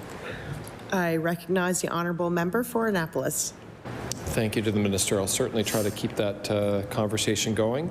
Switching gears here, the traffic control manual, and pardon me while I read, but outlines the procedures that have to be followed to close down a highway. In the past, the department would close the highway maybe by parking a plow or other methods that don't meet requirements in the case of a serious motor vehicle accident. I'm assuming because of increased risk of litigation, I don't know, they are now following the manual to a T. So that results in department staff not being able to close highways at all or with a significant delay. And, you know, that's caused problems recently. This past summer, we had a fatal motor vehicle accident on the 101 in my constituency. I know that local fire departments, as they do, responded. I know it's a concern for them. They've met at least once or twice on this issue. And, you know, having volunteers, as we all know, leave work and family, be at a motor vehicle accident, often first responders or first to the scene, and not being able to rely on that highway being shut down certainly creates problems, as you can imagine, or sorry, as the minister can imagine. So I guess my question to the minister would be, will the minister consider, or is the minister currently considering a policy that helps rectify this type of situation? Thank you.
I recognize the Honourable Minister of Public Works.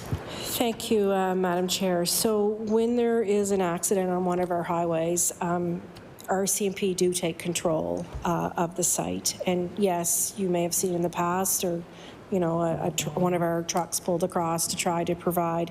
But it's really important for Public Works staff and to make sure that we're following the manual to make sure that everyone that is on that accident scene is safe. So we will always try to follow the proper setup to make sure that everyone is safe on that scene.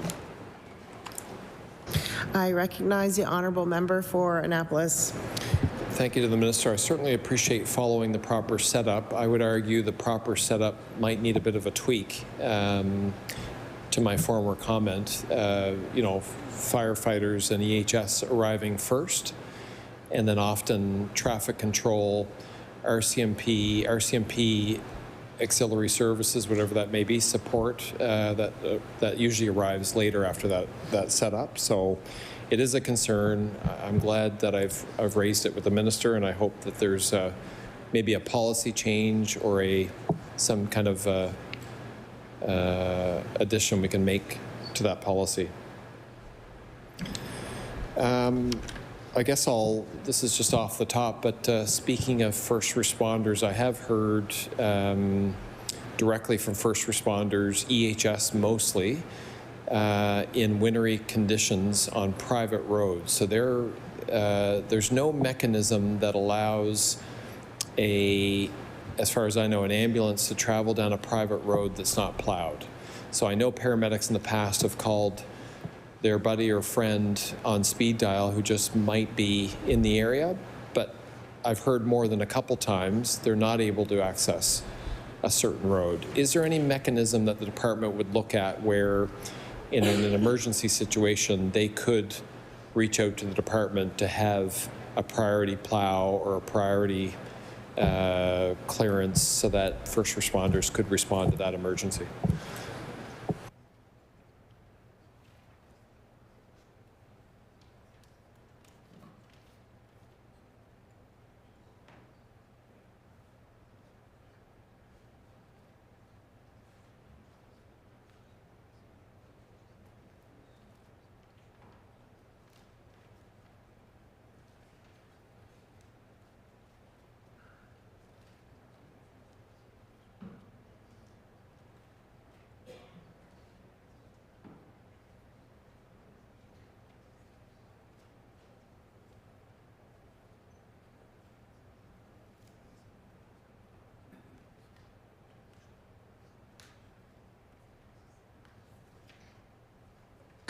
I recognize the Honourable Minister of Public Works. Thank you, Madam Chair. So if a call did come in from 911 EHS, we certainly would try to support them if we possibly could. Yeah. I recognize the honourable member for Annapolis. Thank you to the minister. I assume the department would, and just wondered if there was a policy that would Okay, all right. Thank you. A question around recruitment. So I don't know the numbers of how many FTEs or staff are vacant. I heard the minister speak before. She's not immune to it in her riding. So I thought I heard that the department had pursued a pilot of some sort with labor on Class 3 licensing. And the minister can correct me if I'm, completely off topic or not on the point, but is there a Class 3 pilot for Class 3 licenses onboarding staff in Digby that may be expanded across the province? We certainly could need those staff in Annapolis. Thank you.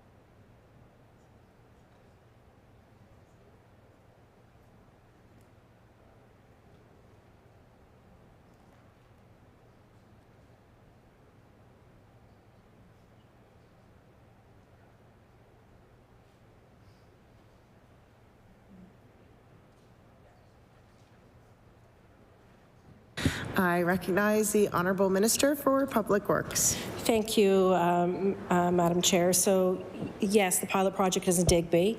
It started slow, but it picked up well in the end. This was a project that I was really excited to see the department do, and we will look at expanding these right across the province. As I mentioned earlier, Department of Public Works is struggling, just like many other companies out there, to find operators, and we need to make sure that we're doing everything we can to try to attract and retain those operators. So yeah, you'll see more of this.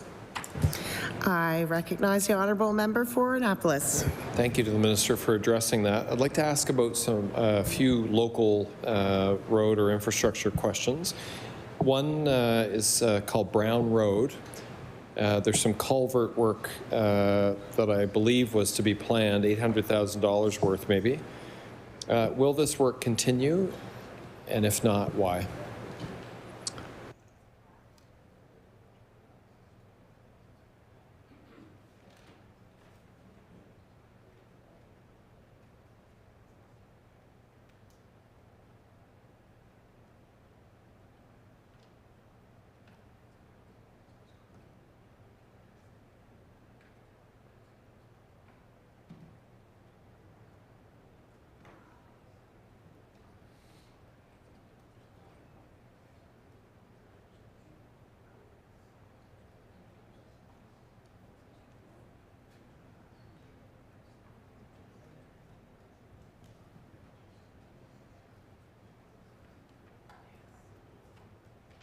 I recognize the Honourable Minister for Public Works.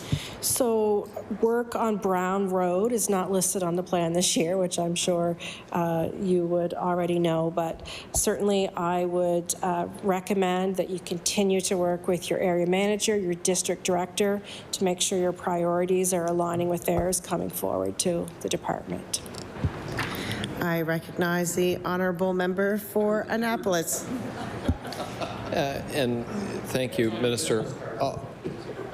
With respect, I have worked with my area manager quite often. Yeah, and Brown Road was as a priority on the plan, as far as I know, from the department. So my question was why it was removed. But I'll move on to the next one. There was a $1 million capital gravel project planned for West Dalhousie Road. It was on to be done, and it's been removed, and I want to know why, if that's the case.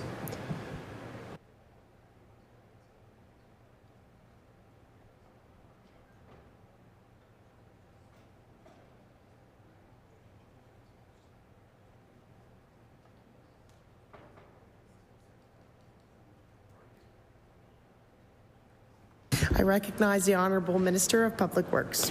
Thank you. So I have West Dalhousie Road gravel on list for 24-25, trunk 10 west, 5.2 kilometers. Is that what you're talking about? Sorry.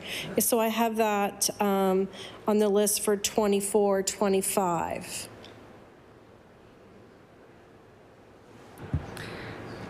I recognize the Honourable Member for Annapolis. Okay, thank you to the minister. I had seen it as being for this year, but it's been bumped to the following year. I'll move on to the next question. Under the AM PAVE program, there was $500,000 on Ridge Road that was planned. It appears now that it's removed. Is this true, and why?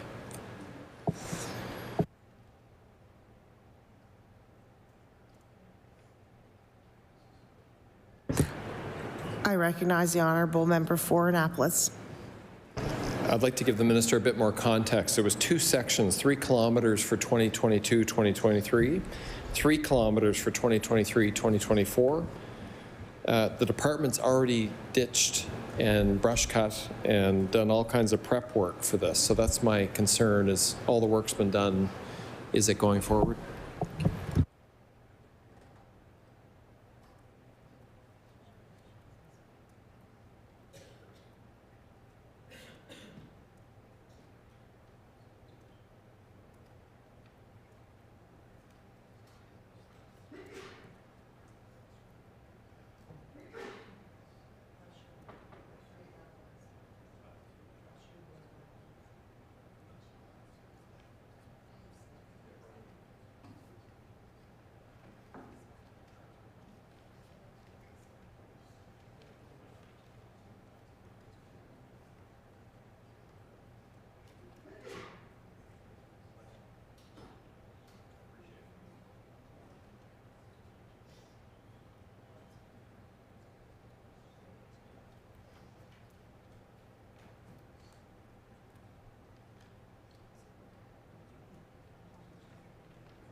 I recognize the Honourable Minister of Public Works.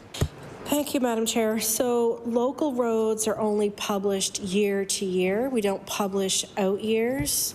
And it shows that it's on the program for future.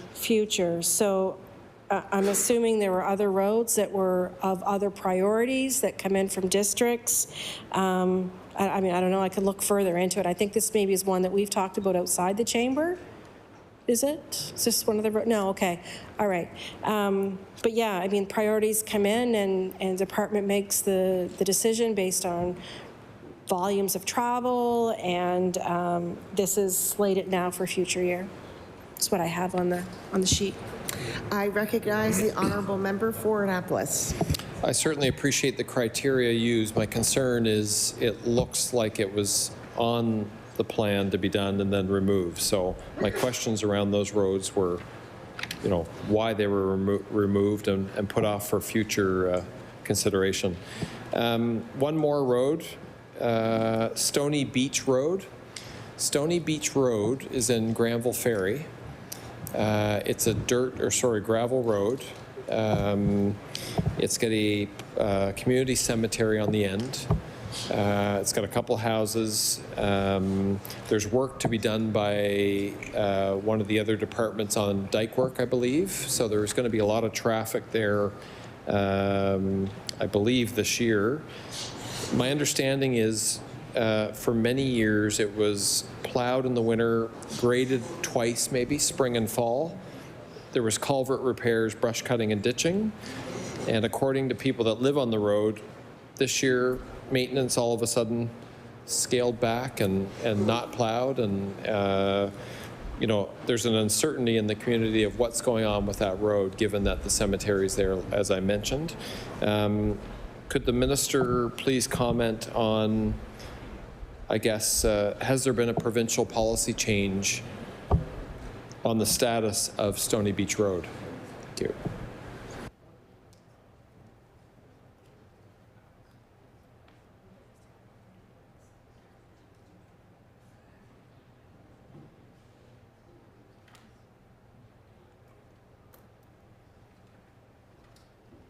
I recognize the Honourable Minister of Public Works. Thank you. I'd just like to ask the member, is this a private road that you're talking about? I recognize the Honourable Member for Annapolis. Not that I'm aware of. There's, I'm not going to, I mean, there's dozens and dozens of letters sent to me and sent to the department. It's been considered a public road. It's considered a Z class, so limited Z class, so limited maintenance. Okay. Maybe what I'll do is follow up with the minister direct, because we have so many letters and emails coming in over this road, and then we could sort that out. But the other concern is, as I mentioned, I just found my other notes. Department of Agriculture will use this road for a multi-million-dollar project to improve the provincial dike system below Stony Beach Road, and that's this year. With all that heavy equipment and large trucks and multiple trips, is there anything beyond what's being done now that will be done to ensure the maintenance of that road?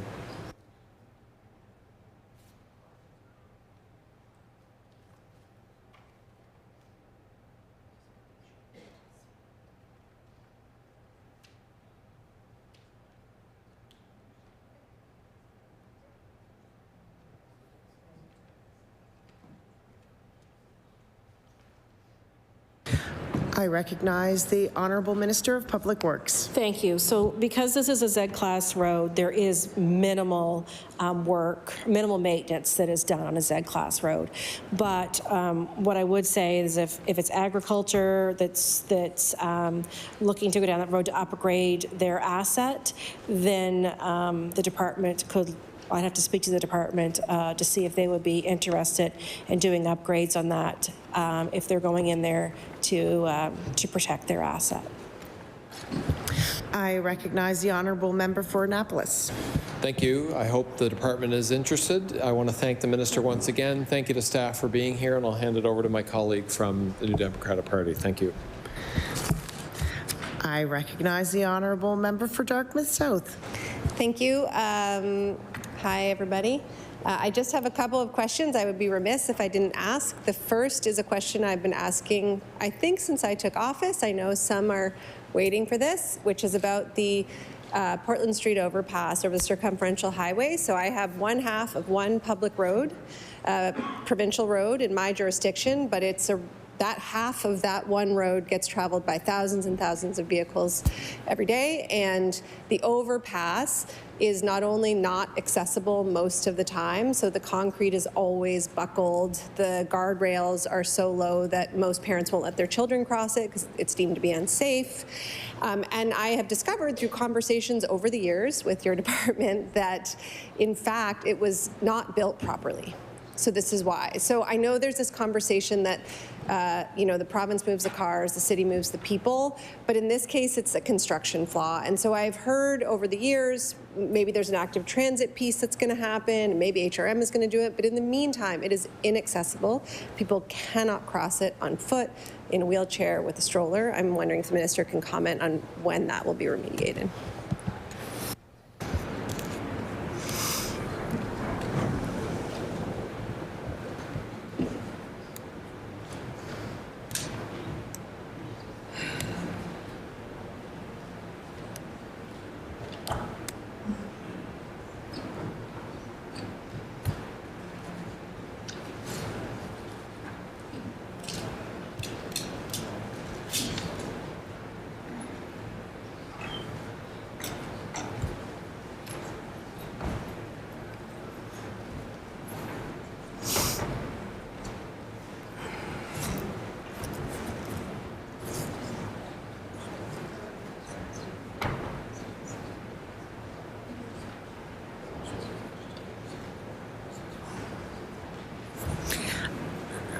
I recognize the Honourable Minister of Public Works. Thank you, Madam Chair. So we are installing new guardrail on the bridge this summer, so it will meet code. And we are waiting for HRM to complete their active transit study so we can blend it into the work on the bridge. I recognize the Honourable Member for Dartmouth South. Thanks. I appreciate the guardrail, but as has been clear with my conversations over the last 6 years with staff, the concrete's still going to buckle once a year, which means that it is still impassable by strollers, by wheelchairs, by those folks. So I won't belabor the point. I just wanted to make sure everyone knows I haven't forgotten about this. I would like to ask, I'll do it offline because I'm going to cede the rest of my time, around the RFP that went out a couple of years ago for the surface lot in downtown Dartmouth from what was then developed, which is now build. I know there were 2 qualified proponents. We're waiting for something to get built there. But I will just park that with the minister and come back to her later to see that. And I will cede the rest of my time to the member for Cumberland North. I recognize the honourable member for Cumberland North. Thank you, Madam Chair. We're almost done. Oh dear, okay. Minister, I was wondering, I was just listening to your opening remarks, and when the minister spoke about North Cumberland, there was an opening date that was after I believe you said the fall, but the demolition date for the current hospital was July. I was thinking that the finish date for North Cumberland was June, but I'm wondering if you could just clarify those dates of opening and demolition.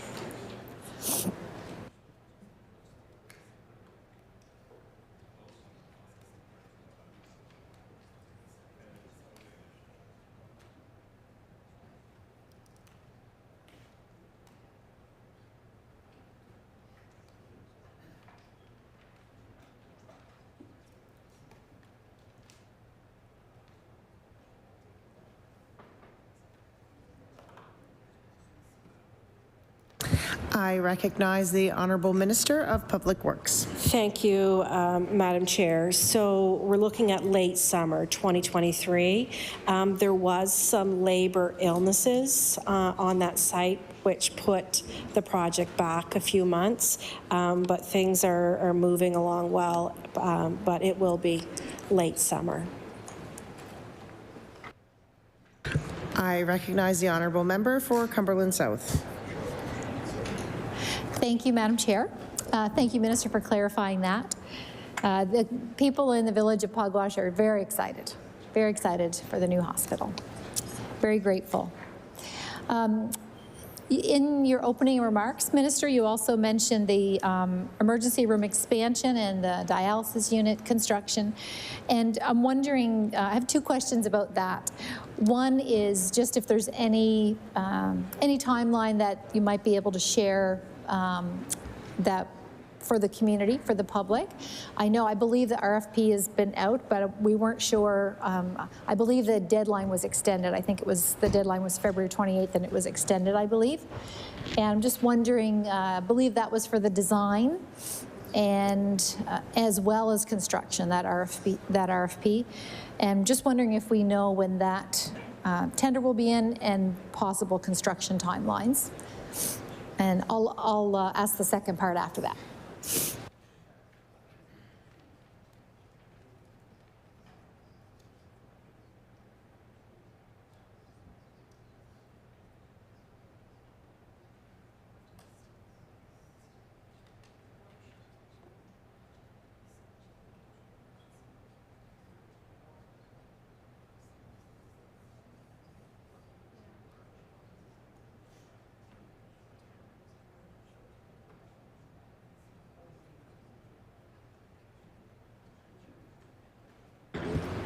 I recognize the Honourable Minister for Public Works. So the RFP for that work is on the street right now and will close April 14th.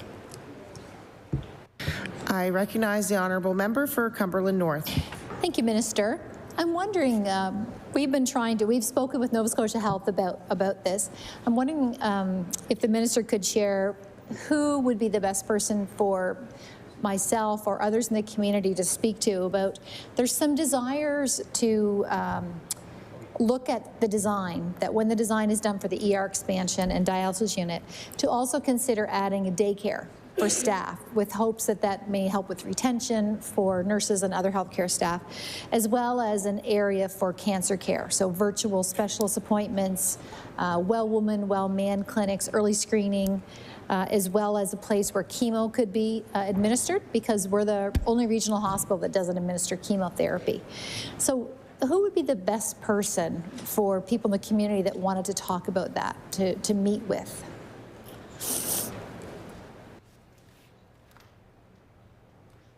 I recognize the Honourable Minister for Public Works. Call me whatever you want tonight. It's almost done. I would suggest that those conversations should be held with Nova Scotia Health. Yeah. I recognize the Honourable Member for Cumberland North. Thank you very much, Madam Speaker. That's great. Thank you, Minister. And we have had those conversations with Nova Scotia Health, so to make sure we're in the right place. Obviously, in a place like Cumberland County, there's all kinds of roads we could talk about, but there's two road issues that I'll just bring up today, and certainly we've had these discussions with our regional managers, area managers. They're well aware. So, and I know they're doing the best they can. So the one is a trunk 6. So trunk 6 between Hastings and Shinnemacass has deteriorated significantly in the last 2 years. Is definitely below what would be considered quality that a trunk road would normally have. And so that is definitely the main road that I would get the most concerns about, and our area manager has been trying to get some priority funding for that.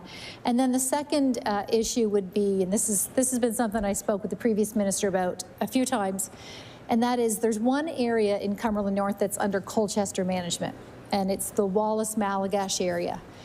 And it's probably about 15% of the physical size of total Cumberland North, but I get about 80% of my road complaints from that particular area. So it would appear historically, certainly since I've been elected, that that area is not getting quite as much care and maintenance as the rest of Cumberland County. And so what we've requested that to be put back under Cumberland management, because we seem to be getting, and it's probably the Colchester manager just has a lot to deal with in Colchester, but that request would still be made, Minister, if that could be considered.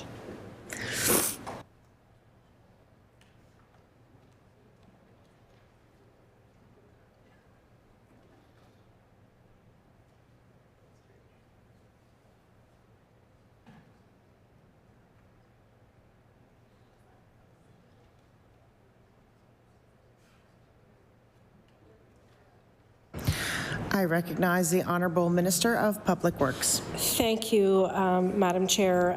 So the issue with part of that being your constituency in the Colchester area, we have to work with CUPE on that, because there's an issues of moving people from one area or one zone to another. So we'd have to work with CUPE, but staff is aware of it and they're looking into it.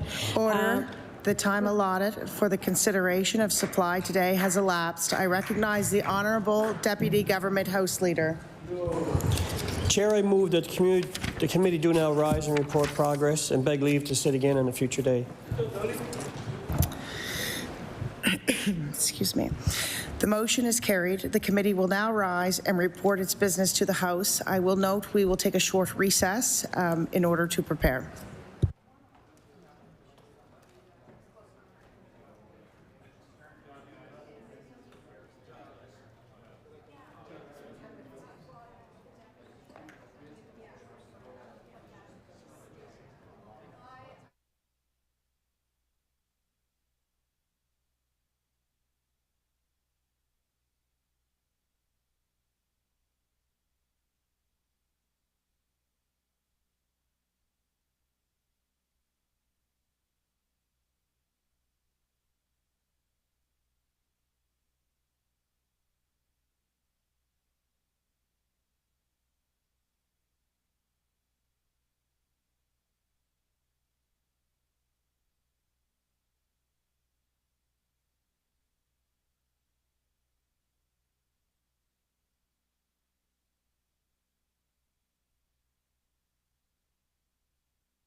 order.